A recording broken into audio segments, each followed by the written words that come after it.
mums and dads drink up with me, honey. Yo ho, yo ho, a pirate's life for me. A toast to piracy and its many shiny rewards. As a career, what could be more rewarding? Drink up with me, honey. Yo ho. I humbly accept this magnificent treasure as my reward for a life of villainy, larceny, skullduggery, and lucidity. Me, drink up with me, honey. Yo ho. Yo ho, pirate's life for me. I raise a toast to one of my many shipmates lost at sea. Salute, raise a me. Drink up with me, honey. Yo ho. Rascals and scoundrels, villains and knaves, drink up with me, honey. Yo ho. Devils and blacks, you really bad eggs. Drink up with me, honey. Yo ho. Drink up, lads. There's treasure enough for all. I shall take this paltry sum as a stipend to cover my expenses. Expenditures of jewels. Drink up with me, honey. Yo ho. Yo ho, pirate's life for me. It is true, I am a pirate. Very good. That is bad. Drink up with me, honey. Yo ho. I'm foolish in so much gold just lying about hidden away. Some miscreant might be tempted to steal it, eh? Or roll and embezzle and even hijack. You go with me, honey. Yo ho. Hijack. Ah, my feathery friend, you've a divine singing voice. Do up yourself for a trinket. Small one. Drink up with me, honey. Yo ho. Yes, 'tis a fine treasure. Your notes have temporarily stopped. Chromatic music.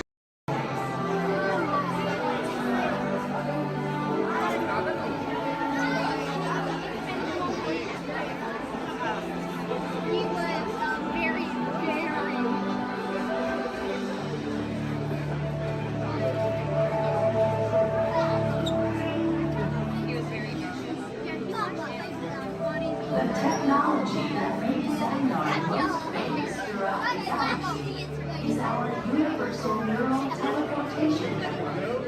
It generates artificial particles in the space-time continuum, which we call jump points. Jump points allow for ultra-rapid space travel. What makes it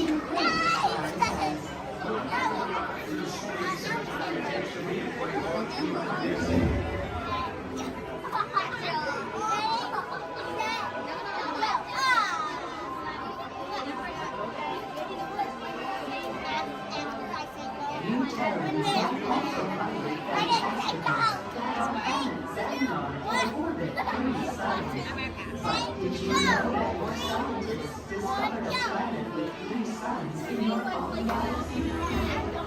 Your scientists name this planet HD 13199AZ, which Peter Quinn said is a terrible name for a planet. He said that Terrans should have called it. I am still trying to decipher exactly how a name makes a planet's temperature cooler. You may wonder what it is like to live on a planet with 3 suns. Observe. For much of the year, our suns appear close together in the sky, giving it a familiar Terran night and day cycle, yet with a unique triple sunset and sunrise each day. As our planet continues along its orbit, the suns draw further apart until they reach a point where the setting of one coincides with the rising of another.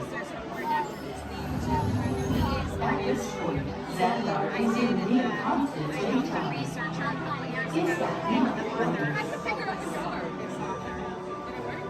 There are so many wonders in our universe. You will discover more of them as you continue your visit here in the wonders of Xandar. We welcome you, Terrans. Okay, so he was... Attention all visitors from Galaxy M31. Please keep forward-facing tentacles clear of oncoming vehicles. Thank you.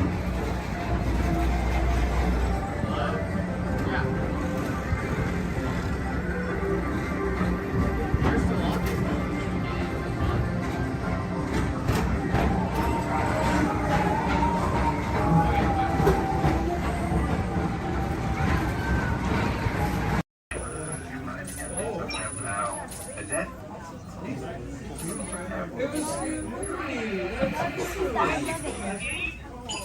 Ha! Gotcha. Oh, what are you guys still doing here? Tour's over. The cages are open and the creatures are loose. You gotta get out of here. Wait. Don't get out of here. I could use a hand. My little pal Groot is lost in the fortress somewhere, and I need to find him before he gets ate. I found his tiny little heat signature, see? All those other heat signatures are, well, don't worry about them. Listen up. You guys can be a big help while I look for my pal. A gantry lift full of warm parents makes a really great distraction. I just need you to wave your arms, scream, whatever it takes, and then all these things will, never mind. You in? It doesn't matter. That was rhetorical. Now let's move. Meet me at the gantry lift. Yeah, I'm gonna go back that way.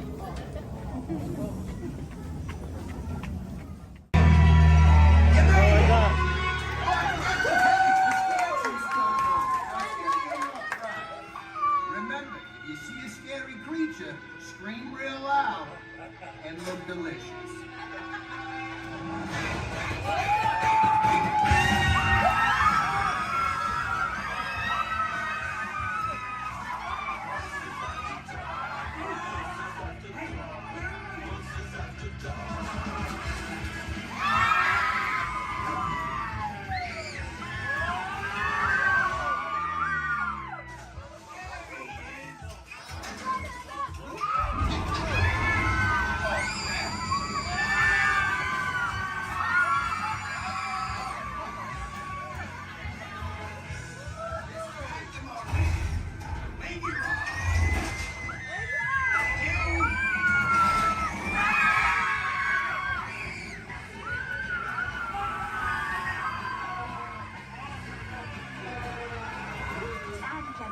We do hope you've enjoyed your tour.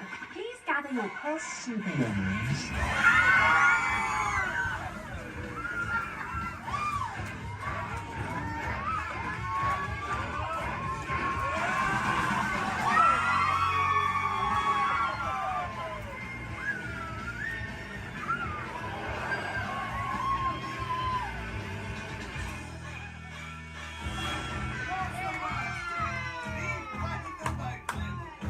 Spit that out, it's not candy.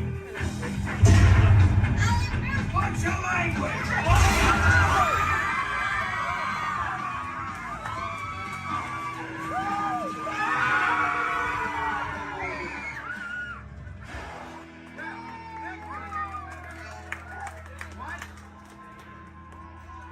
Hold very, very still.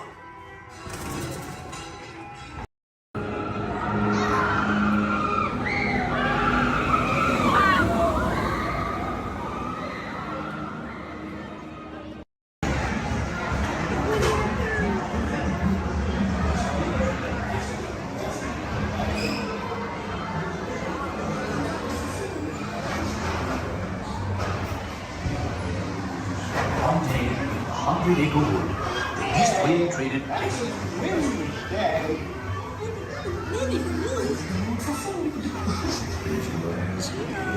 He'll never reach there.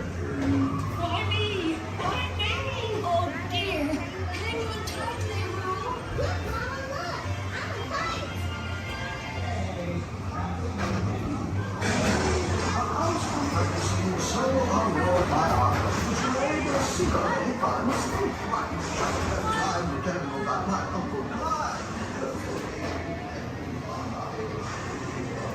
Hunter, come bounce with me.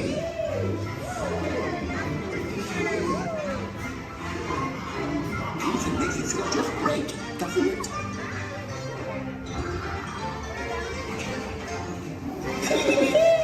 Follow me. Like kissing.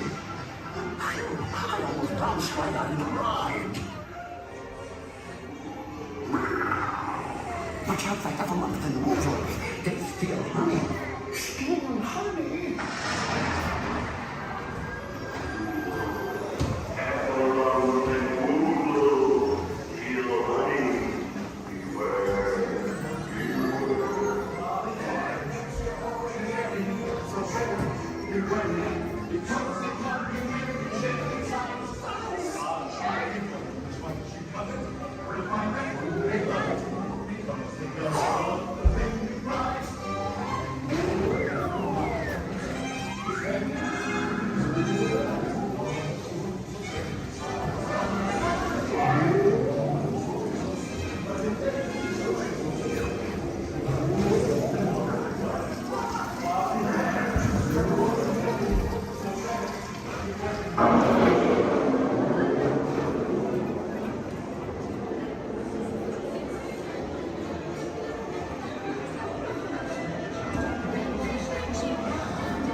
everyone gathered together to say, Hooray for Pooh, too! Let's go to the party, little man.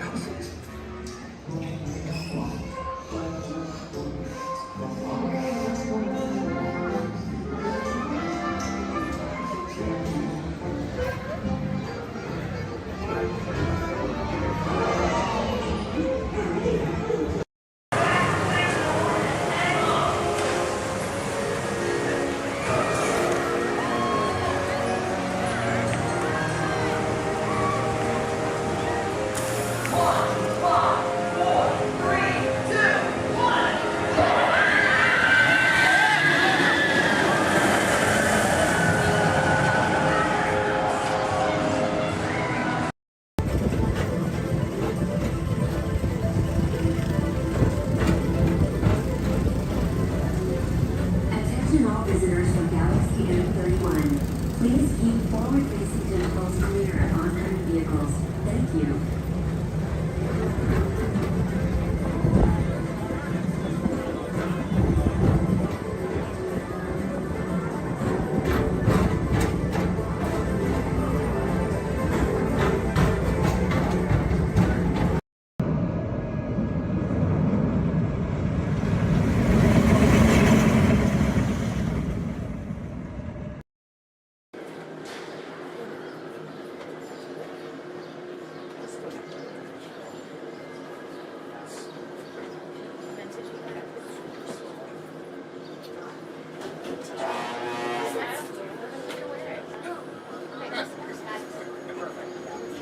The little kid, he put his hand out the window at the time the guy was honking the horn.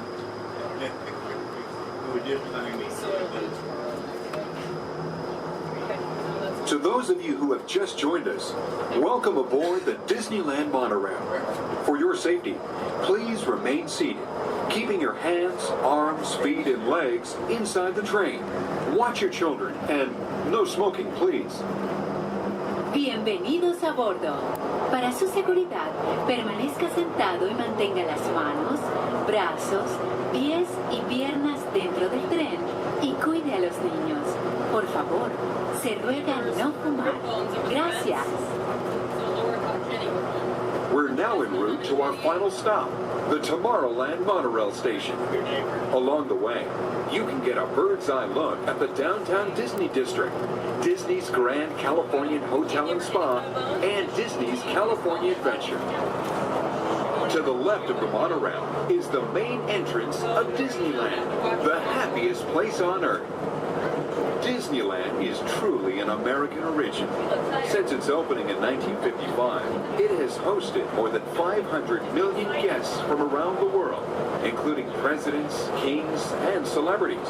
It is the original Disney theme park, created and enjoyed by Walt Disney himself.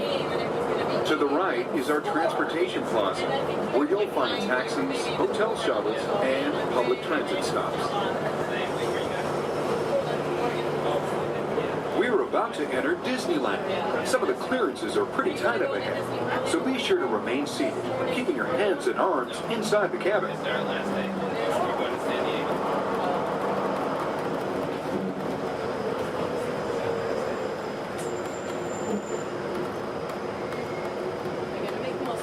This is Tomorrowland, a land inspired by science fact and fantasy. Directly below us is the Submarine Lagoon, where you can dive into an exciting underwater adventure aboard the Finding Nemo submarine voyage. Across the way are the icy peaks of Matterhorn Mountain, home of the world's most famous bobsled run. And beneath us are the roadways of the Utopia, where drivers of all ages can ride the road to tomorrow. As we cruise over Tomorrowland, our pilot would like to share a few program reminders. Alrighty folks, thanks for flying aboard Monorail Red, your highway in the sky. Just a few reminders. Disneyland will remain open today until 12 o'clock midnight. All passengers are required to be on board this monorail at approximately 12 o'clock midnight to catch that final flight. Walt's going to be having a Celebrate a Street Party along Main Street at 6:30 p.m. today. Fantastic along the rivers of America at 9:05 and 10:30 p.m. and then Magical Art Fireworks Spectacular at approximately 9:30 p.m. So once again, for all passengers wishing to exit Disneyland via the monorail, please remember that the last flight will be at approximately 12 o'clock midnight. We thank you for flying aboard your Highway in the Sky and enjoy the rest of your stay here at Disneyland. Thank you.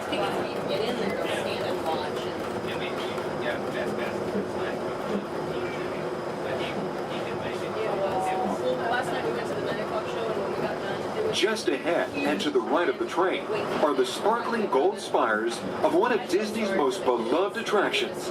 It's a Small World. Beyond it is the wacky world of Disney's classic cartoon characters, Mickey's Toontown. We're now riding alongside the happiest kingdom of them all, Fantasyland, home to Pinocchio, Snow White, Peter Pan, and other storybook characters.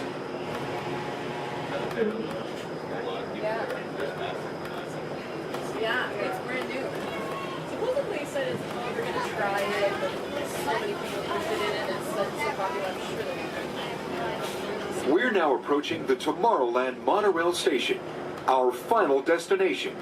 Please remain seated until the monorail comes to a complete stop. Then, collect your belongings, watch your head, and step carefully from the train. On behalf of all of our crew, thanks for traveling with us, and we hope you'll have a happy and memorable visit here at Disneyland. This is the Tomorrowland monorail station.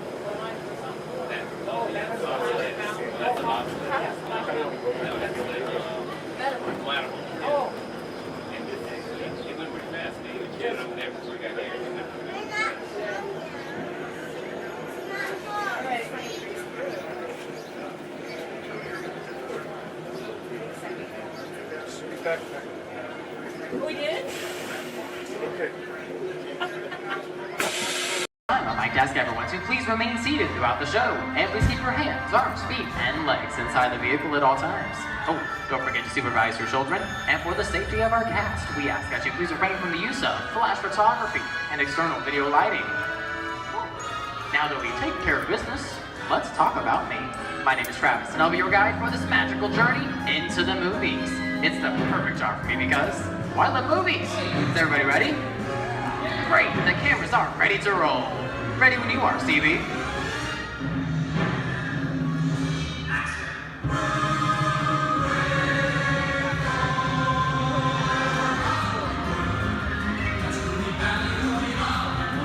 And we are rolling.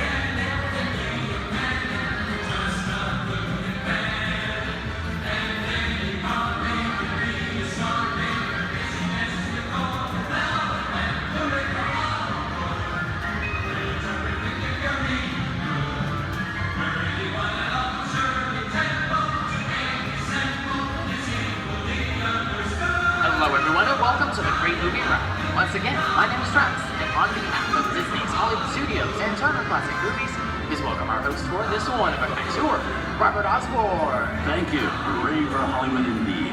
What better way to start our journey? From the Old West to the rooftops of London and along the Yellow Brick Road, there really is no place like the movies. One of Hollywood's significant contributions to the world of film were great musicals. This scene is from one of my favorites, the 1933 Busby Berkeley spectacular, Footlight Parade.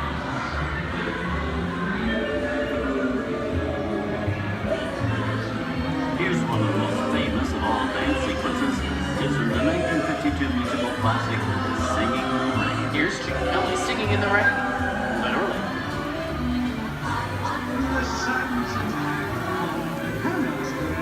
Here's one of the quintessential Disney musicals, Mary Poppins, starring Julie Andrews and Dick Van Dyke. This classic earned 13 Academy Award nominations. I love this song. Sing along.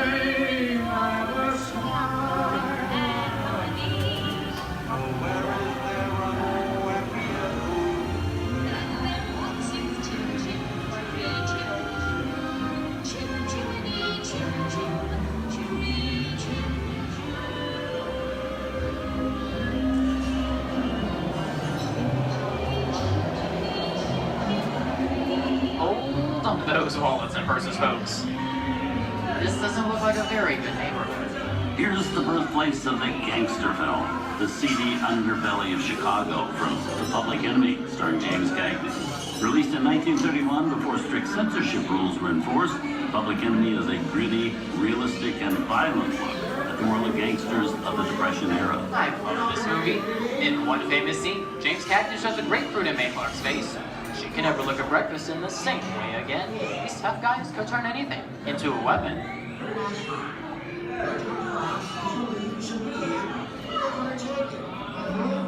You want to kick in with the dog. If you don't, somebody's going to drop by here and take your teeth out one at a time.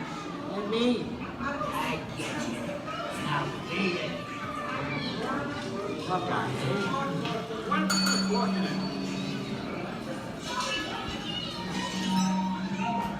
Sorry about the delay, folks. I don't want to run a red light, even in the movies. Not allowed to leave my vehicle. I think it's time for a visit to a concession stand. Bye. So Osborne, wait. Okay, Muggsy, whatever you say. Hey, how'd you know my name anyways?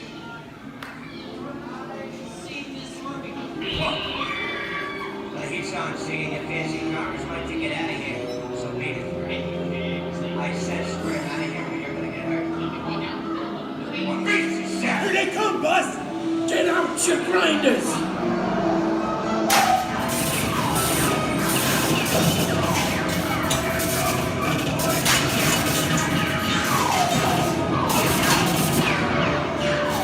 I'm hit! I'm hit! Foxy! They got sprint! Foxy! Foxy! Where's his head? His head!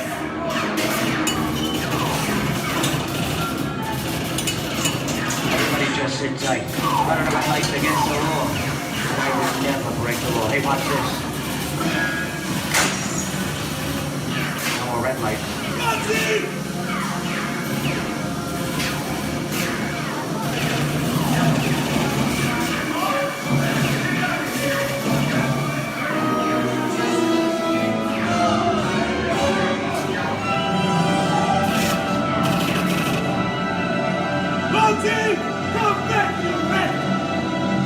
Sorry, boys, I'm making my getaway. Give my regards to the warden, suckers. What are you looking at? Everybody just mind your P's and Q's and, maybe you won't get hurt. Oh. This must be the west side of town, huh? Western films depict the legendary American wild frontier, where cowboys and their loyal steeds maintain order in towns against the untamable wilderness. John Wayne and Clint Eastwood are two of the iconic stars who epitomize this ideal of the stoic gunslinger.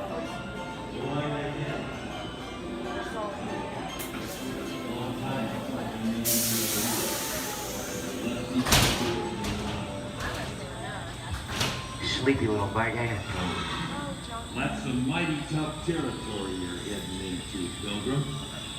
I'd think about turning back if I was you. That is, if you want my opinion. But I reckon Now that we're in the clear, this looks like the perfect time to collect up all your valuables. We'll start with the jewelry and then we'll... What are you talking about? I didn't even work this neighborhood, copper.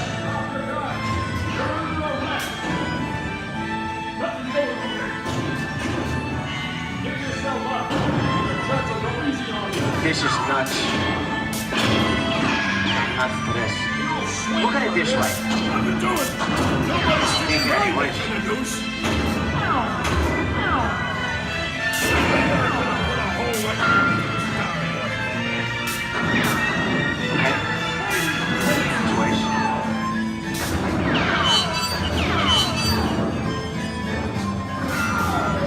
I don't know about you guys, but this is starting to get kind of creepy.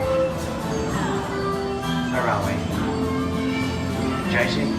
Science fiction has been a staple of classic movies, from George Méliès's Trip to the Moon to George Lucas's Star Wars.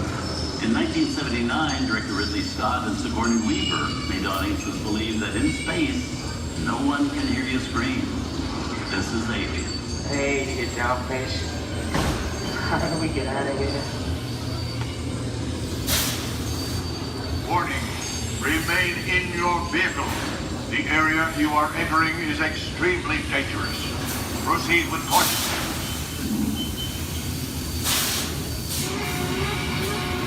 Danger. The emergency disrupt system is now activated.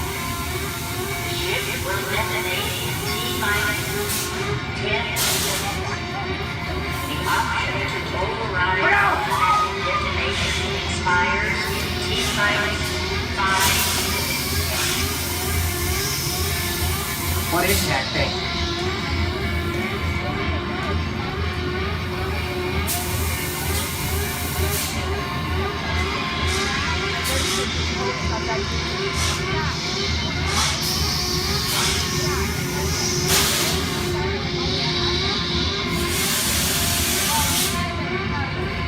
Get it together. I'm getting out of here. That's enough creepy crawly things for one day, right? Wrong.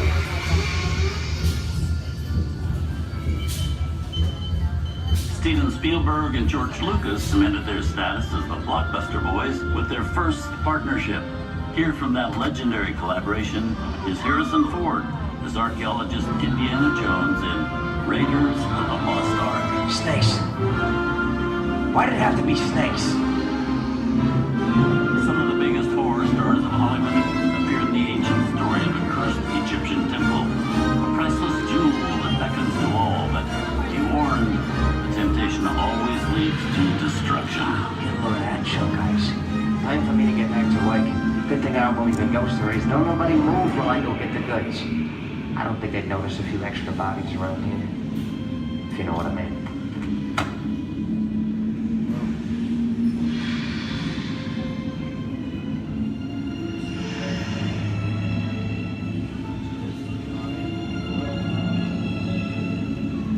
I've seen enough movies to know that you really shouldn't even think about trying to steal a jewel.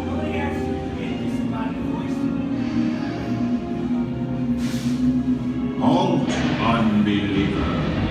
Disturb the treasure of the gods, and you shall all pay with your lives.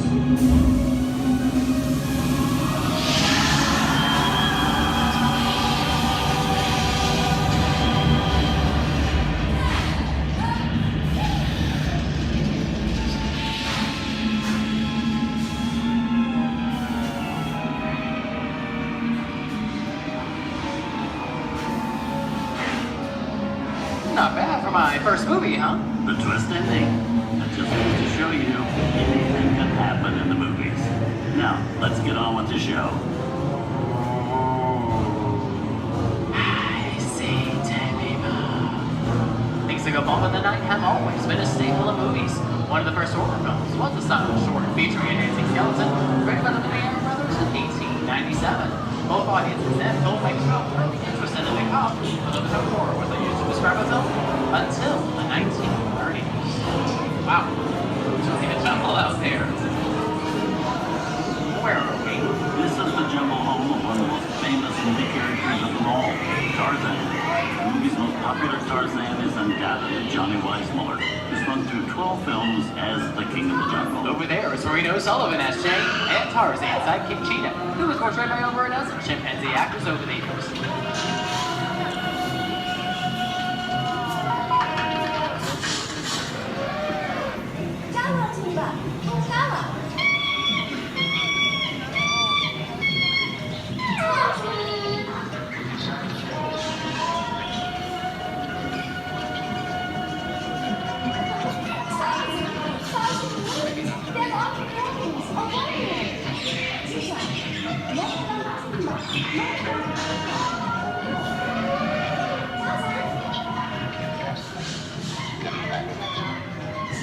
Here's Humphrey Bogart in his most famous film role. In 1942, Bogey finally got to spread his wings and romance the beautiful Ingrid Bergman in Casablanca.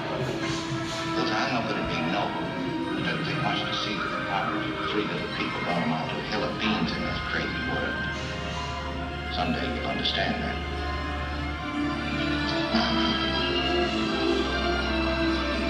He's looking at you, kid.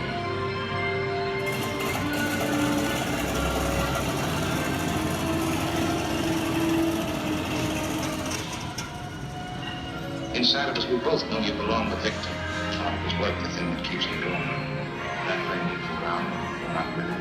And now, one of the most famous movie stars in one of his greatest roles, Mickey Mouse, as the Sorcerer's Apprentice in Fantasia. When the film came out in 1940, Walt Disney promised to add new musical sequences in the future. His nephew Roy kept that promise 60 years later with the release of Fantasia 2000.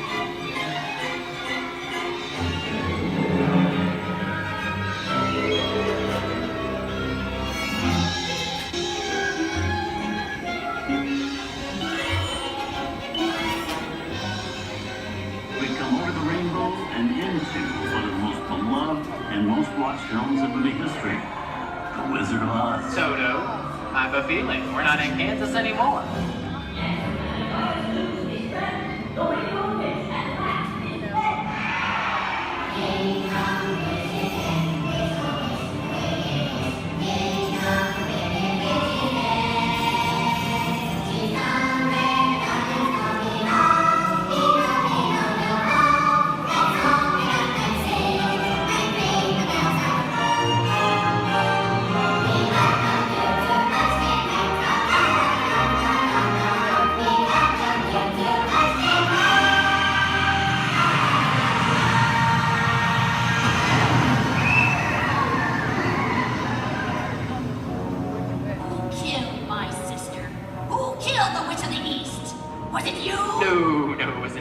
I didn't mean to kill anybody. Well, my little pretty, I can cause accidents too. Oh, rubbish. You have no power here.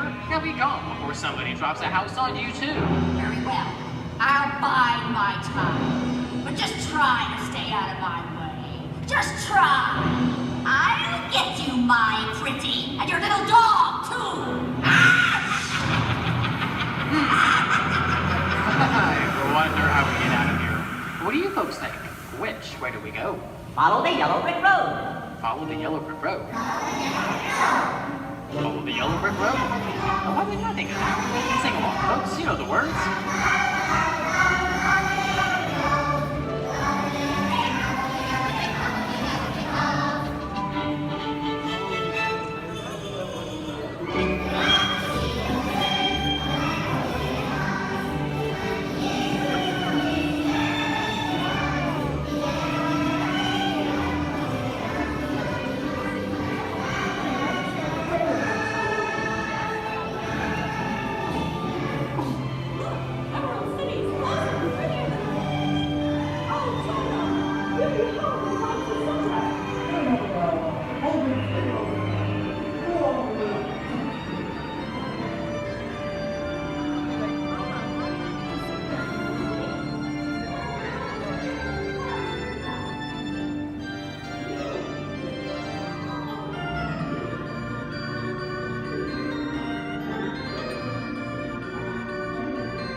From all of us here at Disney's Hollywood Studios and Turner Classic Movies, we hope you've enjoyed our tour through some of my favorite films. But remember, there are many more adventures waiting for you every day on TCM.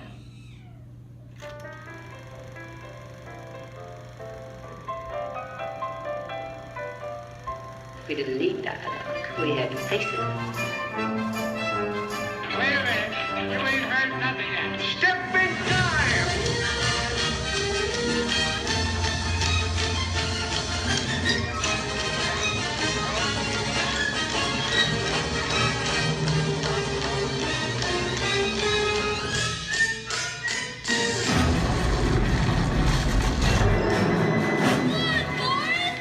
I feel the need for a spin.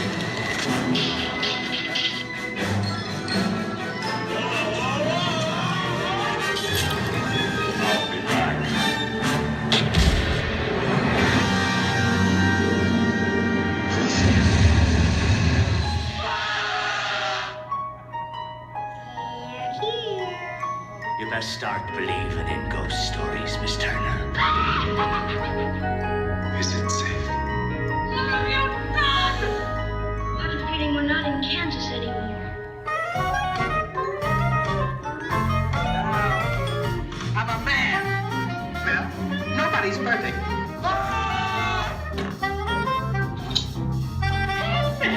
Shut up.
Enjoyed our ultimate celebration of classic movies, and remember, you can find many more beloved stories and legendary stars on Turner Classic Movies. On behalf of Disney's Hollywood Studios and Turner Classic Movies, we'd like to thank you for joining us on The Great Movie Ride. Now please remain seated until the vehicle comes to a complete stop. Please take small children by the hands and gather your personal belongings. And once these doors have opened, rise dramatically to your feet and make a frantic exit towards the rear of the vehicle. Oh, and one more thing. When I yell action, don't forget the thunder is applause for yours truly. Okay, quick, everybody. And action! Thank you. Have a wonderful afternoon at Disney's Hollywood Studios.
This is Starport 75. Or as we locals call it, Space Mountain. Our high-speed rocket port to distant deep space destinations.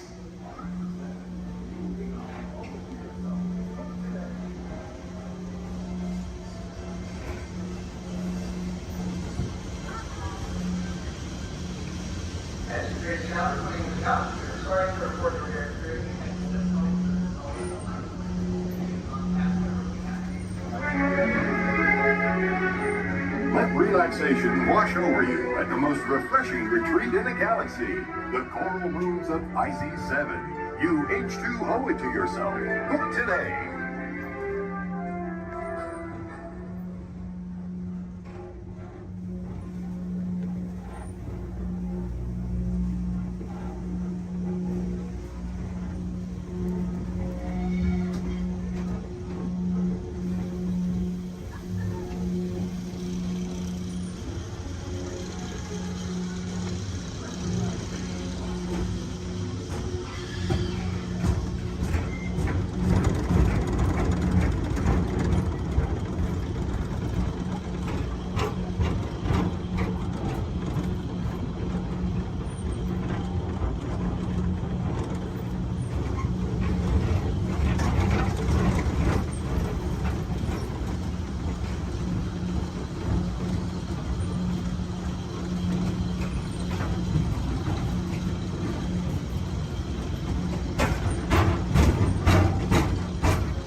Cuidado, niños. Here we go.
lock it down. You got it, boss. All right, let's bring the truck back to 1 as quickly as possible. Everybody else, listen up. The truck is filling slow, it's going hot, and I'm going to marry my driver effects at least 30 feet back.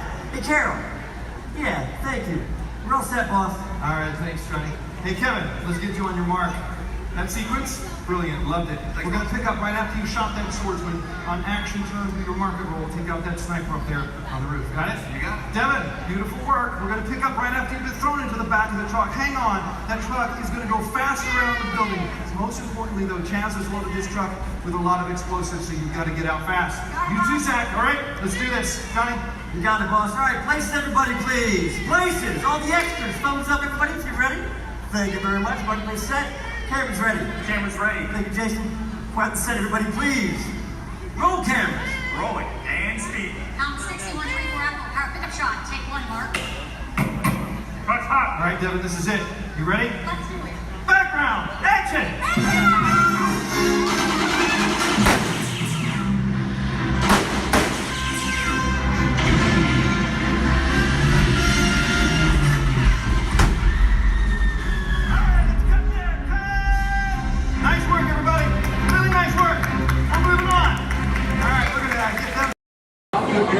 Keeping your hands, arms, feet, and legs inside the car. And please, supervise your children. Remember to stay clear of the doors, which will open and close automatically. Enjoy your trip aboard the Metro Liner.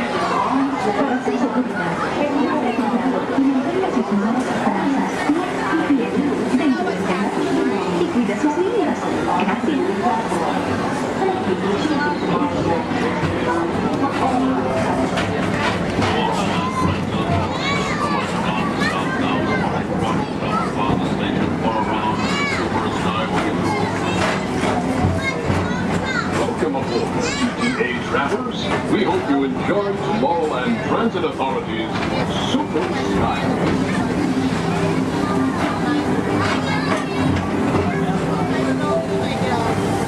Now approaching Tomorrowland Interplanetary Convention Center.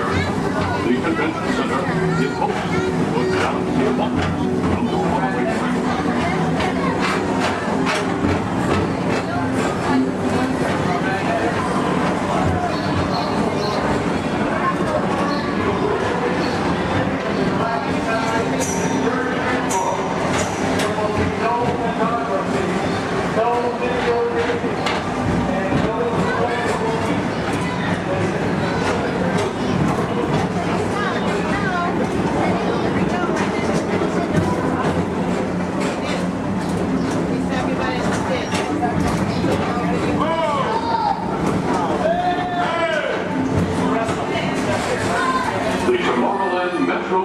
Historical Society presents Walt Disney's 20th century vision for the future. This model city dared to dream the perfect community in which to work, live, and play.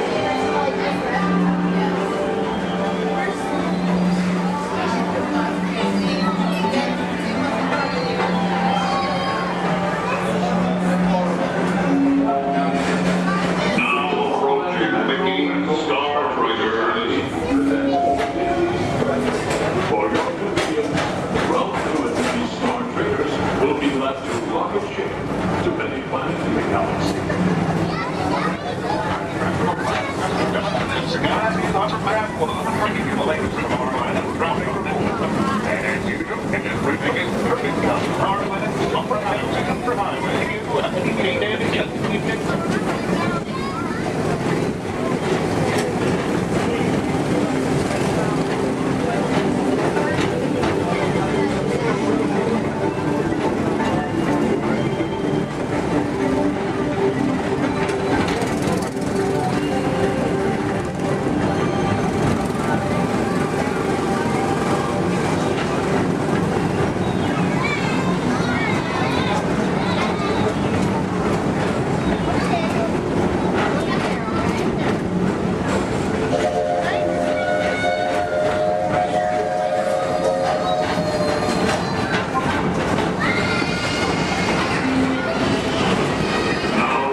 from Galaxy M31.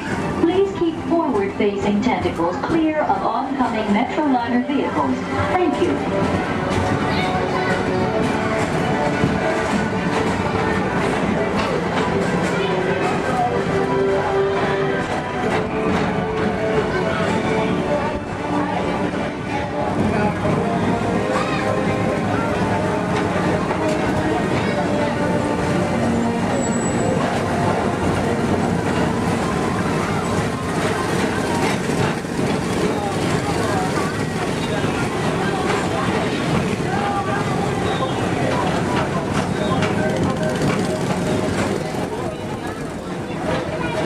The centerpiece of Rocket Tower Plaza is the League of Planets Astro Orbit.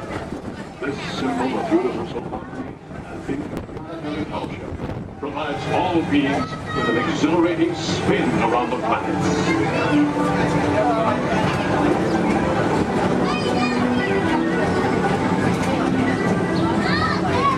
Remember, Blue Line passengers, for all your future travel needs, the TTA services all of Tomorrowland's outlying areas, including the personal rocket ship docking lot, and of course, perfect parking, the latest upgrade.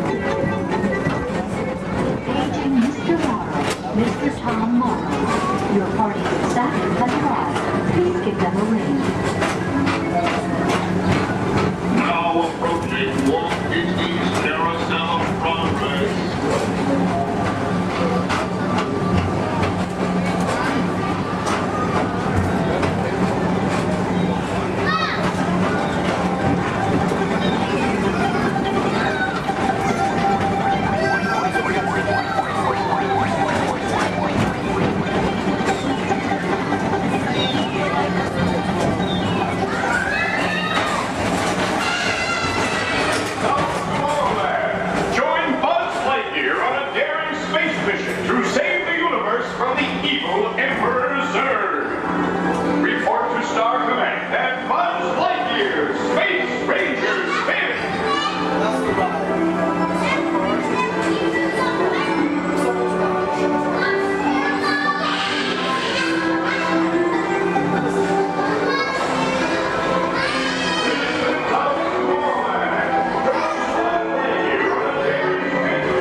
At the heart of tomorrow.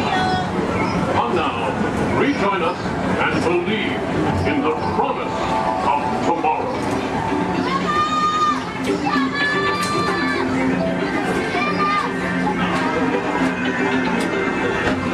Rocket Tower Plaza Station.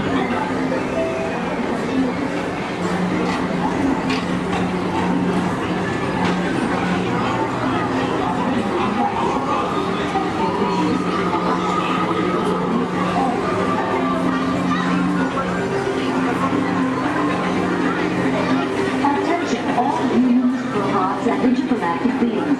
Please keep your arms, legs, and other appendages away from the doors. The doors open automatically.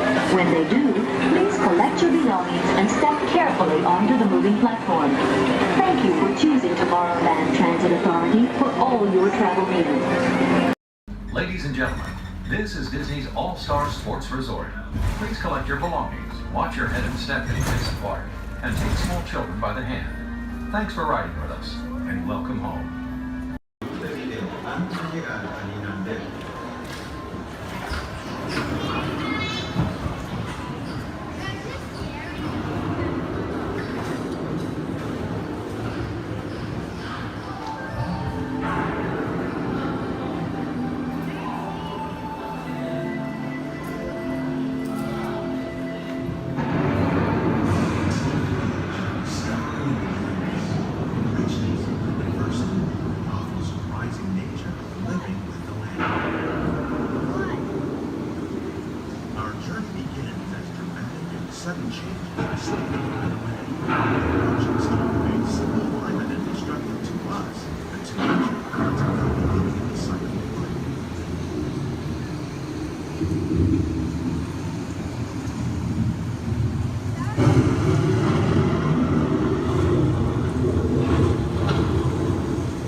is the rainforest, home to the most amazing concentration of life on our planet.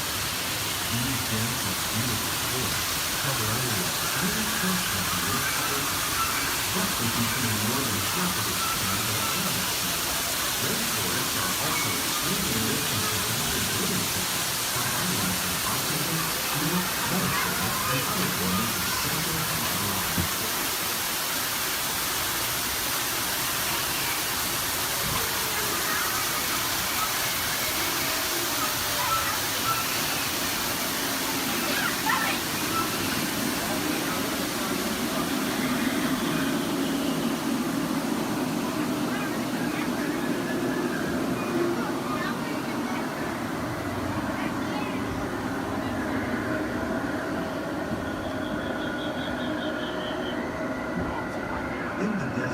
Nature has created a very different, known as beautiful living system. And while this arid landscape may seem lifeless, it is very much alive. The plants and animals that have learned to survive in these harsh conditions make use of what little water they can find and avoid the scorching rays of the relentless sun.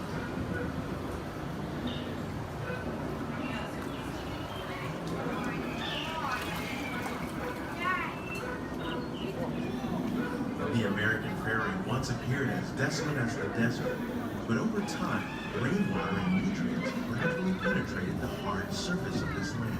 Even the hooves of the mud buffalo helped create the rich soil that one day become home to the American farm.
Discovering better ways to grow food that will assure human and environmental well-being.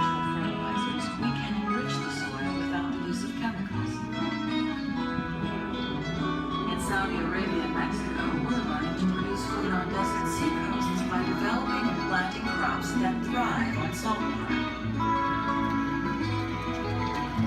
Here at Epcot, we're learning to reduce the need for pesticides by using natural predators like ladybugs and wasps to control pests. In Japan, we're learning that by adding composted leaves and other plant material to our soil, we can reduce the need for fertilizers.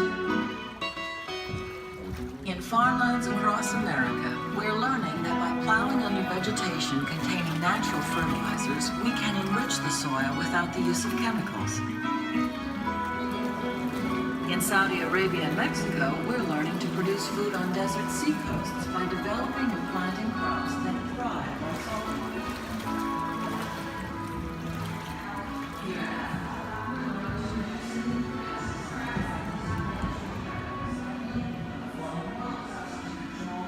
How will we meet tomorrow's growing needs for food production, yet still respect the needs of the land? Some of the answers are being discovered just ahead. To help us maintain these carefully controlled ecosystems, and for your safety, please remain seated in your boat at all times.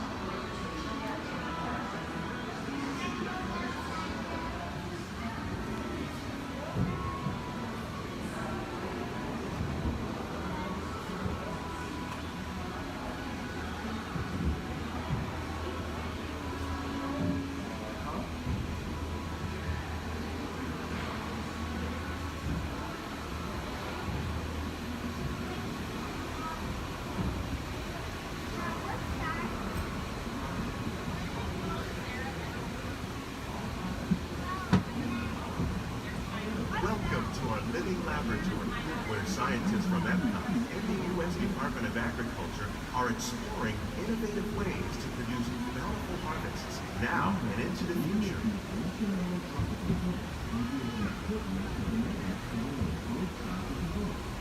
The tropics are home to the greatest diversity of plants on the planet.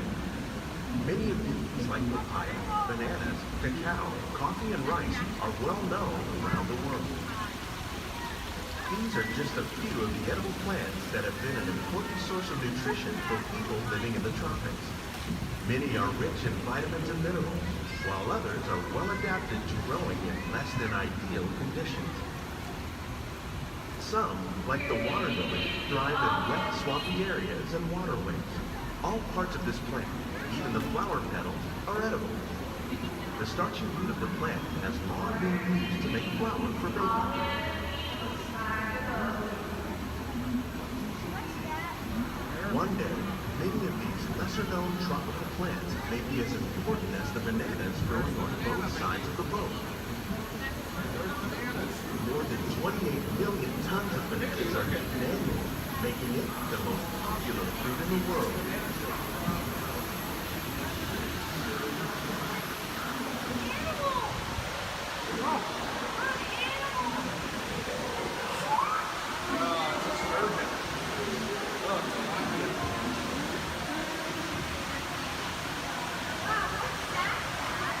When we mention farming, you probably don't think of fish, but fish farming or aquaculture accounts for nearly half of all the seafood consumed globally. Tilapia, bass, and catfish, like the ones you see here, are three of the more popular crops raised by fish farming. The sustainable system we're using here recycles the water in the tanks. As a result, we're able to save millions of gallons each year. Our small fish farm produces nearly 5,000 pounds of fish each year to serve in restaurants around the nation. Innovations like this can play an important role in our efforts to produce bountiful harvests and still protect natural resources. Shrimp. That's a big shrimp.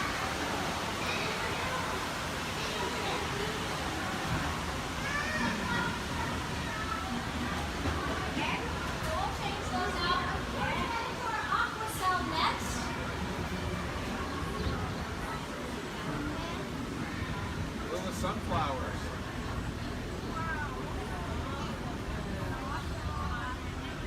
While there are more than 50,000 edible plant species in the world, most of us are only familiar with the handful that make up our everyday diet. The common grains growing here, wheat, maize, sorghum, and millet, plus rice, account for nearly 2/3 of our global food consumption. Learning how to increase yields of these staples is an important goal of research around the world. A blue agave. A monkey puzzle tree. Orange. These plants are definitely on their way up. Innovative growing techniques like these increase yields while more efficiently using resources like water, fertilizer, and pesticides. Another innovation at work here is our integrated pest management program. By populating our greenhouses with beneficial insects that prey on harmful pests like aphids and flies, we are significantly reducing our reliance on conventional pesticides. We're growing these crops using our nutrient film system. This technique precisely controls and recycles water and nutrients.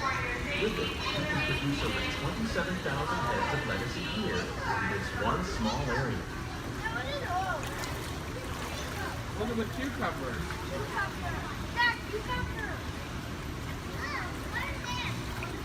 Yeah. Look at the strawberries. Some of our best ideas have been inspired by nature, like these fruit and vegetable trees. By growing these ground plants vertically, we can increase yields and better control diseases. These crops taste as good as they look. In fact, we serve more than 15 tons of produce from our greenhouses in restaurants here at the land every year. Look at the jalapenos. That's a great idea.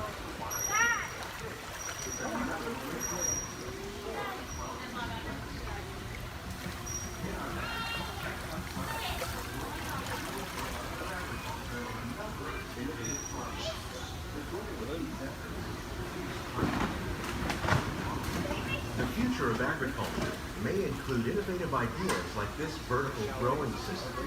Plants grown in this way use a fraction of the space required by traditional growing methods. That saves water and increases production.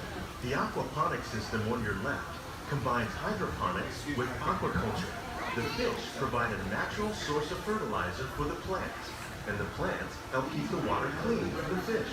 It's another great way to produce more while using less. In our labs, Epcot scientists are working with the U.S. Department of Agriculture on a number of innovative projects. The goal of these efforts is to produce higher yielding and better quality lives. Together, we can continue to find more ways to increase production and protect our precious natural environment. Only then will we truly be living with the land.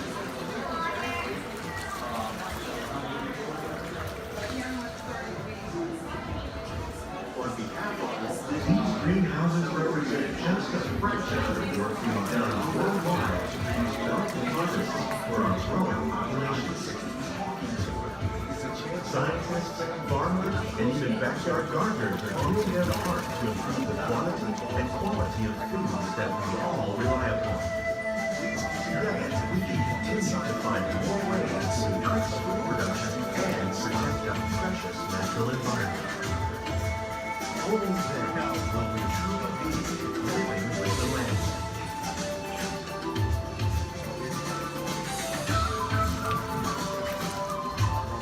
On behalf of Walt Disney World, we hope you've enjoyed this unique journey through our living laboratory. If you'd like a closer look, then check out the behind-the-scenes walking tour. It's a chance for the whole family to get up close and personal with the plants and growing methods in our laboratory. Please keep your hands and feet inside the boat and remain seated until the boat comes to a complete stop.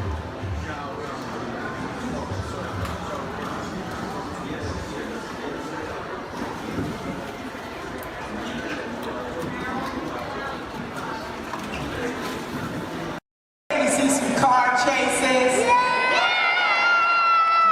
I've got some very cool people I'd like to meet. They're here for me. They're going to help us get things started off. Please welcome the Clayton family! And we're going to get everybody in the mood by showing you a few gags from some soon-to-be classic action movies. So, cue Clayton family. Nice! Action! Perfect.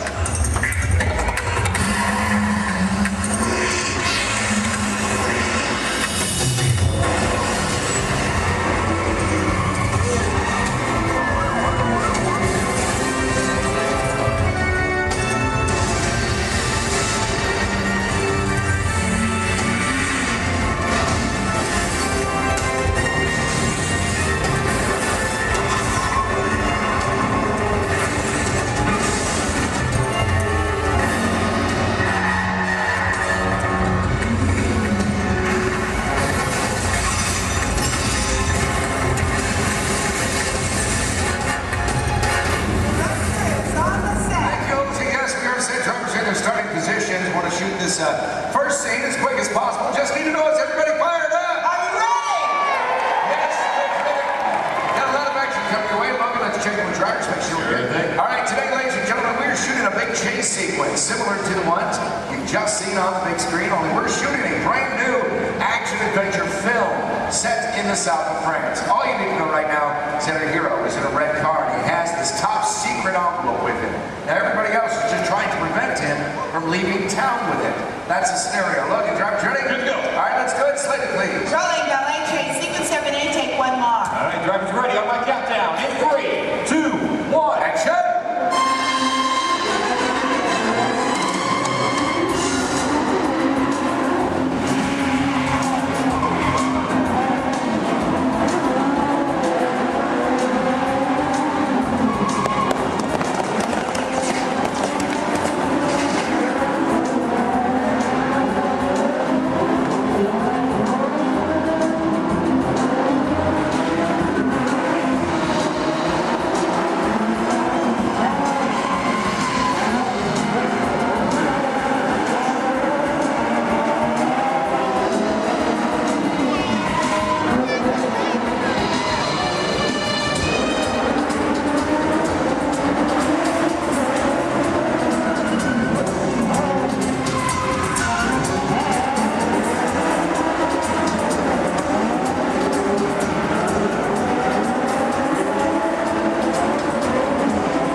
Yeah, we got it. All right, Ultra, let's check the playback when we set it for this next chase. All right, give us a set. Hey, let's go reset the flick on here. Take it off set. All right, what do you think so far?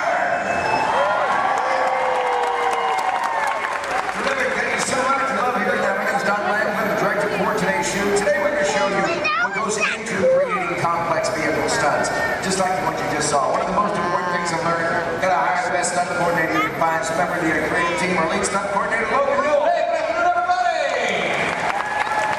Thank you very much. All right, off to a good start. Terrific. You'll see right there. A lot of close calls. It's good stuff. Love that for Chase Mills. Tell me, guys, what you do for us. Yes, sure thing, Don. Folks, basically my job out here is to choreograph some of this action and bring these scenes together. With our stunt team, our director here, but biggest responsibility is safety. Absolutely. We talk safety every single day here with these extreme stunts. It's our number one priority. But it's critical. The drivers make it look easy on here. There's a lot of planning in everything we do. In fact, I better get on. And you play that script. Great. Let's do video assist camera one. Video assist is coming up. You're going to see some black and white images up here on the screen. This just helps us preview what we've shot before the film gets developed. It's called video assist. We have cameras all over the set. Most of this is not taken from my two cameramen. I got everything down here in the slab chair. We got the camera truck. But I just want you to notice how we're framing the action in some of these shots. Keeping the camera low actually makes it look like these cars are going faster than they really are.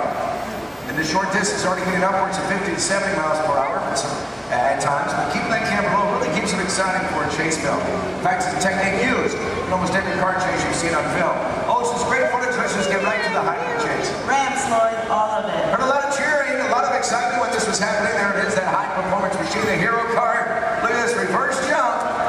Slow-mo for you so you can really capture that detail. Ernie, my main cameraman, right underneath those cars, and then zooming right in on the driver. There it is right there. Main man, Ernie.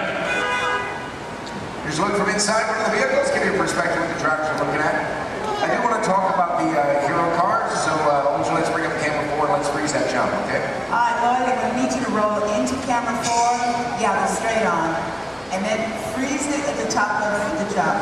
There you go. Cha-ching.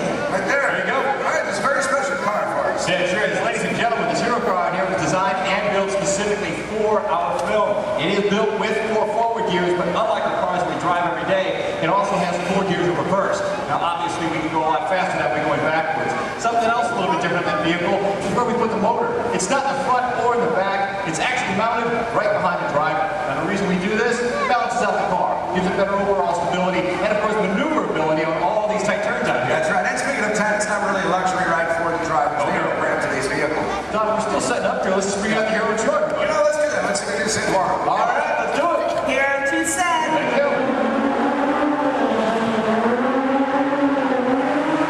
Oh yeah, there he is, peeking into place. Ladies and gentlemen, how about a nice warm welcome for your hero from Brazil, Mr. Eduardo. Nice to meet you, my friend. Great work, Edu. Great work, my friend.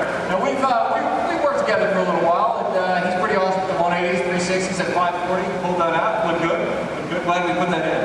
How about you? You glad you put that in? Yeah, you're glad. Okay. It's all right. This thing's on. You can talk. Hey, Eddie, go ahead and look at the camera and tell everybody how you did the jump backwards. They love that too. It's going to take a long time? Yeah. All right. Well, I'll summarize for you guys. As good as he is at what he does, this unique, one-of-a-kind car has a twin. Let's check that out. Hero 2 on set. All right. Now you see, folks, it's really not safe to drive in reverse at high speeds, of course, or jump a car backwards for that matter. So what we did is we had a duplicate car built. This is exactly every detail as Eduardo's hero car right here, except for one tiny modification. It's built, so our driver faces out the back. Check this out. We even took it a step further. Built a reverse stunt driver. Made it look like he was facing out the front. Hello, everyone. I'm not Bill. So reverse hero. Let's hear it for Ron Fox. Nice work, guys. Great exchange. Now, folks, you may be wondering out there how we're able to switch these vehicles mid-take like that without you noticing. In fact, Olger, we got that video system. We bring it up? You got it. I need cameras 1 and 6, Lloyd. Roll. There we go, guys. You can see right up here, this is our first hero, Eduardo, drove on the set. Our reverse hero, well, he was actually waiting in position to take over for him. That's right. The two cars are like runners passing the baton in a relay race. Once the main car disappeared, well, this reverse car took over without missing a beat. Let's hear it again for these drivers.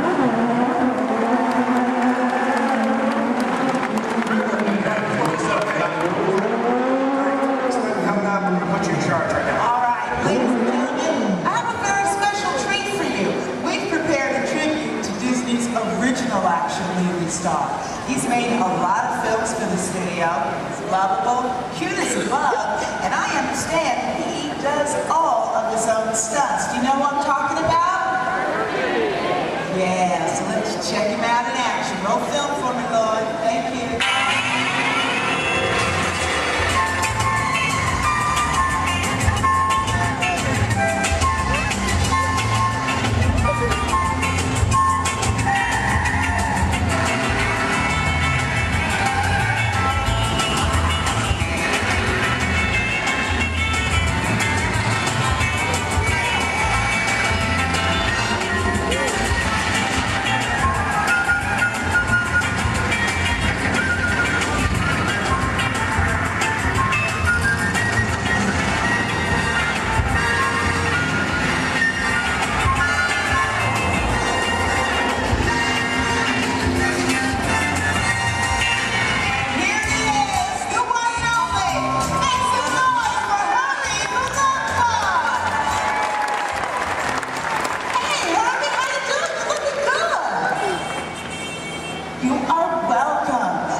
Let's take a look at our hero, Eduardo Oliveira, an action guy showing what we grabbed in guys. Eddie makes us look easy. He's got to calculate his speeds, though. We've carefully measured everything out here. Up to him to make this work. That right there is an airbag. Slows Eddie up just a little bit. He is still at an accelerated speed. Look at this. Pulling the 180. Otherwise, he's liable to hit the building. Not a lot of braking room. Not a lot of room to play with. That airbag, by the way, custom designed specifically for this stunt. I'm going to show you the finished film a little bit later on. You're not going to see the airbag in the film because of the magic of editing. Yeah, Don's got a great point there, folks. Again, another reminder, please don't try any of this on your own. We're showing you out here on the set. There's always a lot of safety equipment involved that you've never seen that finished picture, so always keep that in mind, okay? All right, terrific. Let's get the pickup shot in. Can we make that happen? Can we make it happen? Yeah, this is a great time. We're going to do it. All right, yeah, let's do it. I'll get the car. All right, Logan's bringing up the red hero car. We're going to do a pickup shot. But we thought we'd mix it up a little bit, make a dream come true. Olja, you around? Yeah, I'm in the air conditioning. Well, come on out here, okay?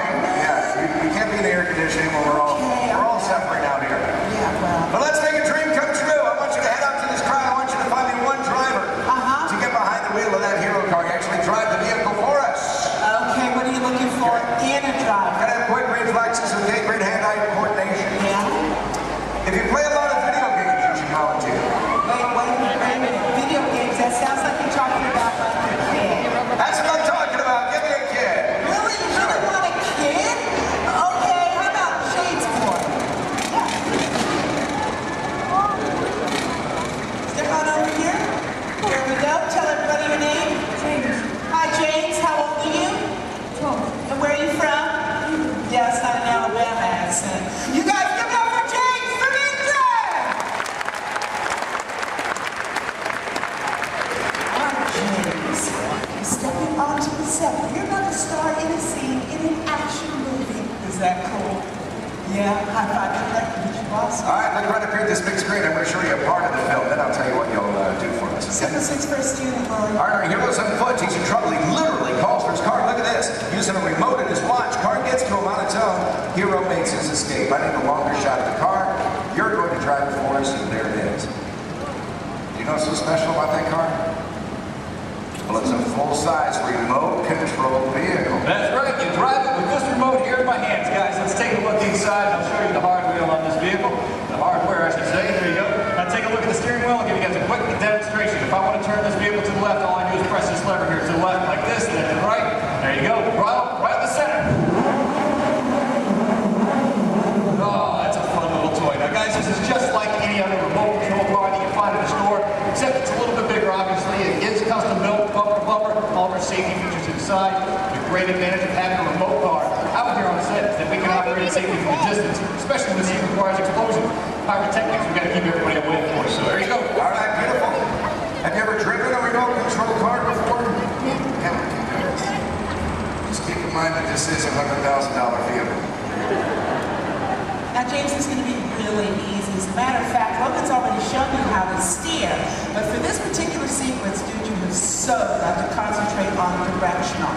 Now, make it go forward, you can push his knob straight away from you. For reverse, pull it straight down towards yourself. Does that make sense? Cool. We're going to practice. I'm going to help you out this time. You go ahead, put your fingers there. Now, we're going to push it away from you. Slow and easy, James. Nicely done. Watch your car. Now to make her stop is even easier. All you gotta do is pull it. Let go. See that? Comes to a stop. Now put your fingers back in place and pull it down towards yourself. Again with the slow and the easy. Now Don is steering us back to what we in the business call one. That's the starting position for anybody in a scene, whether that's even a movie, TV show, commercial, or even a music video. Let her go, make her stop. Beautiful. Now James, I need you to be very, very careful with that car. You set over there. Dude, that's your entire college career, man. Roll fast. Let's go faster, okay? Take this, move it all the way up. Ready? Go ahead. Action, straight. Punch it. James. Reverse. Okay, let go. Pull it down. Pull it down. You gotta hold it. That's how this is ready. Forward. Take it forward. All right, she's off track. You have to stop. Hey.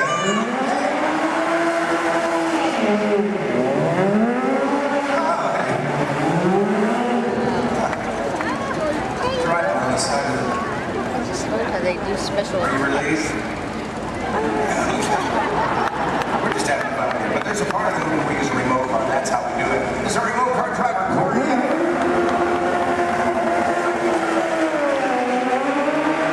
Actually drive the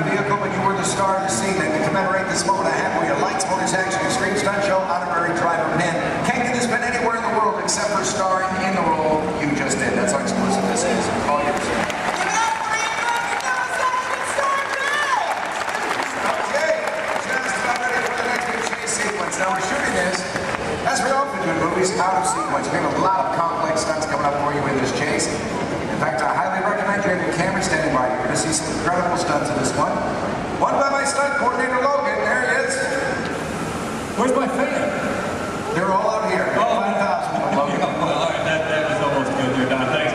Guys, right up here, we got a great scene coming your way. Full of more action, I promise you that. Working in the stunt business, guys, it's a lot of fun. A lot of responsibility, too, but for me, every day changes. One day I might double for our hero. Next thing you know, shooting at him, it all depends on what our director needs. I'm pretty sure by now you guys all figured out how to get down, right? Pretty obvious? Yep, I'm standing just over 40 feet high during this scene. Falling into that pad, we're going to kick it off here momentarily. So, Don, when you guys are ready. We are shooting the very beginning of the film. This is where you see the hero for the first time.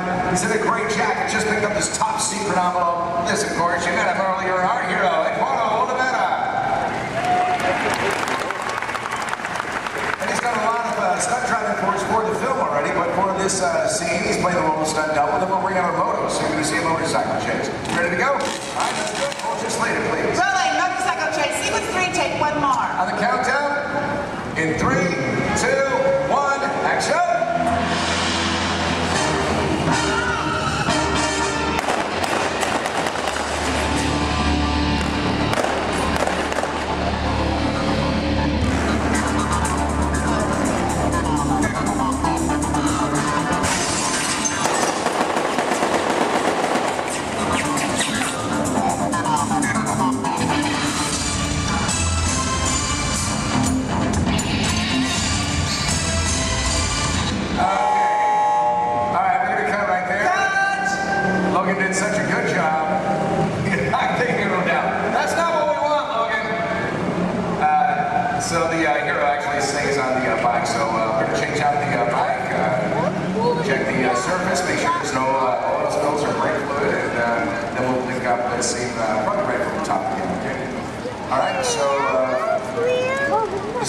He's calling shots for this while Logan was doing the stunt for us, but we'll get the high fall in there. So let's just go to BGM for a moment, and we'll get this started as soon as we can.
shot.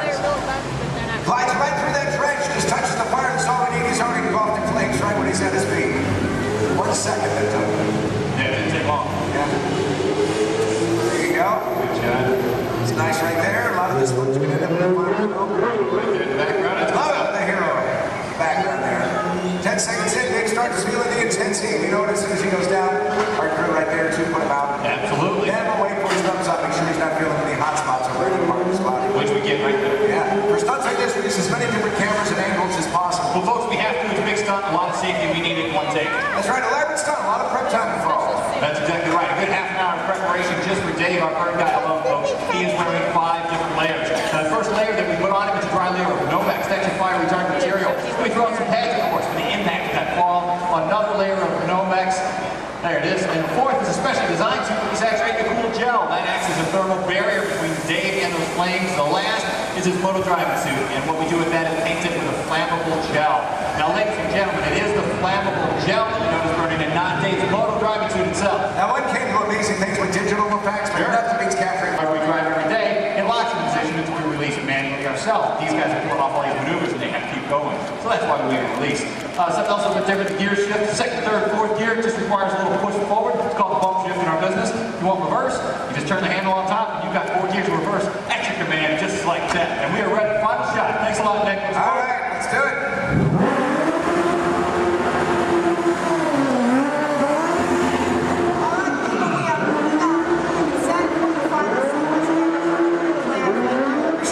Goes into creating complex vehicle stunts. Right now I want to show you the film, and I want you to find the scenes you just saw shooting there. Remember that first scene called the ballet chase? Then there was the jump in the semi. Now this motorcycle chase you'll see first in the film. Also look for an additional stunt that Logan did for us on that iPhone. We're going to heat things up right now. Let's roll that film.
room for everyone. Please offer available seating to those needing special assistance. If you're standing, please hold on to the handrails and stay clear of the doors. The monorail will depart momentarily for the Magic Kingdom. Thank you.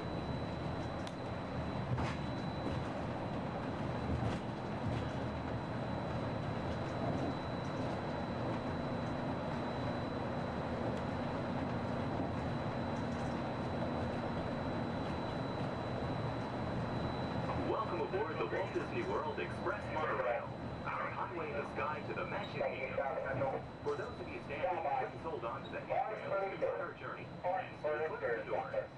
For the comfort of others, no smoking, please. Thank you. We're circling the Disney-created Seven Seas Lagoon. Rising from the Magic Kingdom on the opposite shore is Cinderella Castle. You can also see Disney's mountain range, Big Thunder Mountain, Splash Mountain in Frontierland, and Space Mountain in Tomorrowland. To the right-hand side on the shores of Bay Lake is Disney's Wilderness Lodge, which captures the spirit of the National Park Service lodges built in the West during the early 1900s. Also on Bay Lake, you can enjoy a natural setting at Disney's Fort Wilderness Resort and Campground. More outdoor recreation can be found in River Country, Disney's version of the old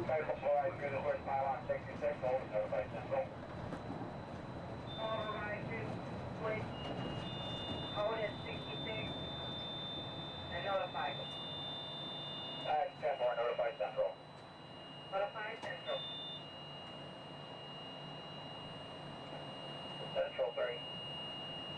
Send them out. Pages radio. 10-4.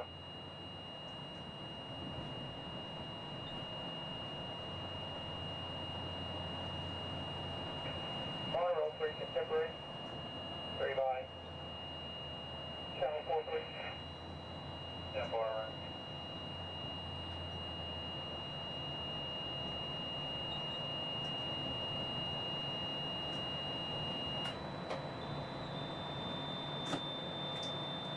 Ladies and gentlemen, welcome aboard Monorail Blackbird. We'll be holding here just momentarily. At this time, they're bringing out another train onto this beam ahead of us.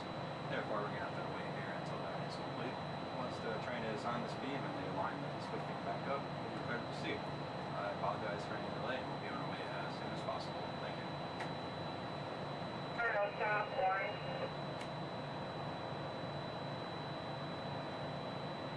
Stop item. Receiving propulsion in upper display group D, malfunction, while receiving power. 10-4, will your train move? 10-4, both groups are picking up. First aid on previous. 10-4, proceeding on previous.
Get 5, orange is 10-7, fur line 10-8, exterior.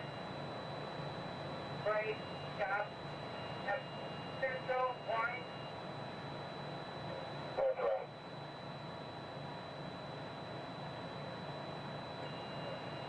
Vacate Maple, holding at pylon 66, Amber, and coming through the switch. I have 8085. All beam contact, holding at 66, all beam contact has reset. 22 radio Kingdom, green for normal visual. 23 radio from Kingdom. Green 4. Vessel stop. Take away. And exterior beam, Colorado, with power. Tank about exterior on power, black central. Black. Orange 4. Probably orange 4 normal visual. 10 4. For Orange Kingdom. Orange 5. 4 Maple Tech, Burrow, green. Orange Maple, Kennecott, green.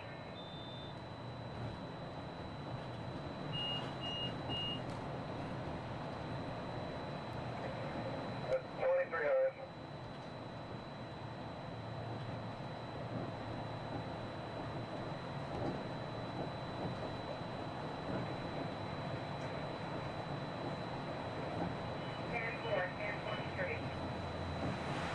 Thank you.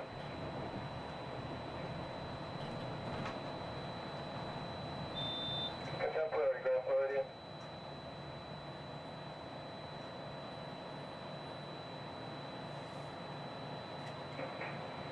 Contemporary by. Disregard. Bring onto the switch. Vessel is going to Polly. Performing a few tests that we do every time they bring it 10 up. 4, thanks for advising. Contemporary clear. Probably going to be holding one more time if that. Again, I do apologize for the delays. Orange Kingdom. This is standard procedures when we bring a new train up. We'll be on our way as soon as possible. Thank you. Orange, Maple Kingdom. Orange 5. Maple Tech, green, please. Lieutenant green.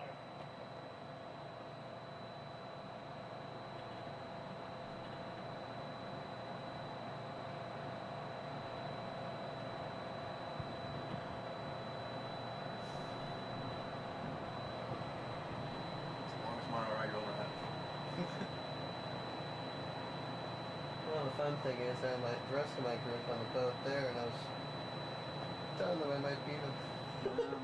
That's them on the boat? Yeah. They're gonna be. Hey, Mom, look over by the Contemporary. Central orange.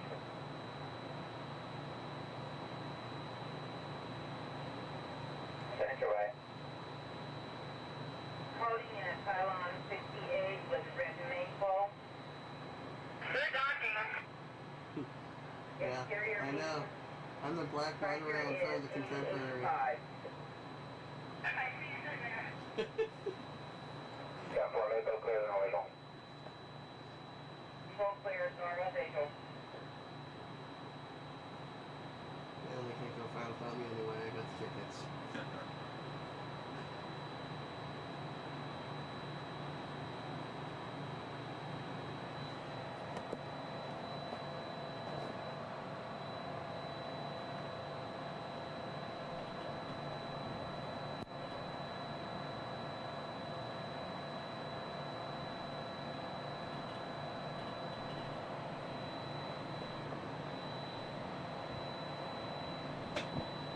We are entering Disney's.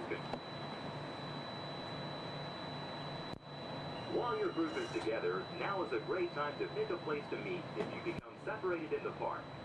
Should you become separated, stop by City Hall on Main Street, USA for assistance. Guest relations at City Hall can also help you plan your day, make dining arrangements, or provide a special guided tour of the Magic Kingdom.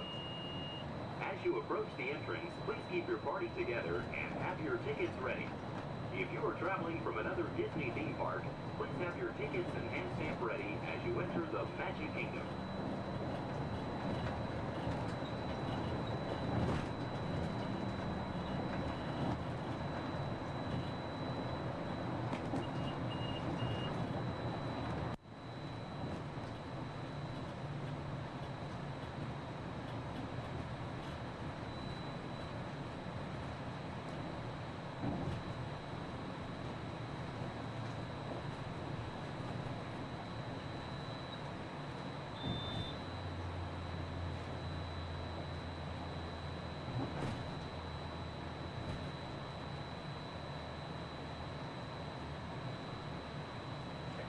Central Magic Kingdom.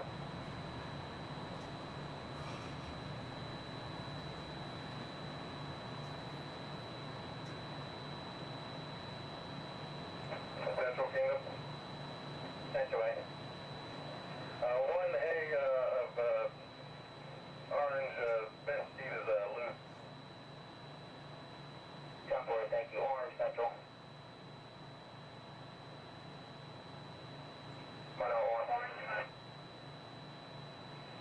All doors closed. Kiosk on notified status.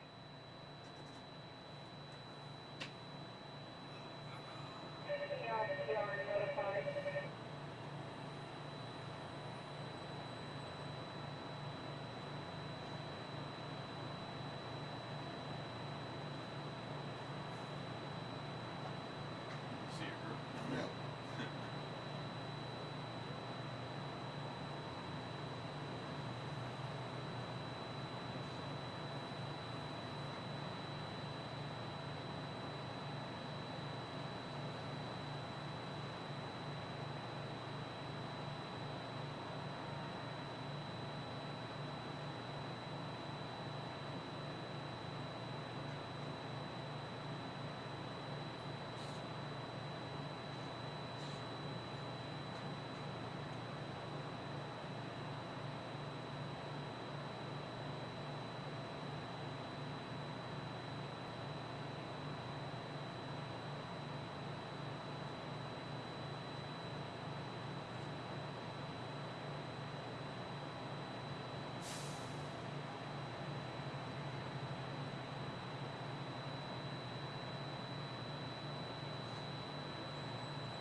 Once we begin moving, we're going to have to do a quick check of our safety systems. We'll just come to one complete stop, and I promise that will be the last stop. And then we'll be at the Magic Kingdom. Once again, I apologize for any delays. We should be on our way just momentarily. Thank you.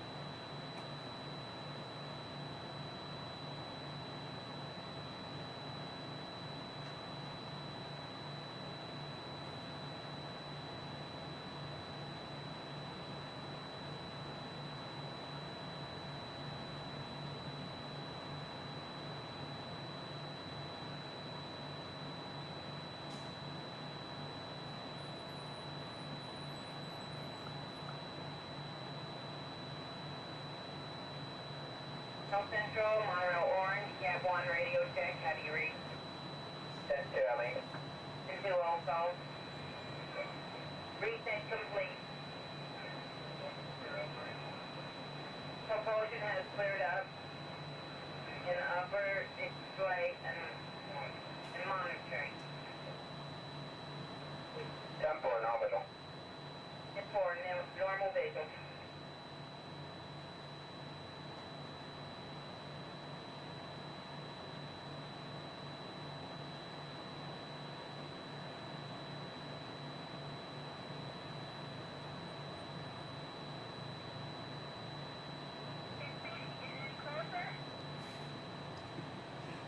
Almost there.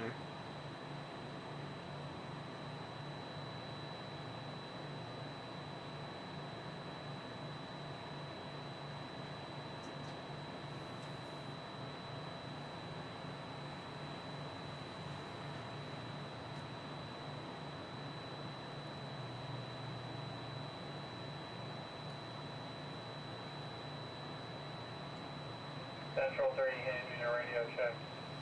10-2, LA. 10-2, thank you. Pretty clear. Go.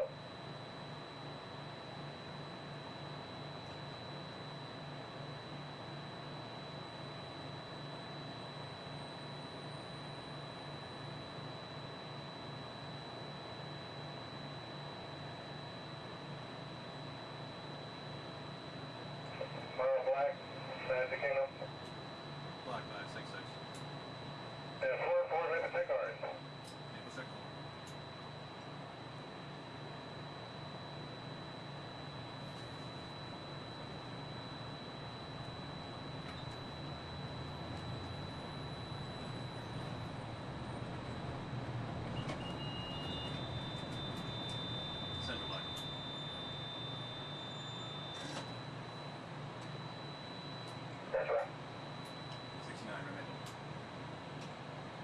clear, no visual.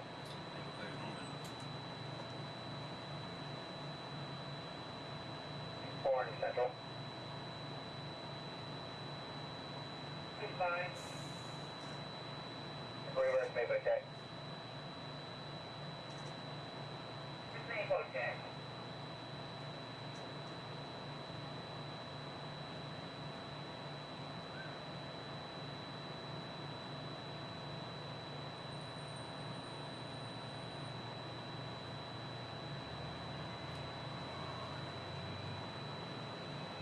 Another reason why it's going so slow is it's a trainee and that train.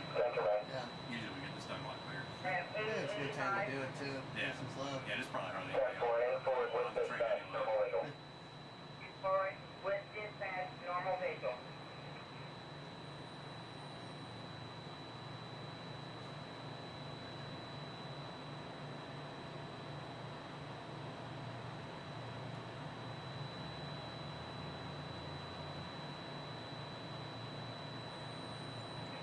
Exterior Sermano Central, 4 trains, train order black, coral, green, and orange, Sermano T Central.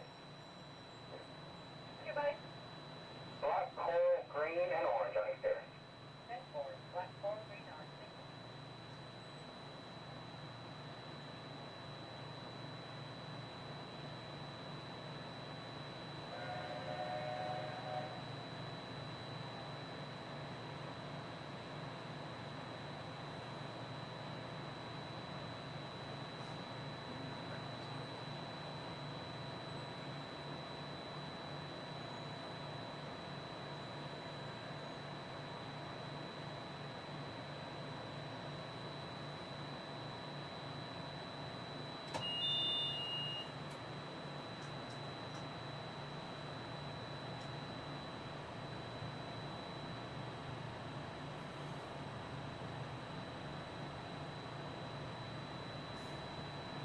Better pull out fast enough or she's gonna make a liar out of me. She doesn't, I gotta stop one more time.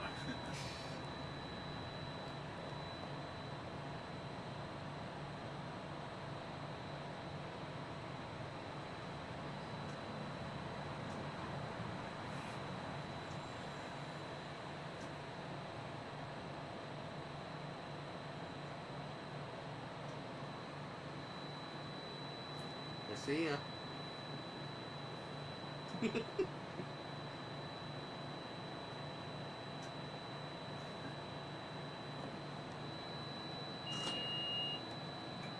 Ladies and gentlemen, we are approaching our station at the entrance to Main Street, USA, gateway to the 7 themed lands of the Magic Kingdom. Smoking is not permitted at the Magic Kingdom except in designated areas. Please consult your guide map or ask a cast member for the location of designated smoking areas. If you are standing, please hold on to the handrails and stay clear of the doors until the monorail stops completely and the doors open. Ladies and gentlemen, this is the Magic Kingdom Monorail Station. On behalf of the cast of the Walt Disney World Resort, we'd like to welcome you to the Magic Kingdom. Your journey, keeping your hands, arms, feet, and legs inside the car. And please, supervise your children. Remember to stay clear of the doors, which will open and close automatically. Enjoy your trip aboard the Metro Liner. Para su seguridad, hemos recomendado que mantenga sus manos atrás, pies y pies dentro del canal y cuida a sus niños.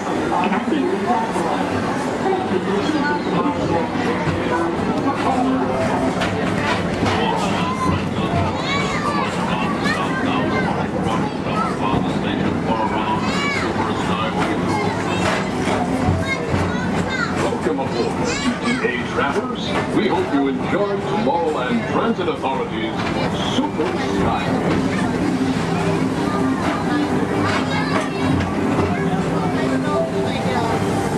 Now approaching Tomorrowland Interplanetary Convention Center. The convention center is home to a galaxy of wonders from the faraway planet.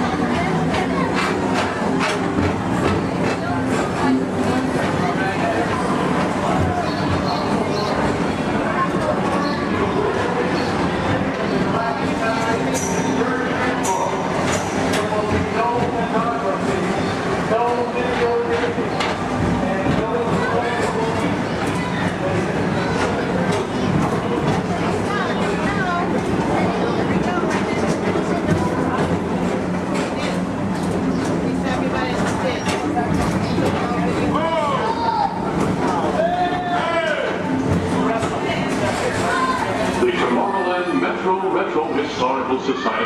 presents Walt Disney's 20th century vision for the future. This model city dared to dream the perfect community in which to work, live, and play.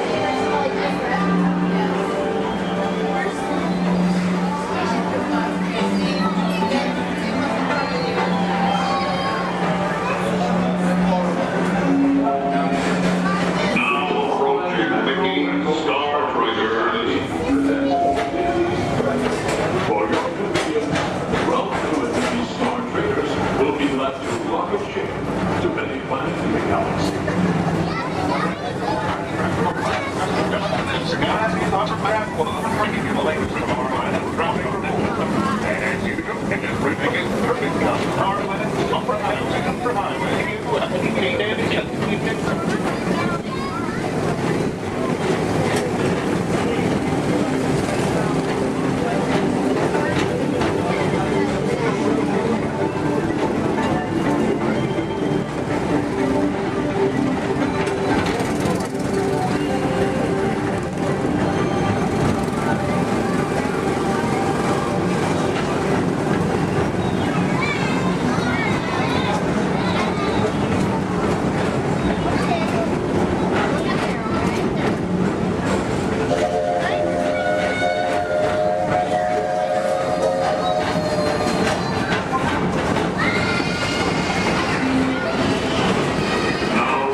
Attention, all visitors from Galaxy M31.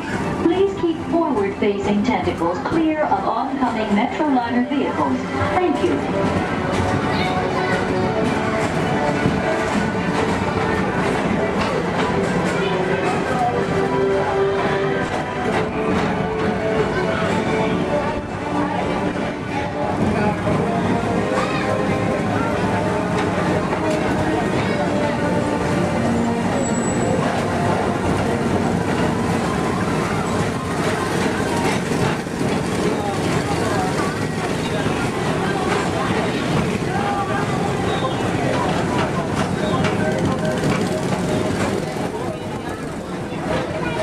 The centerpiece of Rocket Tower Plaza is the League of Planets Astro Orbit. This symbol of universal harmony and interplanetary culture provides all beings with an exhilarating spin around the planets.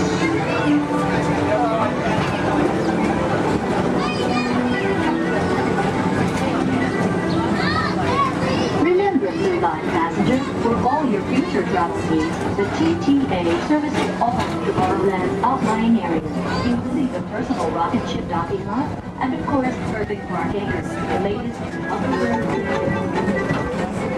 Paging Mr. Morrow, Mr. Tom Morrow. Your party exactly has arrived. Please give them a ring. Now approaching Walt Disney's Carousel of Progress.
At the heart of tomorrow. Come now, rejoin us and believe in the promise of tomorrow.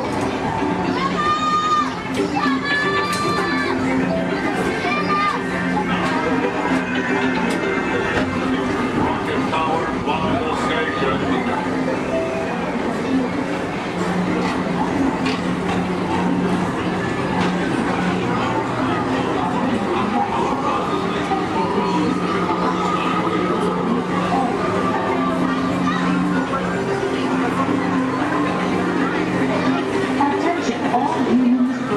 Intergalactic beings. Please keep your arms, legs, and other appendages away from the doors. The doors open automatically. When they do, please collect your belongings and step carefully onto the moving platform. Thank you for choosing Tomorrowland Transit Authority for all your travel needs.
Watch it, bye.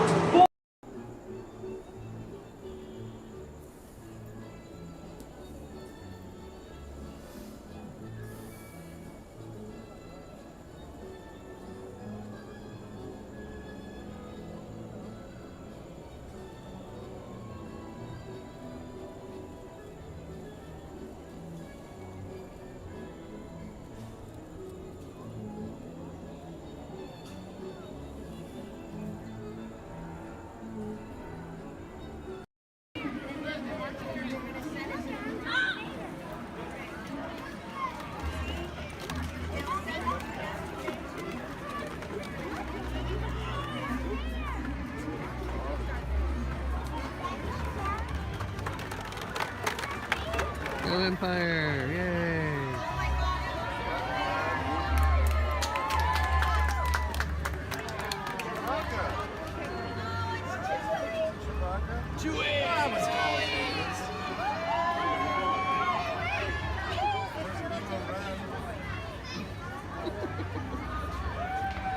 Hello, what's up? Hey. Oh, just that.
No.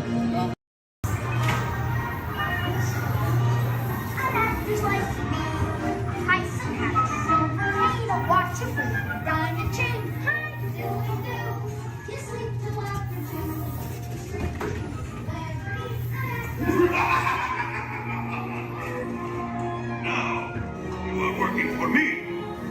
Be careful.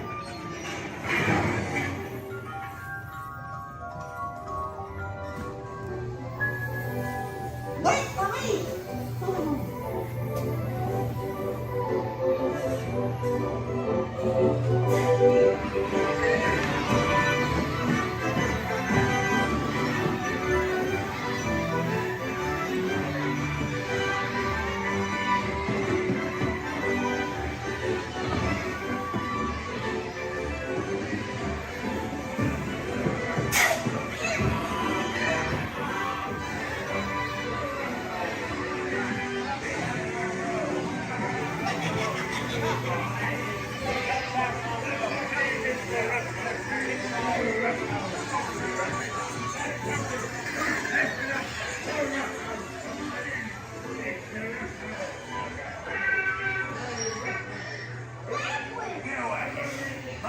Jackass out of this.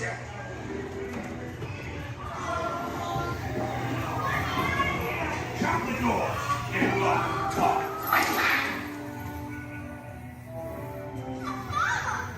Please let me go. Please. Quick, hurry up! You blokes going somewheres?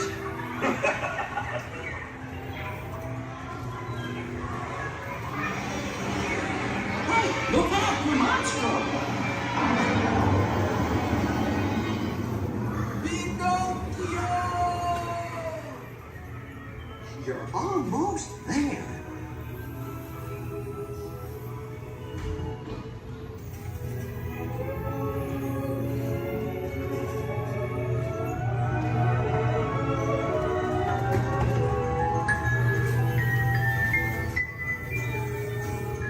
Gee, I'm glad to be home.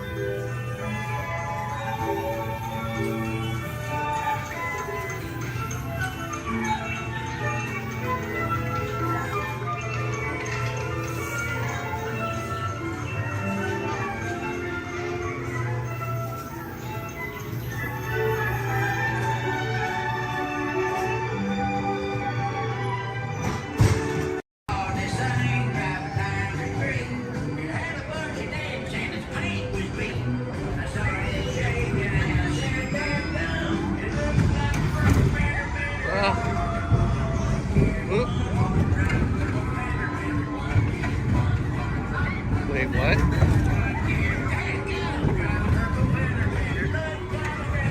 What?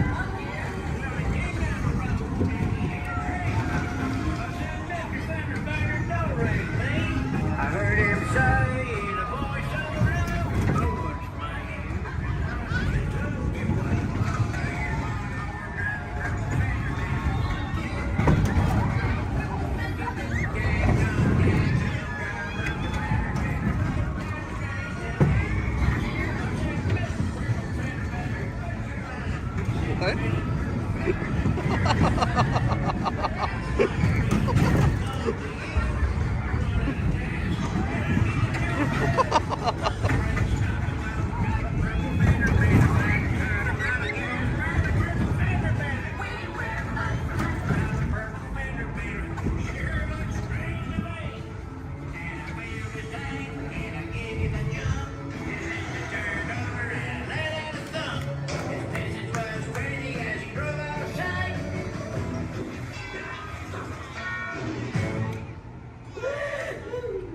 Can you believe that? All right, grab all your junk and keep an eye out for that purple fender bender.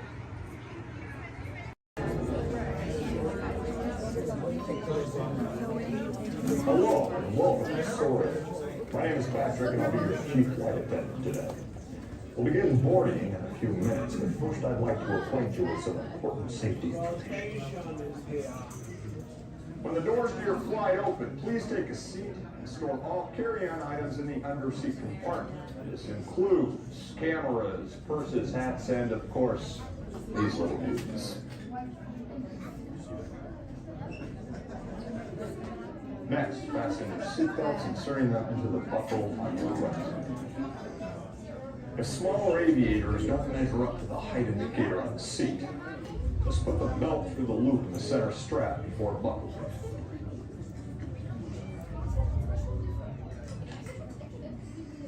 That's worth about. Soon you will be airborne. So if you or your little aviators have a fear of flying or of heights, you might want to wait for your party to arrive.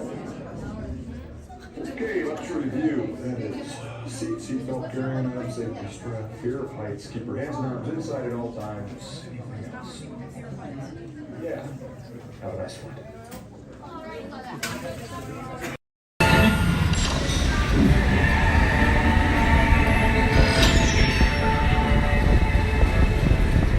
We'll begin with the capability test to see how your vehicle designs perform under challenging weather and surface conditions. Monitoring road surface. Connecting to OnStar.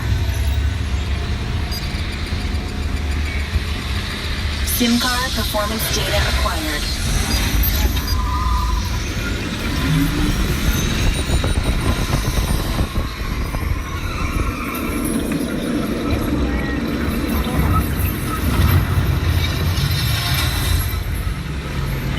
Let's see how your designs hold up now. Commencing SIM car off-road and extreme weather sequence.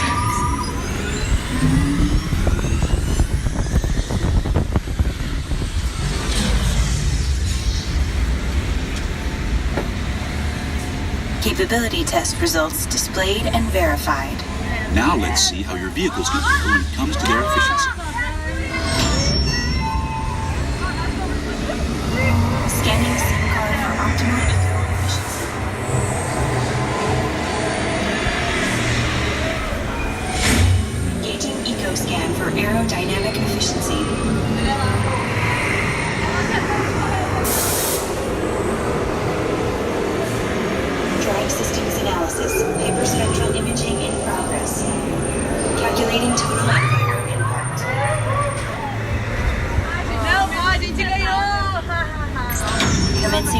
responsiveness test. Okay, the responsiveness data is now being synchronized. Automated driving technology verified and active.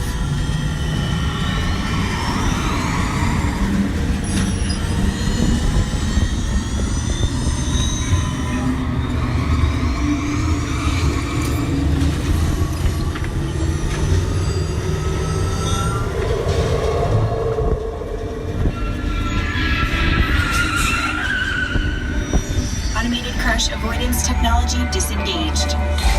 Displaying responsiveness data. Here comes the final test. Energizing for power test.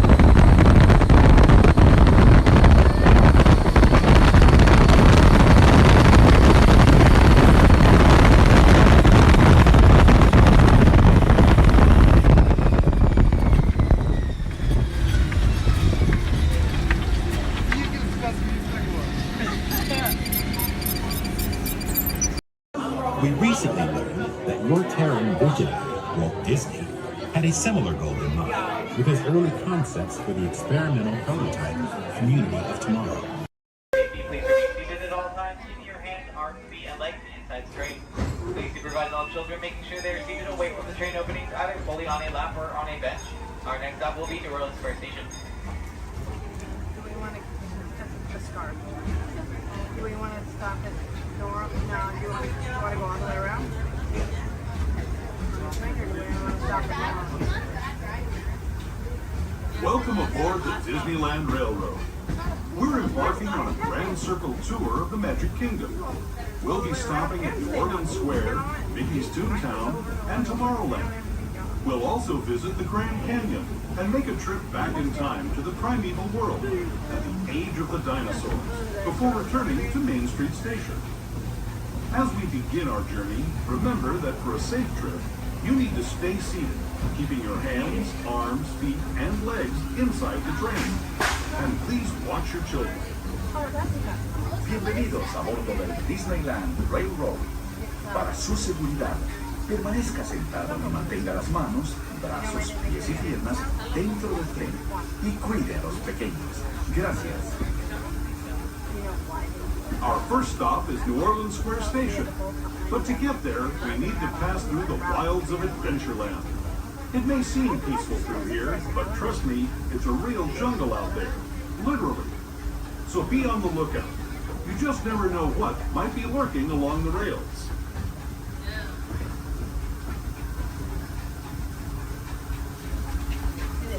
Just ahead is New Orleans Square Station. This station also serves Frontierland and Critter Country. If you'll be leaving us here, please remain seated until the train comes to a permitted stop. Then watch your step as you're getting on. For those of you continuing on with us, we'll be resuming our trip in just a moment. This is New Orleans Square Station. New Orleans Square. As we make our way to New Orleans Square Station, please remain fully seated until the train has come to a full and complete stop. This will be your stop for attractions such as Pirates of the Caribbean, Indiana Jones Adventure, Jungle Cruise, the many adventures of Winnie the Pooh, Splash Mountain, and Haunted Mansion Holiday.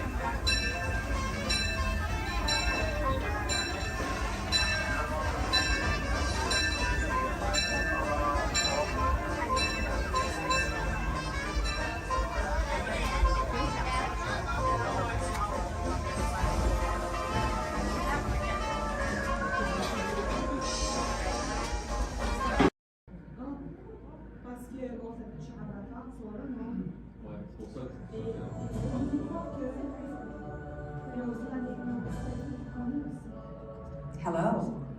I'm Dr. Marsh, director of the Dino Institute, and I hope you enjoyed those quaint exhibits in the old wing. That's how dinosaurs have been presented to the public since the study of fossils began over 150 years ago. Today, that bare bones approach is about to become extinct.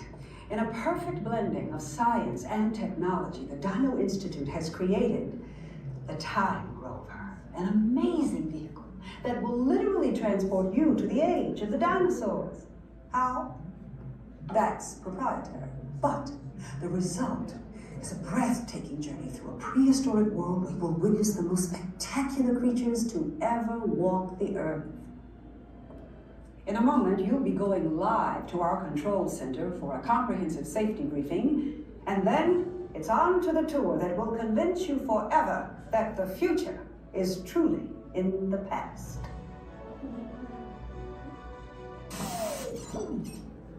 Hello there. Welcome to our little trans-dimensional joyride, folks. I'm Dr. Seeker, your friendly controller and a heck of a paleontologist, if I do say so myself. But let's not talk about me, let's talk about you, and how you can help me make history today with the Time Rover. It's like this. If I can bring you back from the Cretaceous period, it stands to reason that I can bring back a live dinosaur with you. And not just any dinosaur. Take a look at this guy. He's an iguanodon, and I'm certain that he is the key to understanding these magnificent creatures. I tagged him with a locator during an unauthorized field trip. Otherwise, I'd be traveling with you. Right now, our dino should be about here, at the very end of the Cretaceous period. That's where you're going today. I've arrived, it seems, just in time to correct a little misstatement. Dr. Marsh. That is impossibly close to the giant asteroid impact that destroyed most life forms on Earth. Our tours are designed to take you to the early Cretaceous period, and I can assure you that all time rovers have been securely locked on those coordinates. That's right. See? Securely locked. Access denied. Continue. Of course. We were just talking about seatbelts. Plug them in, use them. It can get kind of choppy out there, so keep your hands and arms inside the vehicle at all times. Flash photography? I wouldn't. It alters the homing signal, and that's not good. Oh, and one more thing. Those locked coordinates? We're in. Now, here's the drill. You follow the homing signal to the iguanodon, then I'll enlarge the transport field, and boom, you're back with one additional passenger extra large. And don't worry about that asteroid. You'll be in and out of there before it even breaks the atmosphere. Trust me, what could go wrong? Hey, it's me again. Remember, only you guys are going on this special mission, so don't tell anyone, okay?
follow the arrows to the flight deck.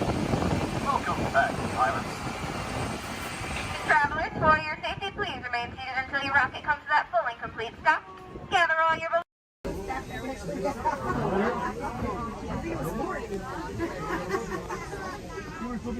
Looks like we're on our way, and I'm so glad to have you with us.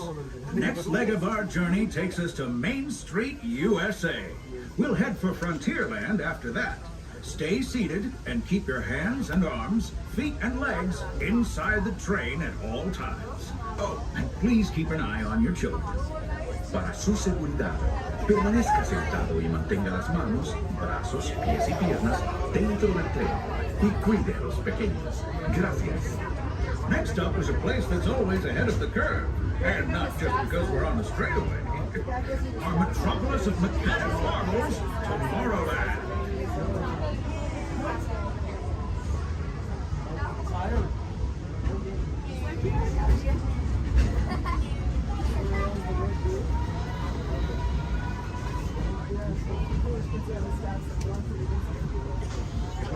As you know, I love this railroad about as much as a songbird loves the morning. But I'm still awed by the rockets and space and fun.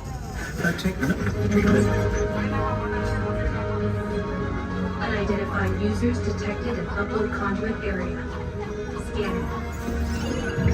Calculating. Locomotive maintaining trajectory. Intervention not required.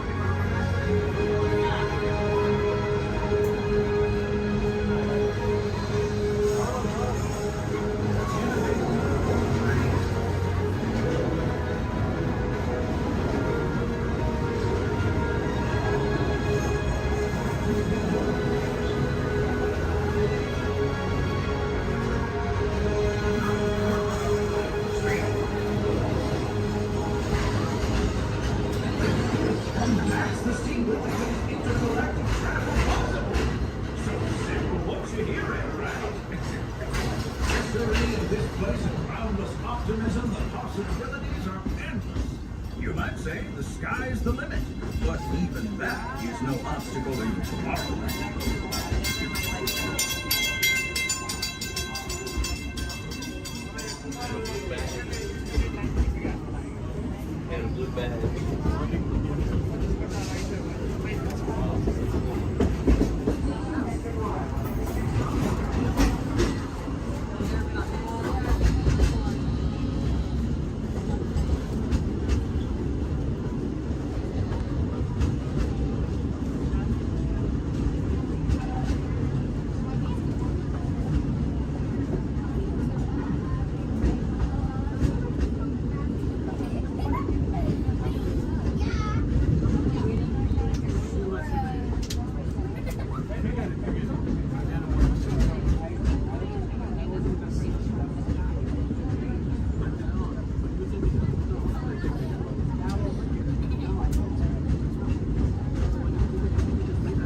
trip around the Magic Kingdom is almost complete.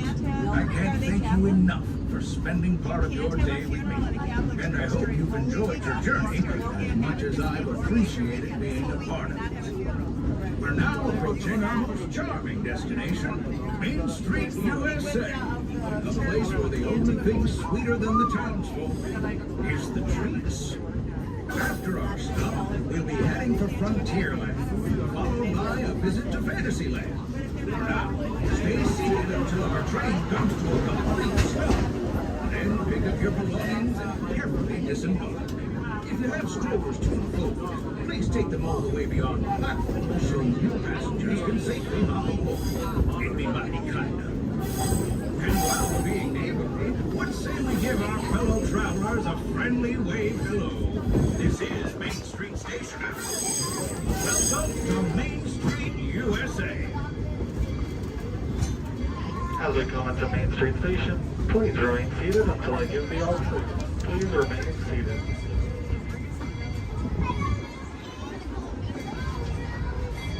Please remain seated, everybody. Please remain seated until I give the all clear.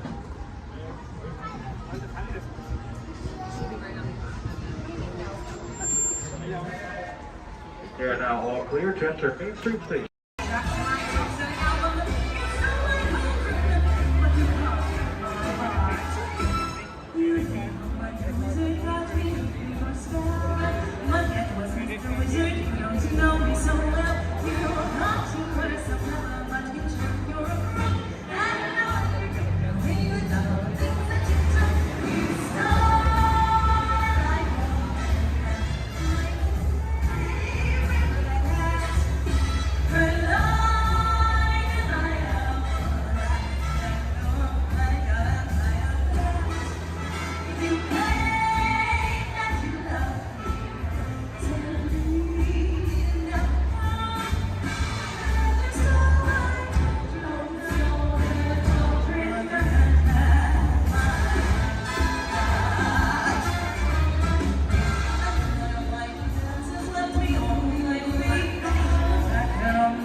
Thank you. Oh, we got company. Wow. All right. How do, people? All right. Hey, don't mind us. We'll be finished in just a minute. What's that? Hey, how What are you you doing? guys still doing here? You're supposed to be at a show. I'm working now. I'd like to introduce our lovely manager. Yeah, she's usually not like this. Yes, usually worse. I heard that. Where is my limo? Good. Okay, come on, guys. Please, get in the car. Sorry, folks. We gotta go. Make sure Come on.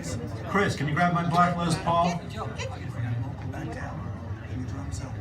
Hey, wait a minute. We can't leave these people here like this. We can't? No. Come on, you know how we feel about our fans. Yeah, that's right. Well, guys, what do you expect me to do? Send them all with you? Wait a minute. I love that idea. How about some backstage passes? Yeah. Come on. Make it happen. Give me some. Okay, I'll make it happen. Now get out of here. I need all of you. See ya. Have a nice ride. Hi, Sal, it's me. Listen, I'm gonna need a bigger car. Make it a stretch. In fact, make it a super stretch. Great. Excuse me. Okay, folks. Look, the show is all the way across town, but I got you a really fast car.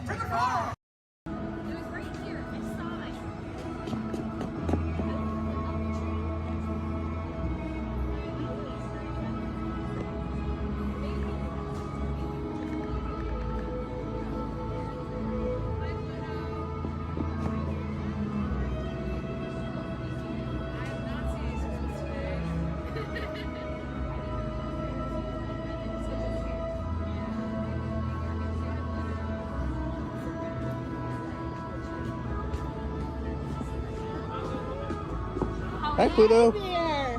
Now you don't chase those cats up those trees. Oh no, we don't chase any cats. No. We're big friends of Victor's, so we love him. He's the best. We're out looking for some treats, so have you guys found any? Or maybe you have some Pluto? Nope, haven't seen any treats yet. Yet? Okay. I'll keep an eye open though. It's a promise you'll let us know if you find I will any. certainly let you know. Perfect. Pinky swear. There you go. Thanks, Ren. You're welcome.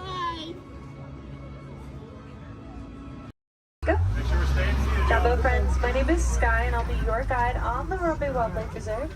If you look above your heads, there is an animal spotting guide. Probably not going to see all of those animals, but we have some pretty good luck. Just remember to stay seated at all times. That includes any little ones. Please don't hold anyone up or pass anyone around. Keep your hands, arms, feet, legs inside of the vehicle at all times. We brush up against some thorny brush. And these are going to be real wild animals. They are going to be moving around, so you may want to have your cameras out ready. Hold on tight. I recommend a sport or an action mode if you have it.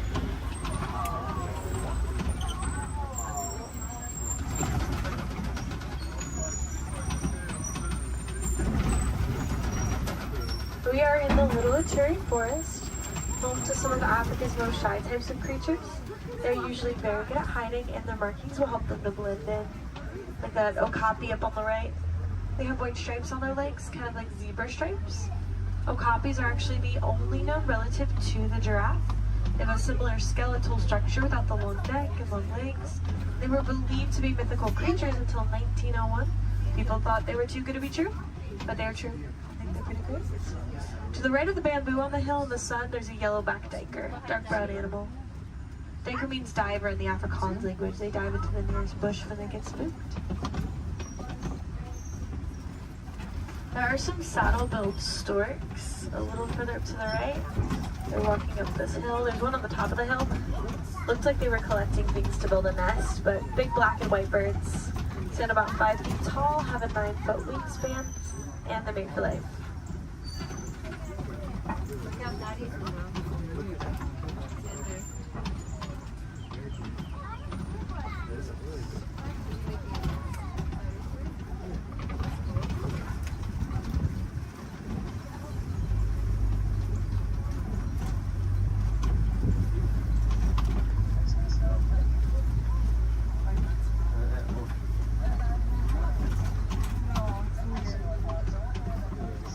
See some antelope further up ahead to the left. There's going to be some tan ones called greater kudu.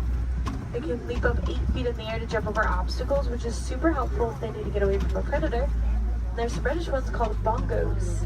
Their beautiful coloring is also a greasy substance that can mark leaves as they're passing through the forest, potentially making it easier for them to come back and find each other.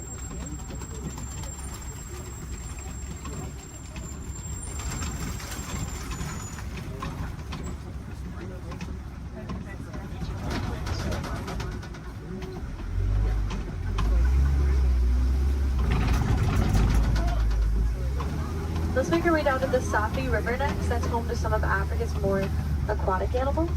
We should probably look for them in the water.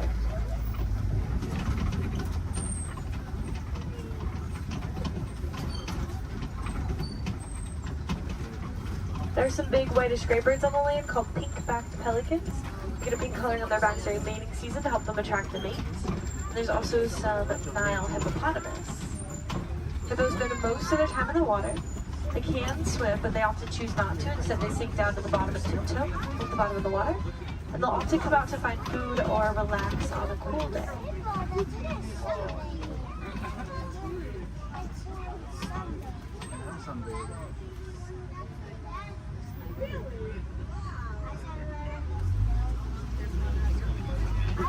The Nile hippopotamus are one of Africa's most dangerous animals.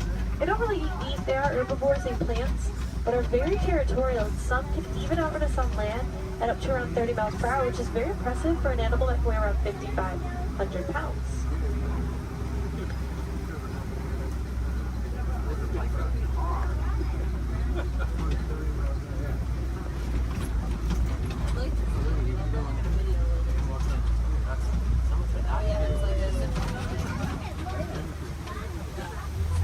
Underneath this bridge, there are some Nile crocodiles. They're very still, you won't see them moving around a whole lot. They spend a lot of time conserving energy in between their meals, but they have quick reflexes and a bite force that can crush bones. Sometimes they actually have to be very gentle with their jaws, like when they help their eggs to hatch by rolling them in between their teeth.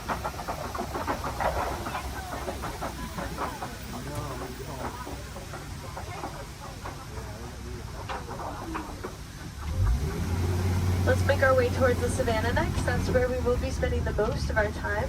It's known to have vast open grasslands, and it's a really great place to find some more animals.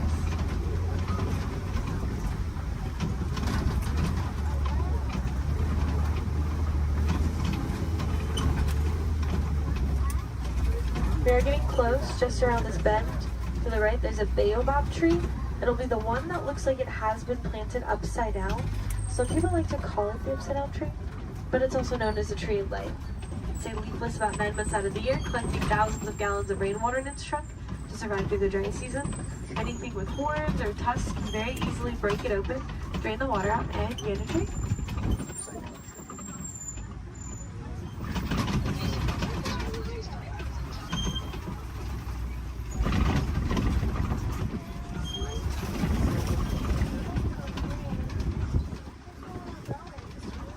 There's some wildebeests at the bottom to the right. Those are going to be the silverish animals.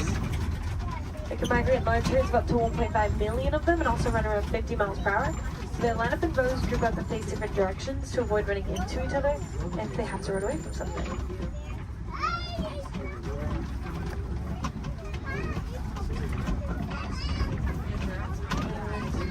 There's some giraffes. There's a tower, which is a group. Makes sense, they tower over everything at about 20 feet tall. Giraffes are born at about 6 feet tall after a 15-month pregnancy. And the large tan antelope are the elands. They stand up to around 6 feet tall at the shoulder, weigh around 2,000 pounds, and have a funny way of attracting a mate. They'll wrap their woods in leaves like they're creating crowns on their heads, and they'll flex their muscles.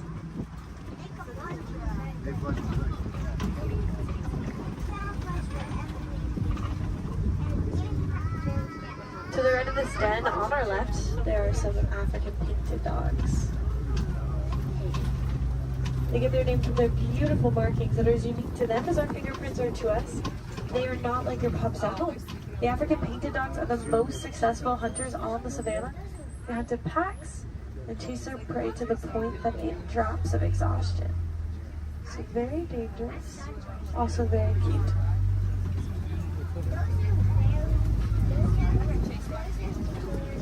There's some sable antelope here to the left, with spear-like boys that point backwards to fend off attacking predators that may try to jump on their backs. Now they would fight the flight very territorial and quick to stick up for each other, despite being a prey animal. Here's some zebras, a dazzle, which is a group of them, because their stripes help them to blend into each other and confuses predators. In other words, it dazzles them. When they're born, their legs are the same length as the adults to help them blend in even more, keeping them protected from predators that may try to seek them out.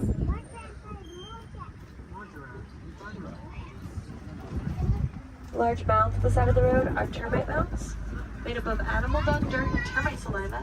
They get as hard as concrete in the sun, so animals like elephants, giraffes, like to use them as a scratching post, weighing them down.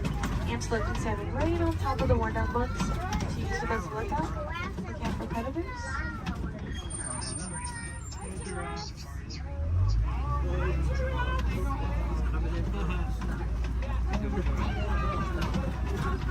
We'll see that eland again up ahead and more giraffes throughout the savannah. So we can pop in. See some wildebeest not too far away from us.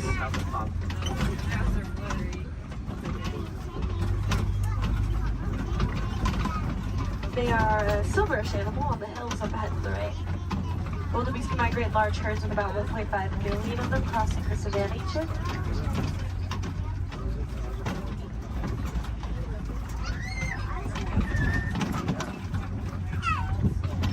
Those run around 50 miles per hour, so wildebeest face a pretty big challenge of trying to avoid running right into each other if they have to run away from something. So they often line up in rows, group up, and face different directions. Keep themselves from running into each other.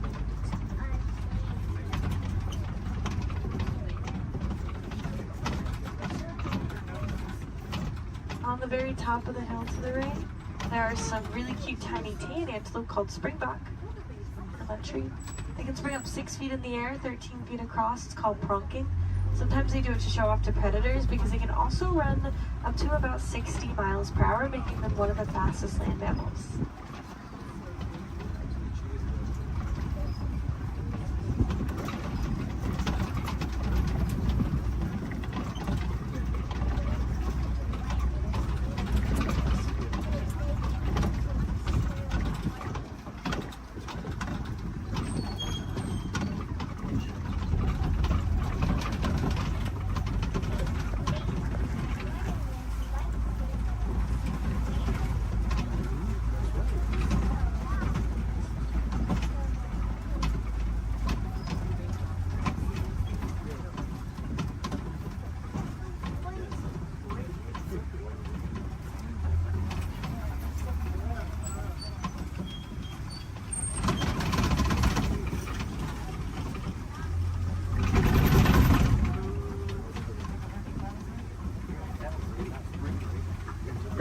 some mandrills at the very end here to the left.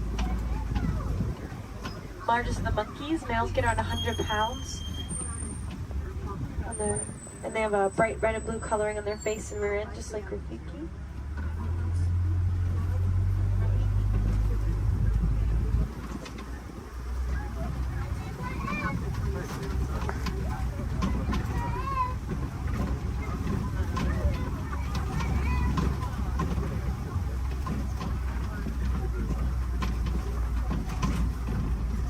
Next up, we'll head towards some red clay pits. Some animals really like to eat red clay. It's really good for them.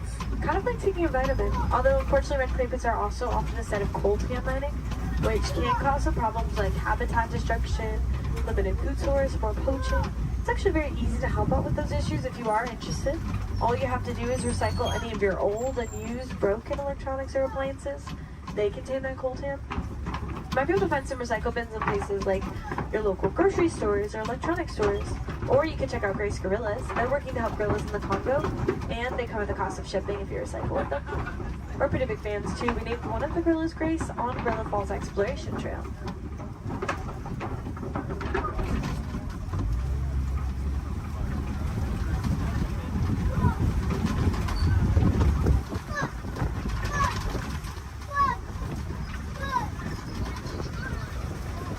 Looks like there are some tusk marks and footprints. Could be getting close to smoke.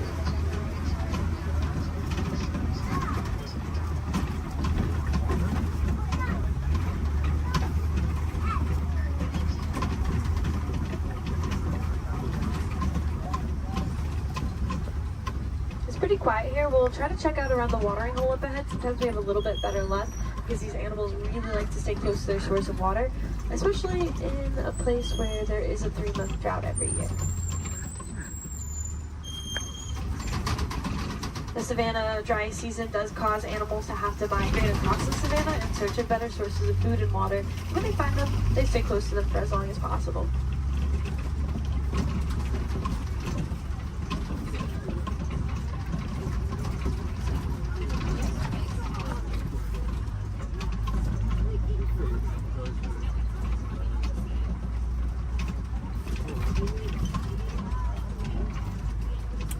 There's an African elephant up ahead to the left. It's actually 2 of them. This is a bachelor herd of males, and I can see that they're kind of pushing each other around a little bit. They can roughhouse a little bit. It's pretty normal. African elephants are the largest land mammals. They can weigh up to around 14,000 pounds. Elephants are born at around 300 pounds after a 22-month pregnancy.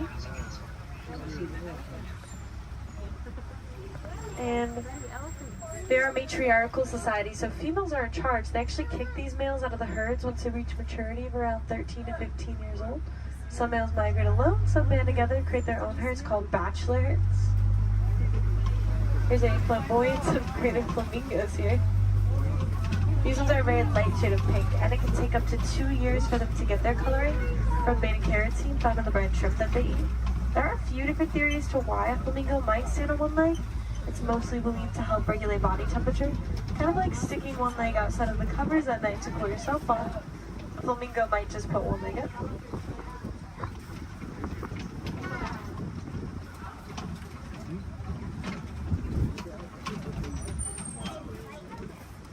It's really cool to watch those elephants play.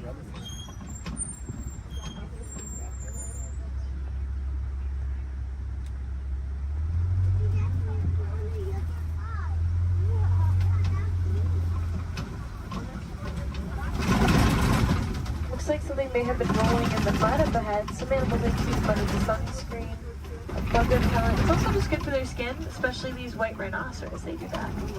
They're almost always covered in mud. Rhinoceros can get up to around 5,000 pounds and are very social, love to hang out in crashes, their groups. Unfortunately, they are poached for their horns made out of keratin, which is hair and fingernails. People believe that it has medicinal purposes. It is really just hair and fingernails, so awareness is a big part of rhino conservation. The rhinos here in this reserve are helping us to spread that awareness. There's an ostrich to the right. Largest birds, flightless. They run around 40 miles per hour. Their wings help them to keep their balance and quickly change directions while they run.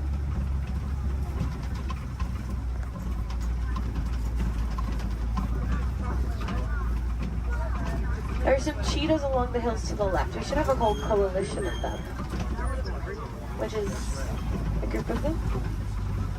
Fastest land mammals, they have a top speed of up to 70 miles per hour, which we'll get to in just a couple of seconds. Cheetahs really only run for about 30 seconds at a time. Not long distance runners. And they are most active during the day. They do their hunting during the day to avoid the competition that they would have if they were to hunt at night, especially alongside big cats.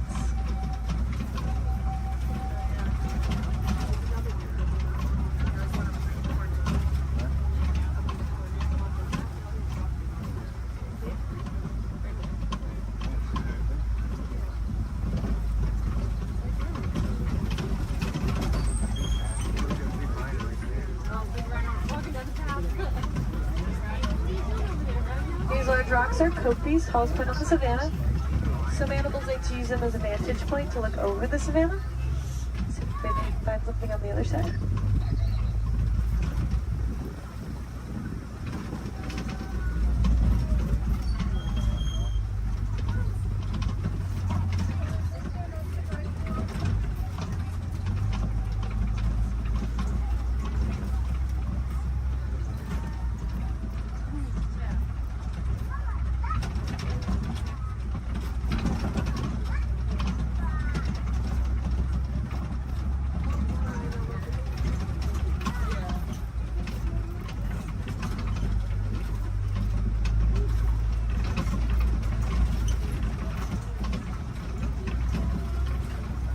There's some lions here to the left.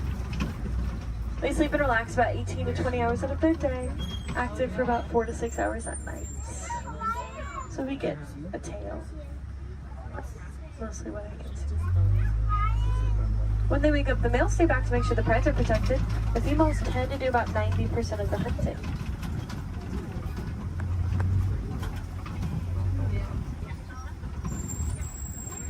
There's some warthogs in the back left. They just look like hairy rocks in the break of that bush. Pumba, that means foolish one in Swahili. Actually very intelligent. They'll back up into those burrows with their tusks out to ward off predators. Also use them to dig too, but they work smarter, not harder. They will find them abandoned or steal them from other animals if they can.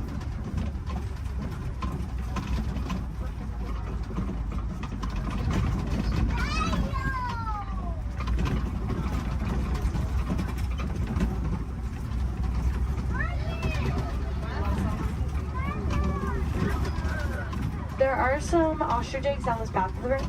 Largest of the bird eggs, they get around 3 pounds each. One is the equivalent to 2 dozen chicken eggs, and they're very tough.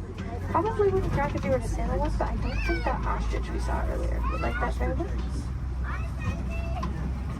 And now we are heading into the final area of the reserve. Mostly farmland. We'll see if we can find some farm animals before we head back to our warden's post.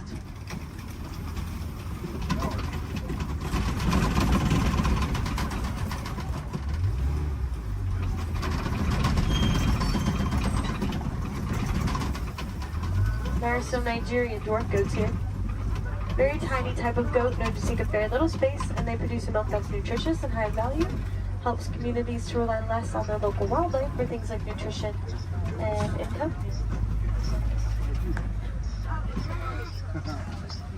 The yellow box and the yellow post here to the left is a beehive fence from our Elephants and Bees project, which is personally one of my favorite projects that we've ever worked on. Basically, elephants don't like bees. They can hear the buzzing over a mile away and stay away from it. So we've been helping to build beehive fences around crops for farmers in Kenya to keep elephants from eating and destroying crops. Then farmers won't have to resort to poaching them. It's also good for the bees, and farmers can sell the honey as an extra crop. So again, that is the Elephants and Bees project. It's about that time that we start to make our way back to the warden's post. Just make sure you have everything. Check those rows, gather up all of your trash. Please don't leave anything on the trucks. If any of you are wilderness explorers, you have been aboard the Simba 1. That is SAM-BA1 Simba 1. Badges can be collected further down the path as you exit. And if you want to help out these amazing creatures, then I definitely recommend checking out the Disney Conservation Fund. You can learn more about the cool projects that we work on. You can donate to it if you'd like. Any amount Disney matches every cent. We'll give you a cool pin for it. You can also just reduce, reuse, recycle. Those are great ways to help. And if you learn any cool facts about animals or conservation anywhere around the park today, just share them with a friend. Awareness is always the first step, so by talking about the animals, you can help them out. Again, my name is Sky. I had a lot of fun out there. I hope you did too, and I hope you'll join us here again soon. No two safaris are ever the same. The animals will definitely make sure of that. But we aren't going to stop in this area right here. I'm actually going to take you back to the same boarding post I picked you up from. So we're just passing through, but it's not going to take us too long.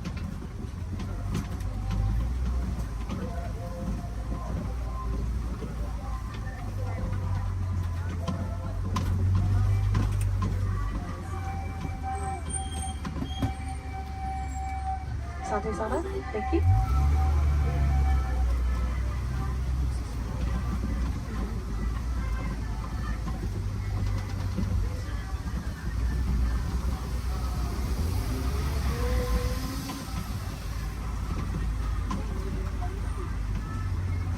Again, just going to pass through here and keep on going. While we have a few moments ahead of us, this is also a good time to decide where you want to head next. You will already be on the Gorilla Falls Exploration Trail as you exit. So if you continue on, you can see some animals like gorillas, meerkats, zebras, naked bull rats. Back in Asia is the Maharaja Jungle Trek if you'd like to see some animals like Sumatran tigers, Komodo dragons, fruit bats. There's also a trail called the Garden of the Tree of Life around the big tree in Discovery Island. You can get a closer look at the carvings. There's a lot of really cool picture opportunities over there and more animals along the trail as well. And of course, if you love those goats as much as I did, you probably want to pet one. There's a petting zoo at Rafiki's Planet Watch. Just take the Wildlife Express train in Harambe to get up there. Let's try to make this a little less awkward and hang out here while they load this truck ahead of us. In a moment, we will be passing by this guest who are probably a little confused right now to why you're on the truck and they're not. So personally, I like to wave to them, say Jumbo, get them excited for their adventure. You don't have to do that if you don't want to. You can completely ignore them. We'll never see them again anyways. You can awkwardly stare at them as we roll by. That's fine too. Or look at the beautiful plant life on our left. Totally up to you.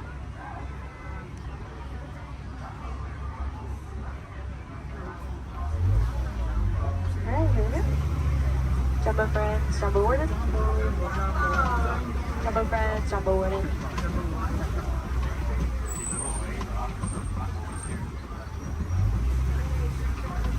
Here in Harambe we say Kwaherini, which means to go well. So Kwaherini, enjoy the rest of your day out there in the wilds. And go make a big difference out there, friends. Bye.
menos nos vamos viendo.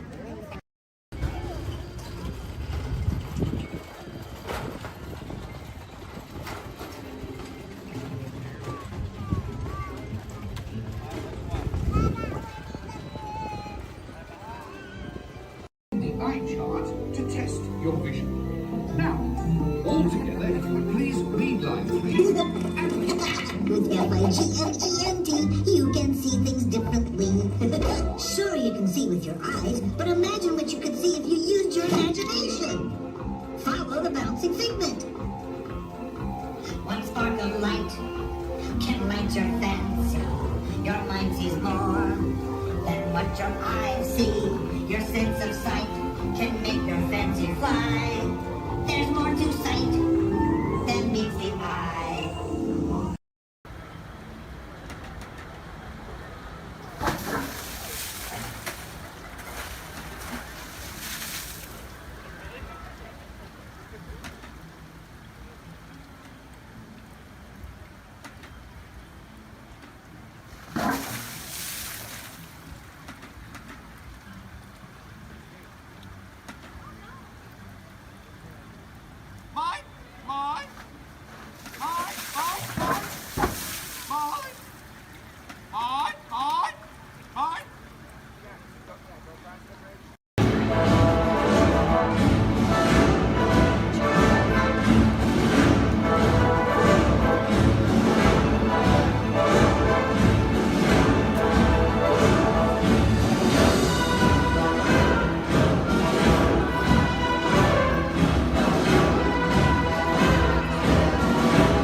Here we go.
aboard the Disneyland monorail.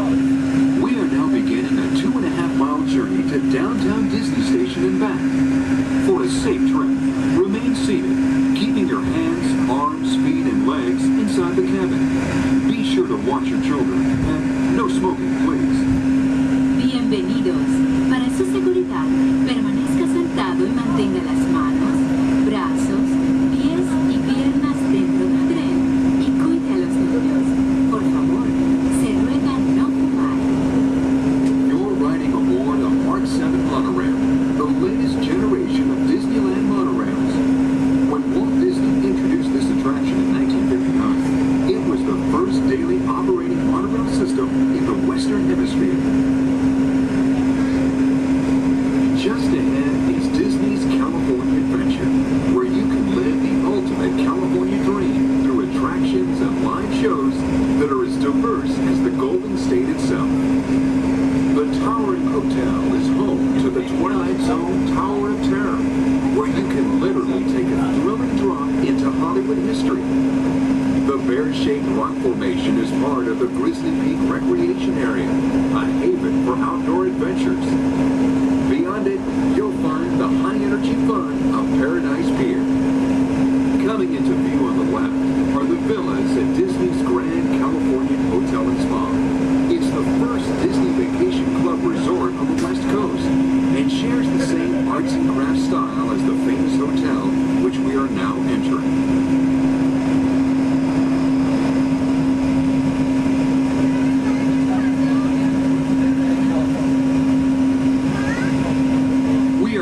Arriving at Downtown Disney Station, gateway to the Downtown Disney District and the Disneyland Resort Hotels.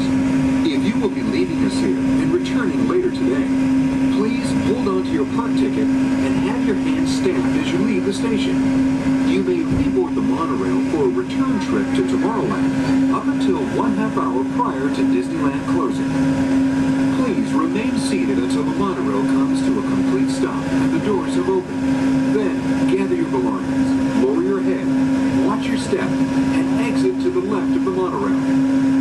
Thanks for traveling with us today, and we hope you enjoy your visit to the Disneyland Resort. For those of you continuing with us, we'll begin our return trip to Tomorrowland in just a few minutes. Thank you.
We'll get in line somewhere.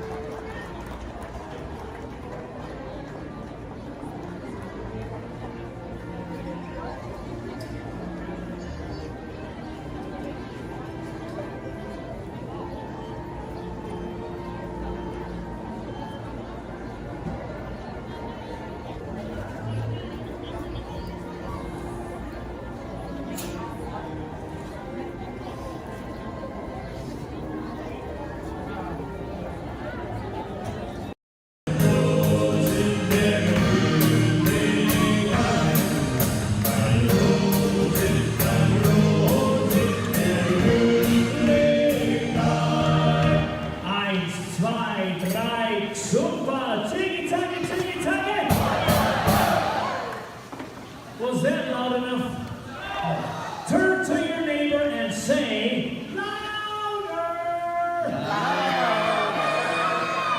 Okay, drinks and thumbs up, here we go. Tiggy, taggy, tiggy, taggy!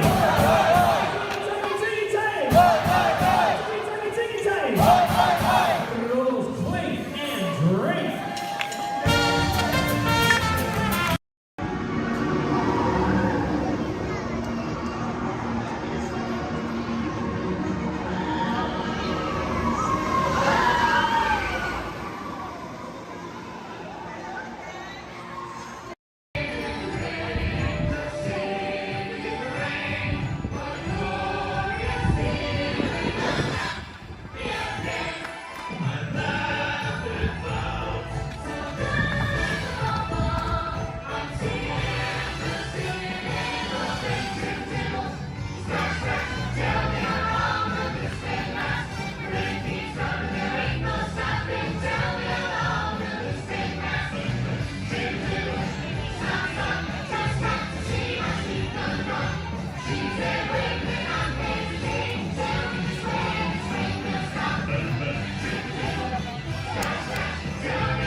Hi, and welcome to the universe of energy. How are you? Fine. No need to answer. You know, you're probably surprised to see me here, aren't you? But then there's probably a lot of places you'd be surprised to see me when you think about it. If you were driving in your car, for instance, okay? Close your eyes, you're in your car, no, close your eyes, in the car, but right now think about it. You're in your car, you're driving, and then all of a sudden from the back seat, I just pop up and go, you just whack me in the head, wouldn't you? That wouldn't be nice. But then it wouldn't be nice for me to do that to you. How'd I get in your car anyway? Did you lock the car? Maybe it was your fault. Maybe I'm just teaching you a lesson. But the point is, to see me here as a spokesperson for the universe of energy. I mean, that's crazy, you know. I mean, I'm an expert on a lot of things. You know that, I know that. But not a lot of things, a few things. But energy, I mean, there was a time I could care less about it. And then suddenly everything changed. One day I was sitting in my apartment.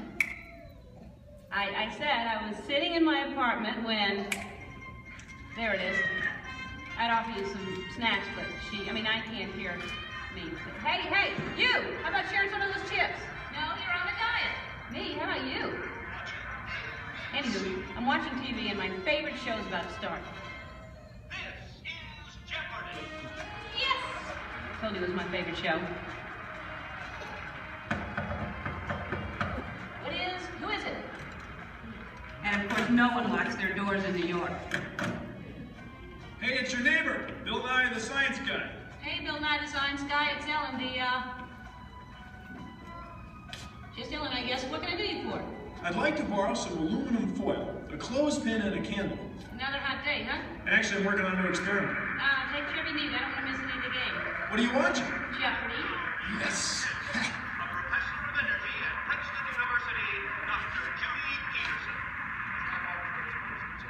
Oh my gosh. What? It's my old college roommate, Judy Peterson. She was such a smarty pants know-it-all. I had the best nickname for her, though. What was that? Stupid Judy. Ellen, that makes no sense. She has a PhD. I know, but it made me feel better. So now I guess she's some hotshot, energetic professor. She's a professor of energy. Whatever. Who cares about stupid Judy and her stupid energy? Ellen, energy's the most important thing in the universe. Oh yeah, sure. Take her side. I'm not taking her side. It's just that without energy, nothing would go. Nothing would happen. I mean, there'd be nothing. Well, then we'd really be in jeopardy now, wouldn't we? Yeah, well, what is, thanks for the supplies, and see you later. What is? Bye-bye. It's the Parliament of Israel. Right ahead. Go. Right again, Judy. Stupid Judy, stupid energy. Maybe the universe needs energy, but I don't. I'll take a nap for 100. I know. Big piece of corn right there in the teeth. How could you not see it? I'm gonna have to call you back. Now, as most of you know, when someone falls asleep watching TV, that person is going to have a what? Anyone? Sequence. Anyone? A crick in the neck? Bad hair day. A dream sequence. That's right, ma'am, a dream sequence. Right. Mine was more of a nightmare, actually. And actually, we should get some fog in here. Always nice to spice up a dream sequence with fog. No, not in here. Over there. The dream. Scary, huh? This is Jeopardy! Now here are today's contestants. Dr. Judy Peterson, Dr. Albert Einstein, and finally, just Ellen. And now here is the host of Jeopardy, Alex Trebek. Thank you, Johnny Gilbert. Hello, contestants. Welcome to our program, and good luck to you in the game. Here are the categories for the first round of play. Solar energy, wind power, energy from water, fossil fuels, fusion, and finally, gas. Ellen, since this is your dream, we'll let you make the first selection. I will take fossil fuels for, let's go 100. Fine. The answer is, this was formed from microscopic plants and animals trapped in ocean floor sediments millions of years ago. Ellen. Yes, I know that one. That's, what is the stuff trapped? Microscopic fuels and plants and animals and Sorry, Ellen. We were looking for something more than just an embellishment of what I had already said. Anyone else? Judy. What is petroleum, Alex? What is bituminous? What is solar thermal conversion? What is hydroelectric? What is helium? And so, as we come to the end of the first round, ladies and gentlemen, Judy has the commanding lead. Ellen has her work cut out for her, and Dr. Einstein is nowhere, relatively speaking. Is this a nightmare or what? Oh, Ellen, your first correct response. Wait a minute. Dreams! This is my dream. I'm in control now. I can still win. I still have a chance to. Ellen! Who is it? It's me, Bill Nye the Science Guy. Hey, I'm glad you came to help me. Actually, I came to see Einstein. Wow, you're getting clobbered. Yeah, this Nightmare Jeopardy version's a lot harder than the home version. Can you help me? Sure, but first we have to go back. Backstage? No, way back, like many billion years ago. Okay, but can we stop at a mini-mart or something to get some snacks? Because I have a tendency to get hungry after a couple billion years. No can do, time's wasted. Come on! Wait, it's not even over. It gets really weird from here. Now some person I don't even know reminds me there's no eating, drinking, smoking, or flash photography allowed in my dream. There is no eating, drinking, smoking, or flash photography allowed in Ellen's dream. And she forgot something. And no videotaping, okay? And those of you who are just walking in right now, you're late. Where have you been? I love your hair. No, not you. No, I mean, it's all right, but that's cute, yeah. Anyway, so you're not completely lost. Here's a recap of what has been going on. I'm Ellen. Hi. I love Jeopardy. I used to not care about energy at all until I had a nightmare that I was on Jeopardy and all the categories were about energy. Oh, don't I know it's scary. So my neighbor, Bill Nye, stepped in to help me out. Bill Nye, the science guy. You know him? Anyway, so he comes in to help me out. That's what's going on. Got it? Good. If you don't, then that's your problem because you're late. And you think about that next time.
That's an adventure for sure.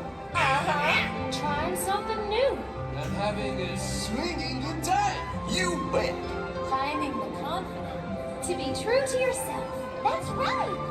Here's to all of us, old friends and new. Warm hugs for everyone. Oh, this is what I love about the friendship fair. Wherever you are and wherever you're from, we're so glad you're here. The best is yet to come. Today we make history with our friends, family. We've just begun. Once in a lifetime, a chance to explore. The future is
spotting.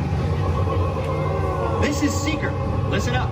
We've got to get in, grab the Iguanodon, and get out before that asteroid hits. Let's roll!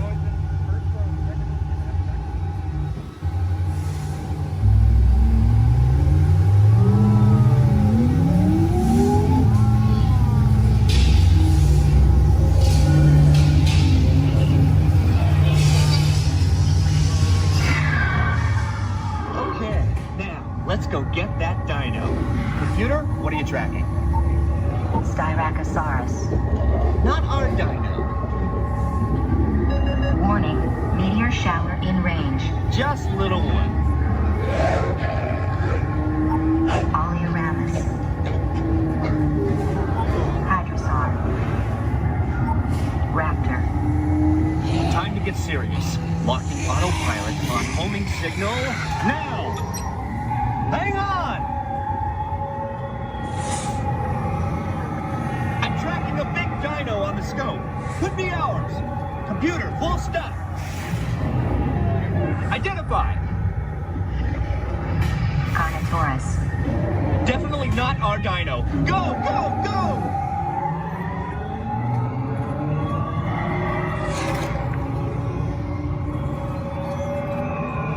Another big guy coming up. Computer. Slow and identify. Sauropod. Still not our dino, but at least this one's a vegetarian.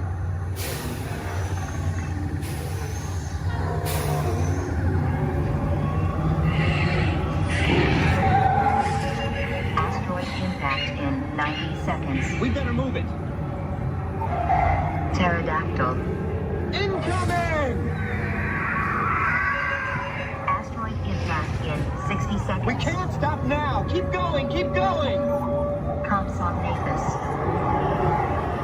Computer, what's happening? Loss of traction. Four-wheel drive, move it!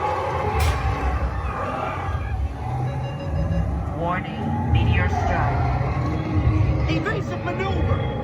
Left, right, left, right! That was close. Computer, now what? Carnotaurus. That's it! Abort mission! Abort! Abort! Iguanodon. Forget it! Get them out now! Asteroid impact.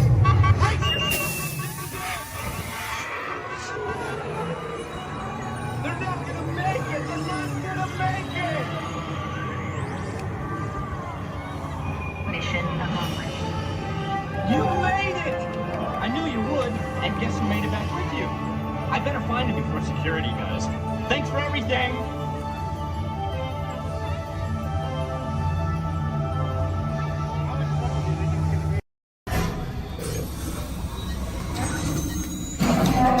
Engineers. Automatic repair engaged.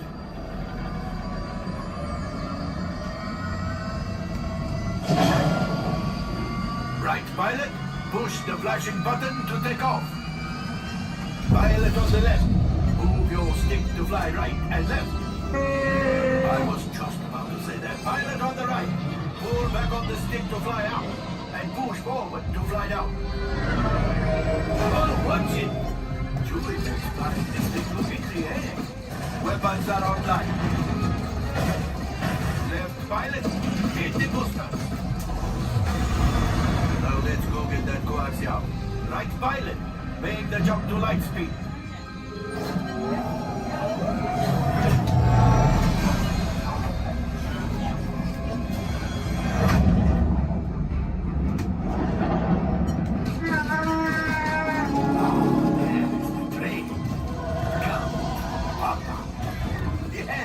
Yes, keep shooting.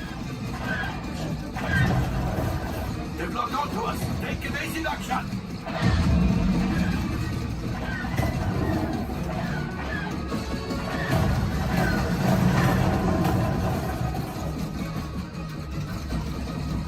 There it is. After that plane. Gunners, fire the harpoon. Excellent. Now, gunners, shoot the cargo free. Let's Pilot, brakes! Well, my friends, that could have been much worse. Okay, it's much worse.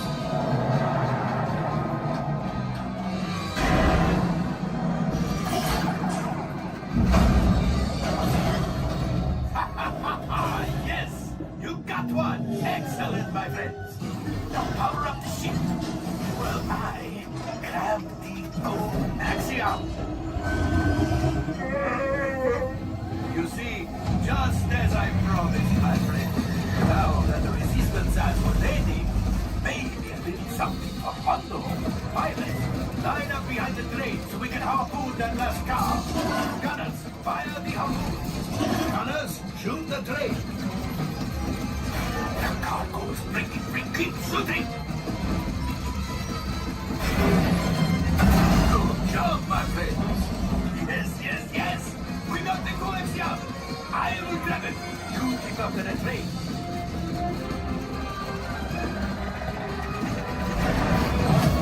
Gunship. Oh, that's ridiculous. Things are getting too hot. We've got to get out of here. Yes, a distraction. Fire the missiles at the train. Hey.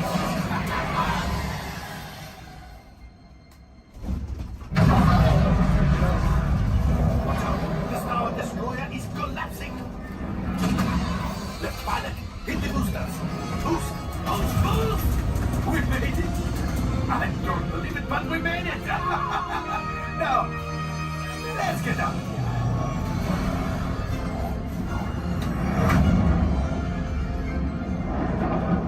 Great job, my friends. You retrieved 2 containers of coaxium. This will greatly help the resistance. You have heard the First Order and made Chewie proud. Now, after my modest profit, your cut minus what you owe me for damaging the Falcon is... Hey, not bad.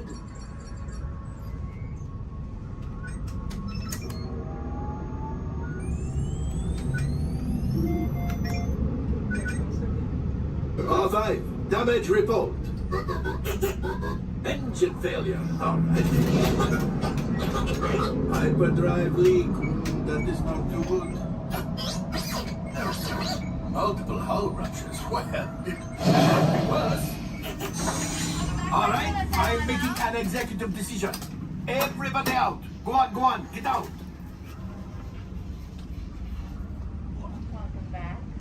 All available techs, we have a Corellian freighter that needs immediate transport back to the maintenance bay. This thing has seen better days. Better fix all that before the Wookiee sees it.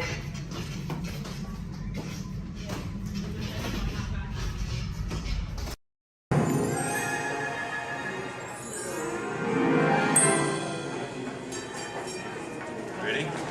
What card is that? Okay, keep your eye on it. Wait. Please. Blow on it.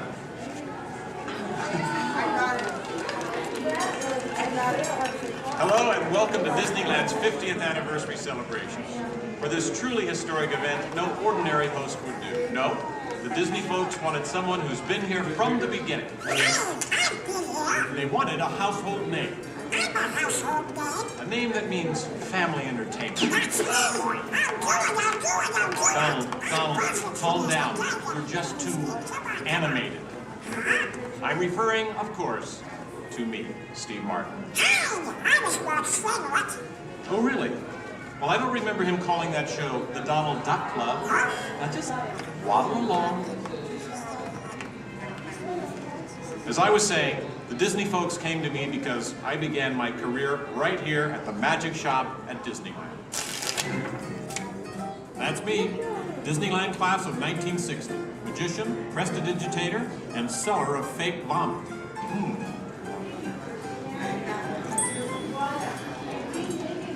So young Steve Martin starts performing magic here, and lo and behold, they start calling the place the Magic Kingdom. Coincidence? I don't think so. But right now, I'd like to introduce you to the man who started it all, Walt Disney.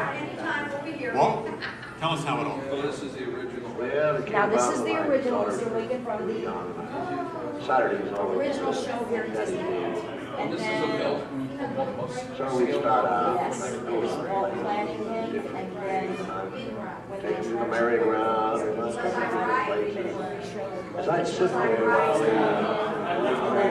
these things, sit on the bench, eat peanuts. I felt that this subject using parents and the children could have fun together. Great idea. So that's how Disneyland started. I'll take it from here. Oh, yeah, and I did not. This work at priceless Disney artwork shows the but I first did work design for at the Disneyland. Gettysburg show A small park that would with have been the near the headset Disney show. Studios in Burbank. It's sweet, They isn't could it? simulate a But he couldn't stop there. Not Walt. He wanted a world of the future, an exotic jungle, a wilderness frontier, and this is just the most rare and valuable piece of art for Disney archives. It's the painting that sold the concept of Disneyland to the bankers. It was a painting. Thank you, and just get this lobby just open this morning, so you were here day one. It's just open today. Then Walt heard about an orange grove in Anaheim. Thank you, you're welcome. An hour away from any major city, at the end of a dirt road. Talk about impossible dreams. If I could take you back in time. Wait a minute. What am I saying? I'm a magician.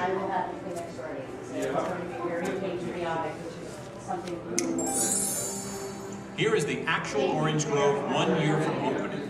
And that's actually Walt Disney in the actual orange grove. Let's listen in on his top secret plans. 1, 2, 3. Aha! Some sort of code. I get it. Walt also had a code for all the trees on the property. Red ribbons for the big trees he wanted to save for Disneyland, and green ribbons for the ones he wanted removed. But, as fate would have it, the bulldozer driver was colorblind! Oops. So, Disneyland, less than a year from opening.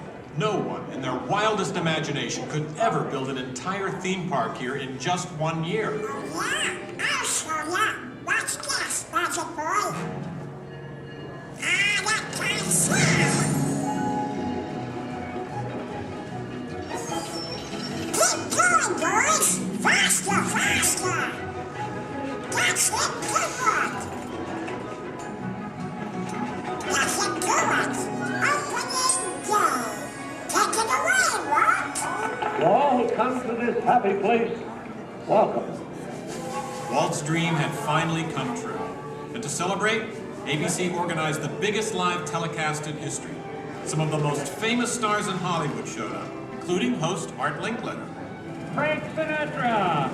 Hello, Franco. Who's driving? Sammy Davis Jr. Hello, Sammy. Bob Cummings, Ronnie Reagan. Come on in. Davy Crockett. Buddy Epson's there, too. But right now, it's my pleasure to introduce the famous star whom Mr. Disney has asked to christen the Mark Twain. Ladies and gentlemen, Mr. Disney. I'll take it from here, Mr. Linkletter.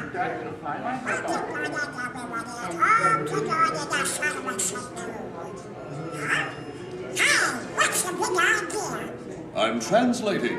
Nobody can understand what you're saying. You can't too. Cannot. Can. Not.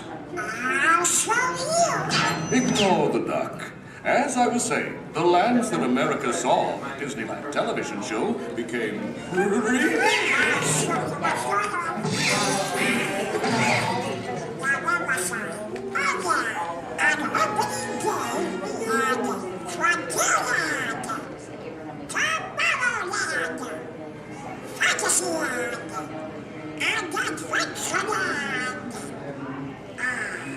was a perfect day. Oh, really? I wouldn't say perfect. It was 100 degrees in the shade, and the freshly poured asphalt was still wet. 11,000 people were invited, but 28,000 showed up. Newspapers predicted the worst for Walt Disney Park, and only 90 days later, 1 millionth guest walked through the gate. Disneyland not only survived, it thrived.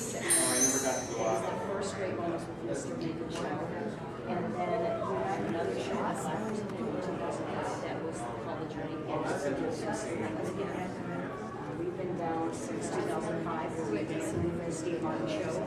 This is honoring Disneyland's 50th year. So this film is what's left. So it's going to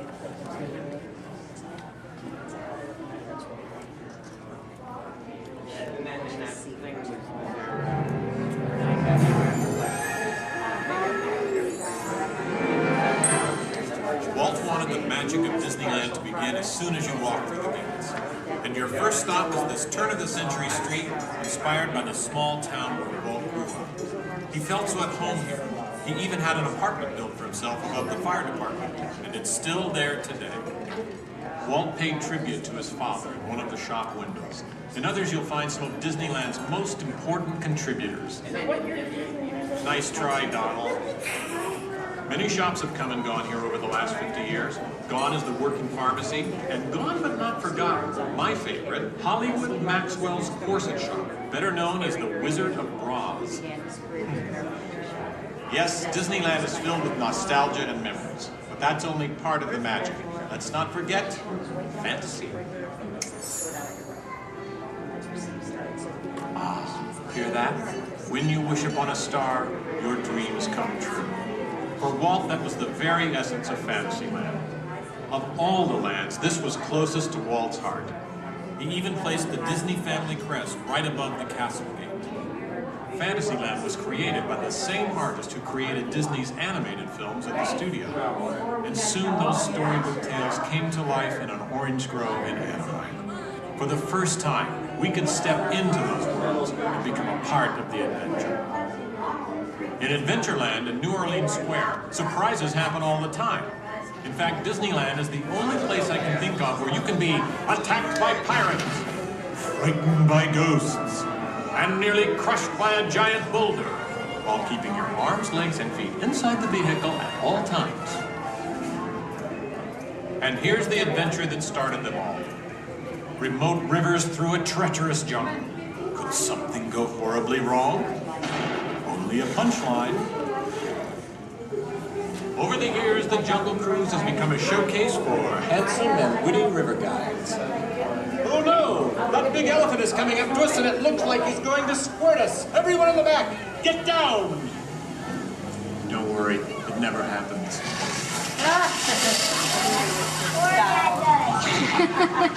Yeah, Donald. It was the duck, right? The duck? You know, every time I get all dressed up in my cowboy hat and pearl-handled pistols, I think about the heroes of frontier.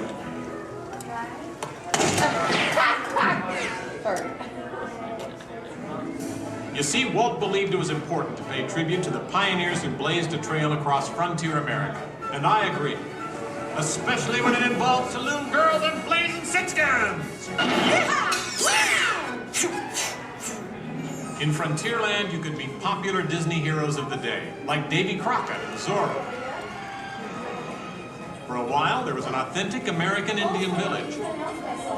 And in the little mining town called Rainbow Ridge, you could board a mine train or pack mule to explore nature's wonderland.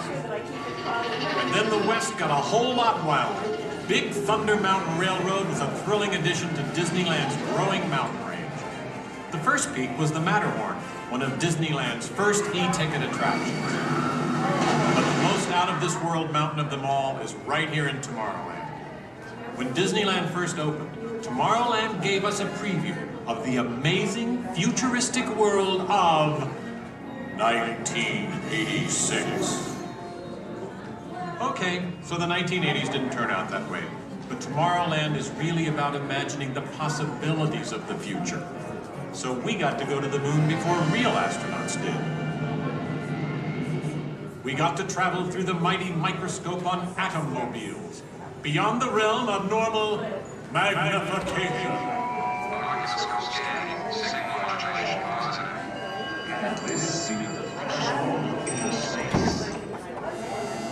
Tomorrowland has always been a showcase for new ideas and new inventions, including one of Walt's most famous. Audio animatronics? Right, audio animatronics. And this technology wasn't just for the birds. Walt's idea got better and, as always, bigger. For the new wash day marvel, it takes only 5 hours. Not only could these robotic performers talk and act, they could jam. Hit it, boys!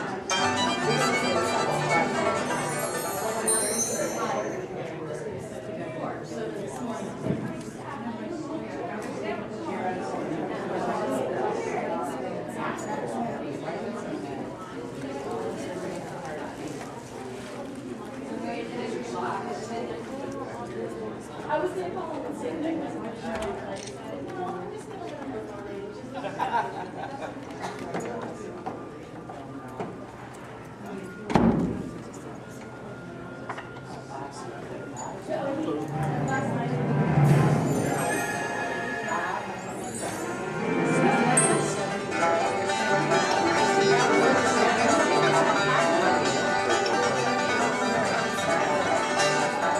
Yes, Disneyland has had thousands of great entertainers over the years, and not all of them have had servos and circuit boards.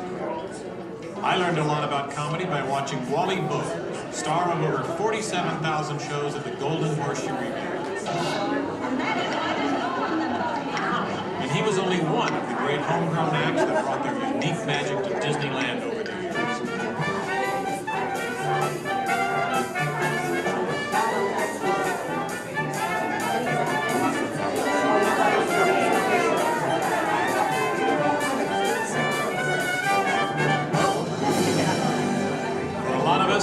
Disneyland's best magic trick happens every day at dusk, when all the lights come on and Magic Kingdom is transformed before our very eyes.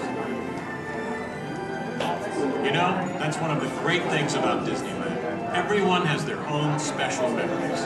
For some, it's the first time they walk through these gates. For others, it's their first parade. And I'm sure for all of you, it's watching me, Steve Martin, host Disneyland's big 50th anniversary.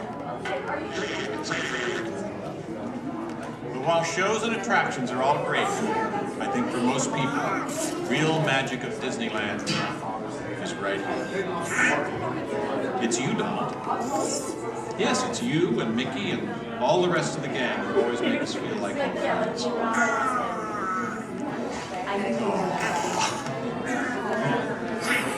Shall we? Let's do it! Goodbye, everybody. You know, I have to admit, you would have made a perfect host. Sit up next to me.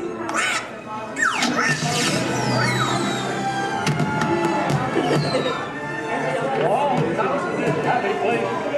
Welcome. Disneyland is your land. Here age relives fond memories of the past. And here youth may savor the challenge and promise of the future. Disneyland is dedicated to the ideals, the dreams, and the hard facts that have created America, with the hope that it will be a source of joy and inspiration to all the world.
boys and girls, this concludes our cultural lighting ceremony.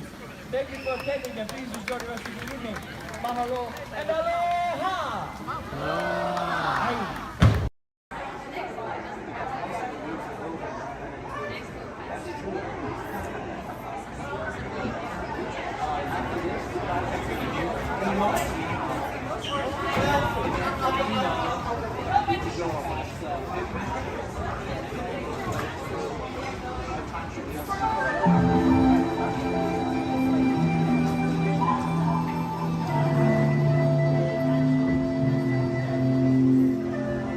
Welcome to a voyage of discovery and awareness of the richness, the diversity, and the often surprising nature of living with the land. Our journey begins as dramatic and sudden changes are sweeping over the land. The approaching storm may seem violent and destructive to us, but to nature, it's a new beginning in the cycle of life.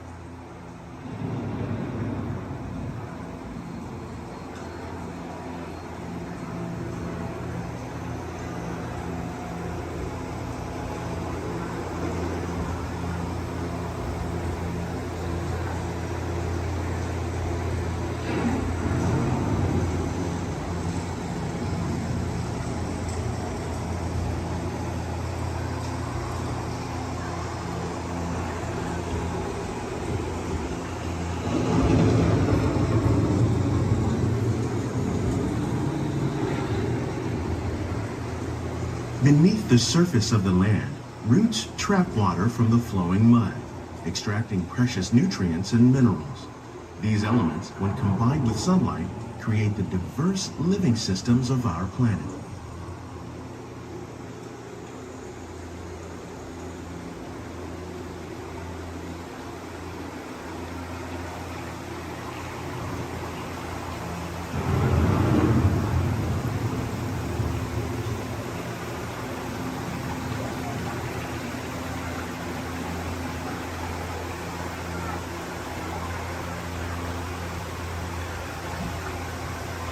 One of those living systems is the rainforest, home to the most amazing concentration of life on our planet. These dense and beautiful forests cover only a tiny portion of the Earth's surface, but they contain more than half of its plant and animal species. Rainforests are also extremely rich and productive living systems, providing us with oxygen, food, medicines, and other elements essential to our lives.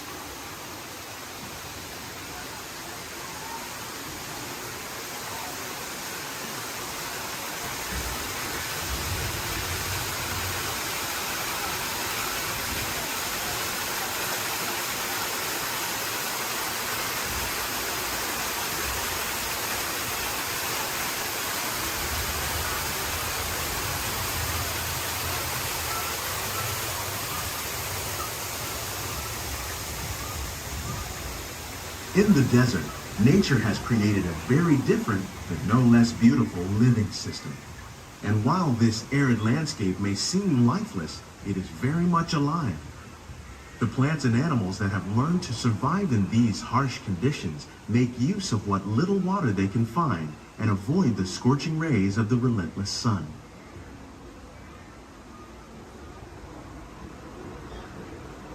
The American prairie once appeared as desolate as the desert, but over time, rainwater and nutrients gradually penetrated the hard surface of this land. Even the hooves of the mighty buffalo helped create the rich soil that would one day become home to the American farm.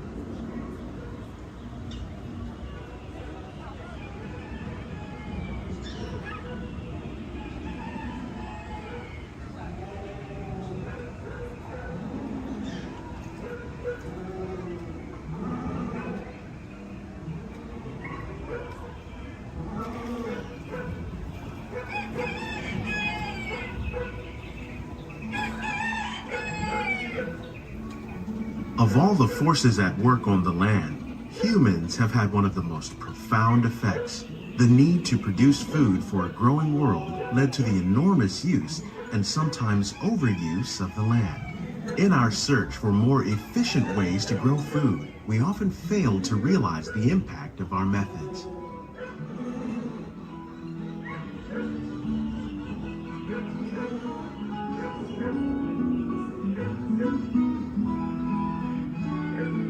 Today, we're learning to live with the land, discovering better ways to grow food that will assure both human and environmental well-being.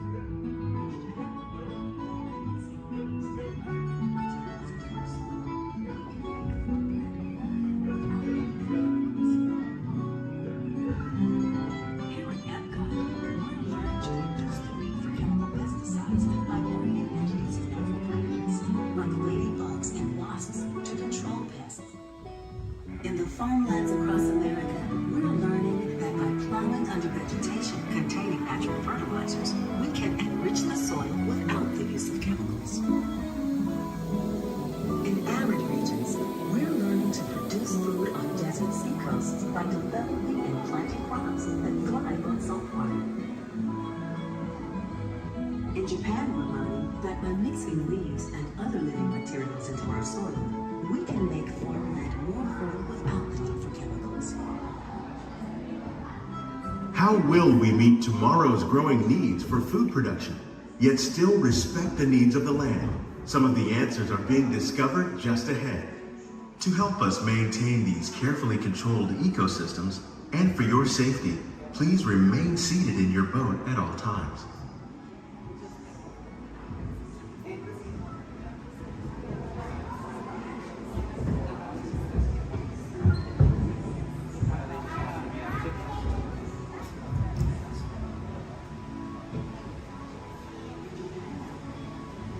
Welcome to our living laboratories, where scientists from Epcot and the U.S. Department of Agriculture are exploring innovative ways to produce bountiful harvests now and into the future.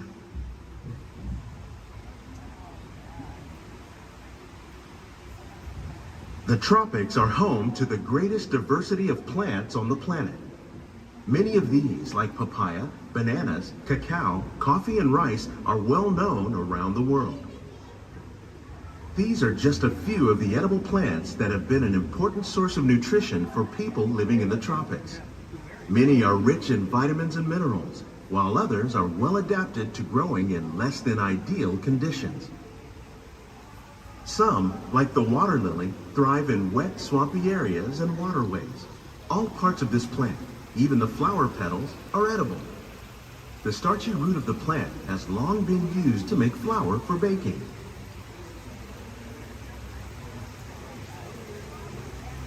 One day, many of these lesser-known tropical plants may be as important as the bananas growing on both sides of the boat. More than 28 million tons of bananas are eaten annually, making it the most popular fruit in the world.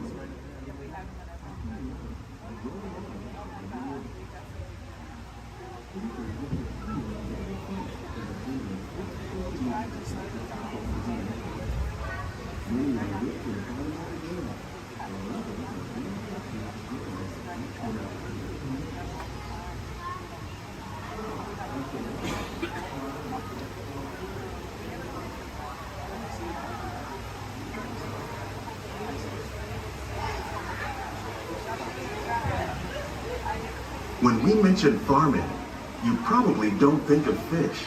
But fish farming, or aquaculture, accounts for nearly half of all the seafood consumed globally. Tilapia, bass, and catfish, like the ones you see here, are three of the more popular crops raised by fish farmers. The sustainable system we're using here recycles the water in the tanks. As a result, we're able to save millions of gallons each year. Our small fish farm produces nearly 5,000 pounds of fish each year to serve in restaurants around Walt Disney World. Innovations like this one can play an important role in our efforts to produce bountiful harvests and still protect natural resources.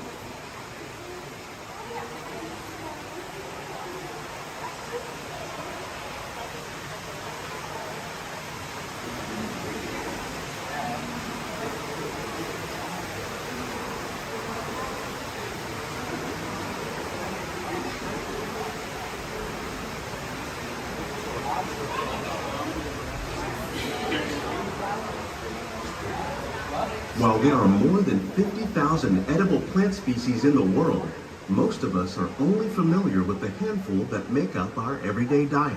The common grains growing here, wheat, maize, sorghum, and millet, plus rice, account for nearly 2/3 of our global food consumption. Learning how to increase yields of these staples is an important goal of research around the world.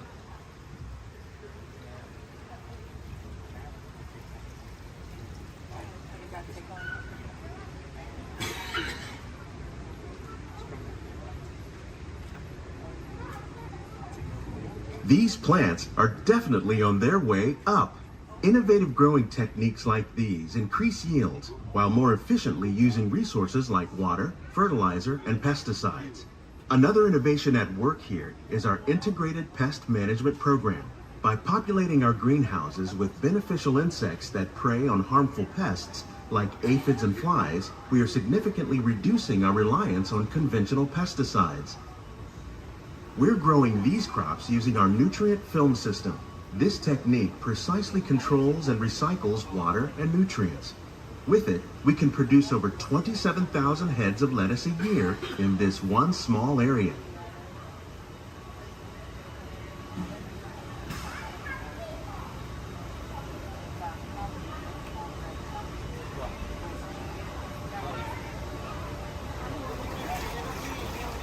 Some of our best ideas have been inspired by nature, like these fruit and vegetable trees. By growing these ground plants vertically, we can increase yields and better control diseases. These crops taste as good as they look. In fact, we serve more than 15 tons of produce from our greenhouses in restaurants here at the land every year.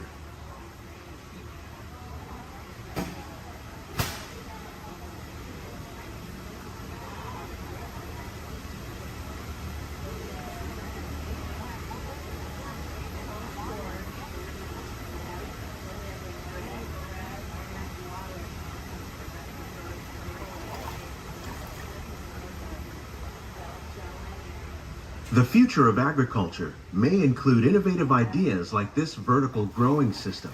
Plants grown in this way use a fraction of the space required by traditional growing methods. That saves water and increases production. The aquaponics system on your left combines hydroponics with aquaculture. The fish provide a natural source of fertilizer for the plants, and the plants help keep the water clean for the fish. It's another great way to produce more while using less. In our lab, Epcot scientists are working with the U.S. Department of Agriculture on a number of innovative projects. The goal of these efforts is to produce higher yielding and better quality plants.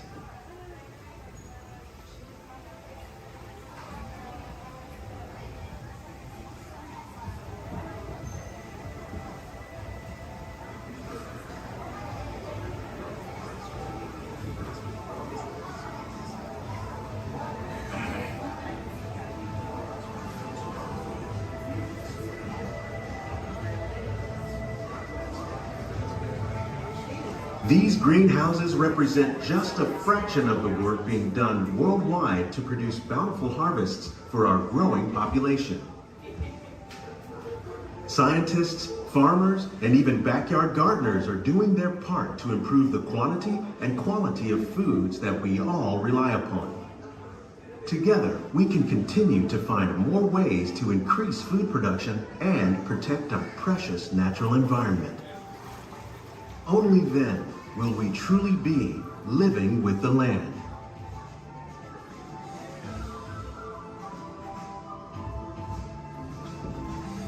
On behalf of Walt Disney World, we hope you've enjoyed this unique journey through our living laboratories. If you'd like a closer look, then check out the Behind the Seeds walking tour. It's a chance for the whole family to get up close and personal with the plants and growing techniques in our laboratories.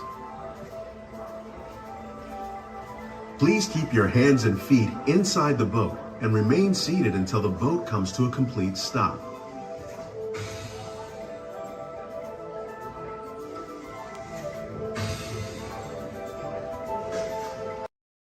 We recently learned that your Terran visionary, Walt Disney, had a similar goal in mind with his early concepts for the experimental prototype Community of Tomorrow.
need to get Dom back on the road. Spoiler alert, 9 times out of 10, it's either body work or a transmission. Guys, spread on over to this side, left side, left side. People on the left side, step forward, step on up, make a friend. Everybody here looks freshly laundered, okay? You'll be fine. Come on in, right this way, everybody. Keep on coming, folks in the hallway, let's go. I don't want to see anybody end up working on the transmission that doesn't know what they're doing. Come on in. Hey, oh, look at that, there's Mia. What's up, Mia? Hey, Pat, I see our party goers have arrived. Yeah, they're still coming in, but say hey, everybody. Hey, I'm Mia, Dom's sister. Well, another race just wrapped, and it looks like my brother with another car for his collection. Anybody surprised? Honestly, I don't know why anybody challenges him. Hit me in a man. Well, we're meeting up at Sullivan's Garage for the after party, and while Tej works on your rides, you guys enjoy the break room. My brother calls this the family room. Oh, here we go. Dom says he doesn't have friends, he has Family. And the faces you see on these walls are our Family. When I'm in this room, I feel like we're all Family. So, welcome to our family. There it is. It's a thing around here. Hey, Tej, how's that Matthew McConaughey impression? All right, all right. What's up, Mia? Get better. Tej, just welcoming these good people to our Family. How are their rides coming along? The rides are ready to roll out and roll out inside. Perfect. Let's get the show on the road. I'll let Dom know. You guys have fun at the party. Bye, Mia. Bye. She just called. Okay. All right, Pat. Yeah. Let's get these people on their way. Send them over to the war room. Sounds like a plan. Are you sure, though, Jamie? He's kind of a piece of work. Right. And he hung up. Okay, so in a moment, those doors are going to open. When they do, head on into the war room with Jamie. That's Tej's new assistant. First day without Tej, so good luck. Be nice. Don't touch nothing.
Ladies and gentlemen, this is Disney's All-Star Movies Resort. Please collect your belongings, watch your head and step as you disembark, and take small children by the hand. Thanks for riding with us, and welcome home.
demonstration with one of my stuntmen. All right, turn around. Here he is.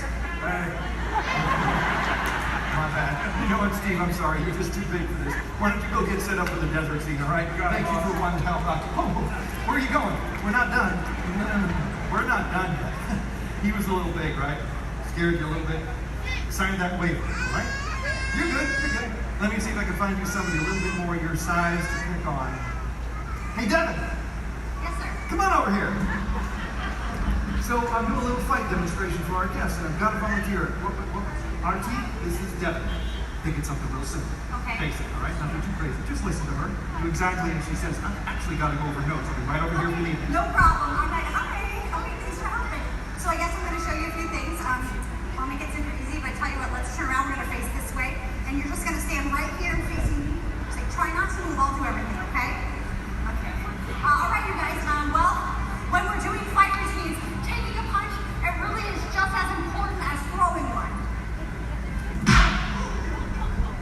Sorry, okay? I'm so sorry. I'm not okay. Okay, you look alright. Okay. Well, as you guys can see, you really can't get hurt if you don't have the right timing. Sir! Okay, I think I know what's happening. You're moving just a little bit. I don't want her to listen anymore. Okay, no problem. I'll wrap it up. Here's your little hat. You see, it just takes guts. Coordination. And a real level head.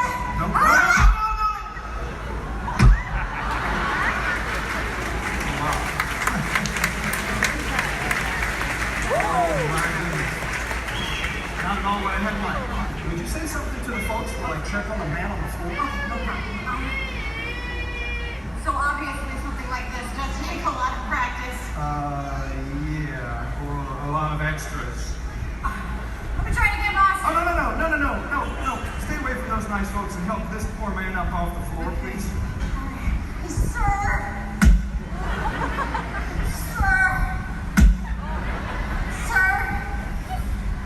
Ladies and gentlemen, that is indeed one of my stuntmen. Give it up for Mr. R.T. Romano! He's got applause going for all of our background extras! On you a positive to positive or negative to negative? No. A positive that was negative to positive. Absolutely positive. Hey, what are y'all staring at? Oh, me? Well, you got cameras. Why don't you take a picture? It'll last longer. Gee, a lot of families here today. Glad you're flying with us. You know, I like families. Sure.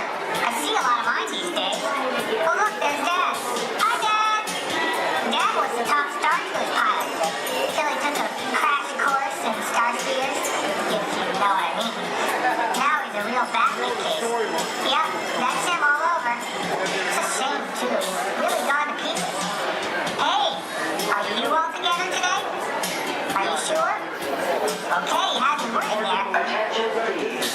Attention, please. We are experiencing unusual behavior from the G2 droids in Sector 2. Maintenance units begin surveillance of all Sector 2 G2 droids. I'm listening to K-Droids, my favorite station. This is the latest hit from Danny and the Droids. It's called I Wanna Weld Your Hand. I love those Roboto intros. Hey man, care to boogie?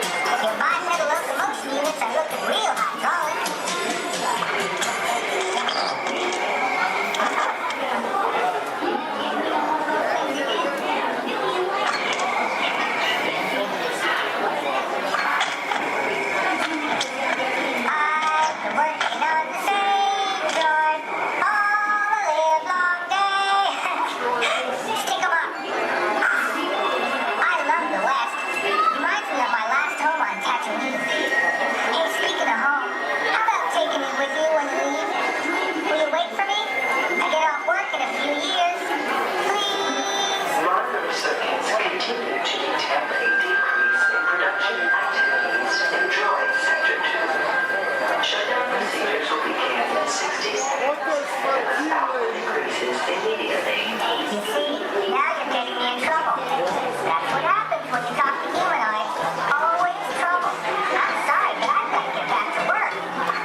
be finished in just a minute. Yeah. What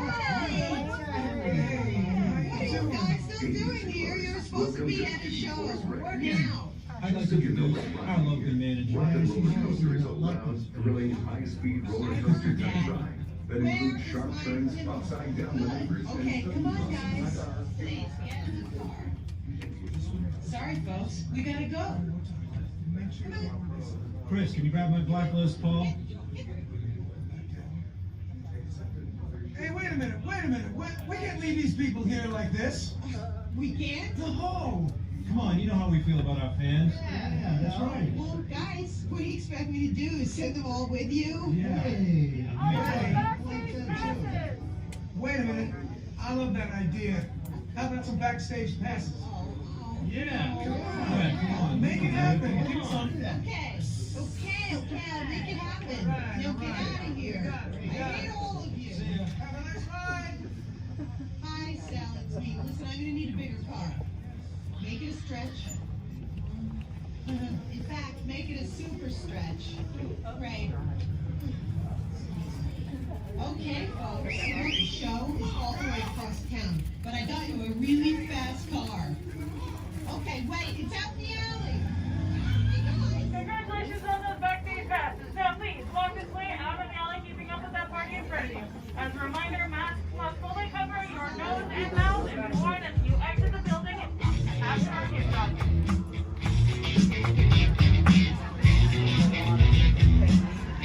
And so, as you can plainly see, imagination works best when it's set free.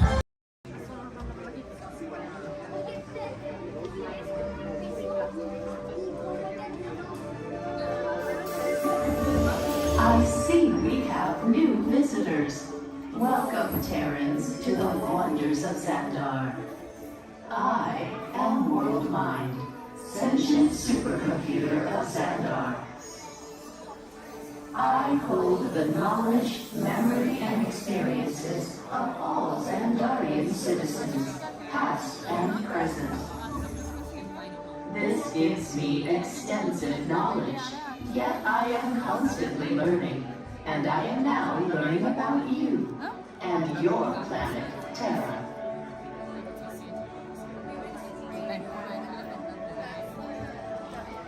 Much of my knowledge of your world came from your great scholar, Peter Quill.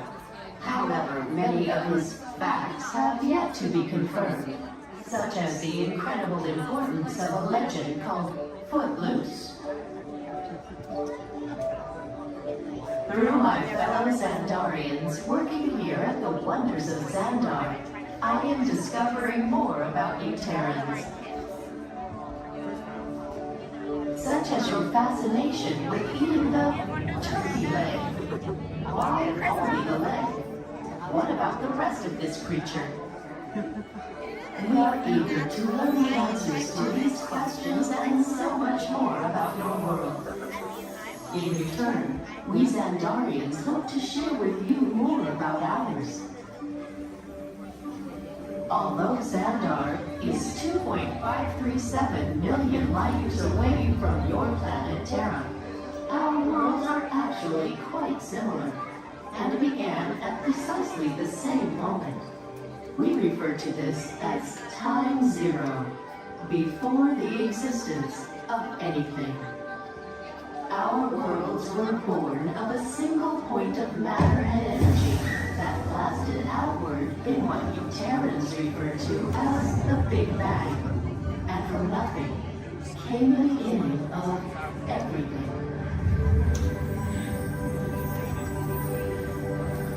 Incredibly hot and extraordinarily powerful, this explosion filled the cosmos with a cloud of rapidly moving particles. Over the next 100 million years, space continued to expand, and the particles cooled and slowed. As they coalesced into huge swirling clouds, gravity pulled them into larger, denser clusters. At the heart of these clusters, the temperature rose, and the particles were compressed so tightly they fused, releasing enormous amounts of heat and light. This is how the very first stars in our shared universe were born.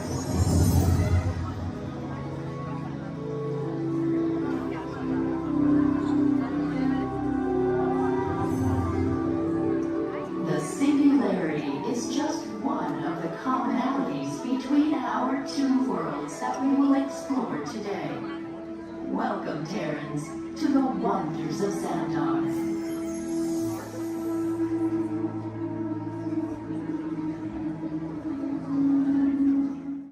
We recently learned that your Terran visionary, Walt Disney, had a similar goal in mind with his early concepts for the experimental prototype Community of Tomorrow. Now, Peter Quill, what do you have to say about this? You know, I mean, it was really a group effort to execute my plan. Thank you, Mark. The Great Lady, this is, I would love to hear more about how Terra was chosen for this Wonders of Xandar tour. Well, that was totally my idea. And Epcot, too, because I love that place. It's awesome. I went there as a kid, and I cannot wait to get to go back and ride. I forgot this, man. Also want to see the energy, dinosaurs, and of course, hear the veggie fruit. It's the best. Okay, well, I'm sure it will be wonderful for you to relive all of those memories again. That's us. And it's thanks to Guardians that Xandar is reaching out to other cultures across the galaxy.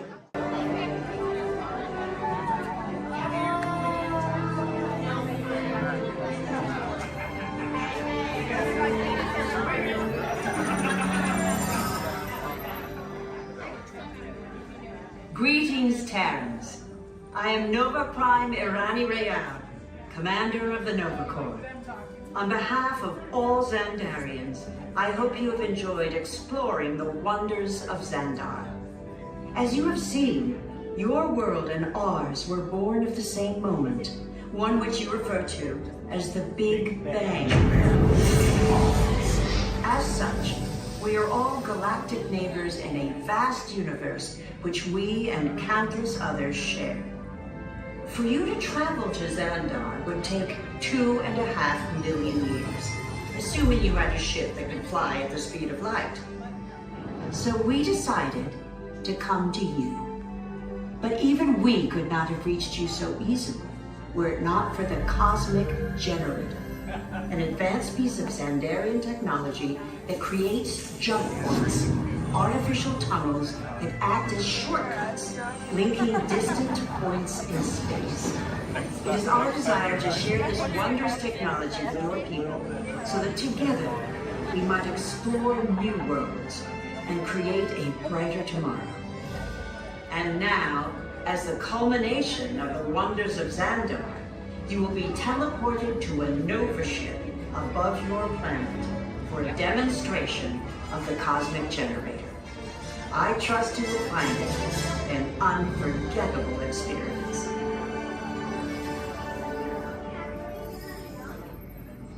Welcome, people of Epcot, Epcoters, Epcotians, citizens of Epcot. Does anyone know what they call themselves? What? Someone needs to tell me when I'm on. Welcome, Epcot Terrans. I am Centurion Tal Merrick, and we're just about ready to teleport you up to the ship for the demonstration. As you're about to enter a secure Nova area, I must ask you to put away your Terran communication devices at this time. Recording of any type is strictly prohibited. I am very serious about this. Now, please step forward into the chamber. You're gonna love this. You're on! That was the best. That was like probably highlight. You're on! Someone get that guy back on. I should warn you that we have never teleported Terrans before. But since your molecular structure is very similar to Xandarians, it should work. It'll work.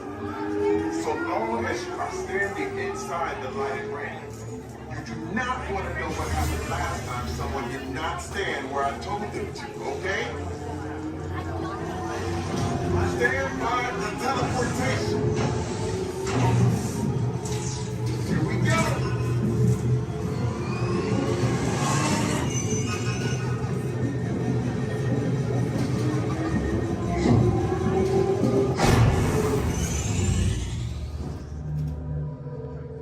You made it. I mean, of course you did. Nova Prime, they're ready. Excellent. What you see before you is the cosmic generator. And in just a few moments, we'll be activating it so you can experience for yourself what's happening. I'm not sure. Our power's out. And the cosmic generator is gone. Interior Mark, go to Code Red. Prepare the fleet. And call the Guardians. Now. There is no cause for alarm. Turn off that alarm.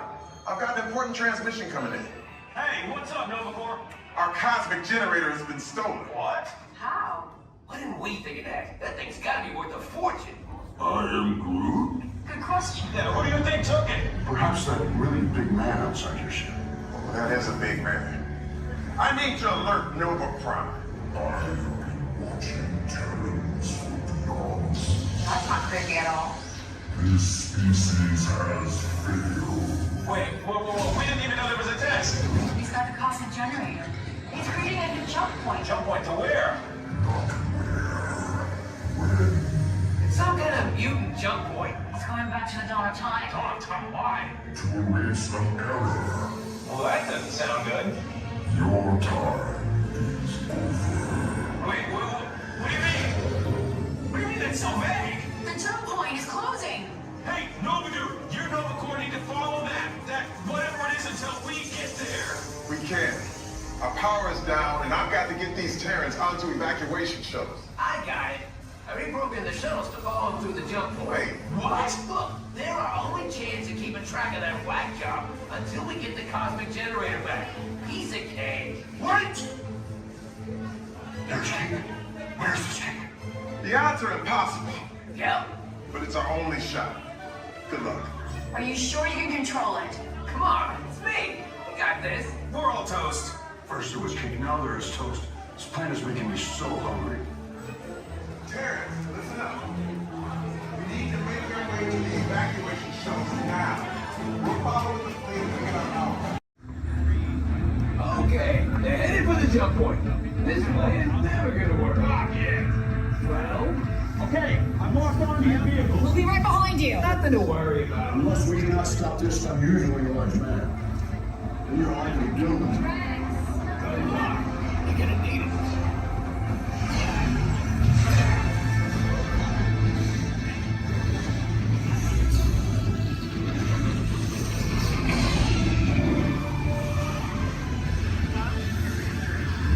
Useless to follow me. What is that noise? Noise? No one's gonna stop rock and roll from existing. What have we done? What have we done? I think we're jumping back.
hero of the story.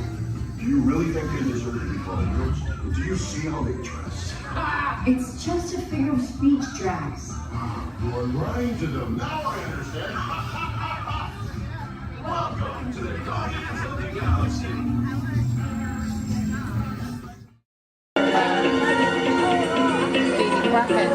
Robots have been a part of our imagination for longer than you might think. The idea dates back to ancient times, when Egyptians created talking statues to serve and protect people. And Greek engineers built water clocks with moving mechanical figures. As centuries passed, inventors built many mechanisms to imitate human movement. These early robots captured everyone's imagination. Who knew? Perhaps one day a mechanical being might really be able to walk, talk. And here he comes, ladies and gentlemen, walking up to greet you under his own power. Even help people. In 1920, a Czechoslovakian writer was the first to call these automatic helpers robots. From then on, robots became popular in stories, art, and especially in the movies.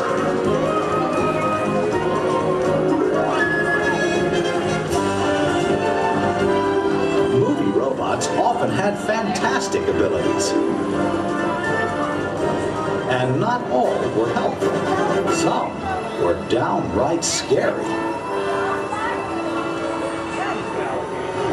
Like most 20th century kids, Walt Disney grew up fascinated by robots. They quickly found their way into classic Disney cartoons.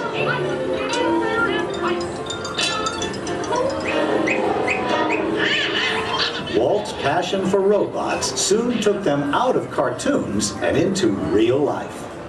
Whatever the man in the harness does, this figure will respond simultaneously in the same manner. Would you cover your life? I don't think we better. A little smoking on the stage. His magic kingdom became a welcome home for mechanical creatures of all kinds.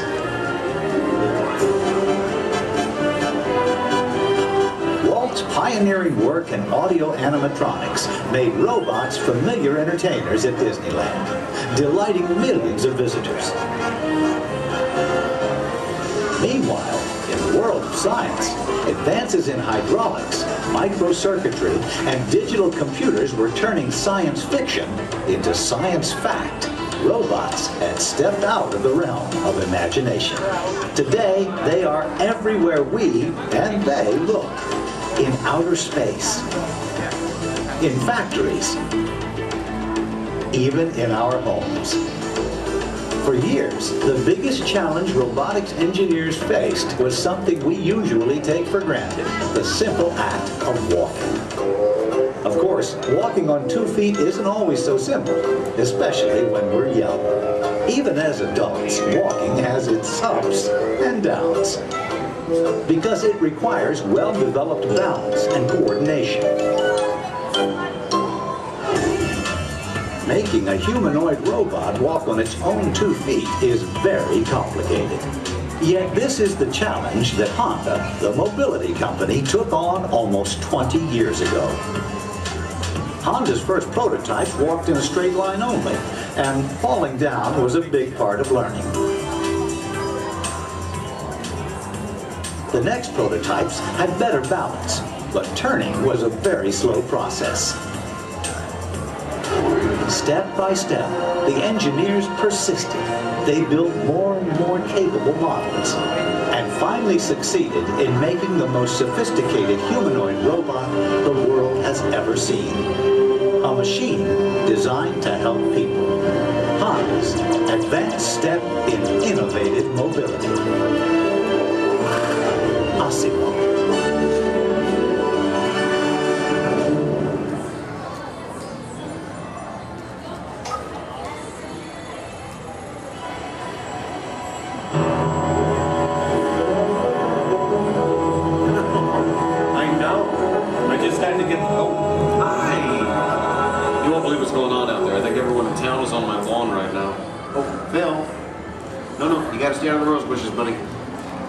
Okay. I'm sorry, I'm Kevin McGuire. Welcome to the McGuire household. You see, we've been chosen as the first family to test new Honda Osimo robot, and I just sent it out to go check on the mail. It was so much fun watching the neighbors' faces when they first see Osimo. Like, they all... No, you can't borrow the robot. Just... Okay. Now, if you're not familiar with Osimo, you're going to be amazed at the way it... You know what? You're just going to have to see it to believe it. Of course, when we first met Osimo a couple of weeks ago, we learned that its name stands for Advanced Step in Innovative Mobility. Oh, here it comes now. Everyone, say hello to Osimo.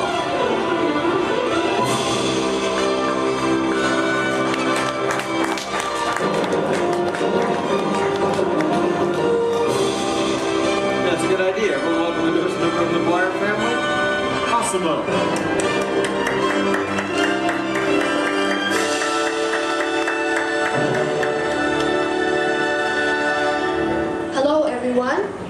Oh, Osimo.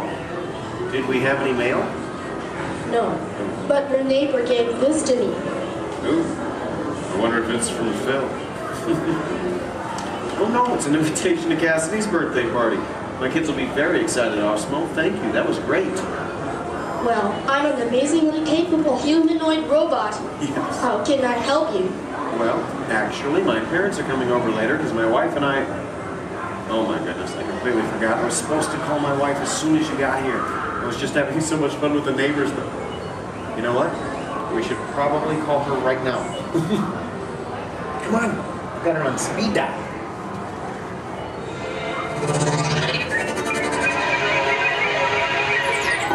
Hi, honey. Hi, hey, look what just arrived.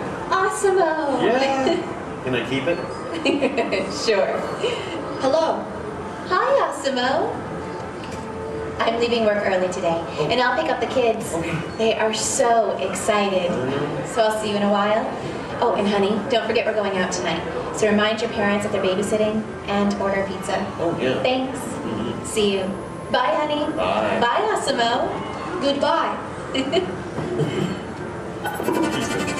Well, Osimo, welcome to the family. Thank you. I just need to remember to order that pizza. What do you think, sausage or pepperoni? What am I talking about?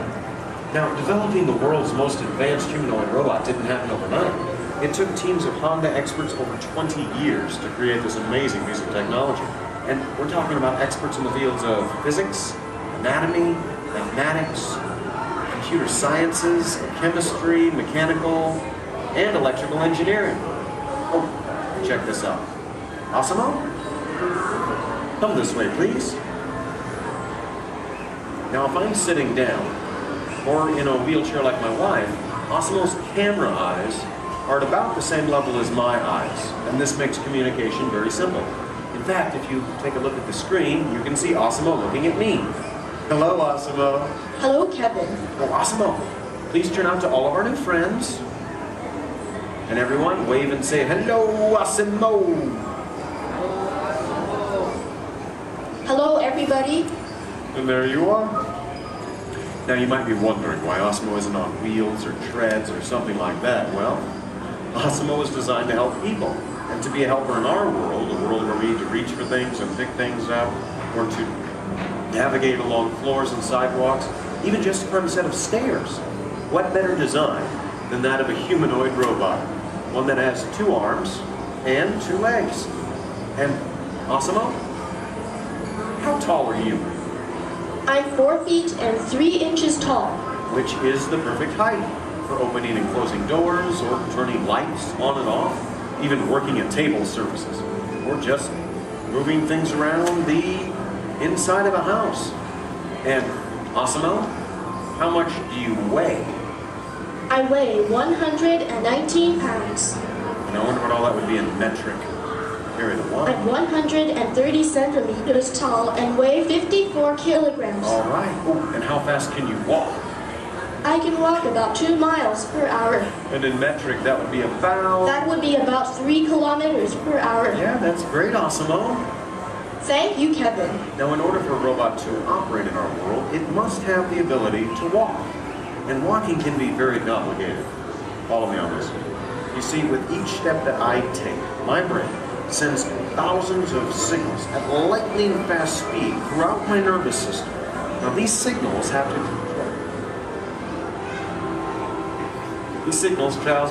to the muscles, tendons, and ligaments in my legs, hips, arms, and shoulders, which all have to move in sync just for me to keep my balance.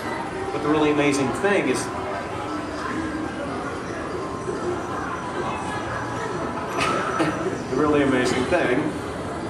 that Osmo does something very similar to this. It uses motors, sensors, and computers to keep its balance and walk like a human. Now Osmo can also sidestep in a straight line or on a curve. And this makes navigating through a house with all of its constantly changing obstacles very simple. And believe me, Osmo, that move's going to come in very handy with my kids and all of their constantly changing obstacles. But what's even more impressive, not only can Osmo walk forward, but Osmo can also walk backward as well, constantly adjusting its center of gravity with each step, just like us. And Osmo's balance is so good, you know what? Let's just show them. Osmo, please balance on one foot, like this. Yeah. Now Osmo makes it look easy. How about the other foot? All right. And Osmo must constantly analyze the data from all of its sensors and 34 separate servo motors. Well, Osmo, I guess it's true. There's really nothing you can't do, except fly, right? But I could play soccer. Yes, you can. You know, I think Molly left her soccer ball here, so yeah. Why not show everyone? Oh, hold on just a moment. Let me get some goalposts so we can make it official. All right, Osmo, bend it like Beckham. And that's a goal. Very nice, Osmo. Yes. Now it looks simple, but kicking the soccer ball actually requires some technically advanced balance, stability, and coordination. But you know, Osmo, with your ability to understand vocal commands and navigate effortlessly through the environment, it's easy to see how helpful you're going to be around the house. Oh, telephone. Okay, Osmo. I'll get it. Hey. Hey, is Osmo there? Yeah, right here. Hello. That is so cool. Osmo, we'll be home in like 5 minutes. Osmo, I told everyone in school they can come over and meet you. And I invited everyone in the neighborhood. Hold on. Also your video. Yeah, Osmo, you're a star. Bye, Osmo. Okay, bye, kids. I know. How about a bye, Dad? Bye, Dad. Love you. You're cool. Well, Osmo, looks like you're pretty popular with my kids. Oh, come on. You know what I'm talking about. Actually, what my kids are talking about is Osmo's DVD, Step to Safety with Osmo, in which it shows how we can use Osmo's unique walking ability to help teach young children safe ways of crossing the street. But Osmo can be helpful in many different ways. In fact, Osmo, did you use your wireless networking capabilities to go online and look for tonight's weather forecast? Yes, I will go online. Great. My wife and I are going out for our anniversary tonight, so good. Yeah. Partly cloudy, with a high in the mid-60s. Perfect. I'll just remind her to bring a sweater. We can have dinner on the patio. Now, even though Osmo's current role is to help her in the home today, someday Osmo might be able to work in dangerous situations, like fighting fires or working in unhealthy environments, cleaning up toxic spills. And there's even the possibility... But I'm not only designed to help, I can also have fun. I think I know what you're talking about. Everyone, would you like to see Osmo dance? Yeah? Alright, how about this, Osmo? You lead, I'll try to follow. Go ahead and kick it.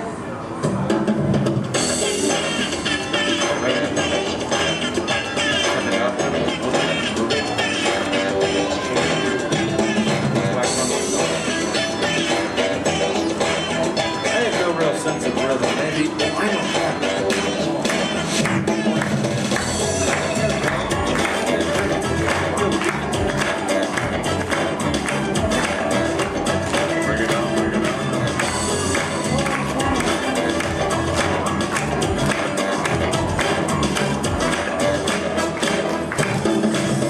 Very nice, Osmo. Take it, dude. Oh.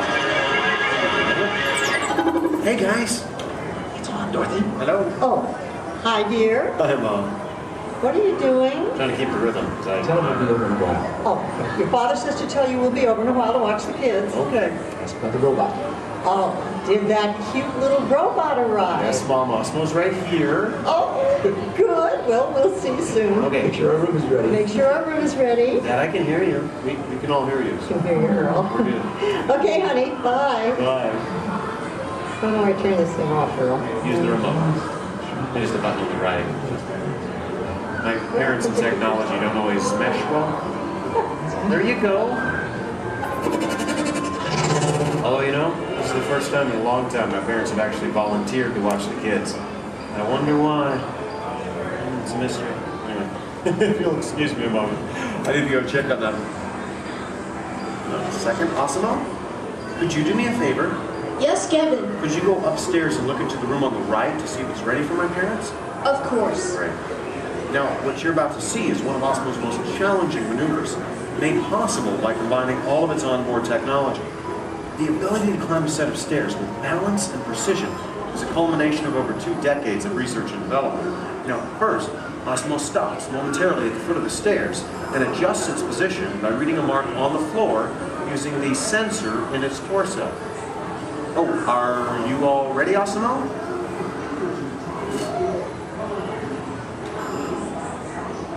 I am ready. Okay, then. Go for it. Now, with each step, Osmo must adapt and constantly counterbalance using all its computing power to remain upright all along the way. Way to go, Osmo! Now that is truly a historic step forward in human technological progress. Okay, Osmo, go ahead and take a look into the room and see if it's ready for my mom and dad, please. And that looks perfect. Thank you, Osmo. You're welcome. Now, if you thought going up the stairs was difficult, it takes even more balance and coordination to make it back down whenever you're ready, Osmo. Once again, Osmo will find its position by reading a mark on the floor using the sensor in its torso. And when it's ready, it will descend the stairs, constantly adjusting with each step.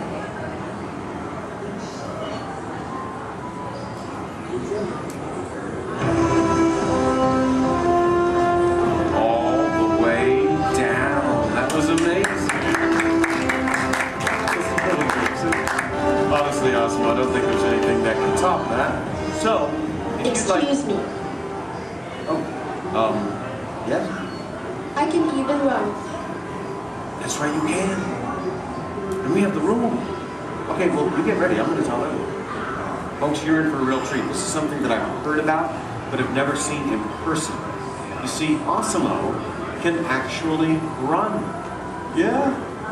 Okay, and it looks like Osmo's getting warmed up, which is something we all need to do before any physical activity. I mean, no one wants to get a cramp in a servo motor. Now, in order for Osmo to run, both of its feet must leave the ground at the same time, if only for a moment. And Osmo is the only life-sized humanoid robot in the world that can accomplish this, moving at speeds of nearly 4 miles per hour, or in metric, 6 kilometers per hour. Okay, Osmo, you just let me know when you're all warmed up and ready.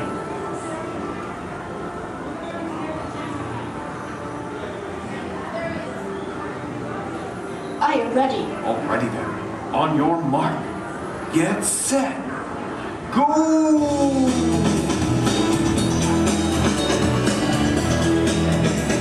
That was incredible. Osmo, turn around. I want to show this to you in slow motion.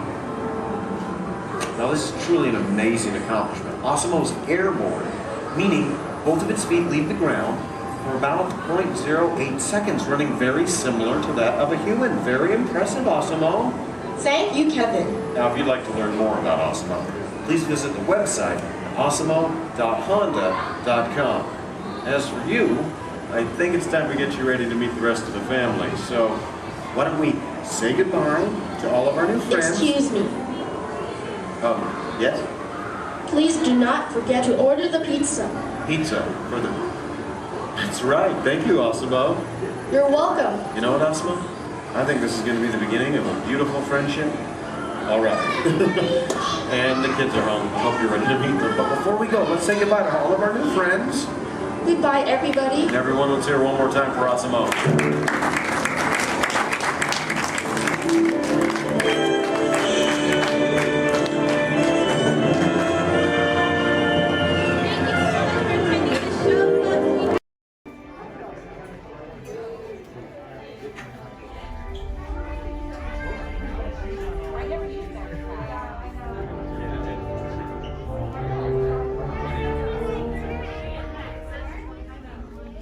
Hello, my name is Patrick, and I'll be your chief flight attendant today.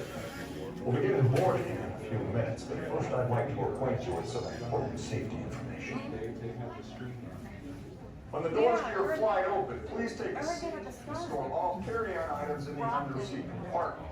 This includes cameras, purses, hats, and, of course, these little dudes. Next, fasten your seatbelts, inserting them into the buckle on your right.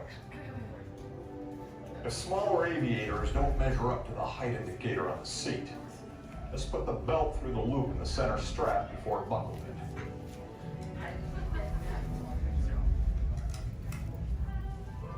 Nice work, pal. Soon you will be airborne. So if you or your little aviators have a fear of flying or of heights, you might want to wait for your party if you like it. Okay, let's review. That is seatbelt, carry-on item, safety strap, fear of heights, keep your hands and arms inside at all times. Anything else? Yeah. Have a nice flight. All right, my friends, we're going to load row 3, followed by 2, then 1. Row 3, please follow me. 2, you're going to follow 3. 1, you're going to follow 2. Brazos, pies y piernas dentro del vehículo. Y cuida a sus niños. Gracias. Please step carefully onto the moving platform, then step in. For your safety, remain seated throughout your journey, keeping your hands, arms, feet, and legs inside the car. And supervise your children. Remember to stand clear of the doors, but follow the rules automatically. Enjoy your trip aboard the Metroliner. Para su seguridad, permanezca sentado y mantenga sus manos y brazos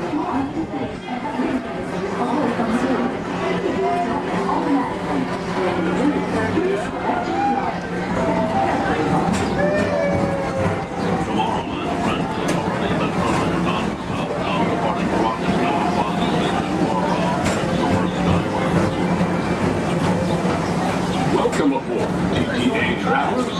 We hope you enjoy Tomorrowland Transit Authority's Super Skyway.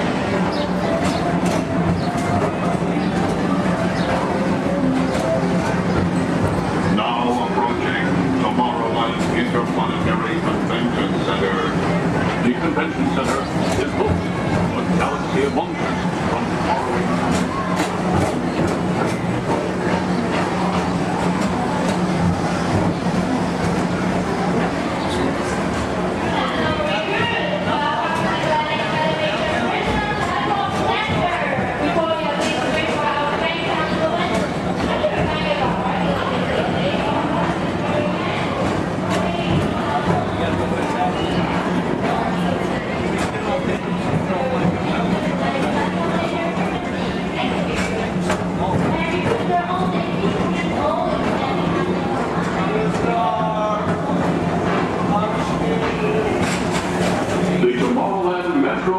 Historical Society presents Walt Disney's 20th century vision for the future. This model city dared to dream the perfect community in which to work, live, and play.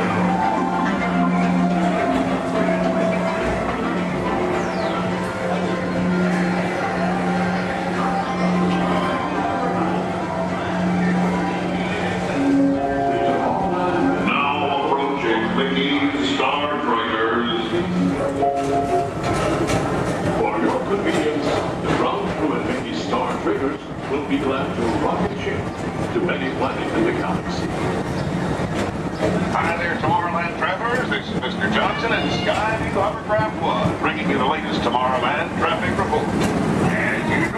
Everything is perfect on Tomorrowland Superhighway. Back to you at DPA Center.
Transportation service provided by the Tomorrowland Transit Authority. Attention, all visitors from Galaxy M31. Please keep forward-facing tentacles clear of oncoming Metroliner vehicles. Thank you.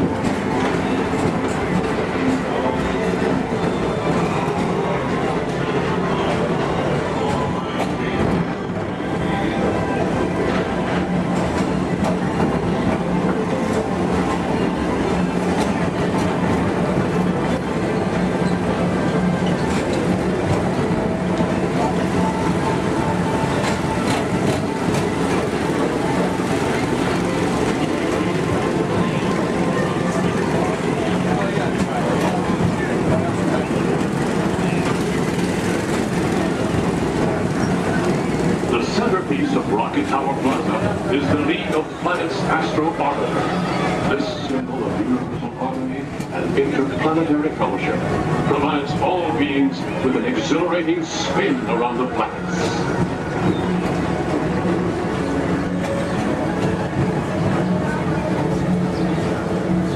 Remember, Blue Line passengers, for all your future travel needs, the TTA services all of Tomorrowland's outlying areas, including the personal rocket ship docking lot, and of course, perfect park acres. Paging Mr. Morrow, Mr. Tom Morrow. Your party for the Saturn has arrived. Please give them a ring. Now approaching Walt Disney's Carousel of Progress.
promise of tomorrow.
energy of tomorrow. One little star.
your next steps into the future. We hope you'll continue exploring, creating, and discovering wherever you go. Remember, it only takes one little spark of inspiration to unlock the possibilities of tomorrow. From all of us here at Epcot, we wish you a wonderful evening and a safe journey home. Thank you and good night. We are now approaching our one and only stop to the Mickey and Friends parking structure and the Pinocchio parking area. For your safety, we ask you please remain seated until this tram has come to a full and a complete stop. As soon as that happens, I'll instruct you to lower your head and watch your step and exit to the driver's left-hand side and the driver's left-hand side only. But until then, please do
I'm not sponging for rum.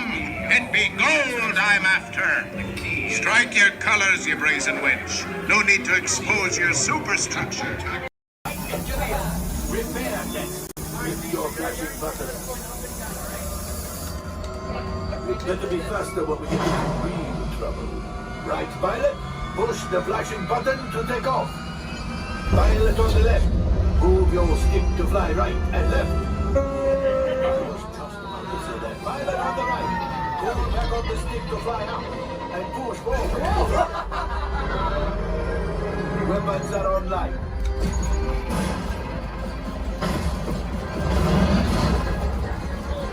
Left pilot, hit the goosebumps. Now let's go get that coaxium. Right pilot, make the jump to light speed.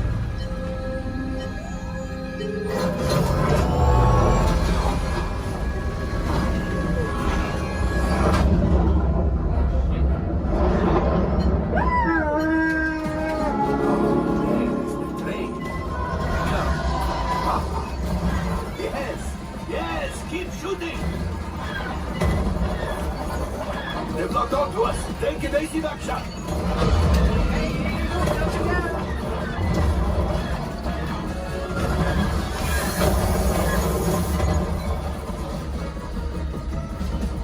Ah, there it is. After that plane. Flight engineers, fire the harpoon. Now, shoot the cargo free. The pilot brakes. My friends, that could have been much worse. Okay, it's much worse.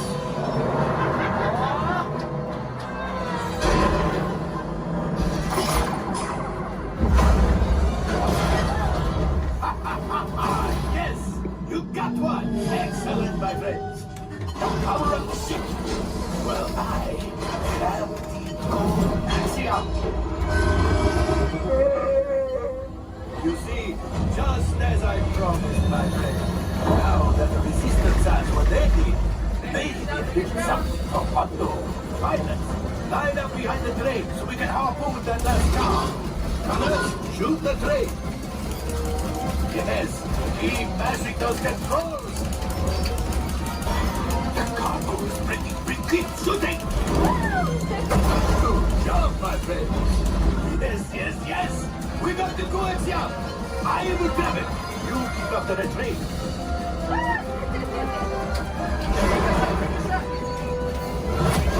Gunship. Oh, gunship. Things are getting too hot. We're going to get out of here. Yes, a distraction. Fire the missiles at the train. Hurry.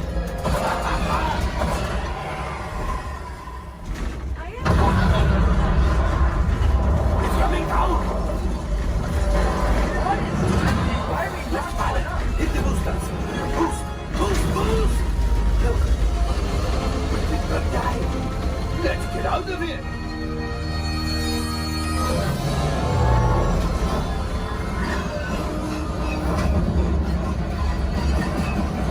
Your hyperdrive has failed. Pilots, evasive maneuvers. We've got company. Chewie is right. If we lead them back, they may find the resistance. You did it. Watch out! Oh, that's going to be rough.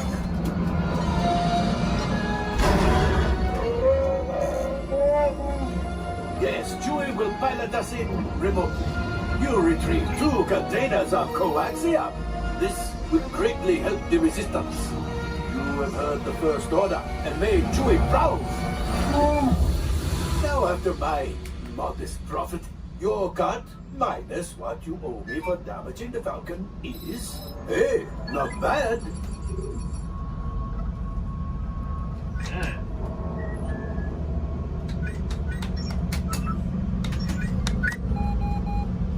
R5, damage report. Engine failure, all right. Hyperdrive leak, that is not too good. Have a fire over here. Multiple hull ruptures, well, it could be worse. Life support failure, man. Okay, that's something. I'm just going to cut you off there. It might be distant by Stefan. Time for you to go. And don't worry, the payment is on the way. In 1923, a young man from the American Midwest, along with his older brother Roy, started a cartoon studio in the back rooms of a small real estate office in Hollywood, California.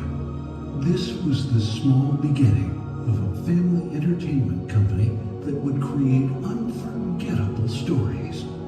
Characters that become beloved friends, wondrous experiences, and music that has become the soundtrack of our lives. That young man was Walt Disney, a master storyteller whose imagination knew no bounds and who delighted in making the impossible possible. Disney 100, the exhibition, is a journey through 100 years of Disney magic, presented in themed galleries based on Walt Disney's creative concepts and philosophies. These include storytelling, creating believable characters, the spirit of adventure and discovery, the magic of sound and music, the world around us, real and imagined, curiosity, imagination, and technological innovation, the worldwide wonder of the Disney parks, and an everlasting sense of optimism about the future. Walt Disney famously said that it was all started by a mouse, but it really was all started by Walt himself. His philosophies became the foundation of the Walt Disney Company. They still inspire Disney's artists, filmmakers, Imagineers, and the storytellers of today. Oh boy! Oh, steady! Whoa! Hi, Mouseketeers! Well, here we go again, so hang on. Anything goes. You ready? And let the show begin! Here's my pal Walt to tell you how the magic is made. There's a lot of satisfaction in developing ideas into reality when we consider a new project we really studied. Not just the surface idea, but everything about it. And when we go into that new project, we believe in it all the way. We have confidence in our ability to do it right, and we work hard to do the best possible job. There's really no secret about our approach. We keep moving forward, opening up new doors, doing new things, because we're curious. And curiosity keeps leading us down new paths. We're always exploring and experimenting. Everybody ready? Then on with the show!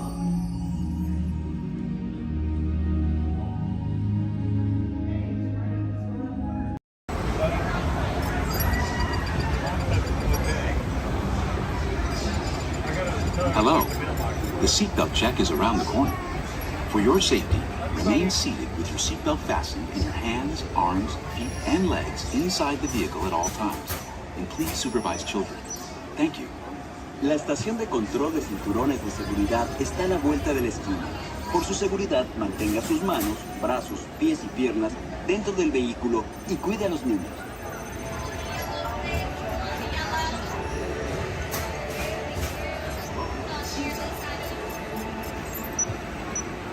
Automated driving technology activated. Welcome to the sim track.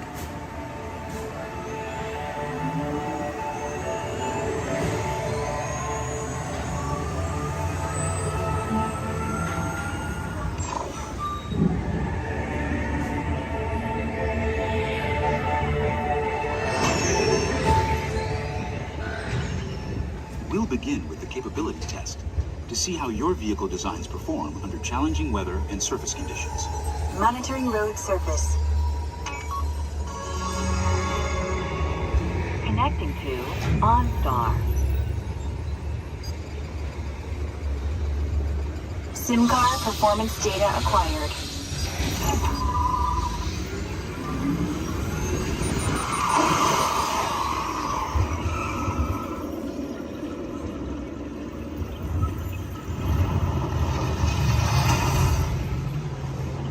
Let's see how your designs hold up now. Commencing SIM car off-road and extreme weather sequence.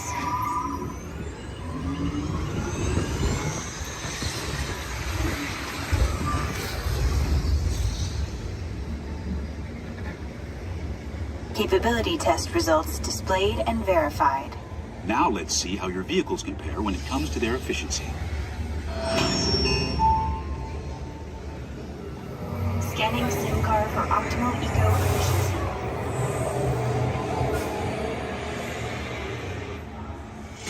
Engaging EcoScan for aerodynamic efficiency.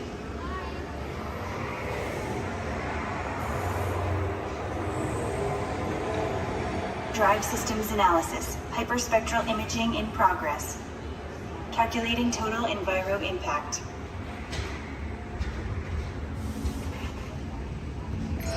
Commencing responsiveness test. Okay, the responsiveness data is now being synchronized. Automated driving technology verified and active.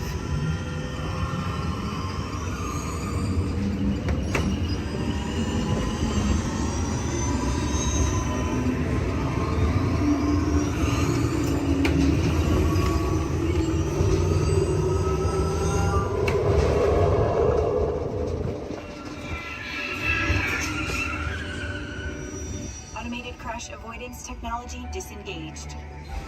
Displaying responsiveness data.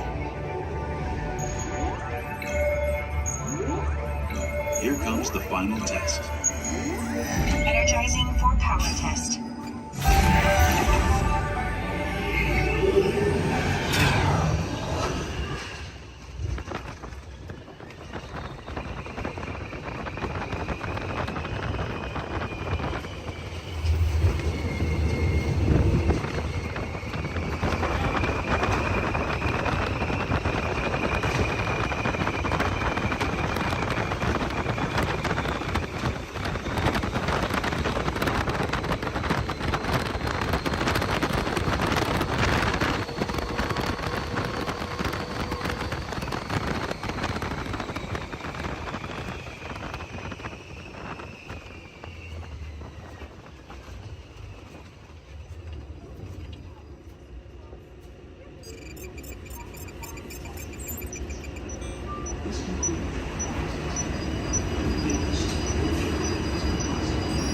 Displaying power test results. SimTrack performance testing complete. This concludes your performance testing. You'll be able to see how your Chevrolet custom concept vehicle designs compared with the sim car after you disembark.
recognize I'm going to be your skipper, your guide, your lion tamer, your dance instructor, and if you don't laugh at my jokes, your swimming instructor.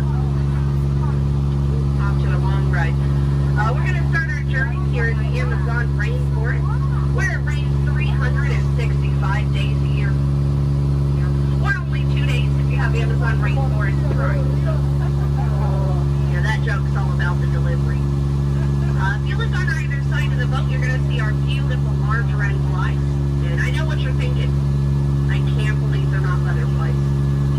Yeah, me too. Me too. Right over here to the left, we have Inspiration Falls. Now, you know, a lot of people wonder why it's called that. And that's because the longer you stare at it, the more it inspires you to go. Yeah, that's our number one joke here. Well, we're now turning down the Congo River, so we'll see how far this boat can go. It's probably not very far with my driving. Has anyone ever seen The Jungle Book? Yeah. All 4 people. Wow. And if you haven't, don't worry. It's right there. Yeah, that's the 3D box set. Yeah, it's pretty great, I know. And up ahead, we have a great little boat rental place. Although I can't see anyone over there. Canoe? Cannot. Something must have scared them off. Might have been the giant snake over there. Does anyone know what kind of snake that is? It starts with a P. It's a good guess. It's actually plastic. Sorry, kid. Oh no. Looks like I have some uninvited house guests. But you know, it's not all bad. I could not get that Jeep started this morning. Yeah, looks like they got it to turn over. Yeah, probably called AAA. I should have thought of that. Yeah, or used a monkey wrench, I don't know. But we're now turning down the Nile River. It's the longest river in the world. It goes on for miles and miles and miles and miles and miles and miles and miles. And if you don't believe me, you're in disbelief. Right over there, we have an African bull elephant.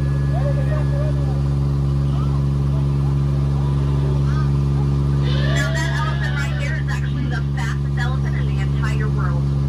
Yeah, he's already over here. Wow, Disney magic, right? And right in front of us, we have the star of the new Jungle Cruise movie. His name's Dwayne. Yeah, we're really excited about it. And we're now in the African belt where all the animals came together. We have some long-necked cheetahs, some 1970s impalas. Oh, look at those lions protecting that sleeping zebra. He's dead. Tired, dead tired. You know, it must be hard to eat a zebra. Yeah, because it's like white meat, dark meat, white meat, dark meat, white meat, dark meat tail. You know? Oh, but there's the lost safari everyone's been looking for. You know, I tried to tell them that they could not outrun the animals here in the jungle, but what a rhino, right? I guess they'll get the point in the end. But that's my best friend right over there. Her name is Ina. Everyone say hi, Ina. The jokes do not get better from here. But now is a great time to point out some of my favorite plants, so I'll go ahead and get started.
I work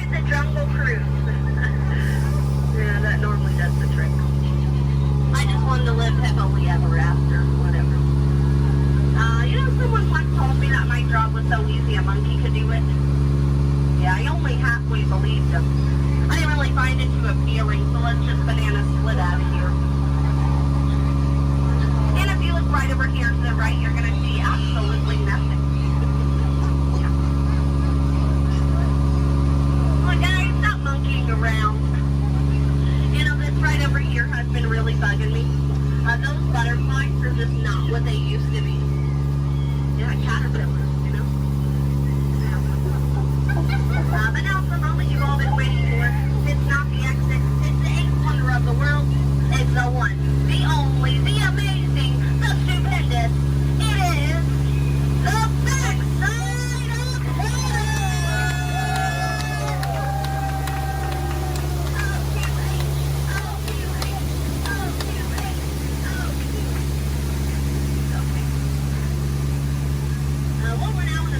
River deep in the heart of Cambodia. Oh, look at that, a pair of Crocs. I always wanted a pair of Crocs. Said no one ever. I don't know, it looks a little scary. What do you guys think? Should we go in? Yeah. Good answer. 3 people. All right. I don't know what lies ahead. Could be treasure. Could be a dead end. Knowing Disney, it's probably a gift shop. Although it might be painful. It's a root canal.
We very nearly died together.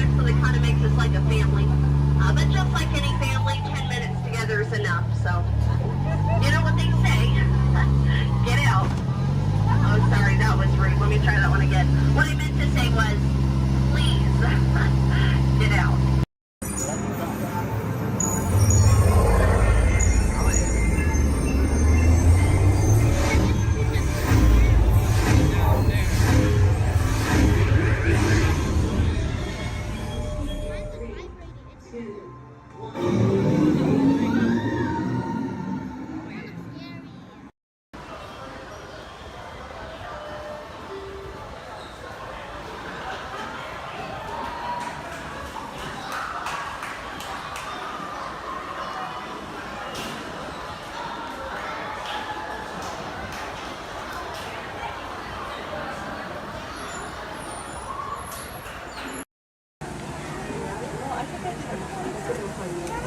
Hey Zach, happy birthday.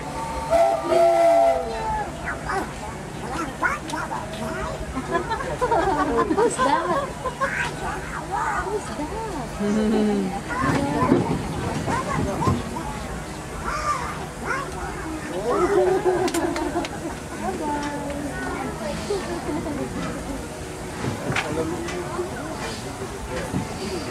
To those who just joined us, welcome aboard the Disneyland Railroad. To ensure a safe ride, remember to stay seated with your hands, arms, feet, and legs inside the train. And please, watch your kids.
Boys and girls, we're on our way to Toontown Depot.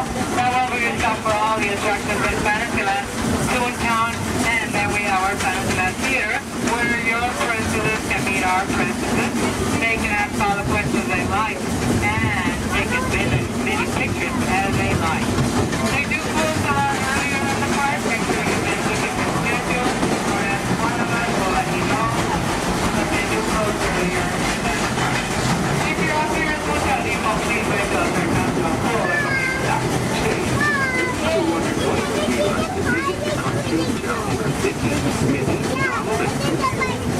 Well, in just a few minutes, you'll find out for yourself. Next stop is Toontown Depot, official train station for Nick's Toontown. This is also the nearest stop to Fantasyland, where you'll find many of your favorite Disney animated characters and stories. If you leave us here, please wait until the train comes to a full stop. Remember your personal belongings, then step carefully from the train. Y'all have fun and say hi to Mickey Mouse. For those of you continuing on with us, we'll be resuming our trip in just a moment. This is Toontown Depot.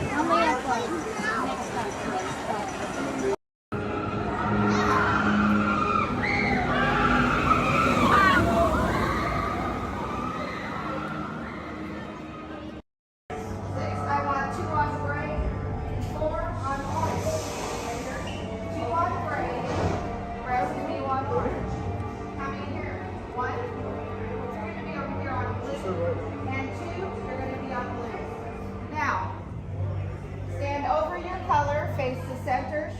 shoulder. Now remember the color you've been assigned: blue, red, gray, and orange. It'll be an important part of your interrogation process. You're going to need to know that color at the end of your interrogation and possible long-term motive. How many? Okay, assign blue. Quickly to the end of the hallway. How many? 4. You'll be assigned red. How many? You'll be assigned gray. How many? Yeah. This cell door opens, so we'll call you in by your assignment. And you will tell us everything. No, oh, you're going to have a tough time in interrogation. Get on your color. There you go. Scoot over, Blue. Make a look room. Get on your color. Not the lights, on the color. Ready to go.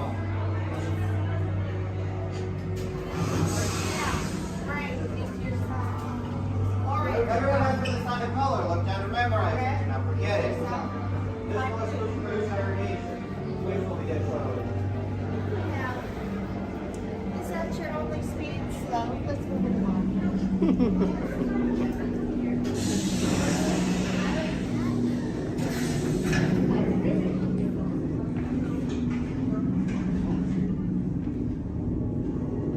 Leave us. Yes, General. Enemies of the First Order. We will soon snuff out your meager resistance. You chose the wrong side, and now you will pay. The Resistance prisoners. You have what I want. You know the location of the secret base, and I will take it from you. We are needed on the bridge. Keep the prisoners here. I will return to finish this personally.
Passengers will stand by to board.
American marine life explorers.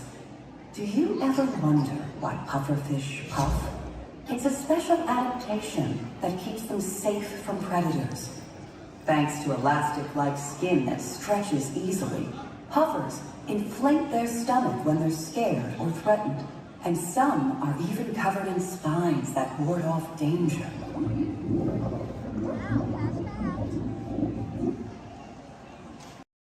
Spot, so let me ask, how's everyone doing today?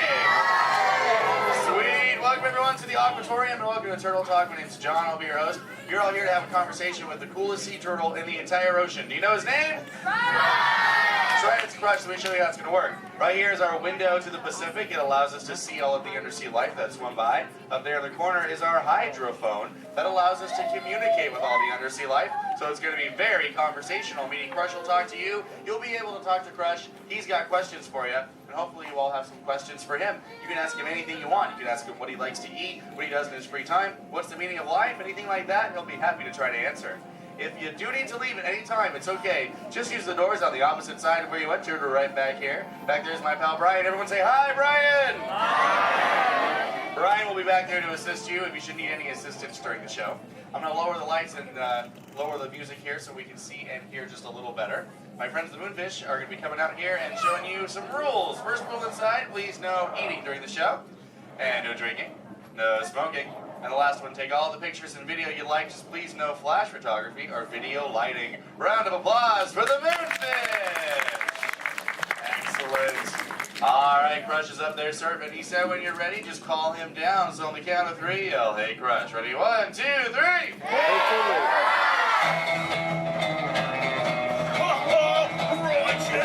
Righteous! Yeah! Dude! Scope out that double spinner intro by the turtle, dude. Yeah. Chaw. Whoa, dude, check out all the humans in the human tank. Hello, human dudes. Oh, hey, dudes. Oh, dude, there's even little grommet dudes, sob level. Hello, little dudes. Focus, little dudes. Awesome. Dude, it's John. What's going on, dude? Hey, dude. Hey, do you think you can help me talk to a grommet right over here? Right down front, kind of middle, wearing like a greeny color shell, dude. Brown moss on the noggin. Hey, what's your name, dude? Rudy. Nice to meet you, Rockin' Rudy, dude. Hey, do you know how to talk like a turtle? No. Oh, no worries. I'll teach you. Can you say totally? No, I can't. Okay, then. Let's go over here, John, dude. Yeah, let's talk to the dudette right here in the pinky shell, dude. Let's see if she can say totally. Hey, what's your name, dude? Gabby. Nice to meet you, Groovy Gabby, dude. So can you say totally? Totally. Whoa, you're good. Okay, now can you say sweet? Sweet. Okay, put both those words together, Groovy Gabby, and say totally sweet. Totally sweet. Whoa, dude, you put your fins together for Groovy Gabby for totally talking turtle, dude. Dude, you're like bilingual. Hey, so like, where do you come from, Gabby, dude? Where do you live? Canada. Ooh, dude, you come from Canada, dude. That's excellent. I have no idea where that is. So how's the surf in the Canada, dude? Why are we whispering? Well, no worries, dude. Hey, so like, who brought you here on this fine day from the Canada, dude? Who'd you come with? With my family. Oh, excellent, dude. You brought the whole familia. Wouldn't it be cool if I talked to, like, your parental units? Totally say, chaw. Chaw. Awesome. Okay, let's find out where they are. Parental units of Groovy Gabby, where are you at? Raise your fin. I want to talk to you. Over here, dude. Oh, dude, excellent, dude. They're, like, way over there. They're, like, taking a mini vacay from the little one over there, dude. And hey, what's your name, dude? Walt. Nice to meet you. What relationship are you to the groovy Gabby, dude? Father. Oh, you're the Papa Bear. Excellent. Hey, so how many little ones do you have? 2. Oh, you're just getting started. Excellent. Dude, the Crush Man's got 65. You should totally try that. Well, hey, I was wondering, do little ones ask you a lot of questions? Oh, yeah. Do you always have the answers right? Never. Oh, dude, I'm totally the same way, dude. My youngest son, Squirt, dude, he asks me questions all the time, and I'm like, I do not know. In fact, human dudes, that's totally why I'm here today, to answer all those questions Squirt has about you human dudes. So if you can help me, and so I can take it back to him, totally say cha. Oh, dude, you so totally rock! Dude! Whoa, dude, we got some advanced turtle talkers out there. Excellent. But for the rest of you dudes, whenever a green sea turtle says you so totally rock, you reply by saying, dude, really loud. So, you so totally rock. Dude! Excellent, now you're all talking turtle. Let's move on to Squirt's first question. Numero uno. Squirt saw you human dudes at the beach the other day, and he wanted to know what you dudes do when you go to the beach. So shout it out, human dudes. What do you do when you go to the beach? Dude, kill the motor, dude. I heard some surfers, swimming, tanning. One little dude over here was like, boogie board. That was awesome. Well, let's see you swimmers out there. Raise your fin if you know how to swim. Oh, not many adults know how to swim. Okay, this is muy importante, human dudes. Raise your fin if you've ever swam or swummed or swam it in your entire life, dude. Oh, that's more like it. Hey, John, dude, let's go to this side of the tank in the first row, fourth noggin. That dude, that looks like a most excellent swimmer. Hey, dude, what's your name? Me? Sandra. Nice to meet you, Surfing Sandra, dude. You should have seen your face when I first called on you. You were like... It was totally awesome. Oh, go ahead, Sandra, dude, what's up? Are there any sea creatures you're actually afraid of? Oh, dude. Those tiger sharks got some serious thrill issues. They're real jerks. Dude, but I'm a pretty fast swimmer, so I can get away from them pretty good, dude. But I do have 2 very good friends, Chum and Bruce. Oh, and Anchor, too, don't forget about him. Well, Bruce and them started this 12-step program called Fish Your Friends, Not Food. Oh, you know it, dude. You took it, too. That's excellent. It's spreading onto the land. Very cool. Well, hey, I was wondering, dude, do you ever go swimming? Do you like to go fast or slow? I like to float on my back. Oh, dude. I like your style, Sandra, dude. There you go. Just kind of like sit back and close your lids and be like, dude. I'm Sandra. I hope there's no tiger sharks around. Dude, that's excellent. But I am a green sea turtle, and because of those tiger sharks and my love for the thrill of speed, I totally love to go fast. Hey, human dudes, you want to see how fast I can swim? Totally say y'all. Excellent. I'm going to go get my motor running, and human dudes, I need you to time me. So start counting when I say go, and count nice and loud so I can hear you, okay, dudes? Ready, set, go! 1, 2. Back, dudes! Dude, I just swam all the way around the world. I did, dude. Right through Canada.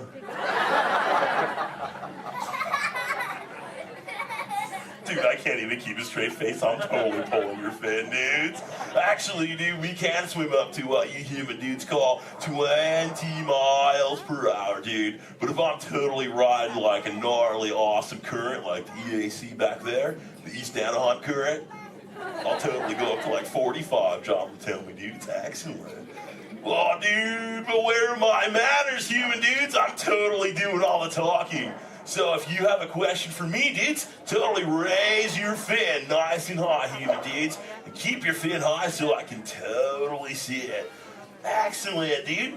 All right, hey, John, dude, let's go to this side of the tank, right in the top part of the lily pad. Looks like a little dude with a stripy colored, multicolored shell, dude. Totally, dude. Excellent. Hey, dude, what's your name? Robert? Nice to meet you, Rockin' Robert, dude. So what's your question? Do you have a favorite toy? A toy? Dude, what's a toy? I don't know. Something you play with? Oh, dude. Yeah, dude, when I first got into the ocean from the beach, dude, I totally loved to play with this sea star, dude. It was excellent. We used to, like, totally have fun together. Do you have a favorite toy, dude? Yeah. What is it, dude? A stuffed animal?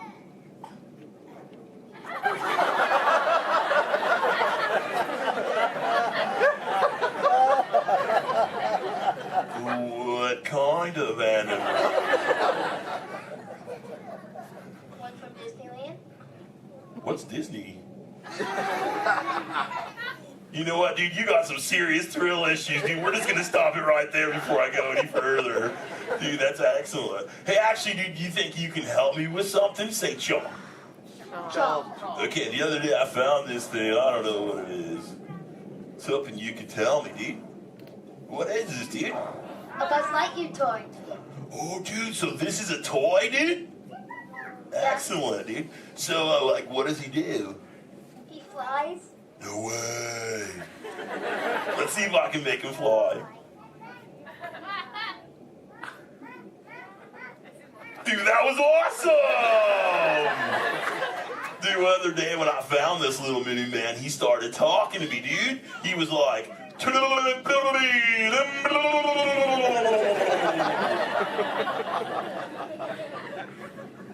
what that means, and he doesn't say it anymore. So do you think Squirt will like this for his next hatch day, dude? Say chaw. Chaw. Excellent, I'll totally give it to him. And thanks for your help, dude. You so totally rock. Dude. Does anyone else have a question for the Crush Man? Raise your fin, dude. Oh, dude, let's just go right to the other side, right down front. Looks like a little dudette in a white shell right here, dude. Totally. Hey, what's your name, dude? Mallory. Nice to meet you, Mallory, dude. So what would you like to know? Well, if I could breathe into water, would you let me ride on your back? Dude, totally, dude. That'd be the most excellent ride ever, dude. I've always wanted to know what it's like to ride on my shell. I'm always riding in my shell. Dude, I bet so too. Well, if you ever learn the superpower of breathing under the water, dude, totally find me in the Pacific Ocean. I'll be waiting. I'll try. Excellent, dude. You're awesome. Hey, it was totally nice meeting you, dude. And for the rest of you humans, this has been excellent. I've learned so much. But I gotta give all this Mondo knowledge back to Squirt. But before I leave you, let me give you some of my ancient turtle wisdom. Remember, human dudes, in the big ocean of life, never make an enemy out of a sea anemone. A sea anemone.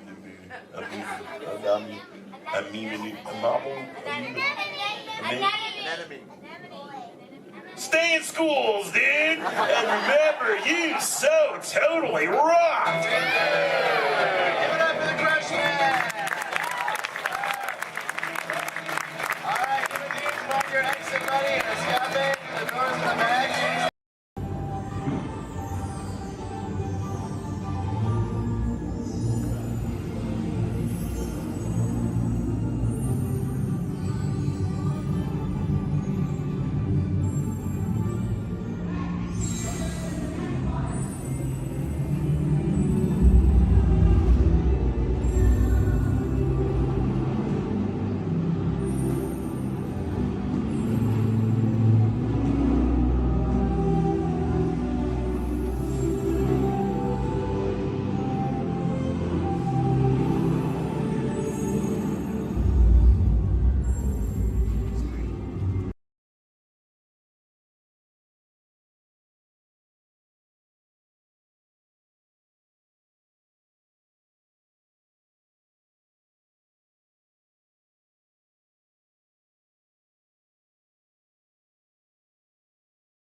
historic journey. Para su seguridad, permanezca sentado y mantenga sus manos, brazos, pies y piernas dentro del vehículo. Y cuide a sus niños. Gracias. Please step carefully onto the moving platform, then step into the car. For your safety, remain seated at all times, keeping hands, arms, feet, legs, and other appendages inside your car. And please stay by the other. Stay clear of the doors and windows. Please keep all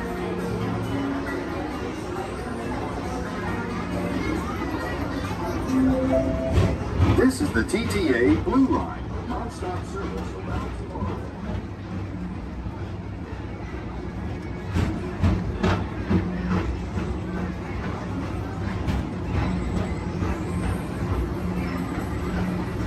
Greetings, intergalactic travelers. Welcome aboard the People Mover, presented by Enterprise. I'm Borak 5, your guide aboard this highway in the sky, the absolute best way to see Tomorrowland. And my stars, is there ever lots to see? From spacecraft to monster labs, there's really nothing like today in Tomorrowland. For your safety, if you have wings, jetpacks, or gravity polarizers, please do not take flight while on board. Thank you.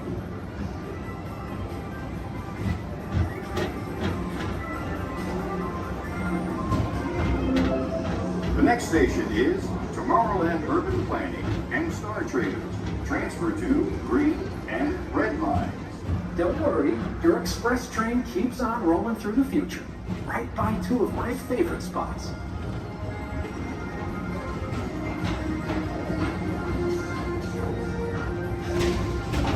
First up, Progress City, Walt Disney's amazing dream for a community of tomorrow.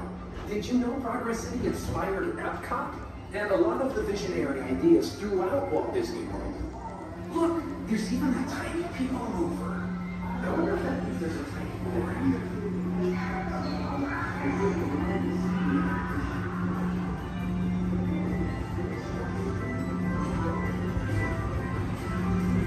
On your right is Star Traders, home to the greatest goods in the galaxy. Except action stars. Those are no longer sold.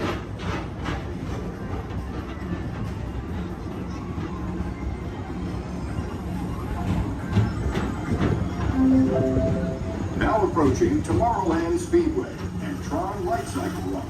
I love a good circuit, and these are two of the best tracks in the cosmos for a bit of light, speedy competition.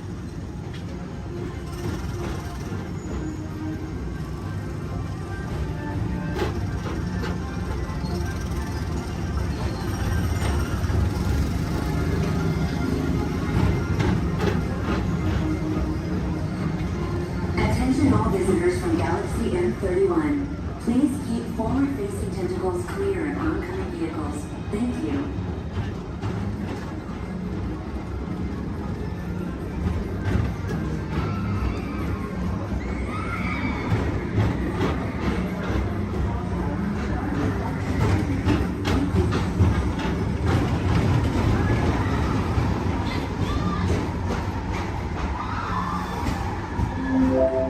This is Starboard 75. Or as we locals call it, Space Mountain, our high-speed rocket port to distant deep space destinations.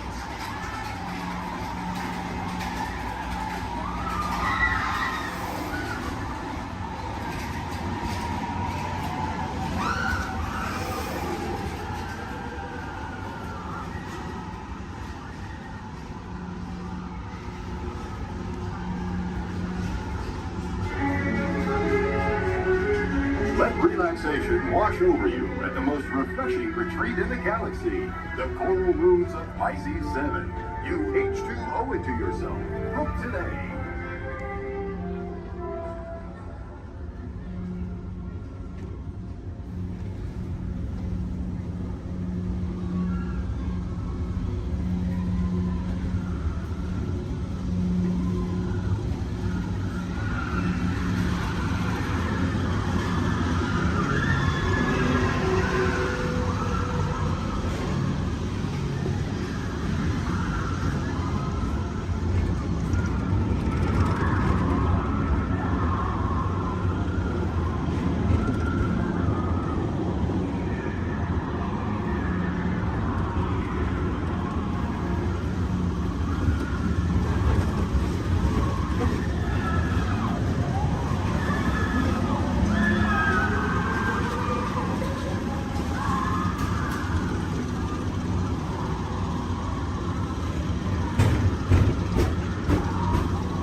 Contact Mr. Johnson at the control tower to confirm your flight to the moon. Thank you.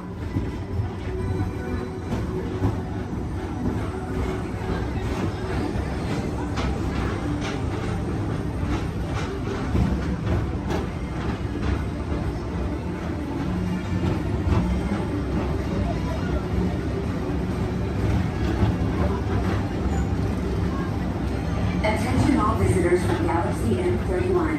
Please keep forward-facing tentacles clear of oncoming vehicles. Thank you.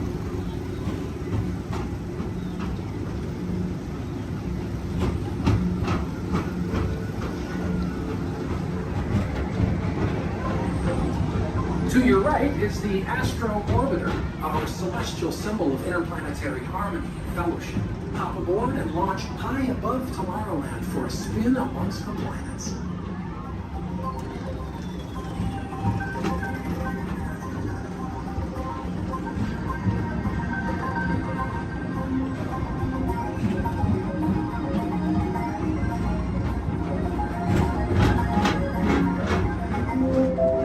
The next station is Walt Disney's Carousel of Progress.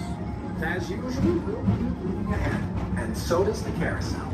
Like progress itself, this theater never stops, inspiring new generations to dream of a great, big, beautiful tomorrow.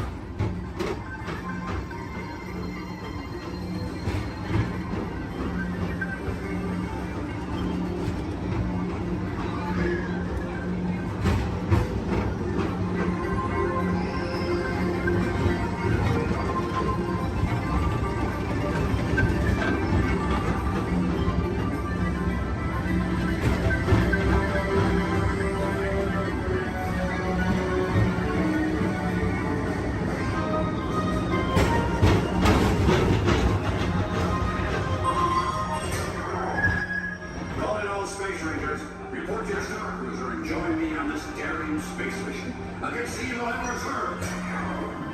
Affirmative. We run it, Buzz. You can count on us.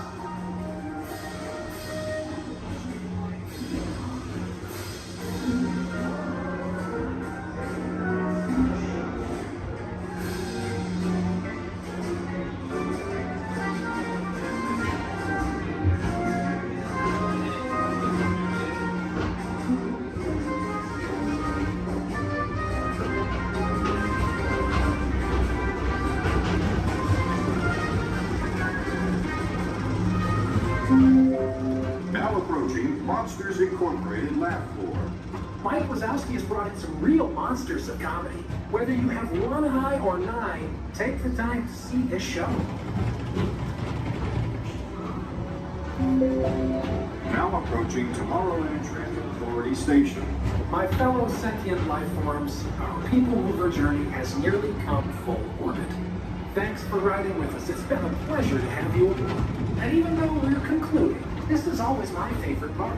Because now is the time, now is the best time to go out and explore tomorrow, today. See you in the future.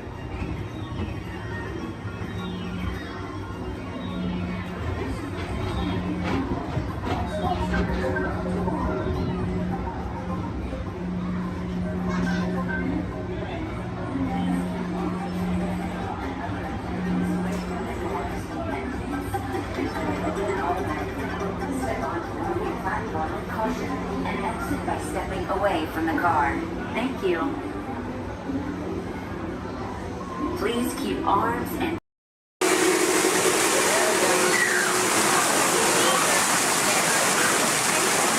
Hey, what are you doing here, William? What are you doing here, Morris? I just flew in from Hollywood. My client's the new owner of this birdcage. What? Are you cuckoo? My client's the new owner. Disney gave me an exclusive. Co-exclusive. Didn't read your contract. I gave it a bird's-eye glance. And you call yourself a talent agent? I negotiated my tail feathers off for this deal. Well, my client does not share credit. He's a very big bird. Your client is Big Bird? Not Big Bird, a big bird, you bird brain. Well, your dim little star is now half owner of the Enchanted Tiki Room with my superstar. Think again, chickie babe. Stop grousing. Just look at these paying customers waiting to get in. Did you say paying? As in money. As in 10%? Hey, who am I to go against the status quo? Sorry to interrupt, but I would like to inform our guests about tonight's show that will be starting soon. In just a few moments, the door will be opening and you will enter into a room of joyous song, silent splendor. Here's a chance to see you. Mahalo. Wait, our clients are not here. Maybe they hit traffic. Don't say that. Sorry. Anyway, babe, I gotta fly this coop and migrate back to Hollywood. My birds will call your birds. We'll do lunch. What's the rush? I'm about to sign Donald Duck. Oh, yeah? Big deal, you hockey puck. I've got the mighty ducks in the wing. You do not. Do too. Do not. Do too. Not. Two. Not. Two. Not. Two. You down. Come Leave me on. alone, you Oh, two. oh, come Yeah. on, will you? Two, not go, yeah. Level with me. Put the bubble between Go the lines. away, You go know away. it. Oh, You alone.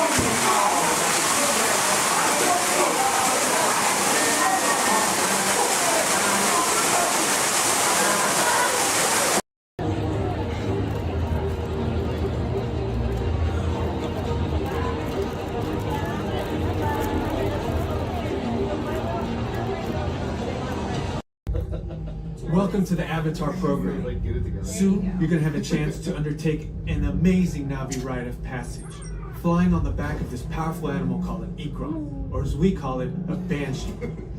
The way you're going to do this is by being matched to something called an avatar. And I'm here to help you guys get ready.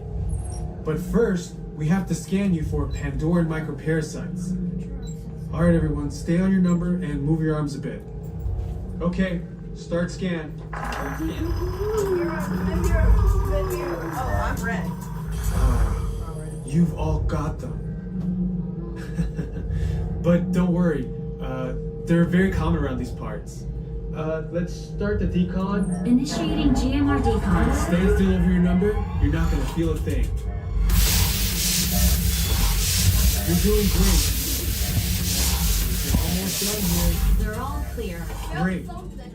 Now let's go over how all this works. Like I said before, you're going to be matched to these things called avatars, which look a lot like the Navi. They're created by blending human DNA and Navi DNA. Once we match you to an avatar, thanks to a special link chair, your mind will be able to control that avatar. Using avatars to fly this way was all figured out by my boss, Dr. Jackie Ogden. She leads our science team, which is part of the Pandora Conservation Initiative, and we're here in the Valley of Moara studying banshees and their environment. Over a generation ago, this enormous company called the RDA created a lot of damage to the area through their bad mining practices and conflicts with the Navi. Just like on Earth, it can take decades for ecosystems to recover. One way to understand what's going on with an ecosystem is to study what are called keystone species. These are animals like tigers, jaguars, seals.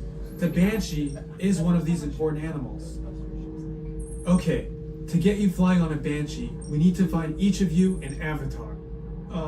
Let's prep the genetic sampling. I'm on it. Okay, first we need to find the compatible match of your genetic material with the genetic material of one of the avatar bodies that we already have. Once we do that, you'll be able to link to that avatar and fly. Help us out and move around a bit. Almost.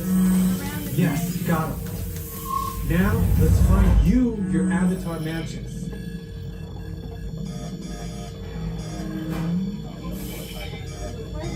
Your match?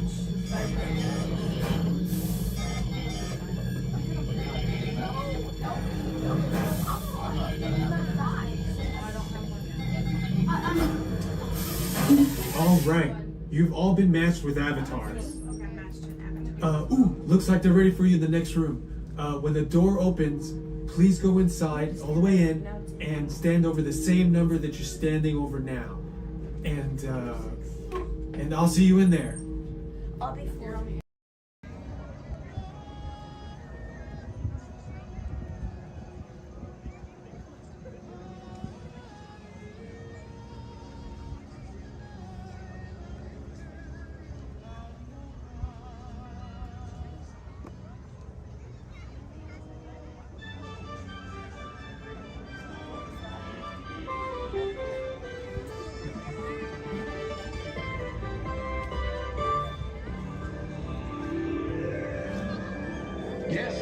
Disney's Polynesian Village Resort, Aloha. Since 1971, the electrical water pageant has lit up the shores of Bay Lake, entertaining generations of dreamers from the young to the young at heart.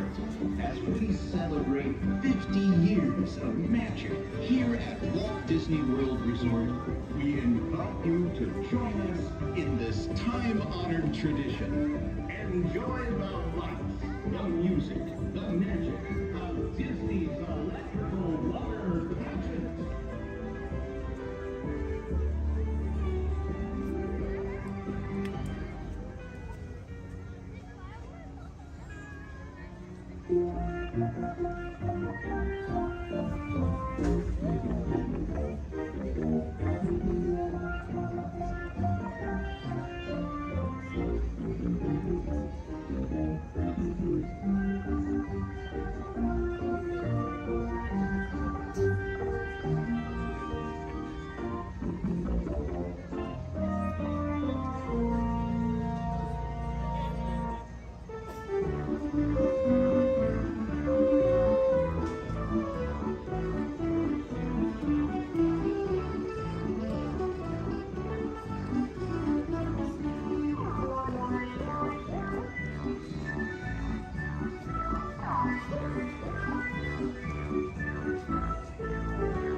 To everyone who's ever answered the call of this magical place, mahalo. We have shared the breath of magic. For 50 years, you have trusted us with your dreams, and tonight we hope you feel them twinkling in your eyes, enduring like the sparkle of Disney's electrical water patches. From all of us to all of you here at Disney's Polynesian Village Resort, we bid you aloha and hope you wake tomorrow to find your dreams are even brighter in the light of a new day.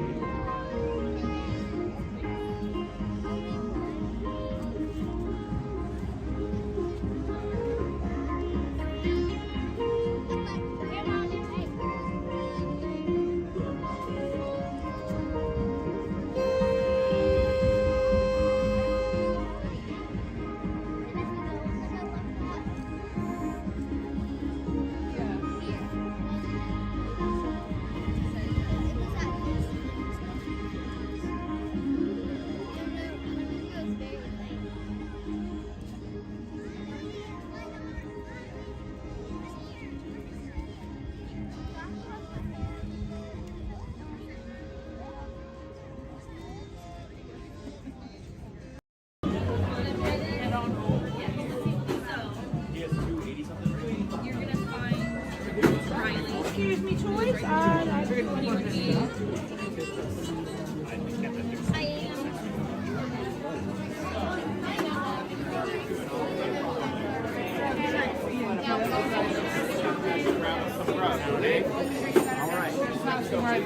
But I promise turn right over here. Pass the right side, go keep underneath that.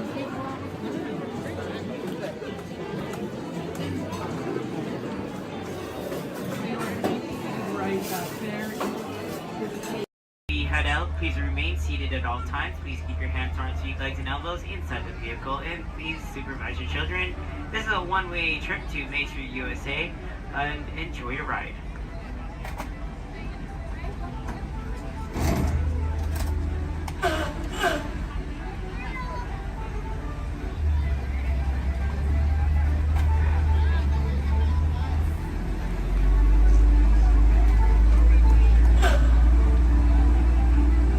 On your right-hand side is Sleeping Beauty Castle, your gateway to Fantasyland.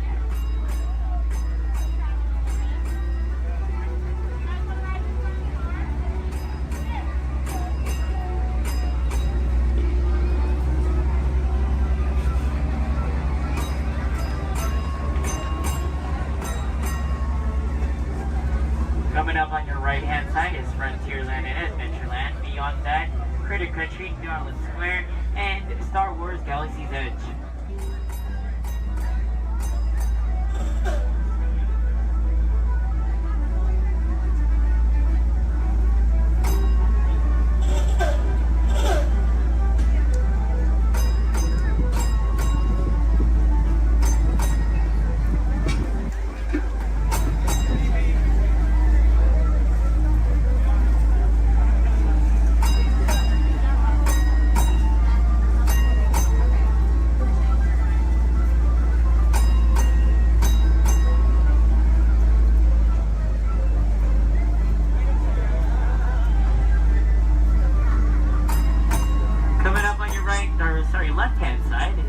First Aid Center, our Baby Care Center, and our Lost Child Center.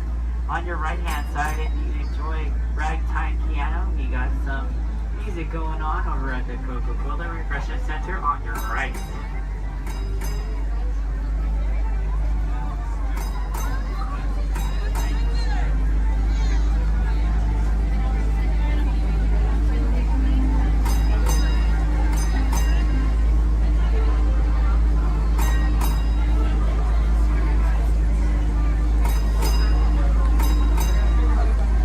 If you get hot later, on your right hand side is our Dips and Girl Ice Cream Parlor. And on your left is Market House, where you can find our Starbucks coffee and tea. Beyond that is our locker station.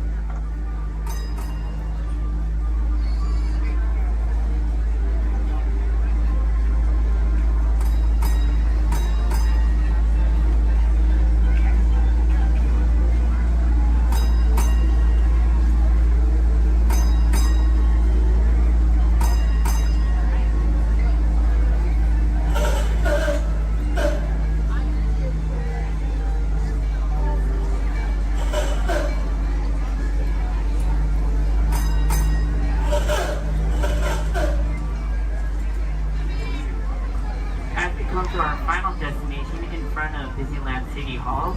Please remain seated until the bus has come to a full and complete stop. For those of you who are sitting in the top stairs, please watch your step as you exit the stairs and assist young children, and enjoy the rest of your day here in the Magic Kingdom. My name is Justin, and thank you for riding.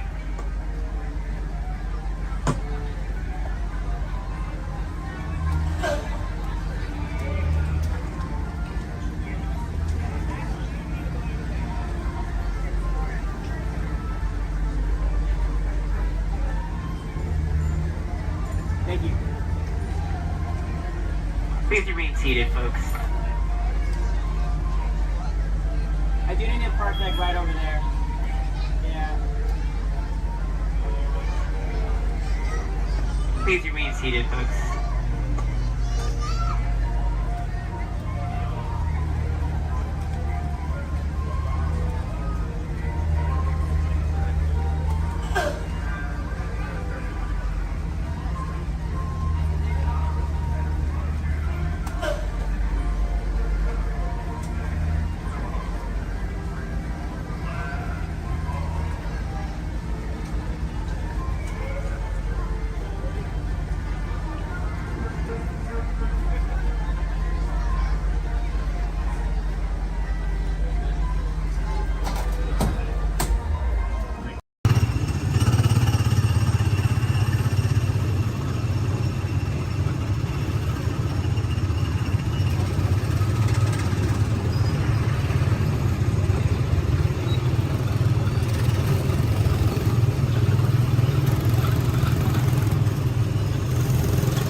Starport 75.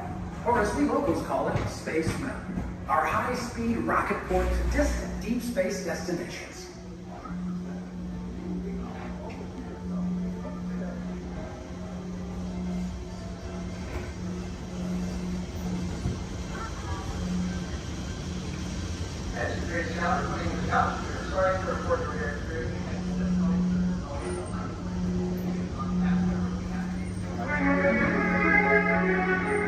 Let relaxation wash over you at the most refreshing retreat in the galaxy, the coral moons of Pisces 7. You H2O it to yourself. Book today.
holiday celebration in the streets of Los Angeles.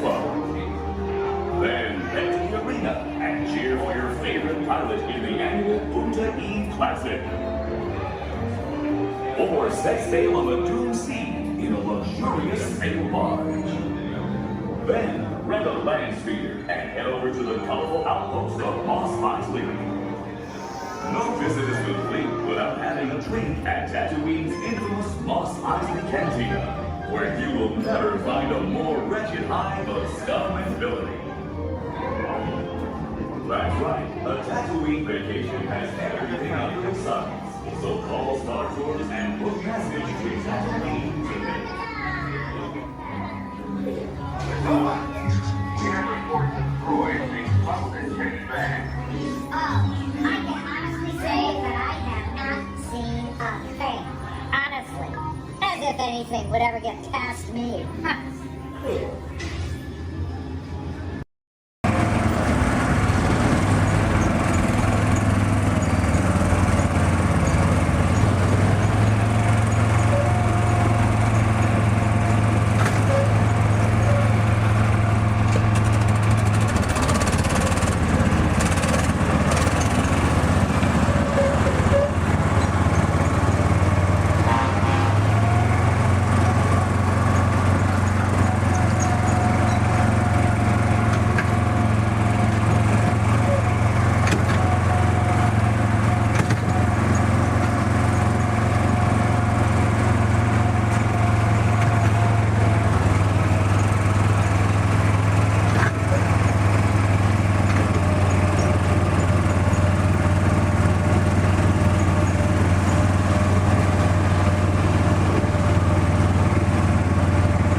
adelante. Para parar su auto, quiten el pie del pedal. Gracias.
see the energy, dinosaurs, and of course, hear the veggie fruit. What is the best? Okay.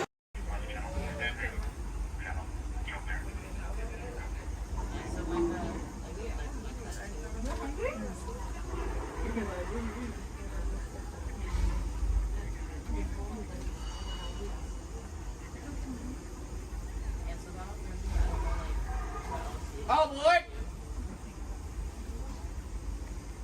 For those of you just joining us, welcome aboard Excursion 3 on the Disneyland Railroad. For your safety, please remain seated at all times, keeping your hands, arms, feet, and legs inside the train.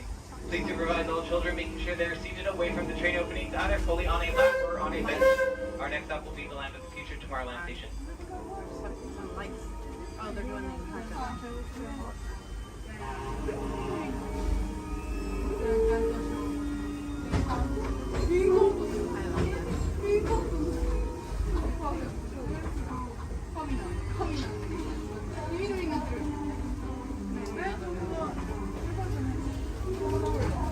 Hello, everyone. Thanks for joining us on the Disneyland Railroad. For a safe ride, remember to stay seated with your hands, arms, feet, and legs inside the train. And please watch your kids. ¿Qué tal, amigos? Y bienvenidos a bordo. Para su seguridad, permanezca sentado y mantenga las manos, brazos, pies y piernas dentro del tren y cuide a los pequeños. Gracias. As we leave Toontown Depot, we get a real nice view of the happiest land of them all, Fantasyland. You can see people stepping onto It's a Small World just below us. And, off in the distance, majestic Matterhorn Mountain.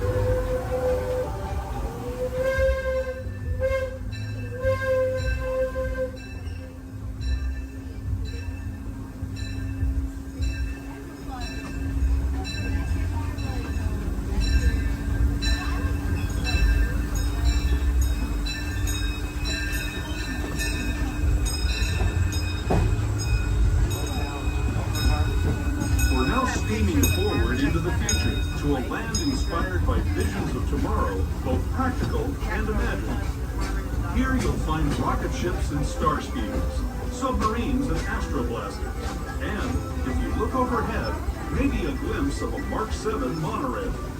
This is the latest version of the first daily operating monorail system in the entire Western Hemisphere, gliding above Disneyland since 1959. Below the monorail, and us, are the fun-filled roadways of the Autopia. Drivers of all ages can get behind the wheel of these cars. No experience or license required. If you're into soaring spaceships or doing battle with evil empires and emperors, Tomorrowland is definitely the place for you. Speaking of which, we're pulling into Tomorrowland Station right now. If you're leaving us here, just stay seated until we come to a full stop. Gather your belongings, including lightsabers and astroblasters, and step carefully from the train. Thanks, and have fun in the future. For the rest of you, just sit tight. We'll be on our way again in just a minute.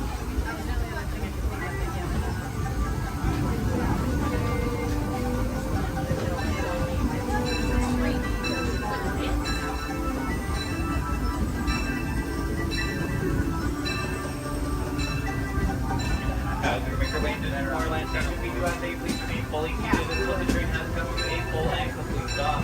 This will be a stop for all Tomorrowland attractions, including Space Mountain, Star Tours, the Adventure Continues, Finding Never, Submarine Voyage, the Monorail, the Autopia, and many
It's evening on the deck.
visitors.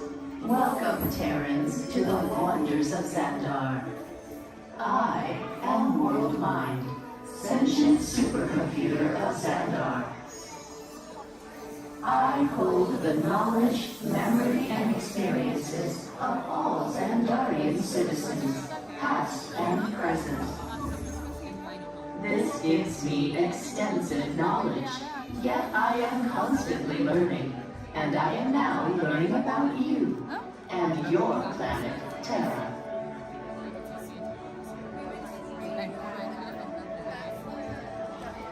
Much of my knowledge of your world came from your great scholar, Peter Quill.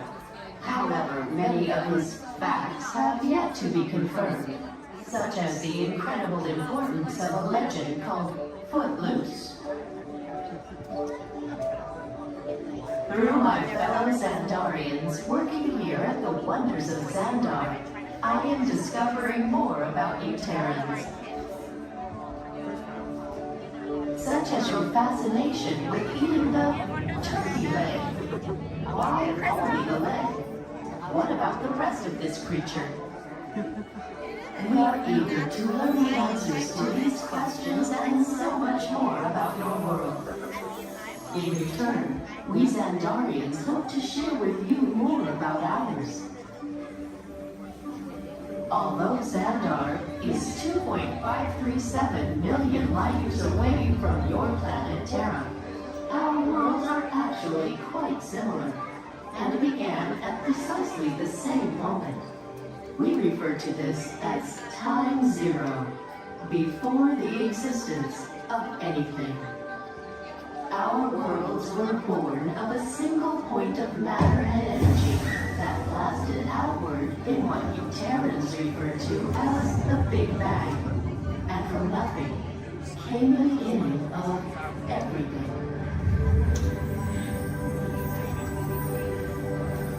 Incredibly hot and extraordinarily powerful, this explosion filled the cosmos with a cloud of rapidly moving particles. Over the next 100 million years, space continued to expand, and the particles cooled and slowed. As they coalesced into huge swirling clouds, gravity pulled them into larger, denser clusters.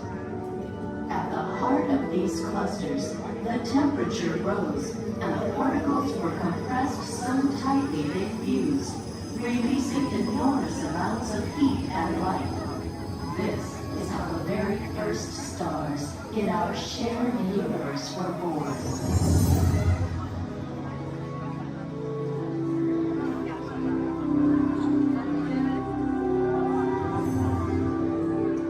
The singularity is just one of the commonalities between our two worlds that we will explore today. Welcome, Terrans, to the wonders of Xandar.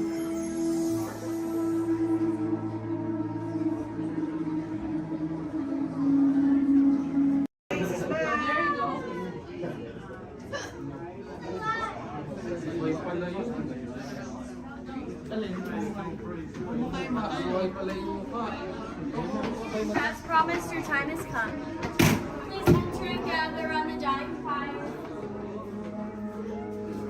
When hinges creak in doorless chambers, and strange and frightening sounds echo through the halls, whenever candlelights flicker, where the air is deadly still, that is the time when ghosts are present, practicing their terror with ghoulish delight.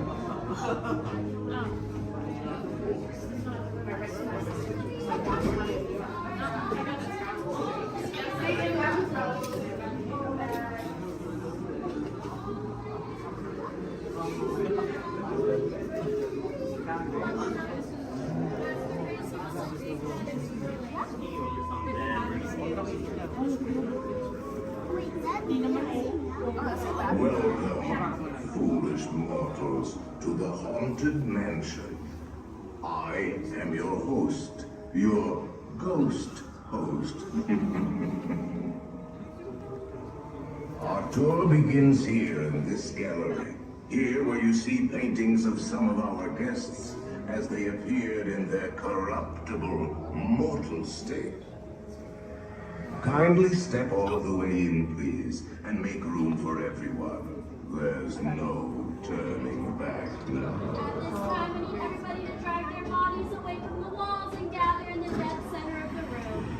Your cadaverous pallor betrays an aura of foreboding, almost as though you sense a disquieting metamorphosis. Is this haunted room actually stretching? Or is it your imagination? And consider this dismaying observation. This chamber has no windows and no doors. Which offers you this chilling challenge to find a way out.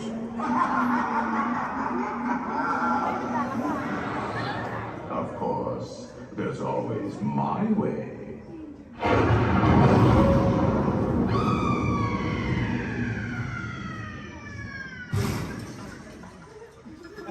Oh, I didn't mean to frighten you prematurely. The real chills come later. Now, as they say, look alive, and we'll continue on it too. And let's all stay together. You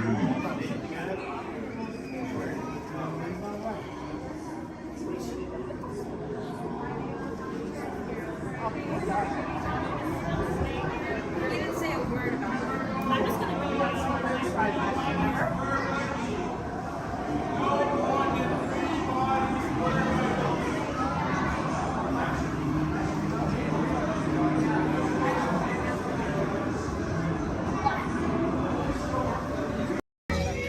When the wind picks up just right, it can carry the sights and sounds from the lush jungles of India to the grand canvas of sky above. Join us now as we allow the magic of Disney storytelling to soar like never before.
Walt has some of the brightest minds in the world, but I keep things around here pretty chill, so the kids can create the next big idea that will equip the tools to become the next generation of heroes.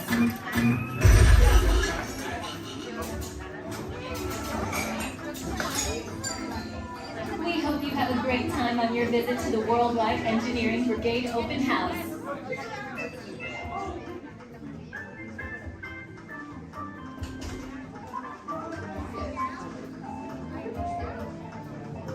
And now, our project lead, the brilliant... Peter Parker! Hey, what's up? I'm Peter Parker. And here at Web, we get access to some pretty awesome tech, like vibranium from Wakanda, or this crazy alien juice stuff. We have Kim particles and Star Tech. It all helps us develop really cool stuff, like these spider bots, for example. Check it out. They have this really cool self-replicating feature. Because? This is awesome. Buddy, you can stop doing that now.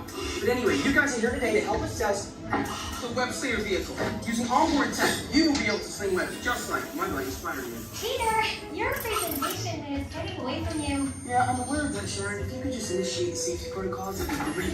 Problem with that, So Peter. anyway, if you want to sling a web, all you gotta do is sling your arm in the direction you want to shoot the web, and that's it. It's awesome. Peter, your spider bots are continuing to replicate and are consuming everything in their path. They seem to be stuck in self-recognition mode. If you could just handle that for me, please. On it. Contacting Mr. Stark. Don't call Mr. Stark! Don't call Mr. Stark. Sorry, shout. Could you just call someone else? Ask them to do it. Okay. Contacting Spider-Man. Here. I'm gonna go find Spider-Man first off, because he's around here somewhere. Okay, goodbye. Spider-Man! As you may have noticed, the spider bots are locked in that awesome self-replication mode. In spite of what you see, they were created to be robotic helpers that can break down raw material and create all kinds of useful tech. But because they are stuck in self-replication mode, the spider bots are currently consuming everything in sight and multiplying at an alarming rate. If left unchecked, my calculations predict this will lead to the devastation of the entire Avengers campus. That should be safe until Spider-Man gets here, as long as they don't get into the alien fluid. This is now a bigger problem. Activating threat level protocols. Hey guys, what's up? I hear you have a problem. I'm here to help. You made it. Great. Threat level is at exponential danger. You might need some help. Perhaps I'll call the Avengers? Don't worry, everyone. I got this. Okay, everybody. Open house is canceled. Wise idea. And I could use some help. Yes, you could. Sharon, prep the Slinger vehicle. Already on. Everyone head to the Slingers and we'll team up to stop the spider bots before they destroy the campus. It's easy. Okay, we have a plan. Please move quickly through the doors and down the hall to the Slinger vehicle bay. Your open house demo has been upgraded to a high-stakes mission to save the...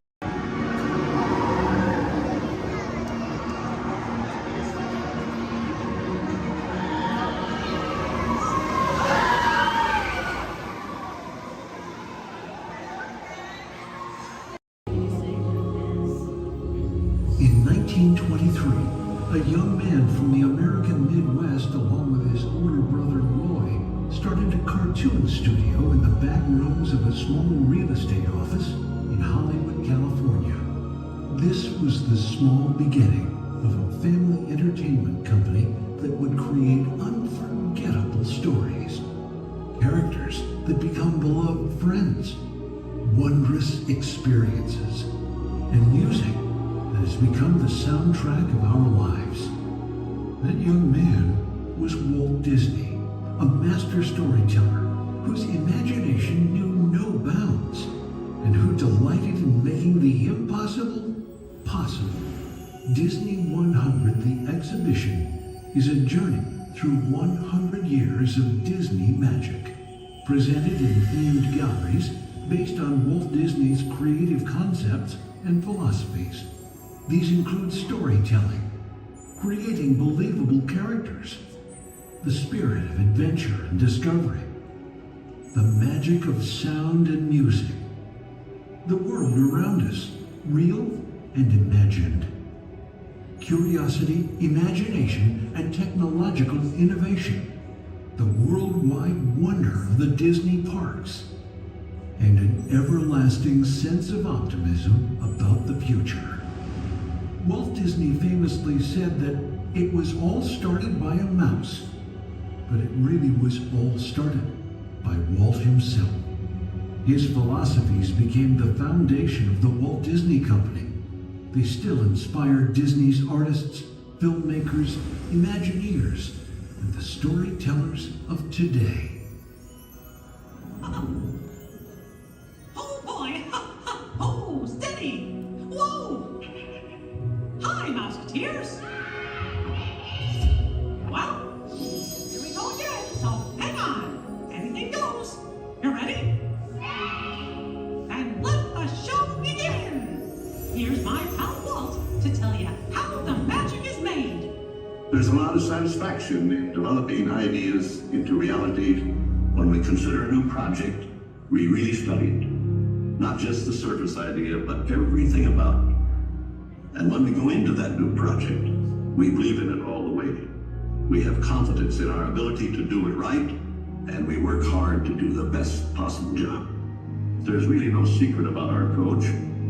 We keep moving forward, opening up new doors, doing new things, because we're curious.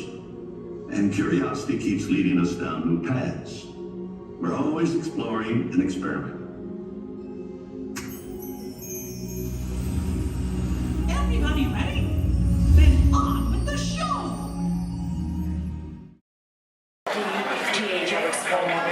No, it's return to your platform. We are almost in a no-hover area. Passengers who wish to exchange currency prior to their departure are invited to visit the exchange office, open daily during regular flight hours. There has been a change for Starcast Flight 114, Star Speeder service to Endor. Flight 114 will now be departing from gate number 2. This is a gate change only. Thank you. Taking pictures.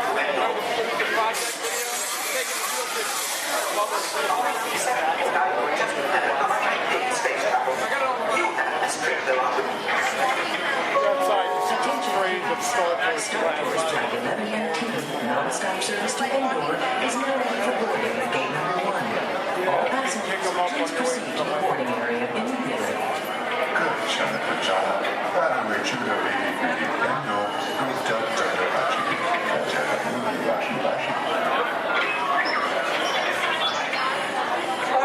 Just walked in.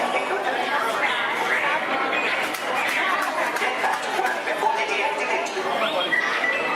Yes, I really will. And hurry up. They'll need this console any moment now.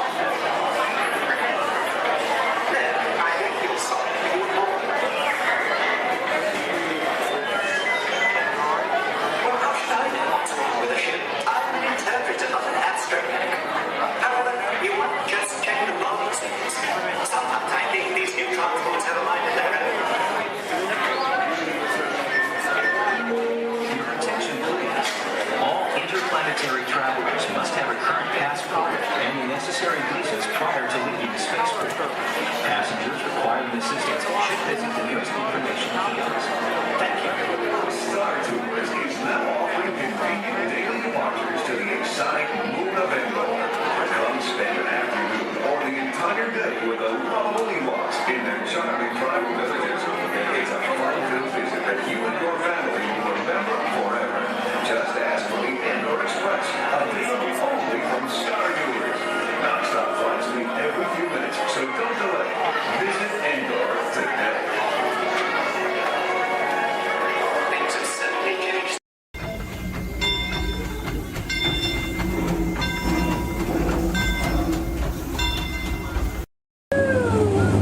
Please keep all hands, arms, feet, legs inside the boat and watch your children, or the crocodiles will. So who came to see some danger today? All right, we got some takers. It's right there, big white letters. Good thing I can read. We might have missed all signs of danger. Oh, look at it to the right. You'll see our first sighting of wildlife here in the jungle. Right there's a prime example why some wildlife destroy their children at birth. We're now approaching ancient Cambodian shrines built by ancient Cambodian Shriners. This place is loaded with crocodiles. Speaking of crocodiles, to the left you'll see a Bengal tiger, known to jump over 25 feet, but don't worry, they're like 15 feet away, he should jump right over us. Watch out for Ginger Snap. She's the one soft cookie.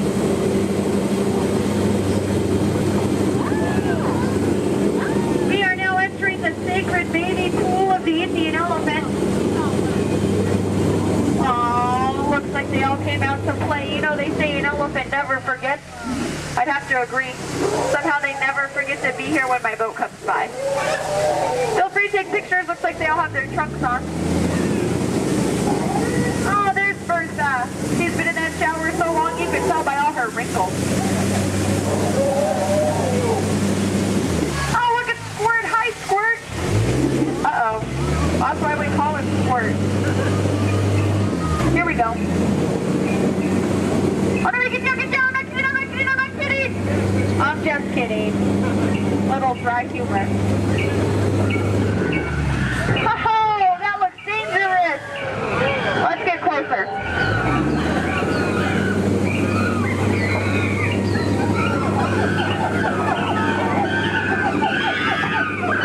Looks like the gorillas took over this camp. Look what they did to that truck. Unbelievable. They left the lights on. What a shame. Uh-oh. The monkey has a gun. Let's get out of here. Woo!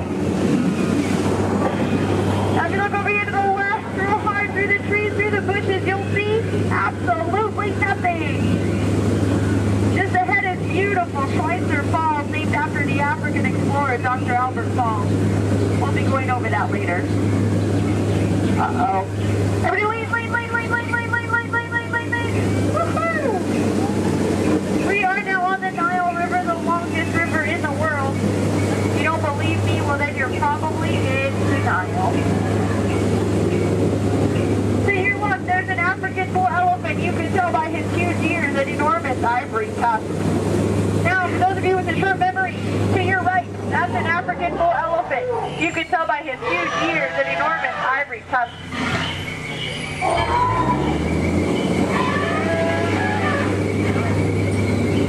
We are now in the African belt where the hand of man has never set foot. Aww, look at the pride of lions protecting the sleeping zebra. That's how zebras sleep, on their sides, eyes open, surrounded by lions. He looks dead tired. We'll let him rest in peace. Oh no, there's that lost safari they were looking for. I told them not to mess with the rhinos. They always get their point across. In the end. Seems to be the low man on that totem pole. And now we're off to the infamous pool of the hippopotami. These creatures could easily upset our boat. Just last week they knocked over 6 boats, but I don't think you have anything to worry about. Only 5 of those boats were mine. Uh-oh, this doesn't look good. Oh no, these two are charging. Come here, I'm gonna scare them away. Look at that. Scared stiff. We are now entering headhunter territory. The terrible place to be headed. To your right, you'll see some native arts and crafts. Art's the one on top. Oh, looks like they're celebrating something here. I'll see if I can translate for you. Nope. Oh no, we're being attacked by a war party. Everyone get down, all goes out of here. Watch out for spears.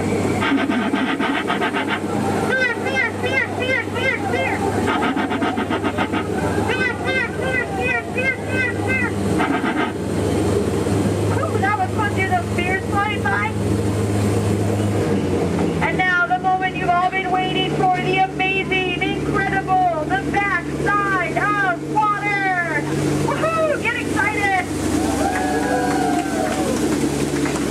Now if you look back, you can see the side of water.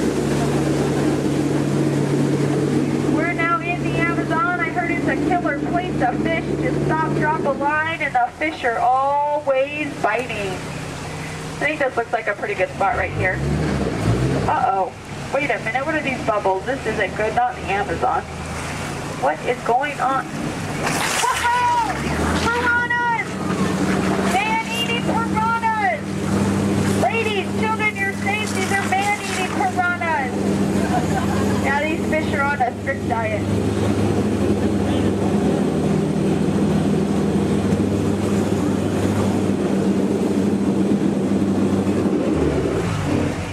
Here's Trader Sam. He's our head salesman here in the jungle. Business has been shrinking, but it looks like he's having a special today. 2 of his heads for just 1 of yours. Any way you slice it, you'll come out ahead. Trader Sam's actually... Whoa. Oh, there's Ellie! I thought she was coming with us today. Looks like she's already unpacked her trunk. You might think that's water, but it's not. And now for the most dangerous part of our journey, the return to civilization. I don't know how, but you just survived the jungle cruise. Woohoo! Please keep all hands, arms, elbows, fingers inside the boat. Don't want you to get caught between the boat and the dock. That could really, really hurt my boat. Well, here we have Matt and Matt. They're gonna professional elbow grabbers to help you out today. All right. All right, everyone. For your safety, please do me a favor. Leave this center aisle clear and all side aisles clear as well. If for any reason you need to leave the theater, you can do so through these 2 right rear exit doors. That's if you're looking to leave. Please do so through these 2 right rear exit doors. They're a little bit heavy. Just give them a big old push and they'll open right up for you.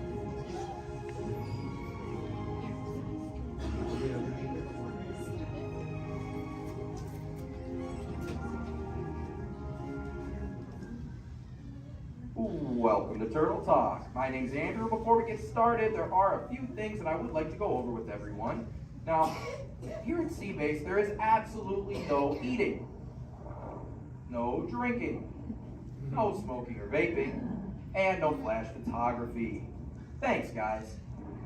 Now, this piece of equipment here is known as a hydrophone. It allows us to hear sounds from beneath the sea, and it's also going to allow us to hear from our very special guest today. Does everybody know who our special guest is? Please shout it out. Crush is coming to talk to us to learn more about the human world, and we're going to get the chance to ask him a couple questions about the turtle world. So, little ones, you're thinking of questions that you may get to ask Crush, okay? Now, it does seem like Crush is off surfing at the moment. In order to call him out, we need to yell, "Hey, Crush!" on the count of 3, all right? 1, 2, 3. Hey, Crush! Well, righteous, dude! Well, awesome! Check it out, man! Hey, dude, look! Double barrel, 360, totally tubular. Whoa, look at the humans in the human tank! Hello, humans! Righteous, man! Oh, dude, speaking of most righteous, look at this, bro. Hatchlings, grommets, offspring, totally chillin' sublevel. Look at this, right next to you, you got a little dudette, blue shell, brown noggin, goggles, and extra ears.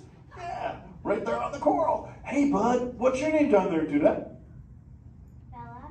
Hey, what's up, bud? Are you having a good day, man? Yeah. Awesome. Can you talk like a turtle? No. Oh, I got your back. It's really easy. Just say, awesome. Awesome. Nailed it. Try this one. Say totally. Put them together. Say totally awesome.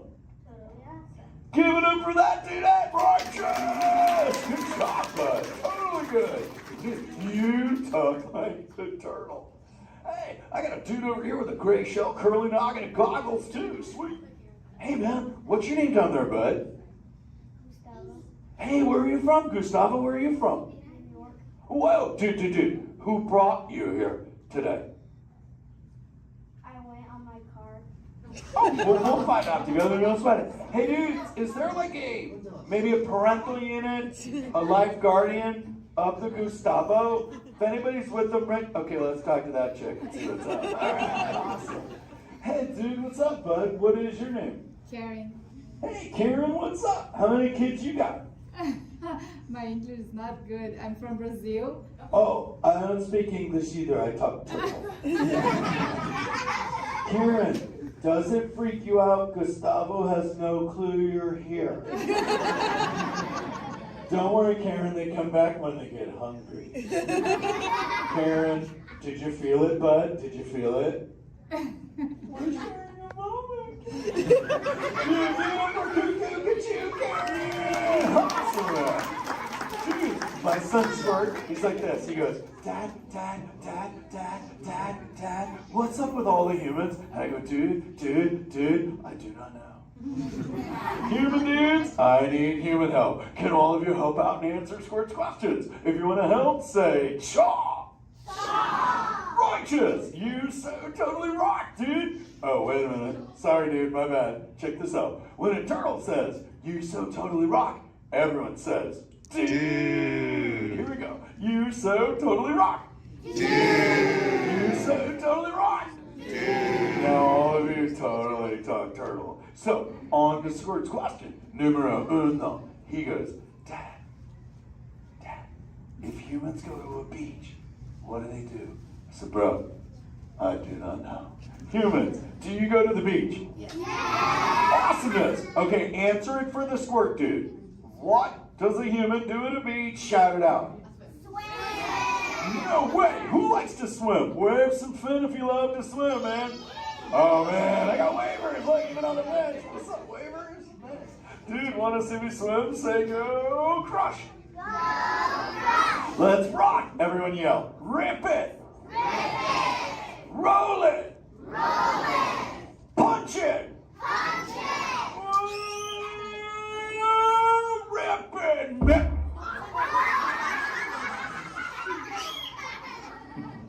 Hey, Crush, watch out for the glass. Hey, dude, thanks, Hank. How long has that dude been there? Oh, no, man. My bad, bro, my bad. Where are the manners? I've been asking the questions. Dudes, do any humans have a question about being a turtle? Raise a fin.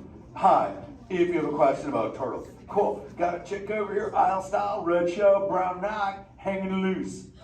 Hello, bud. What's your name? Hey, bud, what's your question? What turtles eat? Oh, dude, we're chowing green seagrass and green sea kelp. Big dudes, you're sitting on green seagrass benches. But check it out, Harper. We only eat green stuff, and so it actually turned us green. So, like, I'm green, and my kids are green, and my parents are green. Oh, and my wife's green, and my favorite color ever, purple. He's pulling your fin. It's green. Hey, there's a purple chick over here with like a jellyfish lid. Let's talk at this one on this side. Hey, bud, what's your name down low? Scarlet. Hey, cool name, Scarlet. What's your question? My name's not Scarlet. Oh, wait, what's your name? It's Charlotte.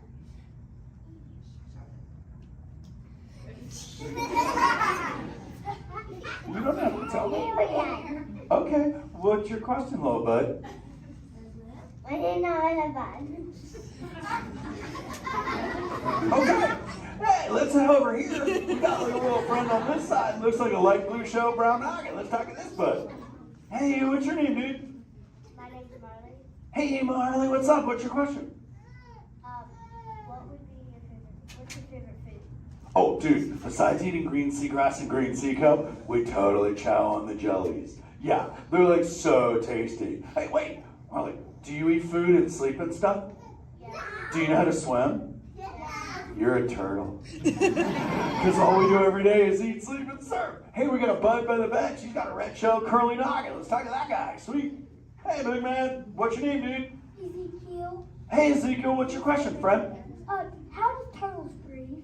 Okay, here's the deal. We have to go up every 15 minutes, bud, because I'm like you. I breathe oxygen. But here's the deal. We have to go up every 15. But when I sleep, Ezekiel, we can go in this little cave right there. See the green shelf sticking out over there? We got to tuck under, and we can sleep 5 hours straight and absorb oxygen out of water when we're underwater. Who else has a question? This is kind of cool. Oh, whoa, dude, check it out. We got like a little friend chilling on this side by the bench. Looks like a grayish blue shell, brown rock sitting on her own flips. Dude, what's your name over there, bud? Abby. Hey, Abs, what's your question, Abby? How many babies can a turtle have? Well, mommy turtles, man, they go to a beach, but it's the same beach every time. And they drop off like 90 to 100 eggs. But here's the cool part. When the sand is really warm, Abby, everybody is a dudette. And when it's cold, they're all dudes. So we say, dudes are cool and chicks are hot. Yeah. This is awesome, humans. Hey, the Jelly Man. I was talking about you, buddy. Oh, Crush. Hey, man. I'm trying to get away from a turtle pile. Marlin, turtle piles are a celebration. Everyone yell, turtle pile!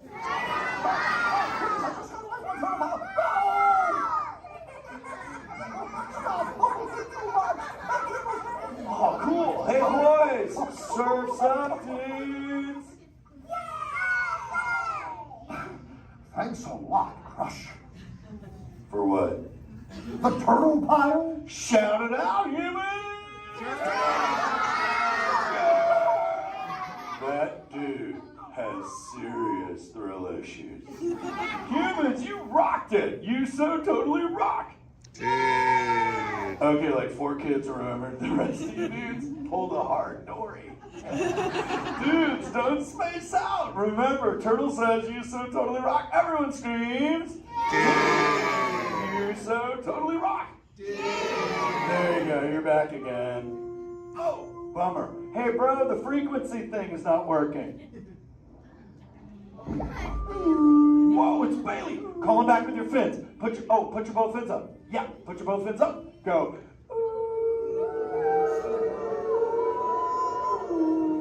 Crush!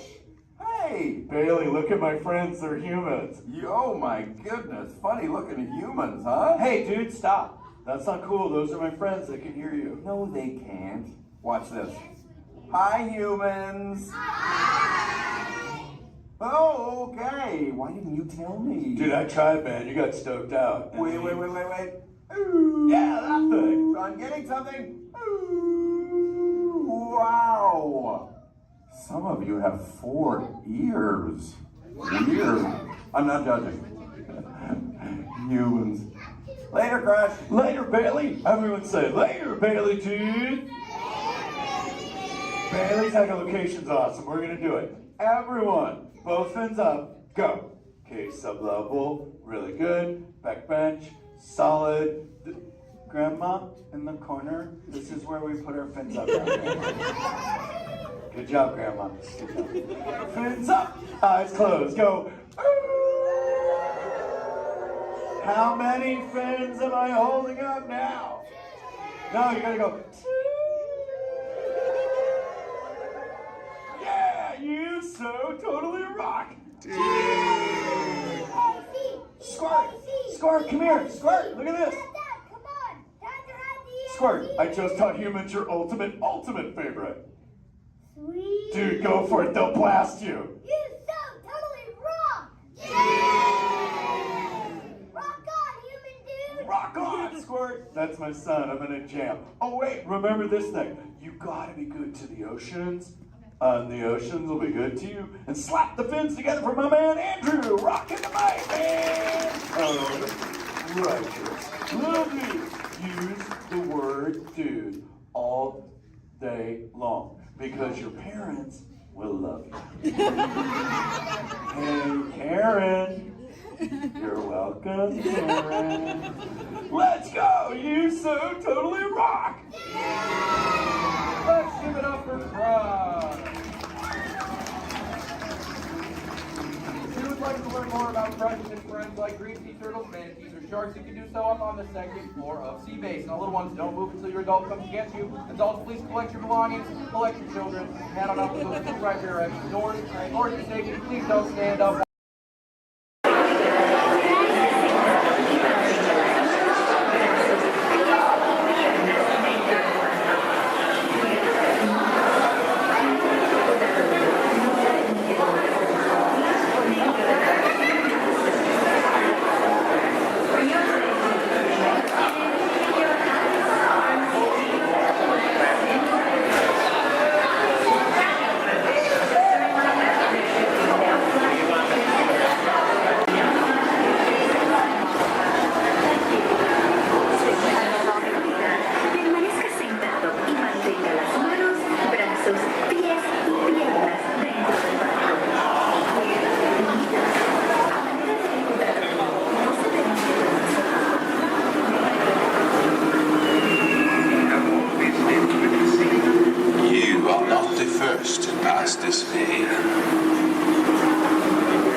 Those who seek the spirit of Norway face peril and adventure, but more often find beauty and charm.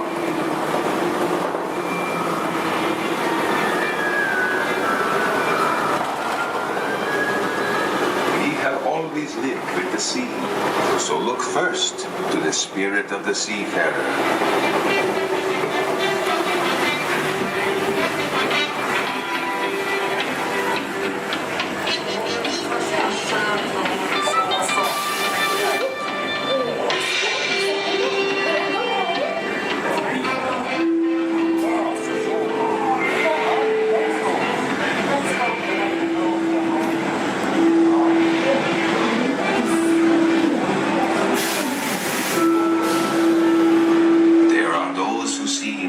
Spirit veiled in a land of forests and mystery, where trolls still prowl the water's edge.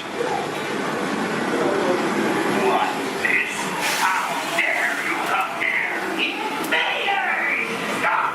This is troll country! Get away! Be gone! I'll cast the spell. Yes! Yes! You disappear! Disappear! Disappear! Back! Back! Over the farms!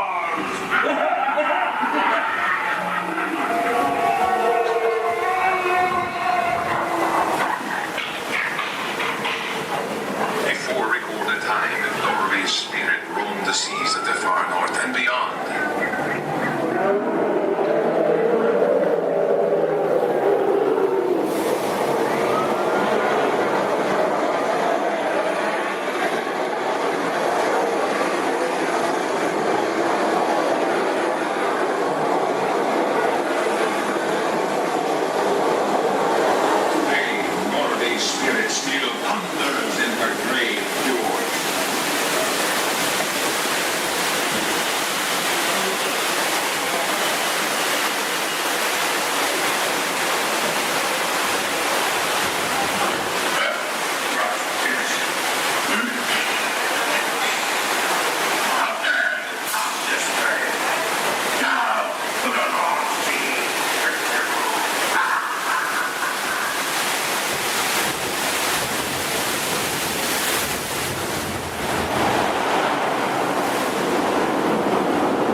Norway's spirit has always been, will always be adventure.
is the rainforest, home to the most amazing concentration of life on our planet. These dense and beautiful forests cover only a tiny portion of the Earth's surface, but they contain more than half of its planet of habitat. Rainforests are also extremely rich in synthetic living systems for analyzing oxygen, food, medicine, and other forms essential to our lives.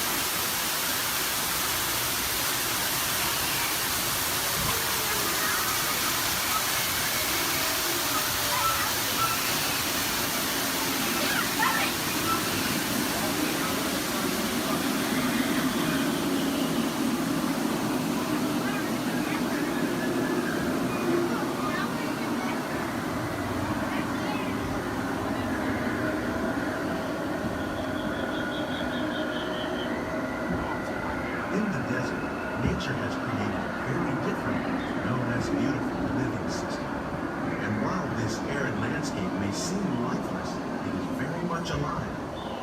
The plants and animals that have learned to survive in these harsh conditions make use of what little water they can find and avoid the scorching rays of the relentless sun.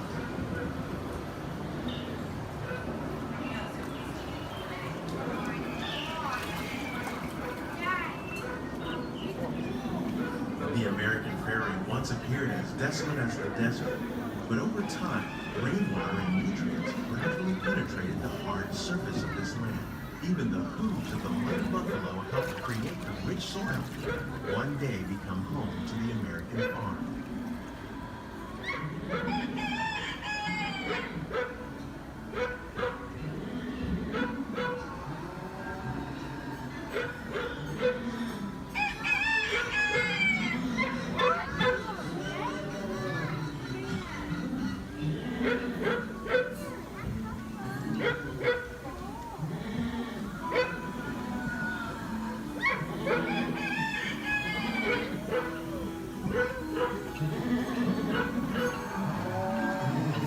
Forces at work on the land, humans have had one of the most profound effects.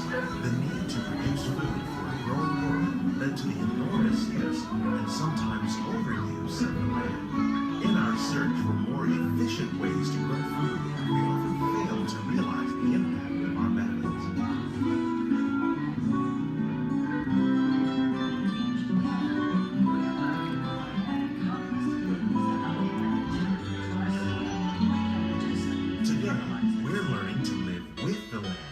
Discovering better ways to grow food that will assure both human and environmental well-being.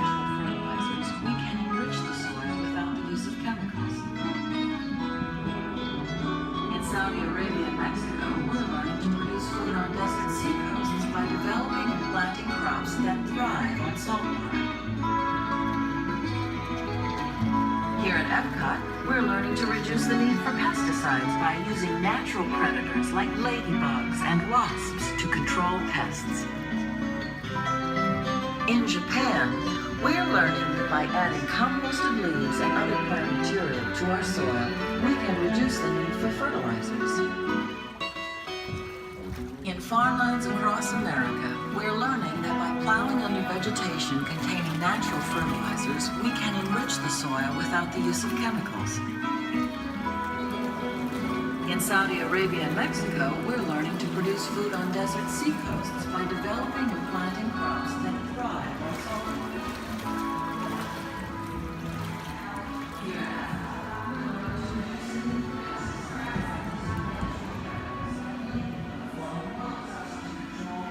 How will we meet tomorrow's growing needs for food production, yet still respect the needs of the land? Some of the answers are being discovered just ahead. To help us maintain these carefully controlled ecosystems, and for your safety, please remain seated in your boat at all times.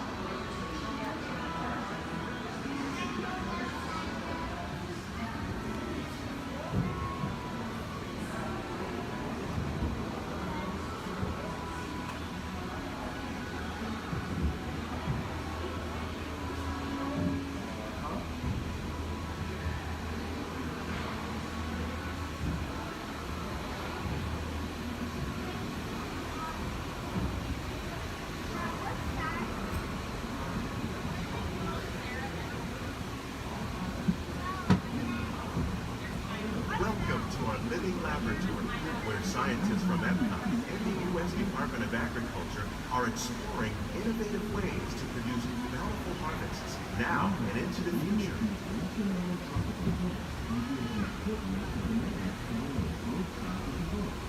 The tropics are home to the greatest diversity of plants on the planet. Many of these, like papaya, bananas, cacao, coffee, and rice, are well known around the world. These are just a few of the edible plants that have been an important source of nutrition for people living in the tropics. Many are rich in vitamins and minerals, while others are well adapted to growing in less than ideal conditions. Some, like the water lily, thrive in wet, swampy areas and waterways. All parts of this plant, even the flower petals, are edible. The starchy root of the plant has long been used to make flour for baking. One day, many of these lesser-known tropical plants may be as important as the bananas growing on both sides of the boat. More than 28 million tons of bananas are eaten annually, making it the most popular fruit in the world.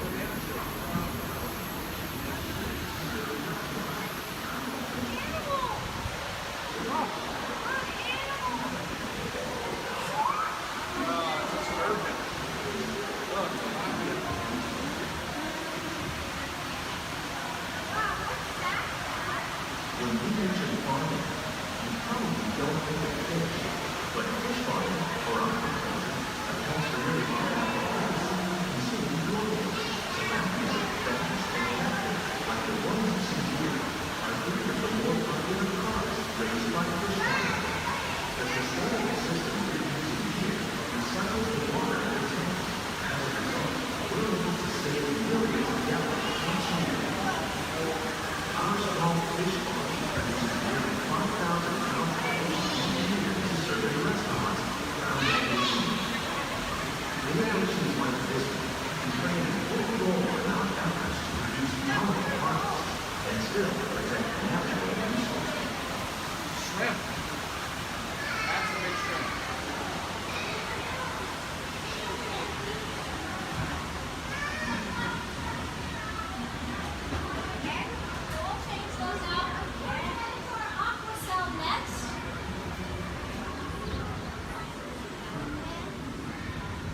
Sunflowers.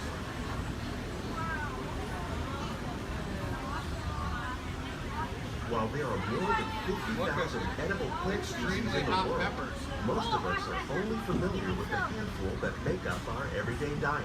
The common grains growing here, wheat, maize, sorghum, and millet, plus rice, account for nearly 2/3 of our global food consumption. Learning how to increase yields of these staples is an important goal of research around the world. Blue agave. A monkey puzzle tree.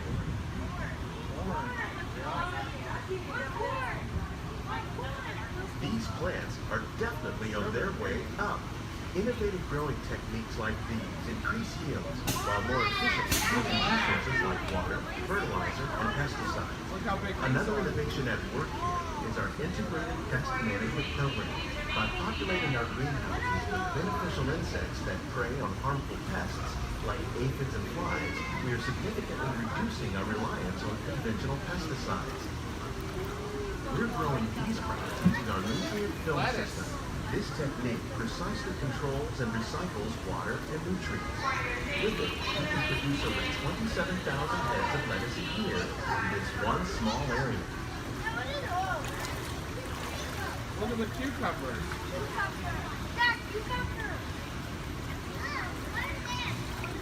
Yeah. Look at the strawberries.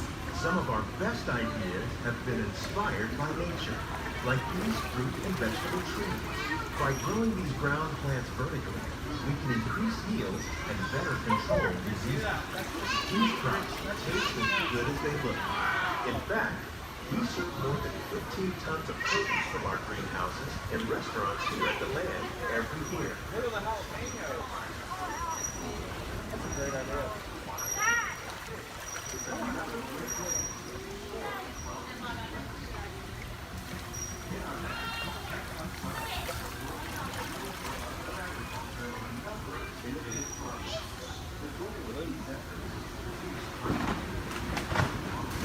The future of agriculture may include innovative ideas like this vertical growing system.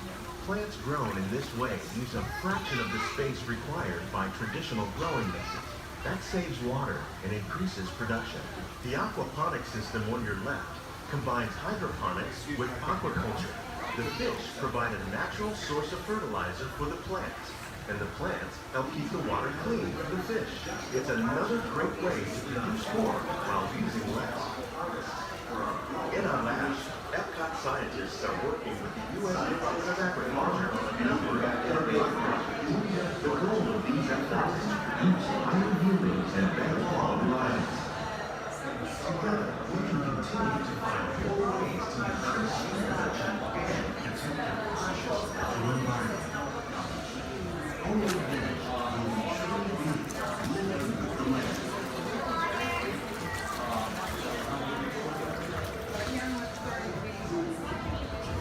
On behalf of Walt, these greenhouses represent just a fraction of the work being done worldwide to produce healthy harvests for our growing populations.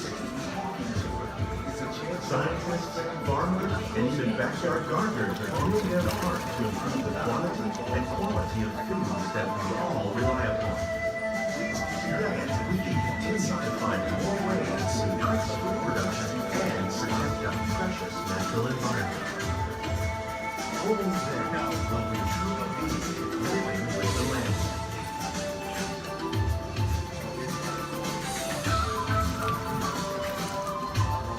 On behalf of Walt Disney World, we hope you've enjoyed this unique journey through our living laboratory. If you'd like a closer look, then check out the behind-the-scenes walking tour. It's a chance for the whole family to get up close and personal with the plants and growing techniques in our laboratory. Please keep your hands and feet inside the boat and remain seated until the boat comes to a complete stop.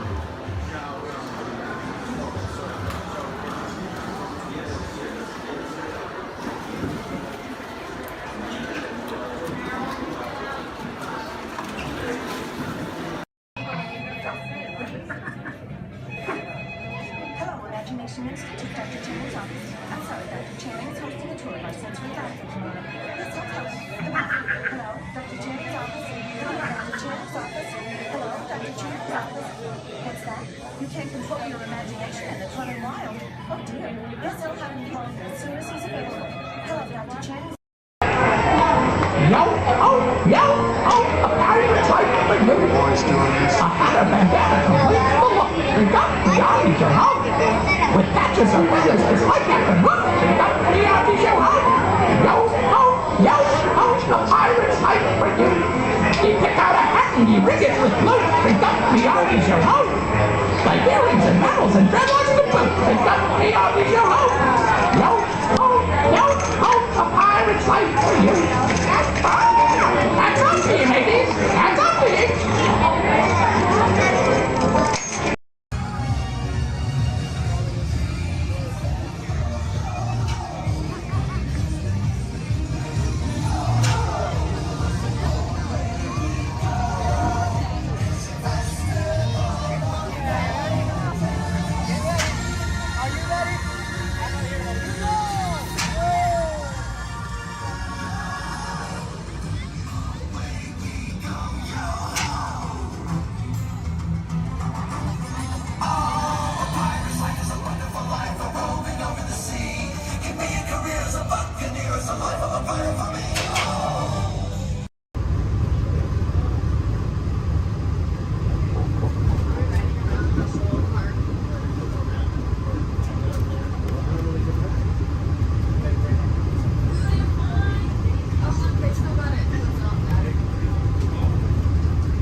received a periodic called hardware attack, using some of the very own special effects that directors like Michael Bay used in their films. So before you're checking out monitors, I'm just going to go ahead and set the scene for us. In this scene, Pro is on a surveillance mission, searching the skies for enemy aircraft. The crew is caught off guard with the real dangerous surfaces from beneath the sea. This is going to require a full range of physical effects, split-second time, and careful direction.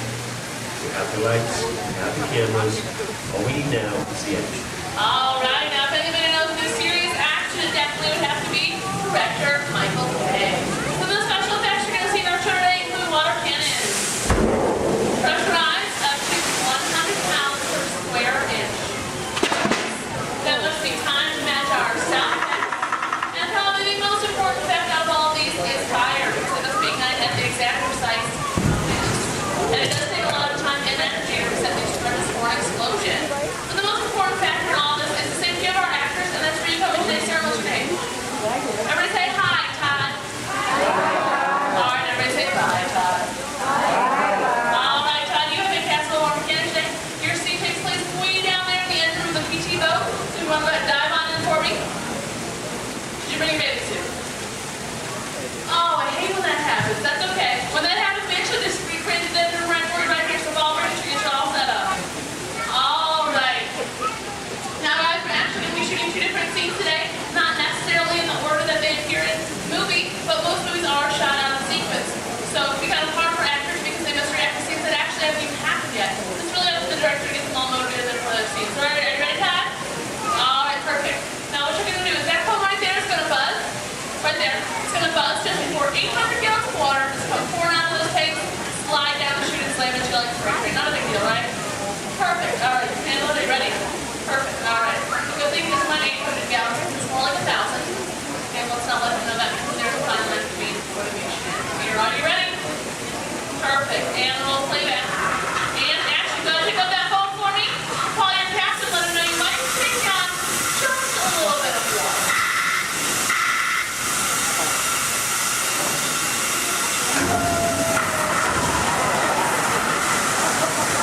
And cut. Everybody give him a nice round of applause. One more quick scene for you if that's okay. All right, just stay in your seat for me. Go ahead and take off your hood. Give me a big dramatic stare at the audience. And action. Try. Yes? That's right. How's he doing, guys? I think he's doing a pretty good job. Give him another nice round of applause. All right. Now, after you took that scene to our next scene. Our next scene takes place right over here in the deck of our PG boat. It's going to bring in our break for now. Ladies and gentlemen, let's give a nice round of applause for our Captain Ken and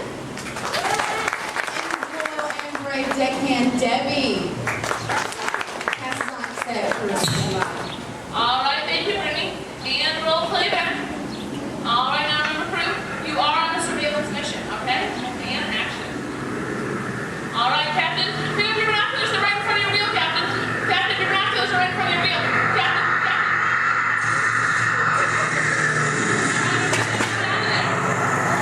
All right, Captain, spin your boat, hurry. He's coming back for another round. Get your boat out of there.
right now, on behalf of myself and my assistant Brittany, we'd like to thank you all for coming out to our harbor attack. If you're waiting for any of our brave volunteers, just stay right where you are. If not, go ahead, turn to your left, down the exit ramp through the cops warehouse.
Wowee!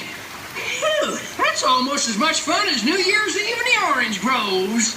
My word, we did get a mite carried away, huh? I say, look out there across the water. It appears we're a bit of company. Law me, yes. Welcome, you all. Permit us to introduce ourselves. My name is Claude, and my loquacious cousin over here is... I'll introduce myself, if you don't mind. Hi there. I'm, well, let's see now. It's right on the tip of my beak. Clyde Birdbrain. Oh, yeah. I'm Clyde Birdbrain. Yo, I say, perhaps you good people have never conversed with toucan birds before. Well, neither did we, till one day we discovered this magic sunshine pavilion. By Jove, yes. I remember just how it happened, many bird baths ago. There we were in an explorer's launch on a mysterious river in deepest Adventureland. Off in the distance comes the fierce roar of an African lion. And as we round a bend in the river, a huge bull elephant bellows forth in protest of our intrusion. Suddenly, the treetops explode in a frenzy of outraged birds. Oh, come, you can jolly well do better than that. I can jolly well do one at a time.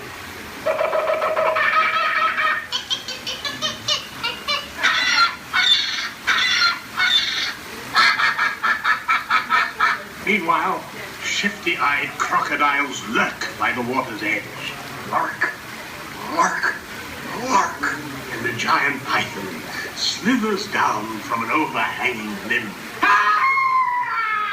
What's happened? What's wrong? I think snakes. Don't be ridiculous. I'm only relating a story. Oh, all right, Clyde, enough is enough. That wasn't me. I never even opened my beak. Huh? Excuse me, I really hate to interrupt socializing story, but they are calling us for a show. For heaven's sakes, it's already showtime? And say yes, it is already showtime. And now, Claude, it is your turn to make the announcement to all our guests. Righto. Ladies and gentlemen, boys and girls, gather up all your cameras, purses, and other articles, and now turn to your left towards the tall doors. When the drums begin, they'll open magically to lead you right into the Sunshine Pavilion. Is everybody ready? Follow me, please.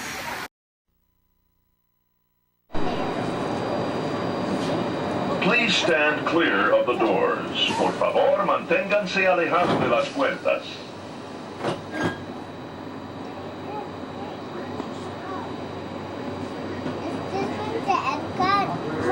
Welcome aboard the Walt Disney World monorail to Epcot. For those of you standing, please hold on to the handrails throughout our journey and stay clear of the doors. For the comfort of others, no smoking, please. Thank you. As we turn south, you can catch a glimpse of the spires of Space Mountain in the Magic Kingdom. Nearby is Disney's 8th-ranked contemporary resort. That's where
others together, now is a great opportunity to pick a time and place to meet should you become separated in the park.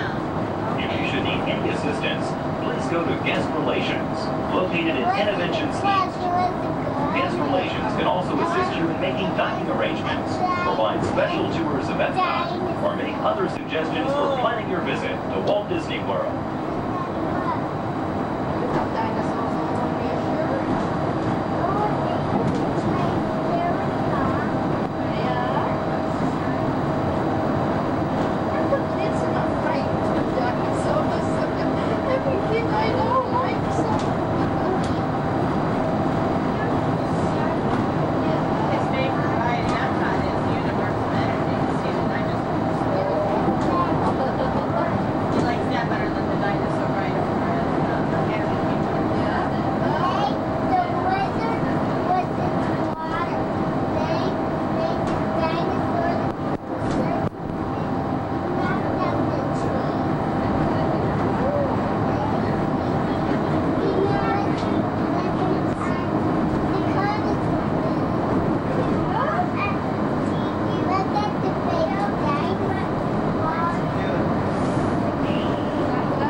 Traveling to Epcot, where nations celebrate human achievement and potential.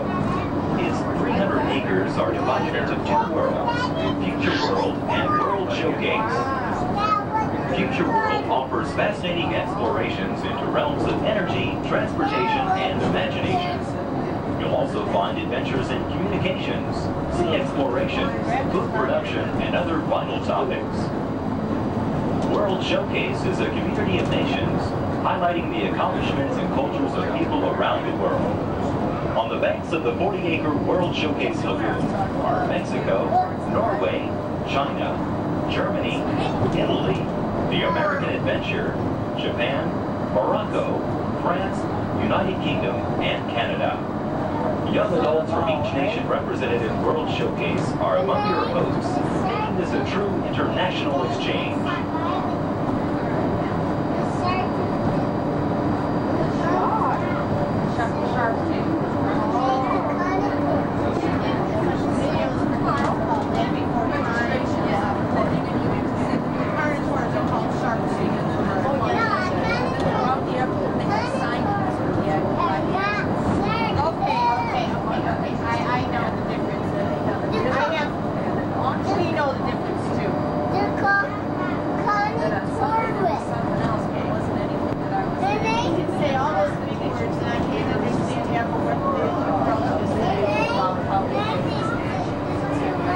Beyond the trees ahead and to the right-hand side of our forward motion is Spaceship Earth. This 18-story geosphere marks the entrance to Epcot. Inside Spaceship Earth, time machine vehicles take you through the evolution of human communications, from a distant yesterday to the dawn of tomorrow.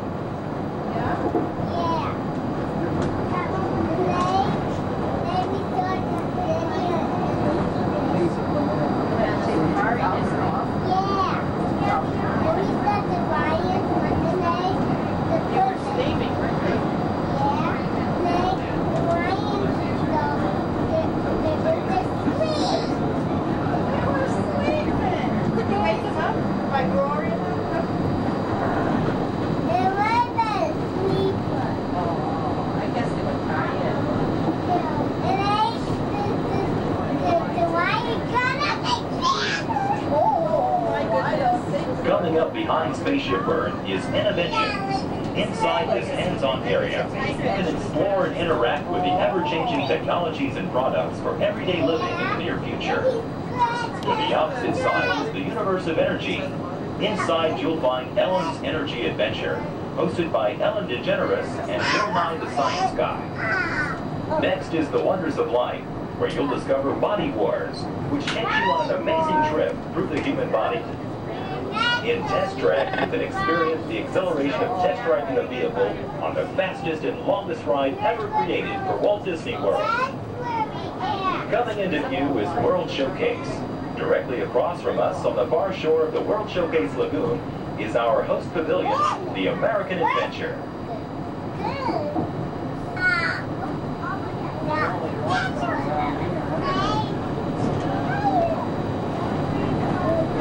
pyramids are the gateway to your journey into imagination. Inside, you can find the 3D adventure, Honey, I Shrunk the Audience. Join Professor Wayne Zielinski as he receives the Inventor of the Year award for his incredible shrinking machine. Next is the land, where you'll discover creative partnerships between people and the land around the world.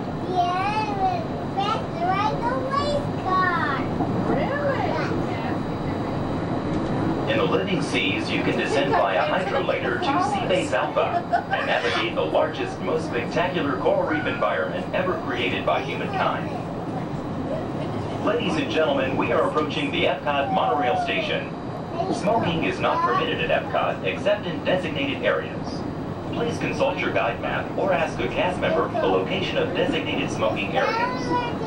Please hold on to the handrails and stay clear of the doors until the monorail stops completely and the doors open. On behalf of the cast of the Walt Disney World Resort, we'd like to welcome you to Epcot. There's some of the signs there. We'll just watch and see somebody. I got one to go. Sit down. Sit down, please.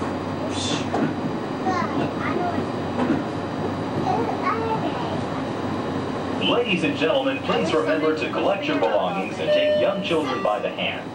As you exit, please lower your head and watch your step. Thank you.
Okay, now whose favorite color out there is orange? Anybody? Well, gee, I sure wish I knew somebody orange who could kick this party up a notch. Well, I know somebody, and I'll give you a hint. He's orange and black, and he loves to bounce. That's right.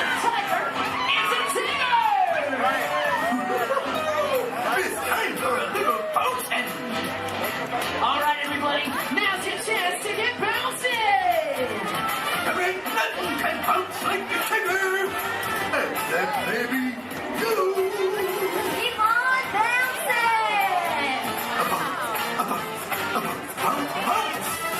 All right, we've got yellow, we've got orange. Now we need somebody green. Oh, don't stop! Peter Pan! No. Who's the other here? Alex! Jiminy Cricket! Picture somebody larger and a little more round. Just picture a big billiard ball with one eye. Did somebody say there was a party? Ladies and gentlemen, it's Mike Wazowski! I knew I'd like to the moment I laid an eye on you. Oh, thank you, thank you. We would have nothing if we didn't have Boy, am I excited. Okay, friends, everybody shout out another color so we can bring in another one of our Disney pals. On three, ready?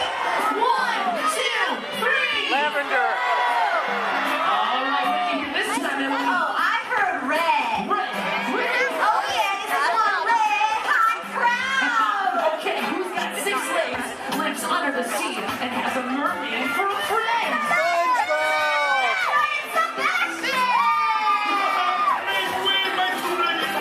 I love to celebrate. It's my favorite crowd. Hello, everyone. Hello, Sebastian. What a celebration. This is almost as much fun as it is under the sea. Okay, everybody. Now go like this with your hands and pretend like you're holding a magic lamp. What are you doing? We're making wishes. Well, what are you wishing for? I think we're wishing that somebody blue would get here. Don't look now, but I think you got your wish. Genie, wouldn't be a party without you. Right, Mr. Blue himself. Genie is in the house. Oh, yeah. These look like real party people. Put your hands up. Put your hands up. Come on, put your hands up, everybody. Look out. The genie is coming through. Let's give a big round of applause for all of our colorful friends. Thank you. Just Russia. Thank you. Oh. Okay, now it's time to find out just how excited everybody is out there. Yes, friends. It's time for the official World Championship Color Competition. Okay, it's time to break them into teams, and these colorful friends of ours will be our team captains. So first up, let's decide who's on Genie's team. So this big group of people right here in front of me, including you in the center, I want you to think like a genie and yell abracadabra on the count of 3. Are you ready? 1, 2, 3. Oh, come on, I said it like a genie, really loud this time. Ready? 1, 2, 3. Great! You guys are now Team Genie. Blue is the bomb. Oh, really? We'll see about that. Everybody back here hanging out with Mike. Let's collect some scream power. I want to hear big green team scream on 3. Ready? 1, 2, 3. Fantastic! You guys are all now Team Wazowski. Good job, everyone. I'll be keeping my eye on you. Eye, get it? Yeah, we get it, Mike. All right, now everyone around Lumiere, I want you to throw your candlesticks up in the air and wave them from side to side and make a little noise. Come on, guys. Oh, you can be louder than that. Come on. All right, you guys are now Team Lumiere. Well, see, I am touched. All right, now everybody way over there by Tigger, and that includes everybody on the bridge. Let me see you jump up and down and make some noise. Perfect. You guys are now the Tigger team. That's terrific. Okay, looks like we have one team left. So everybody over here around Sebastian, and that includes everybody way over there. Let me see some booty shaking, and let me hear you. Yeah, man. Move those tails, please. Shake it. That's right. You guys are now Team Sebastian. I love it. Okay, does everybody know what team they're on? Do you know who your team captain is? All right, it's time to get the color competition started. And hey, if you don't know what team you're on, just pick one and join along, all right? All right, take it away, Emily. Okay, you guys. So what we're gonna do is we're gonna teach you part of an awesome song from the movie Tarzan. Then we're gonna have each team help us out by singing it one at a time. Then we'll pick a winner. All right, let's hit it. Okay, so I'm gonna say something first, and then you all repeat after me. Are you ready? Let's do it. Say do. Do. Pop. She. Do. All together now. Do. Pop. She. Do. Do, pop, she, do. Come on. Do. Pop. She. Do. Do, pop, she, do. Awesome. This time we're gonna sing it. Repeat after us. Do, pop, she, do. Do, pop, she, do. One more time, louder. Do, pop, she, do. All right, Emily, do you think they're ready? Oh, they're ready, all right. All right, color crews, it's time to shine. Emily and I are gonna call out a team. When you hear your team call, we want you to belt out that phrase as loud as you can, okay? Oh, and one other thing, you gotta sing the right notes for your section to win. Okay, guys? Team Genie, you guys are up first. All right, watch Emily and I for your cue. Here we go. Do-da-do-da-da-do, da-da-da-da-do-da. Oh, Do-da-do-da-da-do, da-da-da-da-do. oh, we're ready. Do-da-do-da-da-do.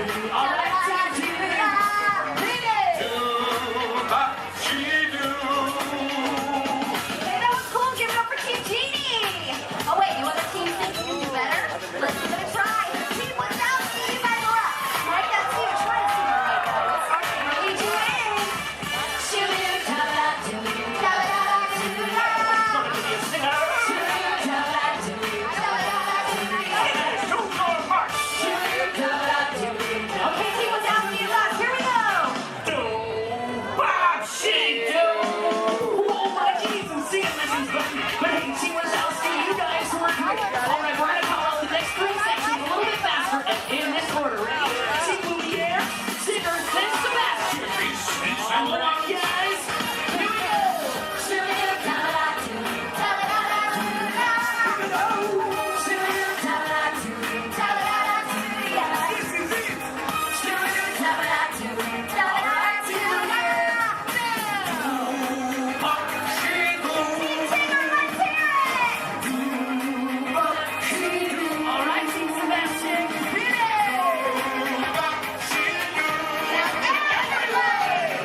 for World of Color! All right, let's give it up one last time to all of our colorful friends. Give it up for Sebastian, Lumiere, Tigger, Gene, and of course Mike Wazowski. Thanks, everybody. We hope you enjoyed our Carnival of Color. Remember the exciting photo planning is over. Now we're going to show something really spectacular. Something, something, something good. Something, something, something good. Something, something, something good. Party people. Something, something, something good. Good. Good. Real good. Good. Something real good. In just 15 minutes. Chills, thrills, games that test your skills. It's all right here at Toy Story Midway Mania. Do you think I'm kidding? Do you think we call it Mania for nothing? Oh no, you gotta see it to believe it.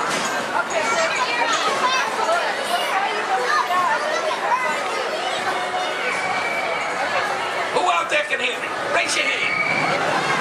Good, good, good. Who out there can't hear me? Raise your hand. Look over here. We got a bunch of wise guys.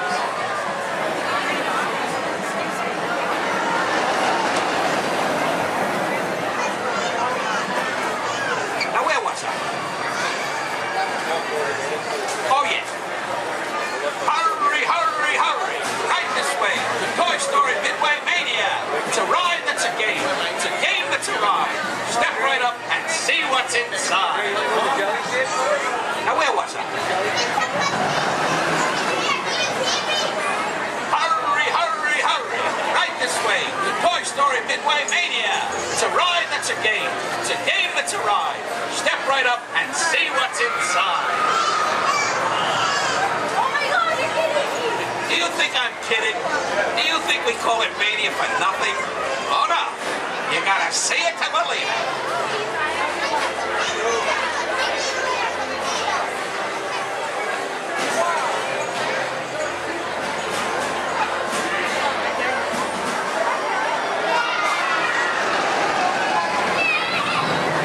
Quiet, everyone. I think I hear Andy coming. Everybody, freeze.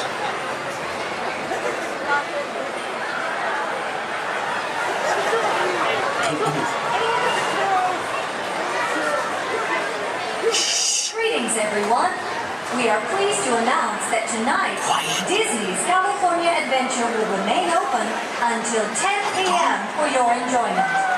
Again, Disney's California Adventure will remain open until 10 p.m. this evening. It's okay, folks. Thank you. Hold so long.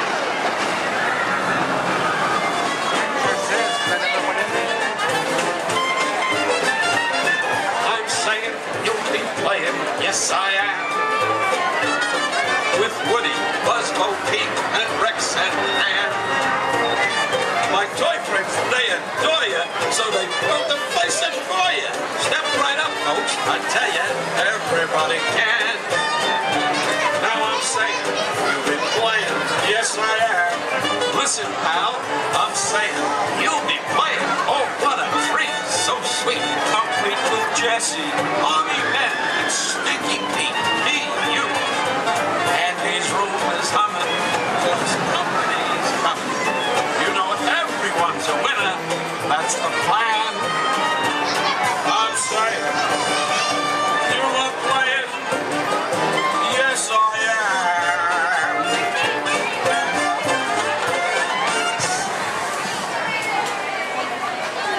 Thank you, thank you.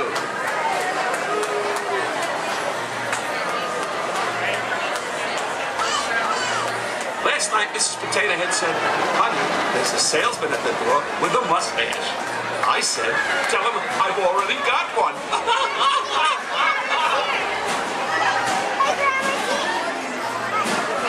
Check out my new hat. It cost me a nominal. Next.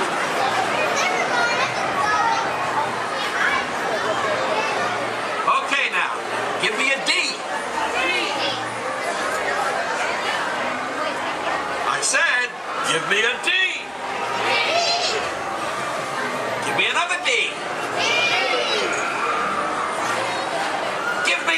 day.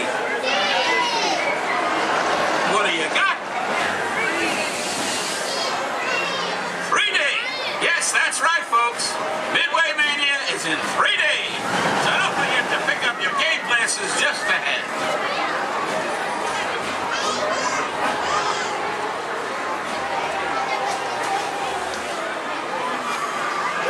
Hey, young man. Yes, you. What? Yes, I'm talking to you. Have you played Toy Story Midway Mania before? Well, you're in for a real treat. All the toys are inside, setting up the carnival playset. Even a couple of little green men that the missus insisted on adopting. Don't get me wrong. They're cute. I just want to say, anytime we grade.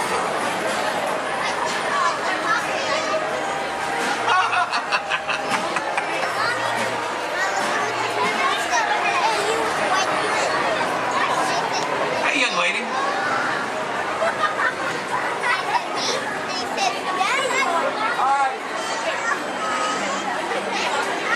Who's your favorite?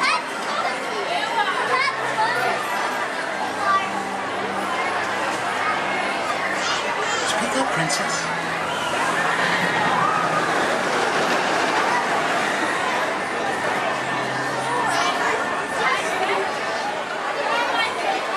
Take your time, kid.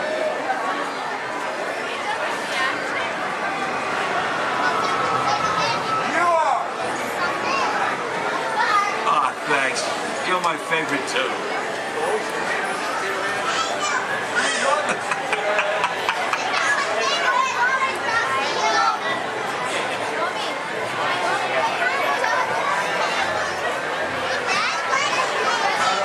Hurry, hurry, buddy. Welcome aboard the Walt Disney World monorail to Epcot. For those of you standing, please hold on to the handrails throughout our journey and stay clear of the door. For the comfort of others, no smoking, please.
On behalf of the cast of the Walt Disney World Resort, welcome to Epcot.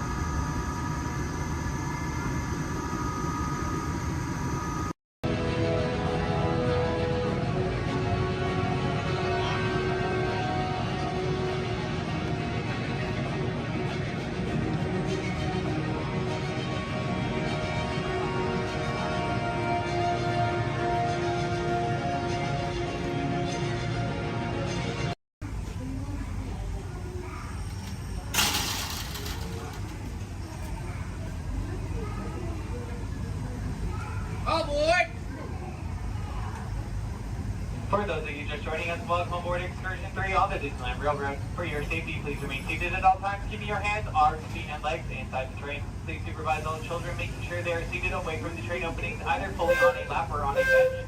Our next stop will be Main Street, but before that, we will travel into the tunnel ahead and journey through the Grand Canyon and Primeval World.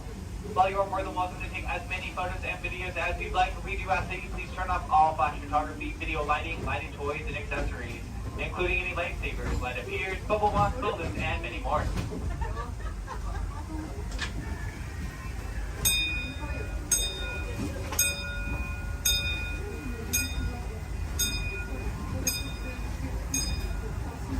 To those who have just come aboard, welcome. The next leg of our journey will take us from the fantastic world of the future to the breathtaking beauty of nature's own design, the Grand Canyon. For your safety, stay seated with your hands, arms, feet, and legs inside the train. Watch your children and no flash photography. Para su seguridad, permanezca sentado y mantenga las manos, brazos, pies y piernas dentro del tren y cuide a los pequeños. Por favor, no tome fotografías con flash.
That was the Grand Canyon as we know it today. But it wasn't always this way. Now, let's travel back in time, way back in time, to the fantastic past of the Primeval World, land of the dinosaurs.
We're now returning to our own time and to Main Street Station, gateway to Disneyland. If you're leaving us here, stay in your seat until we come to a full stop. Remember to gather all your personal belongings and step carefully from the train. I'd especially like to thank those of you who've been with me. As we make our way back to Main Street Station, please remain fully seated until the train has come to a full and complete stop. As a reminder, Main Street Station has there are no ramps or elevators, so if you got laid on the optional and wheelchairs, only the stationary box on the exit stand. This will be your stop for the National Disney District Park exit and of course Main Street.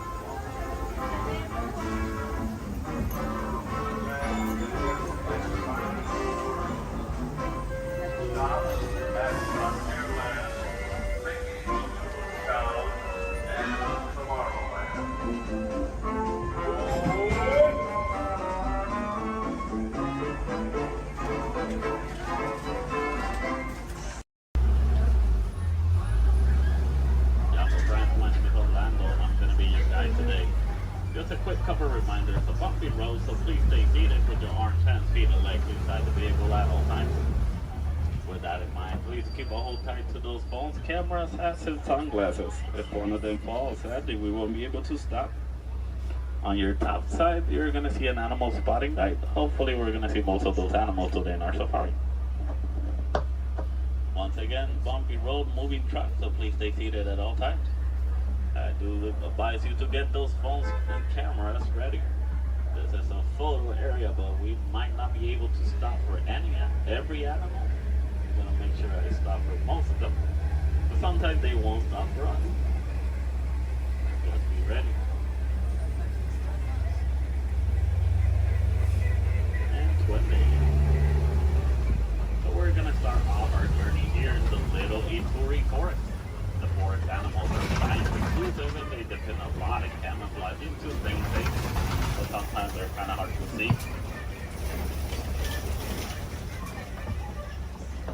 So here on the right side we're going to see an okapi. Even though the okapis have zebra-like pants, they're actually related to giraffes. It wasn't until 1901 that okapis were discovered. Before that they used to be thought as a myth. And much like the giraffes, okapis also have those long tongues that are going to help them reach tall places. And only the male okapi is going to have ossicones. Ossicones are basically the same type of horns that giraffes have, but it's made out of their own skin, so it doesn't count as a horn.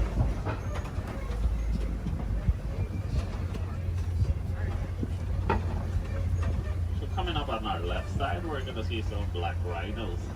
The black rhinos are one of the smallest of their species, weighing up to 3,000 pounds. The shape of the black rhino's mouth is kind of pointy or triangle-like, so that way it's easier for them to feed on the forest.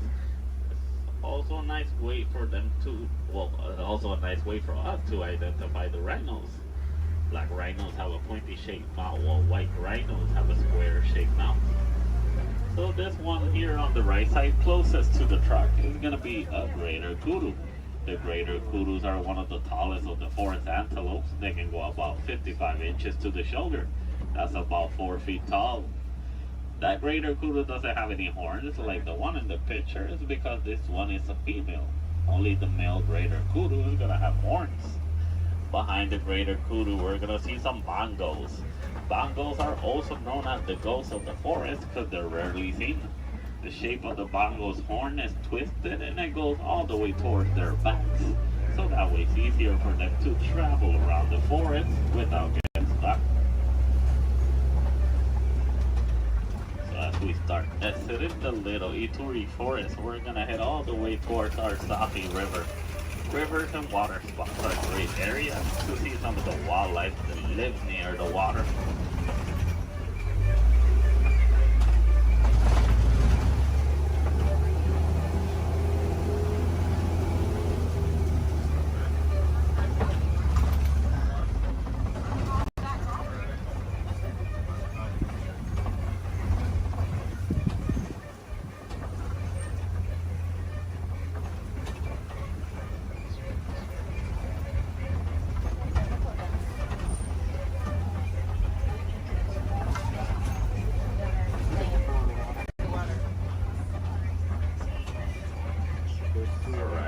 Here on the left side, we're going to see some Nile hippos.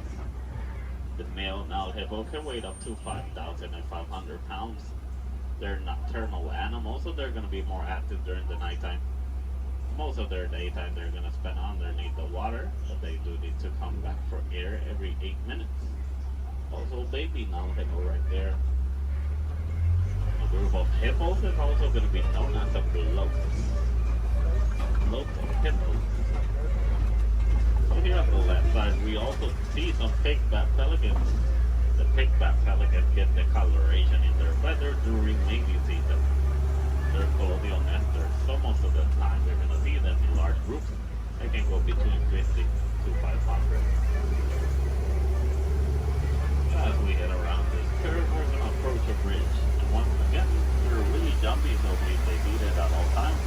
But to the left side, we're going to see some Nile crocodiles.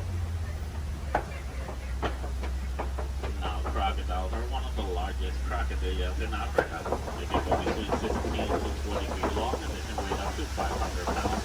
They're endothermic. That means they're cold-blooded, and they're going to contribute their body to the environment. So they're going to spend most of their daytime underneath the sun.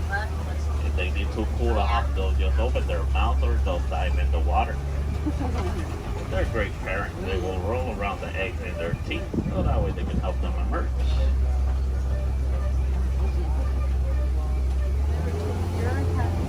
So as we exit the Safi River, we're going to head all the way towards our savannah. Savannah is going to be a large plain and a great area to see most of the animals in Africa.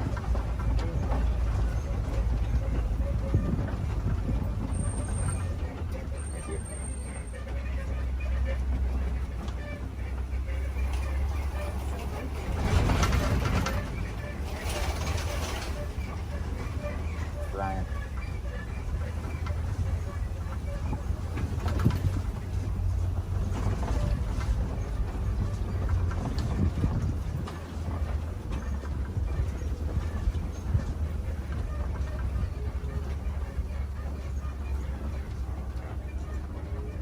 As you can see, the savanna ecosystem is going to be a large plain of grass with tall trees and a lot of termite mountains. Each ecosystem is going to be unique and shaped by the animals that live on them. Between savanna, deserts, rivers, mountains. Most of the animals will actually use the termite mountains as fast crashers. Some of the smaller species like springboks will stand on top of them, so that way they can have a better view. Here on the left side, we do see a pack of African wild dogs. The African wild dogs are also known as painted dogs. They're part of the canine family. A difference they share with wolves and dogs is that they only have 4 toes. They're a great pack of successful hunters, hunting up to 90% of the food they eat. But verbalizing, the African wild dog won't bark or howl. They'll actually make a squeaky sound that sounds similar to squeaky toys. Here on the left side, some Ankoli cattle. Ankoli cattle are also known as the Watusi cattle, named after the clan that domesticated them. They're a sign of wealth in Africa, where both male and female will have those huge, majestic horns that can go up to 6 feet long. Even though those horns are big and they look kind of heavy, they're actually honeycomb inside. They use the inside of those horns to move blood up and down, so that way they can keep themselves cooled off. Over here on the left side, we also see a sable antelope. Sable meaning brown, they're also the emblem of the Harambe Wildlife Reserve. They're the only type of antelope that in a fight or flight situation they'll stand their ground and they will fight. As you can see, the shape of their horns goes all the way towards their backs, so that way it's harder for predators to jump on them.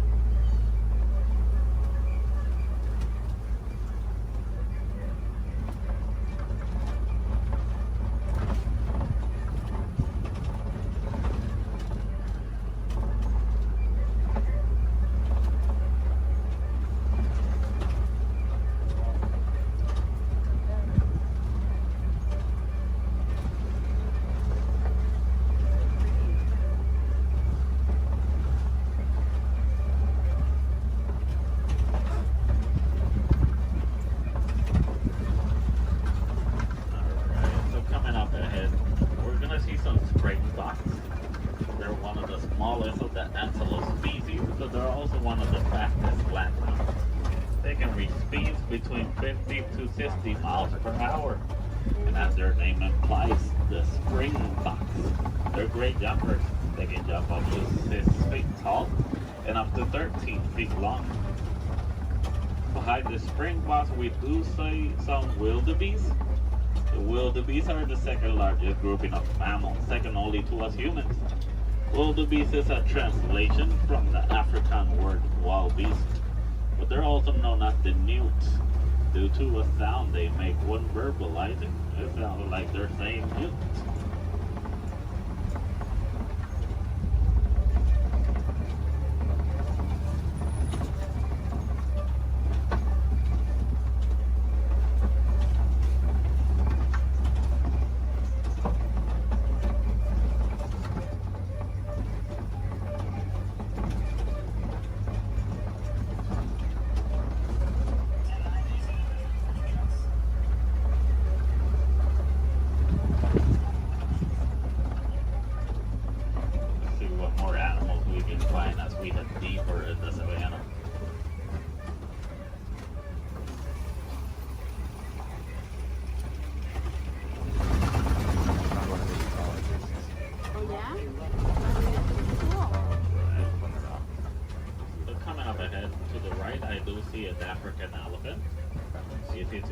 Due to their huge size. Also, the shape of their ears look like the continent of Africa. They like to flap around those huge ears back and forth so that way they can keep themselves cooled off, basically like a giant pair of fans. Also, to the left side, mandrills, and the mandrills are one of the largest species of monkeys. Male mandrill can weigh up to 100 pounds, while the female can weigh up to 35 pounds. They also have a special pocket in their mouths where they can store food and snacks for later, just like squirrels. So the elephants will also throw dirt on top of their backs so that way the dirt will block them from the sun and also from bugs. They're huge animals with a huge appetite, eating up to 300 pounds in just a day. So a nice easy way to identify a male elephant is because male elephants, whenever they reach adulthood, they like to go on their own. And sometimes they'll join other elephants and they'll form a group known as a bachelor.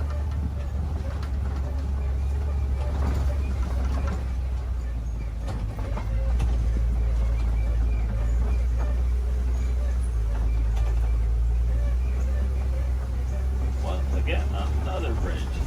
These days need it.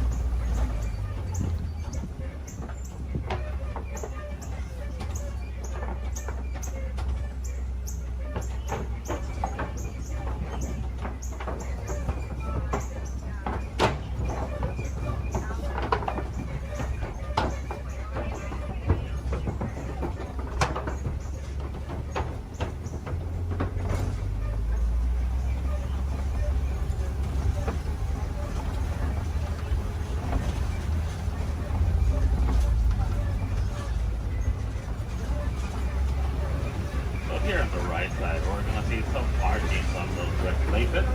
Those are elephant tusk marks.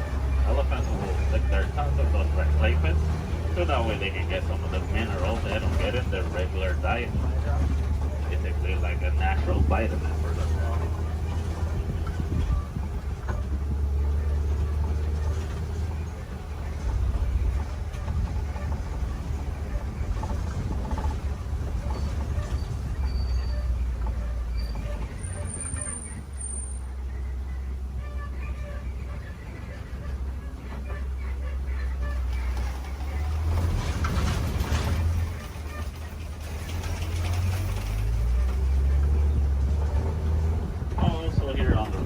We do see some trees that look like they're upside down. They're known as upside down trees, but they're also known as the tree of life. The real name is the baobab trees. And baobab trees can go leafless up to 9 months of the year, so that way they can store inside of them thousands of gallons of water.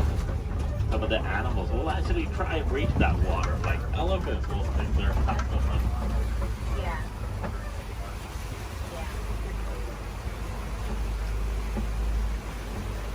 As we head around this curve, we're going to see a small island of greater flamingos. Greater flamingos are not greater because they're better than the other flamingos, it's just because they're bigger in size. As you know, flamingos have pink coloration in their feathers, actually get those due to their diets. They consume dried shrimp and intrepid high keratin. If you guys ever get to see baby flamingos, you're gonna know that they have great feathers instead. A group of flamingos like this one is also gonna be known as a flamboyant.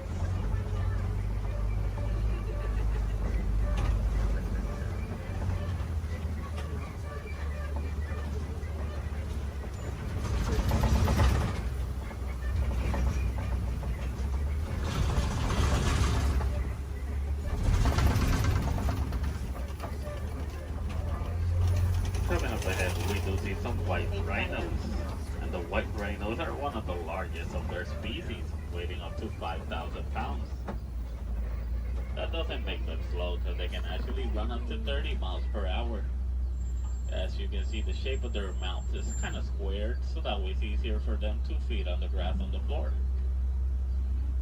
And you'll usually find them in the savannah around mud pits. They like to roll around those mud pits, so that way the mud will help them against the sun and also against bugs. It's a nice way for them to stay cooled off. Basically, white rhinos are a different type shade of gray from the black rhinos. The reason they get the name white rhino is not because of their colors. It's actually a mistranslation from the African word white. That means wide as in bigger.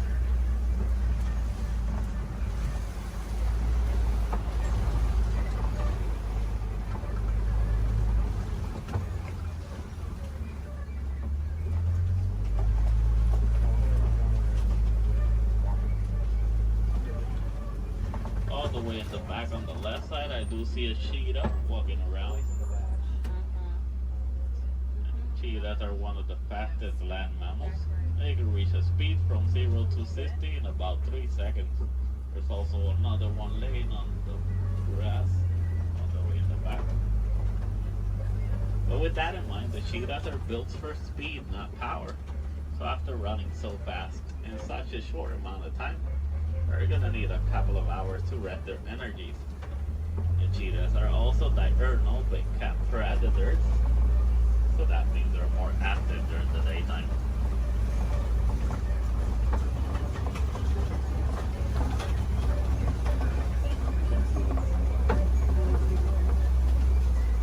Coming up ahead, we do see some Gobi rocks, and on top of that Gobi rock, we do see a lion.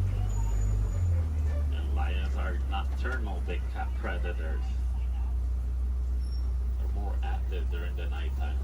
Most of their daytime, they're actually going to spend sleeping. They can sleep up to 20 hours in a day. So that way they can store all the energies for the successful hunts at night. But while hunting, the female is going to do most of the hunting. While the male is usually going to be the stay-at-home dad who's going to take care of their cubs. So a group of lions is going to be known as a pride. In the morning, the lion's eyesight is technically as good as ours, but at nighttime, their eyesight are 6 times stronger. That's why they're successful hunters at night.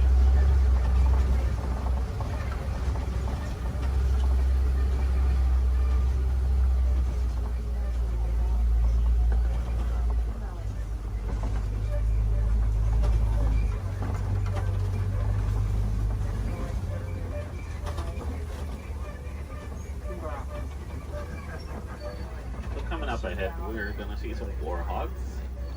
There's one behind that tree. There it is. And warhogs are one of the largest burrowing mammals. They like to make burrows like those in which they will sleep on facing outwards, so that way they can see anything that's coming toward them. They're super close relatives to domesticated pigs, and they can run up to 35 miles per hour.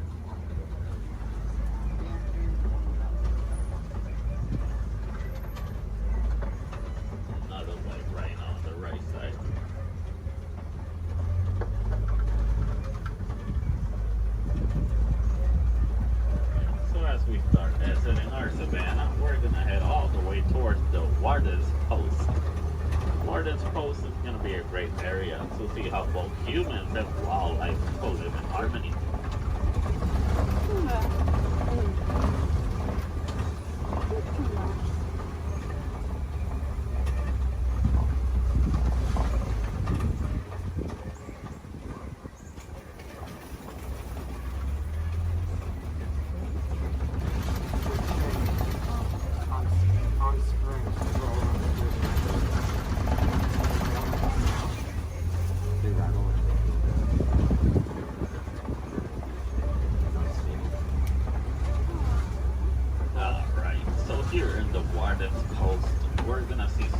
Dairy underwater goats. These goats are super cute, but they're also really friendly. They're a great source of milk and cheese, and they're really agile with a great sense of balance. They're also one of the few domesticated wildlife that we have here in our reserve. So next to that yellow barrel, there is a yellow box. The farmers found out that elephants are afraid of bee sounds. Most farmers are going to have a box like that filled with bees, so that way whenever the elephants get near the farms and they hear the bee sounds, they're going to steer clear away from them, and that way they won't eat the farmer's harvest. It's a nice way for both humans and elephants to co-live in harmony, but it's also a great source of honey. Also, the farmers will actually sell that honey for an extra income. Because sadly, due to our mining of a mineral called coltan, most elephants are losing their habitats and homes, causing them to migrate into human farms and villages more commonly so than it used to. So having bees in a box is going to be a nice technique for both keeping elephants safe, but also staying safe.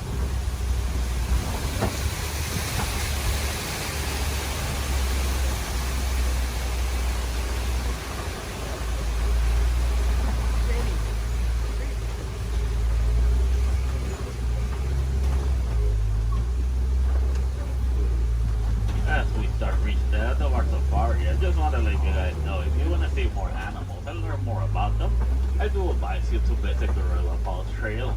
It's a nice 20-minute pathway that will take you all the way to meet a family of gorillas, while meeting more animals, learning more about them, and also more about conservation. If you're really lucky, you might even get a better close-up view of the hippos through a glass. Also, while here in Harambe, we have the Rafiki's Planet Watch. The Wildlife Express train is going to take you all the way towards Rafiki. Well, you're also going to meet a couple more animals. You might even get to pet some of them in the domesticated pet center. We have an animation studio where you might learn how to draw a couple of our animals. Super cool. And we also have an animal clinic. Any chance we need to take care of one of our animals, you guys can actually see the process through a glass. It's super cool journey. It's got nice AC, but it takes about a whole hour to complete. So you gotta plan ahead. The last Wildlife Express leaves at 4:30. Sunday Sana word.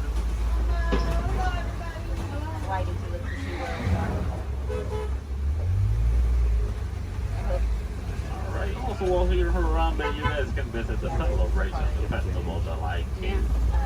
A great show to watch while visiting Animal Kingdom. There's going to be animals wherever you go throughout the park. We do have the lesser flamingos, those are going to be the smaller flamingos. In some area of the park, I believe, is one of the pathways that leads you to the Tree of Life.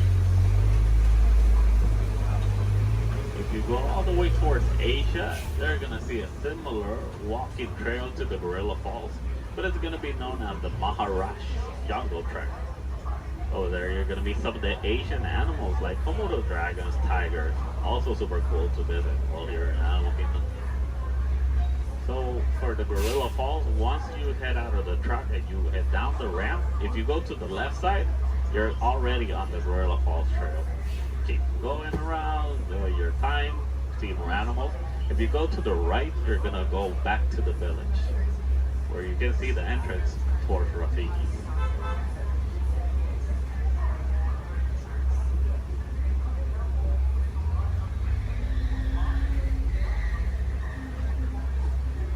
Almost to our destination. Just gonna wait a little bit.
Harambe, we don't like to say goodbye because goodbyes are always sad and final. We instead say Kwaherini. And Kwaherini does mean to go well. So Kwaherini, guys, go well, go wild, go make a difference out there.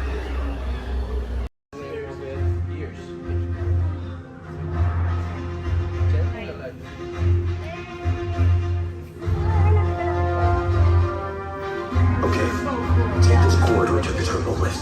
Then head down to the escape pod base. Those droids are programmed to return you to Batu. Hurry and don't get caught. Lieutenant Beck will guide you. Recruits, for your safety, stay seated with seatbelts securely fastened. Keep hands, arms, feet, and legs inside the transport and supervise your children. Tell them it's a prisoner transfer. Did it work? Good. Now get a move on. There's a clear path to the turbo lifts at the end of the hallway. Turn right.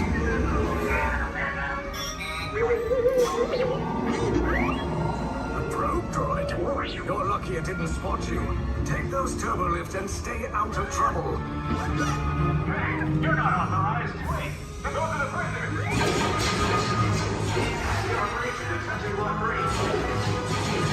Cover is blown. Find an alternate route. Who picked these two droids anyway?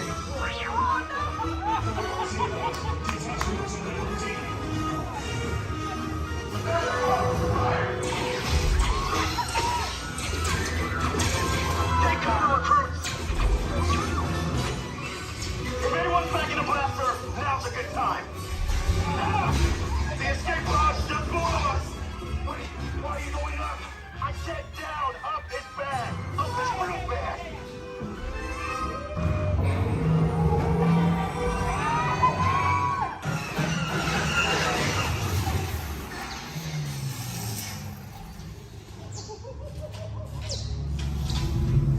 The resistance will attempt to rescue the prisoners. They have neither the resources nor the courage to engage us. You underestimate their conviction. Raise the shields! Shields? I see no evidence. Now! Down the alarm! All personnel to their stations! Sir, the prisoners have escaped. How brave, but ultimately hopeless. There's nowhere to run.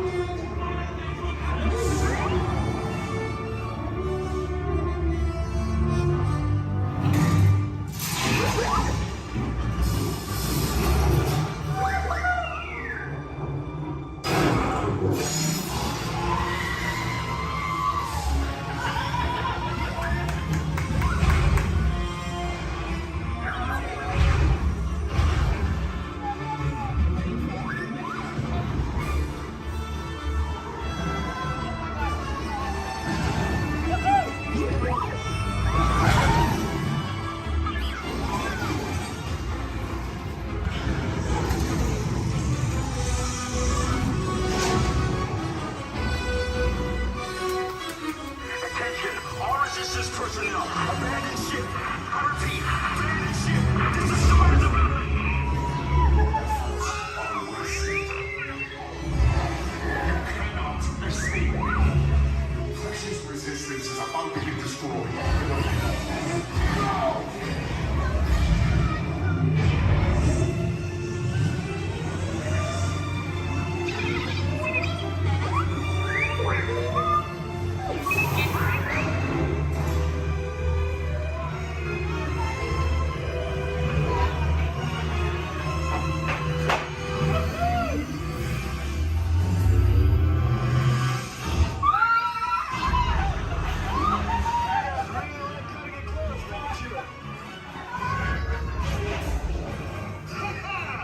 Okay, you're clear.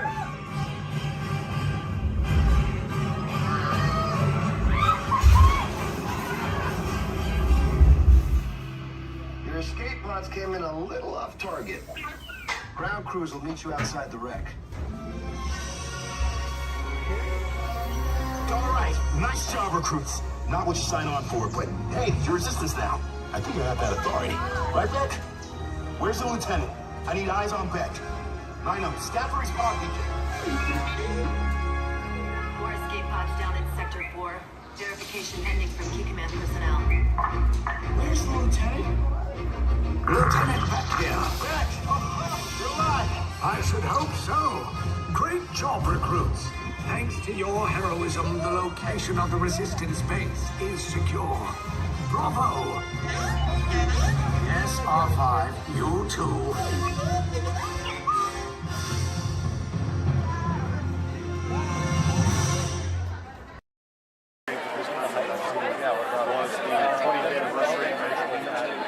Oh my God, that was the most amazing celebration I've ever seen them do. What they do? It was, I think they're sold out dancers, but they still got there's like 200 dancers on the and then 3 different marching bands.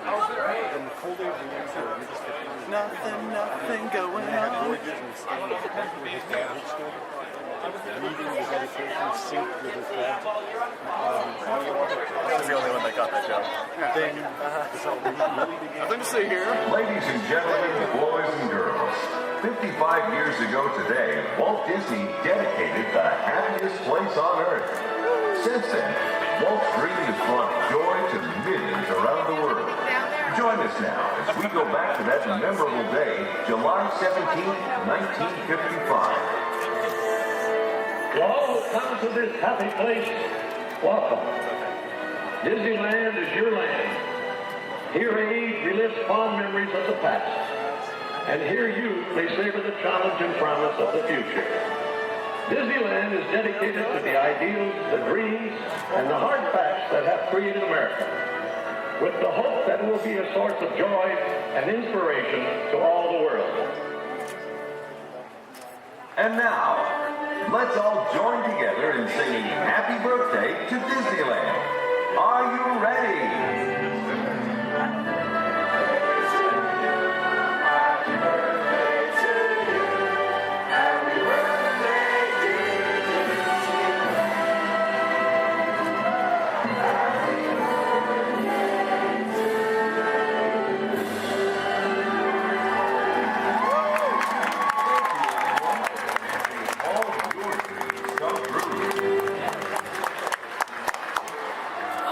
That's it. All right.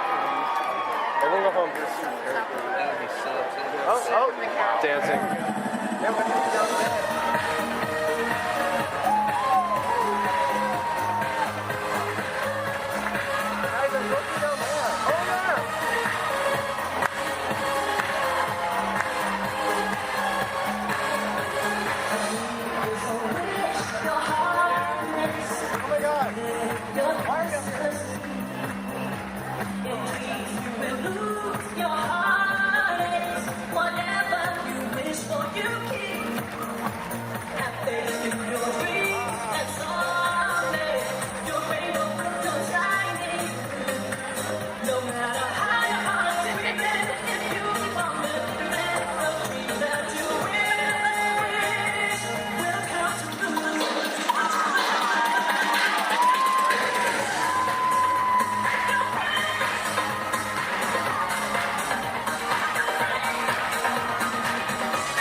Behind the light post. They keep doing this like cool Oh, Pluto. We should go say hi to Pluto.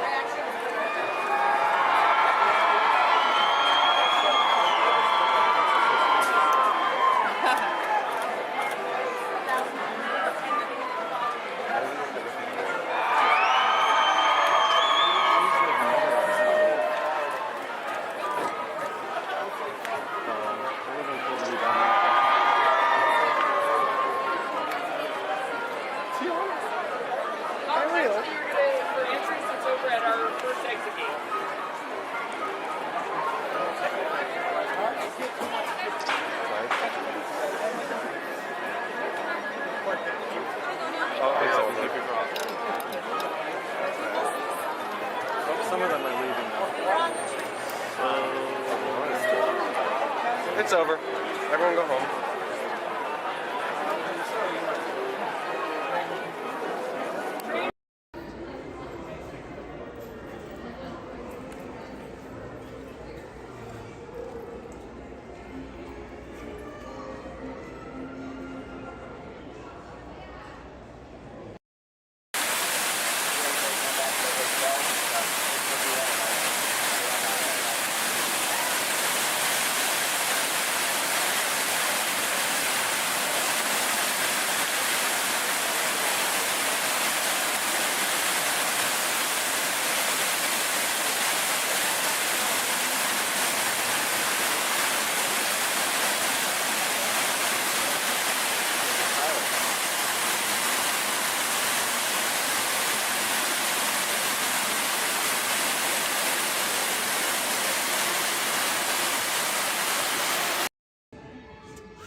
Gonzo? Oh. Sorry, boss. Hi-ho, Kermit the Frog here, and welcome to Muppet Vision 3D. Now, let me show you around our research center. See, here in this modern high-tech facility...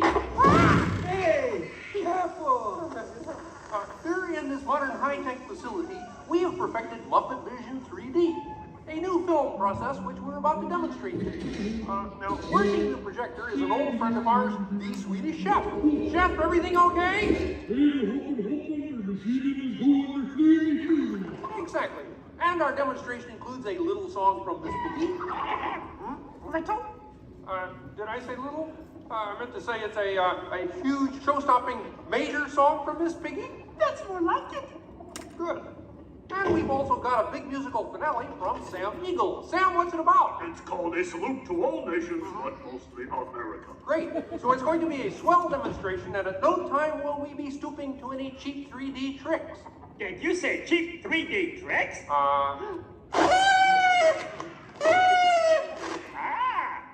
And here's something I wanted to spring on you. Walmart, it's that dumb bear again. Yeah. Hey, Bear, you're not even funny in 3D. Oh, not you guys. How did you get here? We entered a contest. Yeah, we lost. Oh, yeah? Well, my new 3DX gonna shower you all with humor.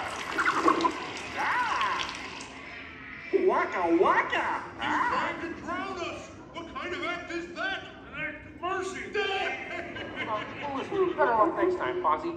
Okay? And now, if you'll come this way, I can show you our secret laboratory. You see, we invited distinguished scientists from all over the world to come and work here. Unfortunately, none of them showed up. So instead, I'd like to introduce you to the guys who invented Muppet Vision, and they can show you some of their... right now, I'd like to turn you over to Dr. Bunsen Honeydew and his assistant, Beaker. Well, thank you, Mr. Kermit. Today, let's look at the advancements we've been working on for Muppet Vision. Beaker, would you turn on the machine? We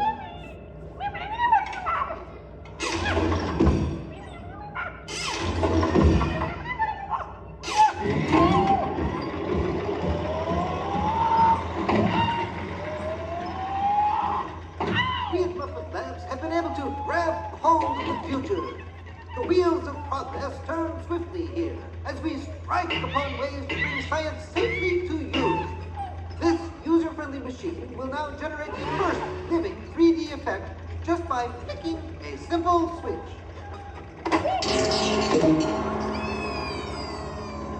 I'm Waldo, the spirit of 3D. Thank you. Hi there. Ooh, cute outfit. What's this? Don't you just hate it when your nose runs?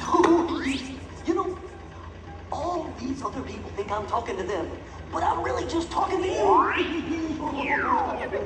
Well, I think that would be just about enough of Waldo, Beaker. You may deactivate. What? What are you? Hey, watch it. Oh dear, he won't deactivate. Ladies and gentlemen, there's nothing to worry about, but please keep your heads down. I'm bouncing on people's heads. Beaker, activate the inflatomatic. The what? You? Oh. Beaker, hurry. Great. Now I can start my own football team. Beaker, we'll have to try the vacuum Muppet. Yes.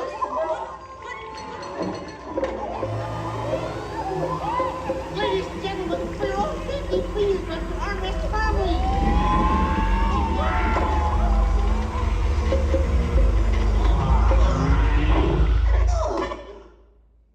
Hey, I'm free! Taxi! All right, now I'm getting out of this place.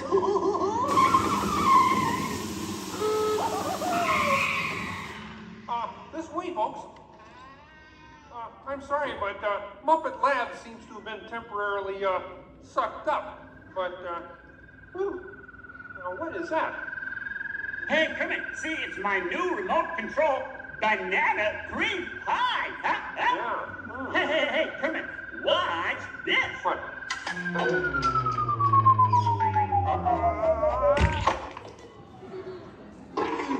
Ozzy, that's terrible. You're right. Needs more sugar. And now, ladies and gentlemen, for the first musical portion of our demonstration, we have Miss Piggy in a wonderful 3D number. That's you, penguins.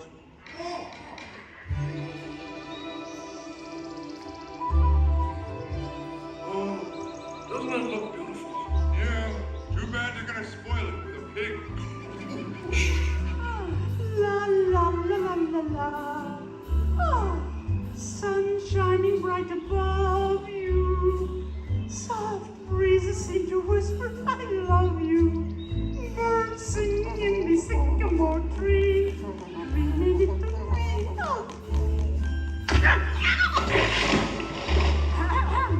Look in my eyes and kiss me.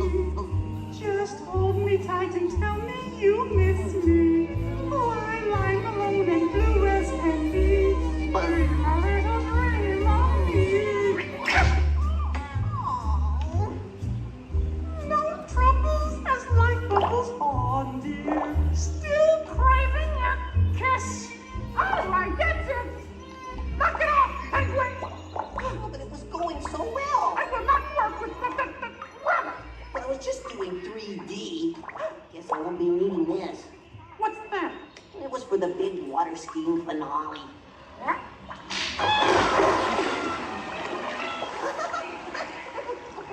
Anybody, what are you doing? What do you mean? You are ruining this film. Well, I was Get just out. trying to Get help. out. I didn't mean anything. Go away. Go away. Does anybody know the way out of this film? Hey, you got a map down there? Well, you come with me if you like. I just got fired and I'm running away. Terrific! Let's go. Okay. Hey, Bean, what's up? I'm going away. Forever. Oh, great. Could you give me a sandwich? Would any of you people like anything? I mean, since he's going out, he could forever? Bean? Bean? Oh, Kermit! Kermit!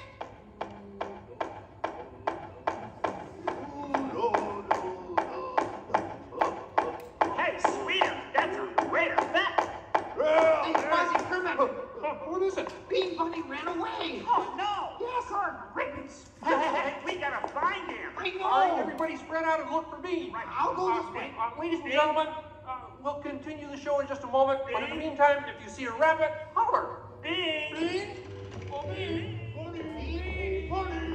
Bean. Where are you? Bean? Bean? Bean?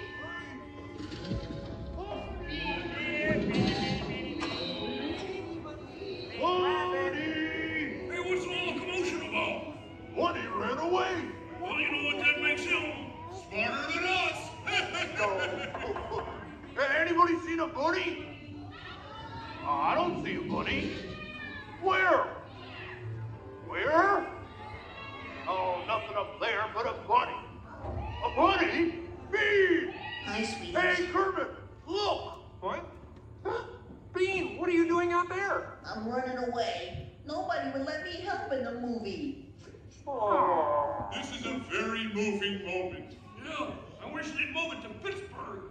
Hey, Bean! What are we doing sticking around here? Let's burn rubber! Who's that? He's Walt, my 3D friend, and we're both leaving the movie. Right. Look at Bean! If you leave, you'll miss all the fireworks! Right, yeah! Fireworks? Ooh. Okay, I'll stay, but I want to help. Gee, is there anything Bean can do in the final number? Oh, gosh. Maybe Bean could set off the fireworks. That sounds kinda great. cool. Yeah, and I'll stay and help. I love fireworks. Well, okay. Sam, are you about ready? Yes, it's a glorious 3-hour finale. You got a minute and a half. Okay, everybody, get ready. Right. Ladies and gentlemen, the Muppets proudly present the final demonstration of Muppet Vision 3D.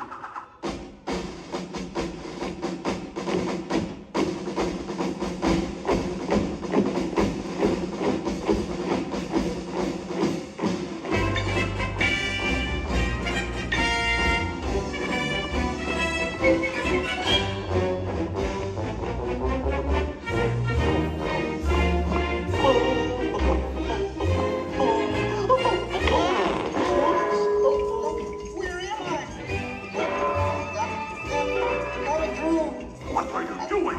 Get back into place. On me! Where's the TV section? Oh boy. Whoa! Is it over yet? Can we start again? Sorry. Bean, the fireworks!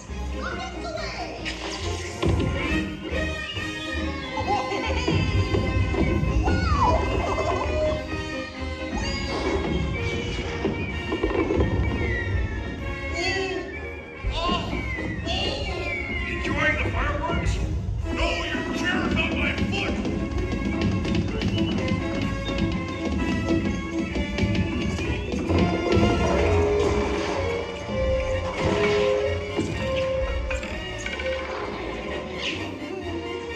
What's this?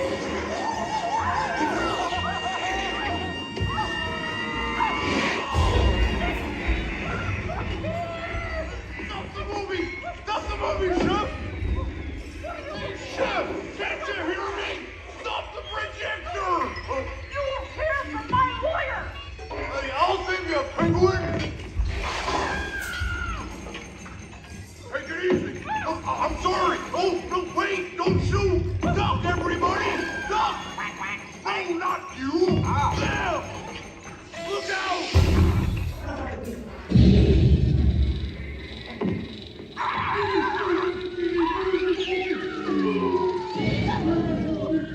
At last, I'm out of this silly film.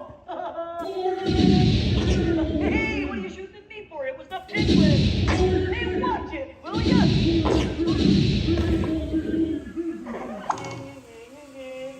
You couldn't hit me with a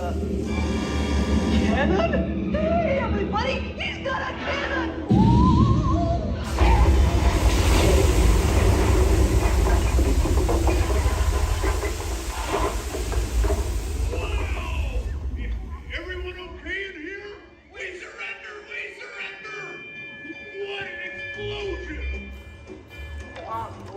Ladies and gentlemen, I'd like to apologize for our slight technical difficulties, but I do wish to assure you that no one was hurt and this theater suffered only minor damage. So thank you very much for coming to see this demonstration of Muppet Vision technology, and enjoy the rest of your stay, and come see us again sometime.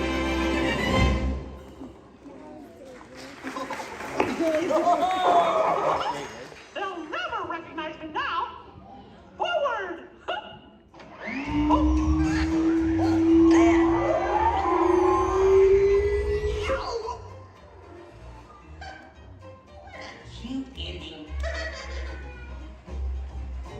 Well, what do you think? We have time to go to the bathroom before the next show? We can't, you old fool. We're bolted to the seats. On behalf of Kermit and the gang, thank you for joining us. Now please gather your personal belongings and waka waka up those exit doors to your right.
Welcome to the celebration, everybody!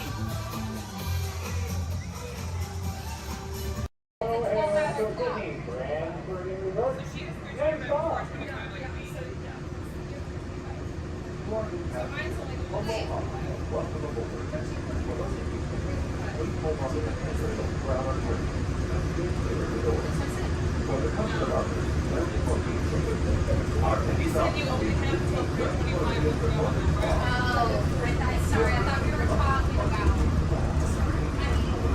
Okay, well now I'm confused. Which one should we do first?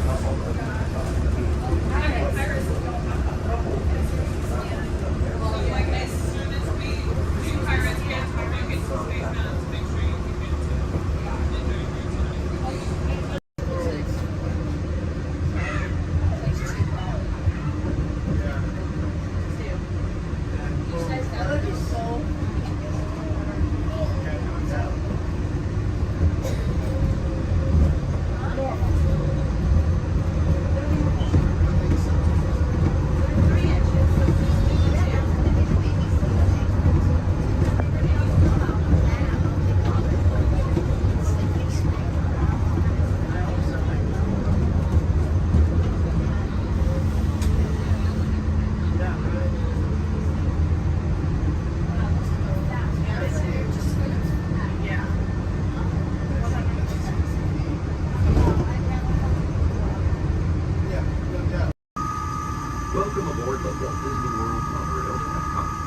For those of you staying, please hold on to the handrails throughout our journey and stay clear of the door.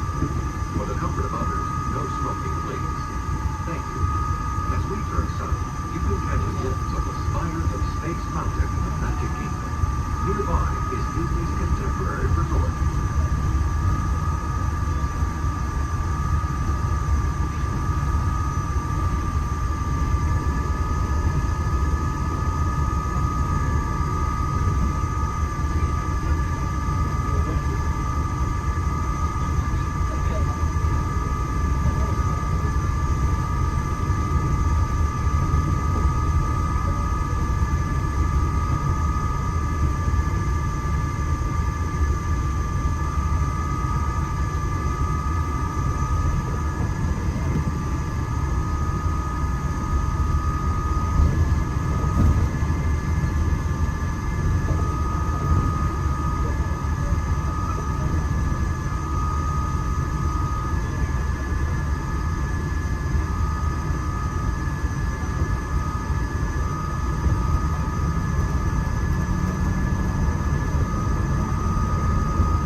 wrapping up people, all under the fastest ride ever created for Walt Disney.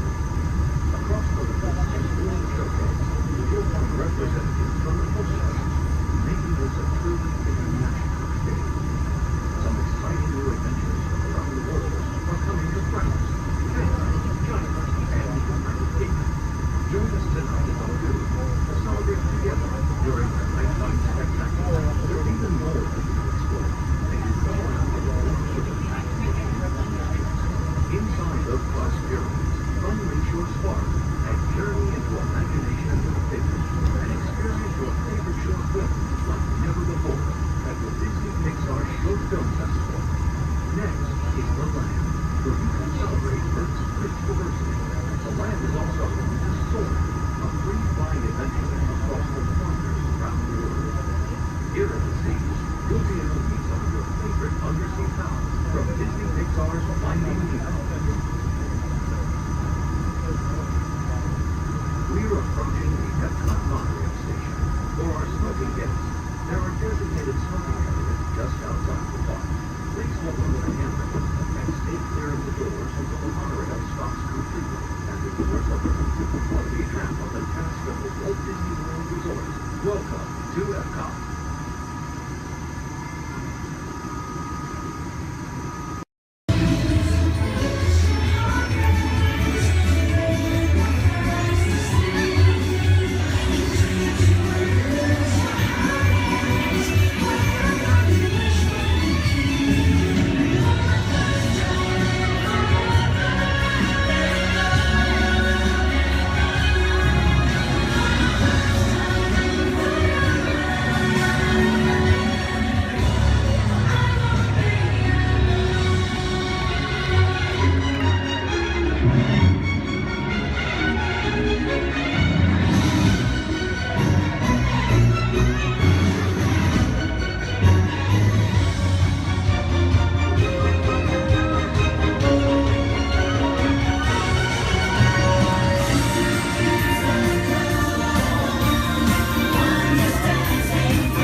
You are the passengers in the most uncommon elevator about to ascend into your very own episode of the Twilight Zone.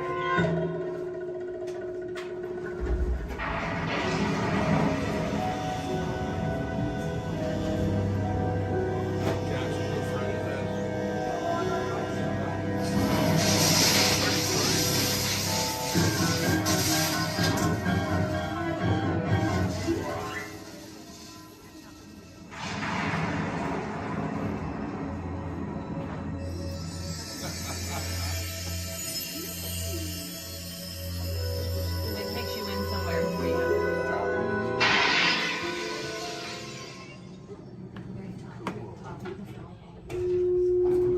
One stormy night long ago, 5 people stepped through the door of an elevator.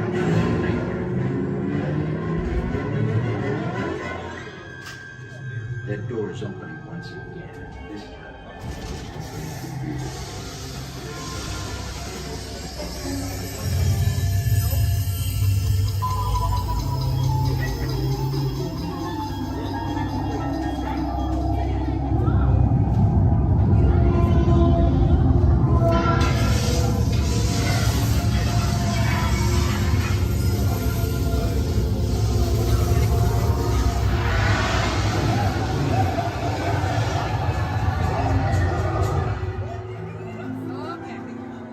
You are about to discover what lies beyond the 5th dimension, beyond the deepest, darkest corner of the imagination, in the Tower of Terror.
A warm welcome back to those of you who made it, and a friendly word of warning.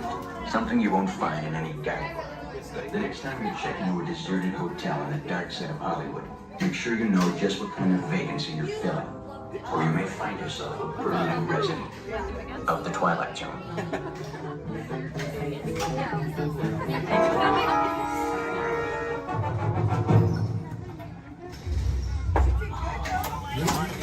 Welcome back, everyone. It's great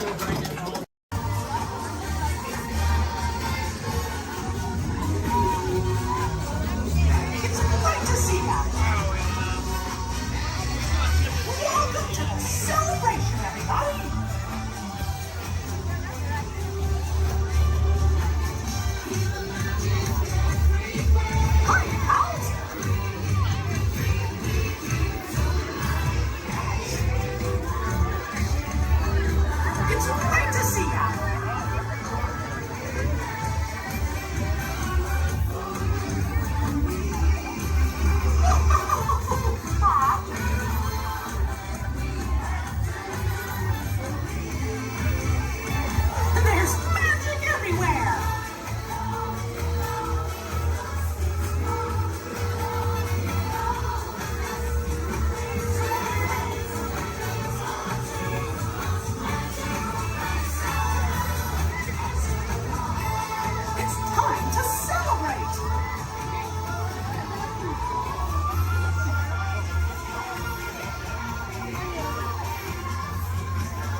make sure we're staying seated.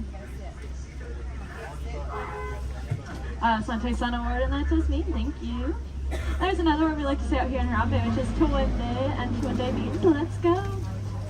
Jumbo everyone, my name is Julia, and I will be your safari guide today. A few quick safety reminders before we head on in. Just make sure to keep your hands, arms, feet, and legs inside the truck, and make sure everyone is staying seated for the entire safari ride. Above you, you'll see that animal spotting guide. That'll help you identify some of the animals that we might be seeing out there today. So go ahead and look it over for a quick second, see if you can find any of your favorites. That's also a great time to get any cameras or phones out and ready, as the roads are going to be pretty bumpy and we won't be able to stop for every animal.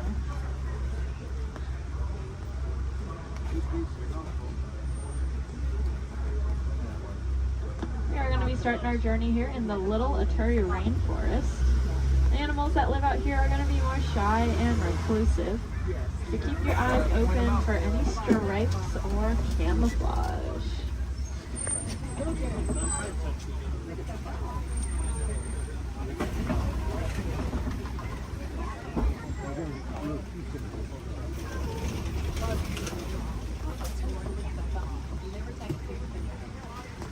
Like off to the right, there's that okapi.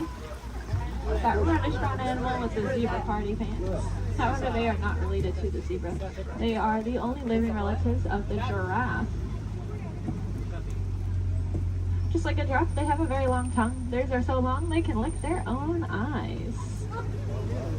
And if you look down to the left, you'll see a bird standing on a nest. There's actually a couple eggs, I believe, in there, maybe.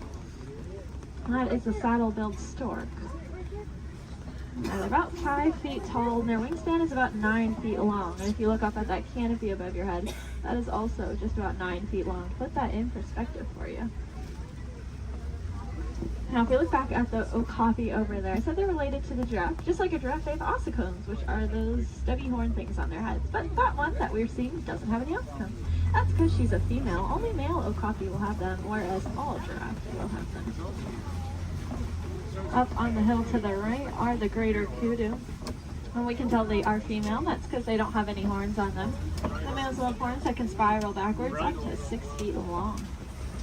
If you look off to the left against this cave wall here, you'll see a black rhinoceros. Kind of looks like one of those boulders, just a lot smoother. Now these black rhinos are unfortunately critically endangered. There are less than 10,000 individuals left in the whole world, and that's including the one we are looking at.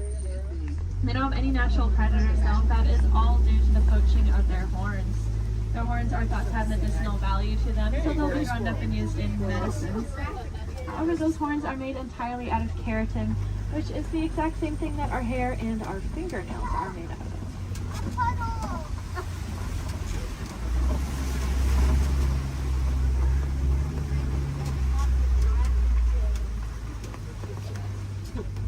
I said the animals that live out here are all going to use camouflage. We saw how they use their colors or patterns to blend into the trees around us. That's why it's really important that we use our paper products responsibly, since our paper comes from the trees that these animals' lives depend on. Looks like we are getting to the edge of the forest here. We're going to make our way down towards the Safi River. The animals that live here naturally spend most of their time underwater, which will keep them cool and camouflage, so keep your eyes open on the surface for any bubbles or ripples that you might see.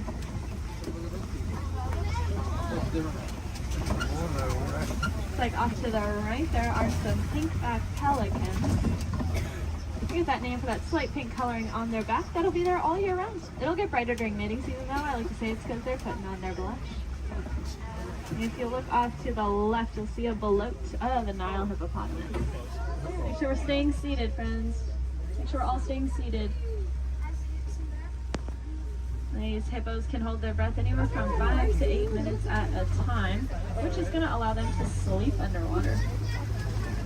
They'll float up to the surface every couple minutes, take a big breath of air, and then sink back down, all fall completely asleep. They are herbivores, meaning they only eat plants. They'll come out towards nighttime and graze on about 80 pounds worth of grasses. They'll go back in the water. Keep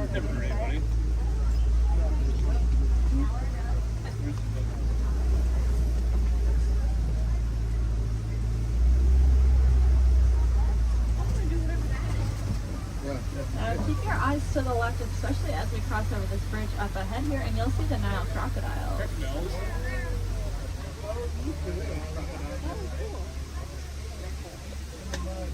Three of them.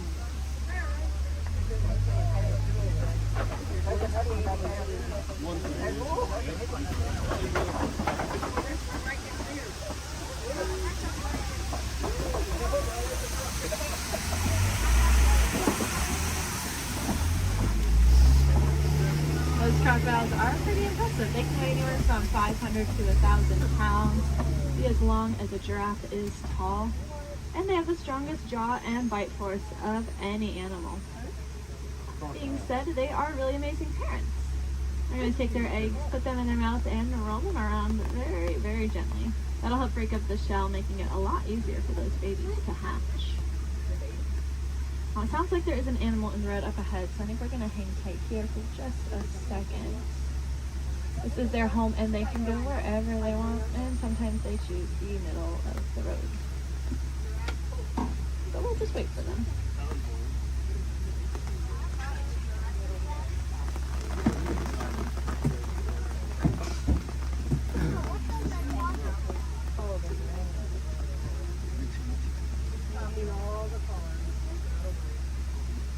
Does anyone know how to tell the difference between an alligator and a crocodile?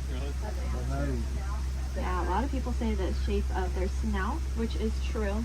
That personally confuses me though, because it's the opposite of what you think it would be. So what I do is I look at their teeth. When their mouths are closed, if you see teeth sticking up and out, then it's a crocodile. And if you don't see any teeth when their mouth is closed, it's an alligator.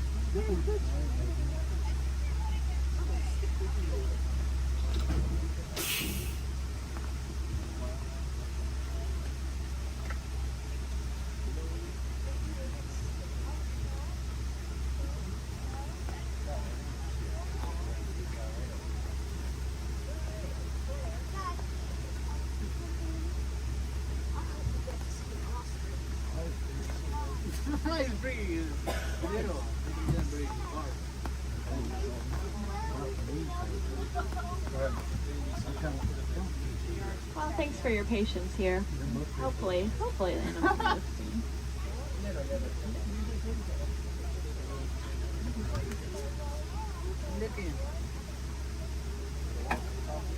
Crocodiles are also something that are called a living fossil, which just means that they were alive way back when all the dinosaurs and all them were alive. But they never went extinct, and they didn't evolve into a different species. They kind of just stayed. There's a lot of other animals like that, like horseshoe crabs, cockroaches. They're all living fossils. But so are those crocodiles and alligators.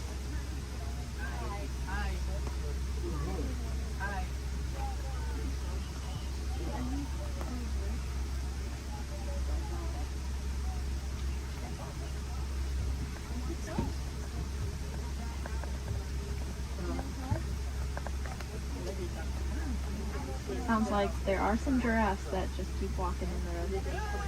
This is just what we call a giraffic jam. Now you can say you went to Disney World and got stuck behind a giraffe.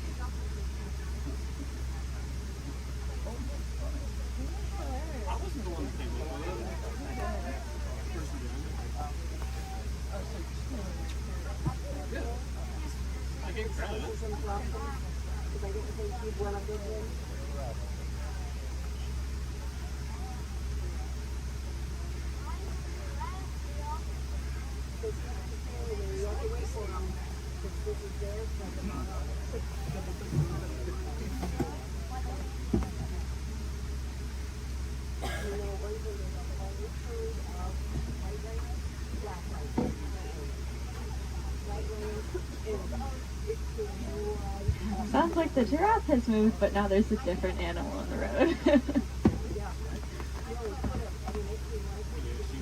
The animals really like the rain, so they are very active. Okay, it sounds like maybe we'll be back on the move soon. I think all the animals are out of the road, at least at this very second. But I don't want to jinx it. But that's good news for us because that means once we get down into the savannah, there's going to be a lot of cool animals really close to see. Alright. See how far we can get.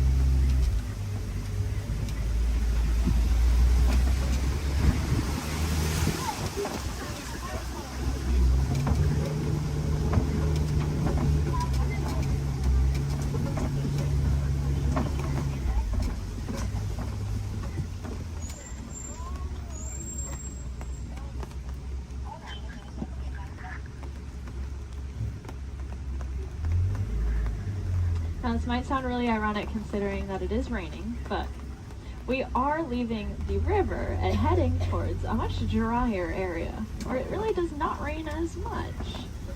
And I say that because the baobab tree that's off on the right there, it is going to be leafless about 9 months out of the year just to conserve water. Some people call it the upside down tree because, well, it looks like the roots are on the top. It's also known as the tree of life. That's because it stores a lot of water in its trunk there. So other animals will use it as water source. We can even use the bark as medicine. One of my favorite things about the baobab tree is that it does have flowers, but they only bloom at night because they're pollinated by bats. Alright, looks like we are finally able to head here into the savannah.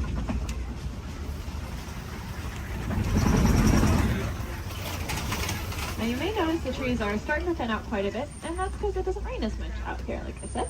So the animals here can't really rely on camouflage in the same way, and so they're going to be very agile and flighty. Most of them can run within an hour or two of being born. That is something I personally can't even fathom, being able to run within an hour or two of being born. Crazy. Looks like here to greet this is what's Maasai giraffe off to the right. They are, of course, the tallest land animals, averaging at about 18 feet tall. You can see that really long, dark tongue. That dark coloring is there to act like sunscreen. And that's because giraffes eat most of the day. And by most of their day, I don't mean like half the day. I mean, they eat about 20 to 22 hours. Out of that 24-hour time period, they're going to spend eating. So that tongue is that dark coloring just to protect it, since it is out about 20 hours a day.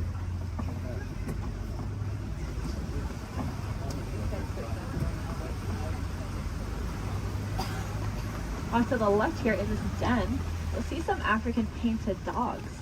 They are the most successful hunters out here with an 80 to 90% success rate. That is so successful that their young, sick, and elderly will eat first, and the healthiest adult will wait and eat last. What makes them so successful is that they are so cooperative. As a pack, they're not going to move on until everyone's got the chance to eat. Those painted dogs are there on the left. On the right, you'll see another giraffe, as well as some Ankole cattle. I think these two were the culprits that were in the road earlier.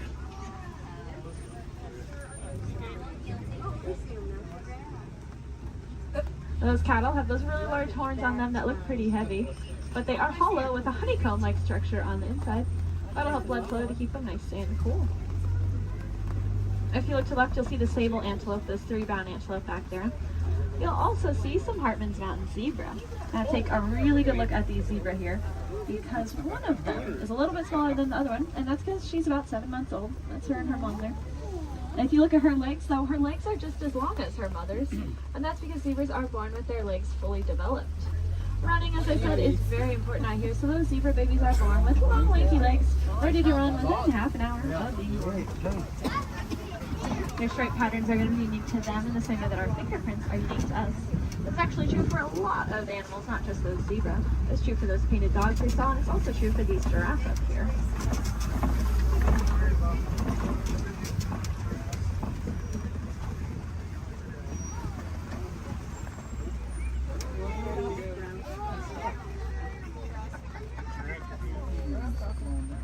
See, I told you they just go wherever they want.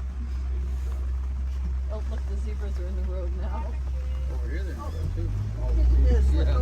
road too.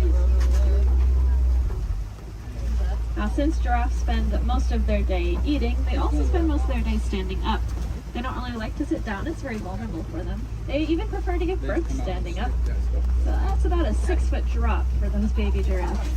I like to say the first thing a giraffe experiences in life is gravity. Of course, when you're born already about 6 feet tall, I guess it really doesn't matter that much. It also is going to kickstart their heart, that drop, so maybe it's a good thing.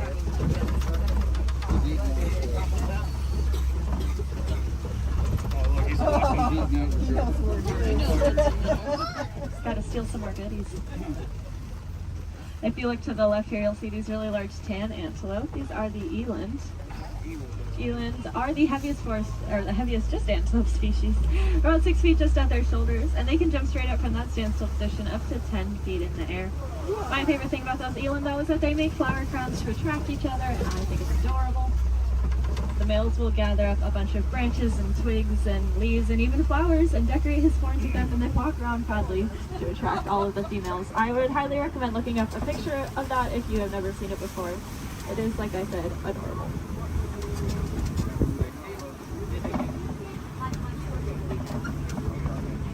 Now off to the right, there's going to be a path. We're not going down that path, but if you look down it, you'll see some little tiny antelope called the springbok.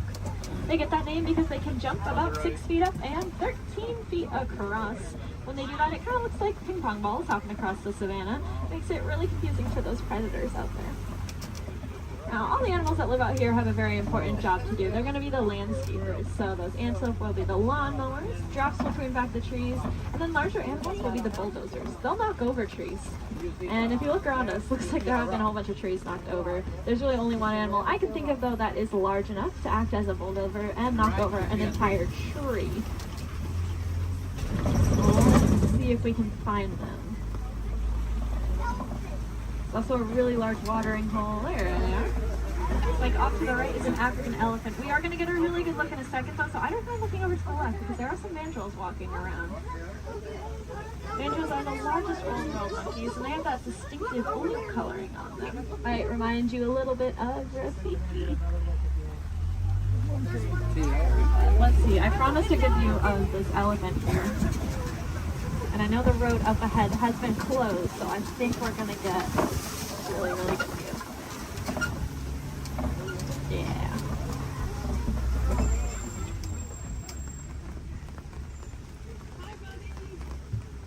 Elephants are, of course, the largest land animals. Also very, very intelligent. You can see him using that trunk. They have about 40,000 muscles in that one trunk. To put that in perspective for you, we have a couple hundred different muscles in our entire bodies. They have 40,000 in that one trunk. That is kind of unbelievable to me. And it's going to allow them to do a lot of really cool things, though. You see them eat with it. They also drink water, kind of like a straw. And then sometimes they'll suck up a bunch of dirt or mud and then spray it on their backs to help protect their skin from all those natural elements.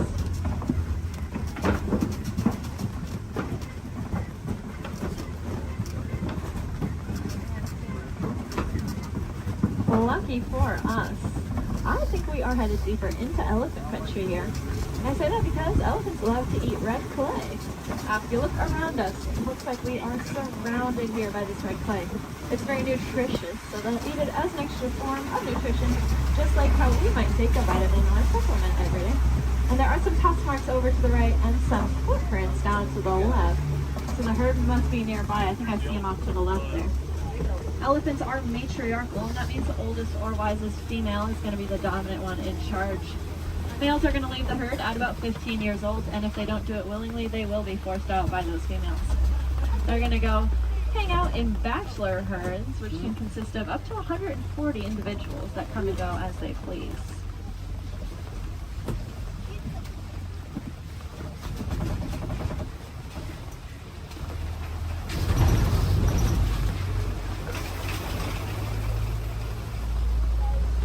Keep your eyes to the left and get some pretty good sights here. Unfortunately, though, elephants are running into a lot of different conflicts out there in the wild. They are losing their homes for various reasons and getting forced closer and closer to people, specifically farmers and their crops. Not knowing any better being elephants, they see those crops as yummy treats and they eat them, or they stomp all over them, which of course upsets the farmers. putting the elephants in danger. Luckily, we did some research recently and learned that elephants are afraid of bees.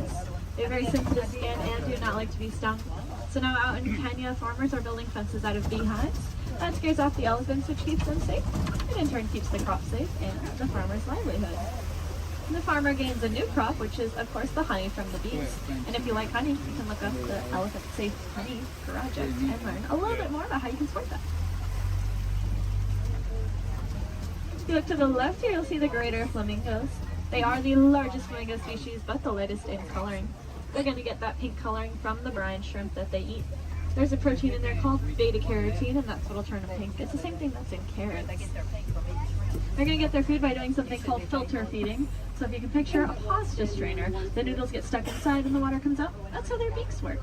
They take a big mouthful of water, the food gets caught inside, and the rest of the water flows right on out. That's why it's super, super important that we keep our waterways clean, because if we have plastic or trash floating around in that water, they could take a big mouthful of that. And we don't want any of our trash ending up in those flamingo beaks.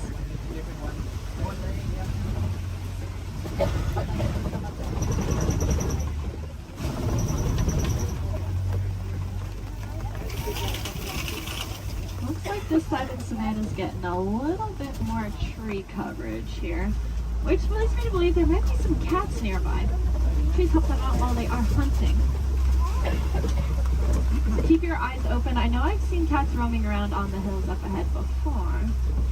Look down that path though on the right, you see a white rhinoceros.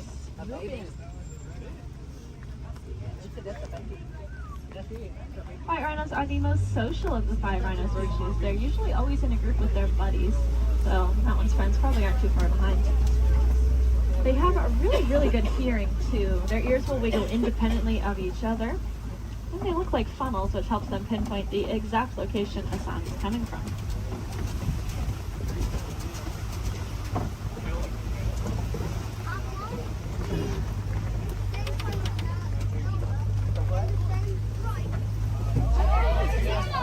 Looks like off to the left there behind that orange rock.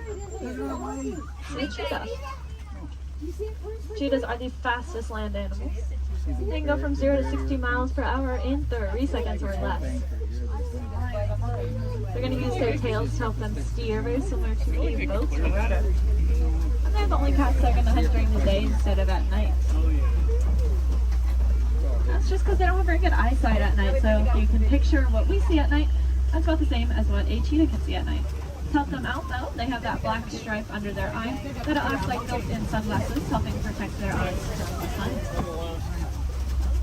Looks like up ahead are some Kopi rocks. And on top of those Kopi rocks, looks like a female lion up there.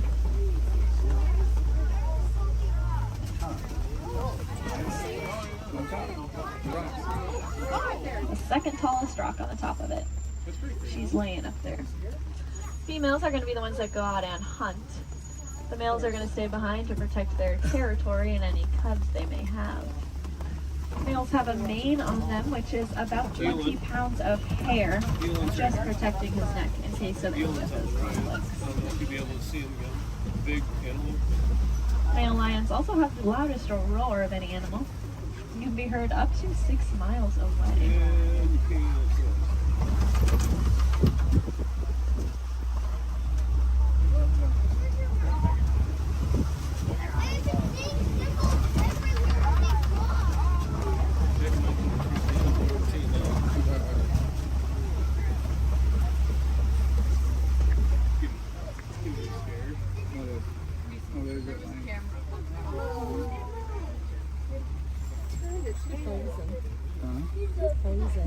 She is looking at us. That is so cool. That punch really on down. Get her head down to the jacket.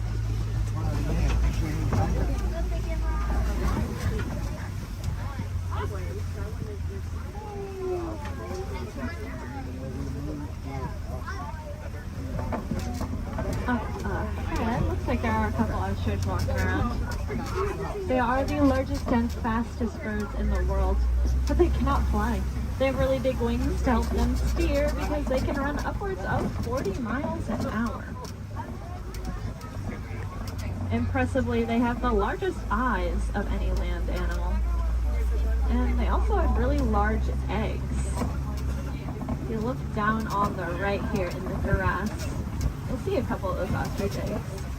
They can weigh up to 3 pounds each and are so strong that an adult human could stand on one without it breaking. You could fit about 2 dozen chicken eggs into one singular ostrich egg.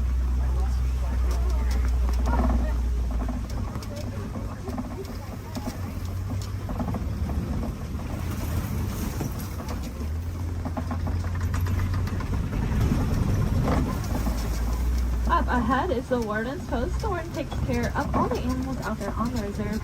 There's the specialist up here with them. I bet they're all hiding under this porch from the rain now. These are the Nigerian dwarf goats. They look like cute little babies, but this is them full-grown adults. They really do not like that rain.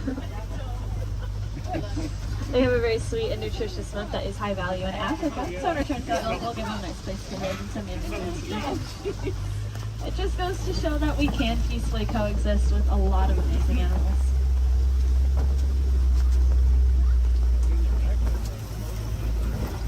Unfortunately, those gates do signify the end of the reserve and our return back to the village.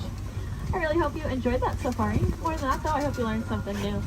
If you did, maybe you can tell your family and friends those fun facts that you learned when you get home. That's pretty important because the more we learn about these animals, the more we'll care about them, and the more likely it is we're actually going to do something to help protect and save them, so that then the generations after us get to enjoy all those really cool animals that we saw today. If you want to take it a step further in doing your part, you can go ahead and recycle your old electronics. Our electronics are made with a a mineral called coltan that comes from the forest out in Africa. So when we mine for it, we are making things away from many, many animals. That's why I challenge each and every one of you when you go home. See if you have any old electronics that you're not using anymore. Go ahead and recycle them. We'll take out that coltan and reuse it, and then we can just keep reusing what we already have instead of mining for more. That way we get to use our cool technology, and those animals, well, they get to keep their homes.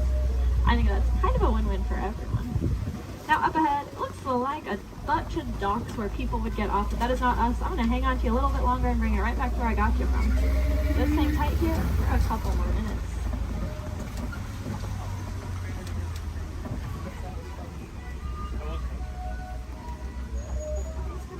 These people watching.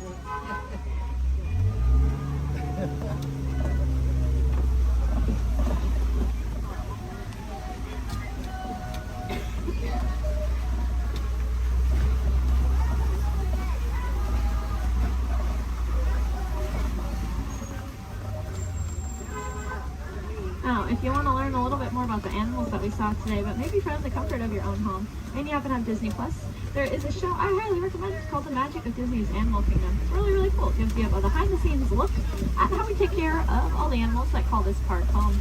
It is one of my favorite shows, but I am, of course, not biased at all. If you want to see some more animals while you're in the park today, I'd recommend heading over to the Gorilla Falls Exploration Trail. Lucky for us, it's going to be right where I drop you off. Once you get off my truck, you'll go down a ramp, and if you take a right, you'll just be exiting the area. If you take a left, though, you are magically already on that trail. It's about a 10 to 15 minute walking path, where you can see a bunch more African animals, including, of course, those gorillas. If you head over to Asia, there's an Asian version of that trail as well called the Maharaja Jungle Trek, and they have all those Asian animals that we love, like bats, Komodo dragons, and tigers. There's also an aviary in both of those trails. If I had any wilderness explorers on board, you are riding the Simba 1. That is the code you'll need to get your safari badge, the Simba 1.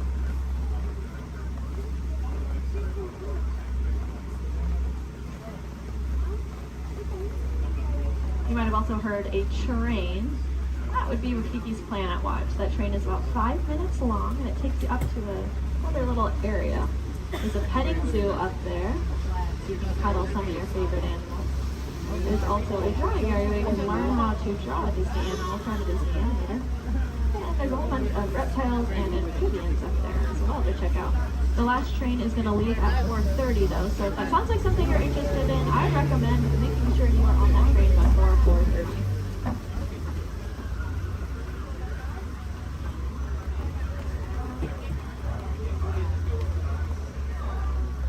like we are almost there. Thank you for your patience. I know that was a little bit longer than expected.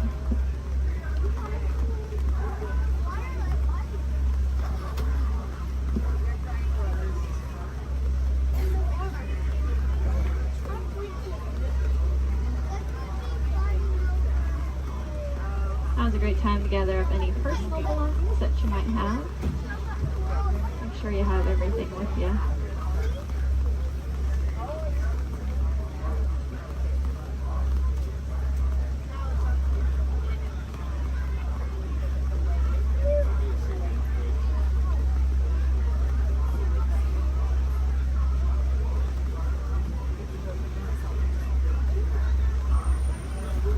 Here in Harambe, we do not like to say goodbye because it is far too sad and final. Instead, we say Kwaherini, which means to go well. So Kwaherini, my friends. Again, my name was Julia from Fort Collins, Colorado. I really hope that y'all had just as much fun out there as I did.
Watch your step and exit to the left of the monorail.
just magic everywhere!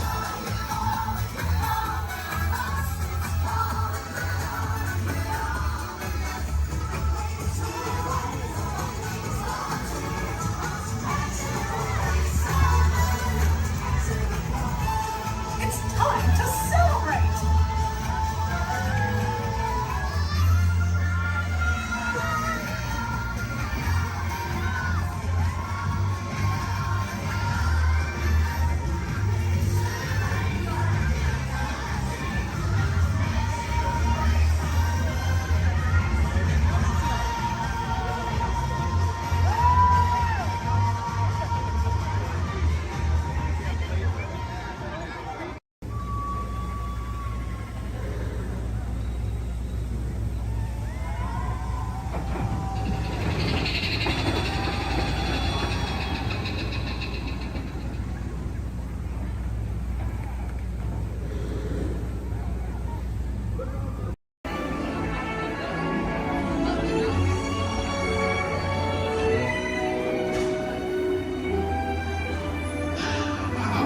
Voilà, venez, suivez-moi.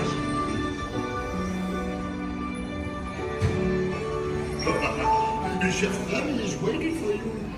This way. Qu'attendez-vous?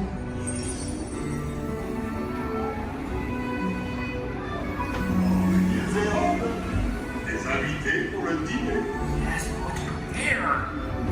Pour le repas idéal, Concova? Non. A simple omelet? Too simple. What? Mais oui, that's it!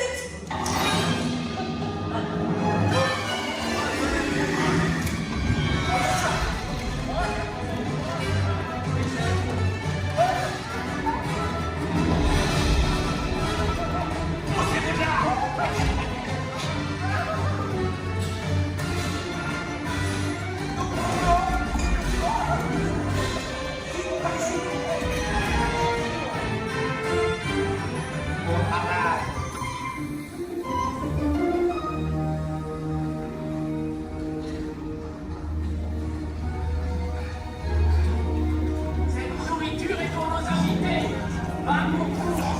Hey guys, the food is for them, not you.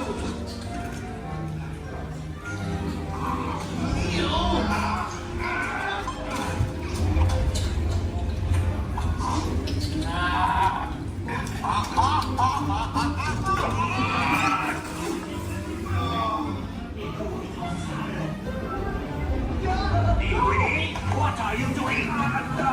Que manigacez-vous? Out of my way!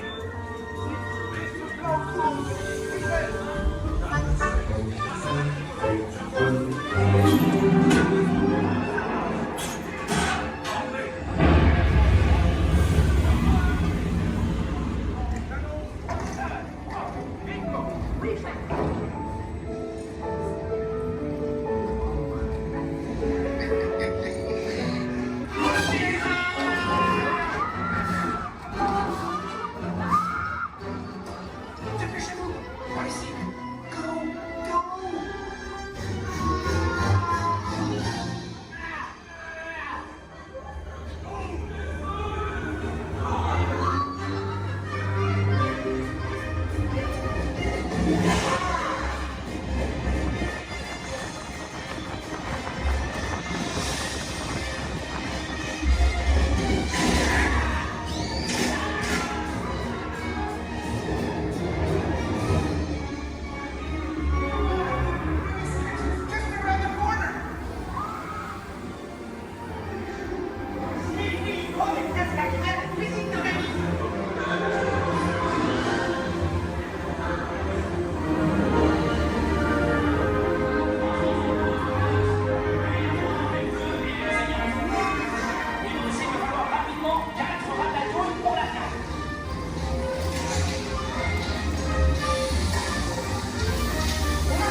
Good,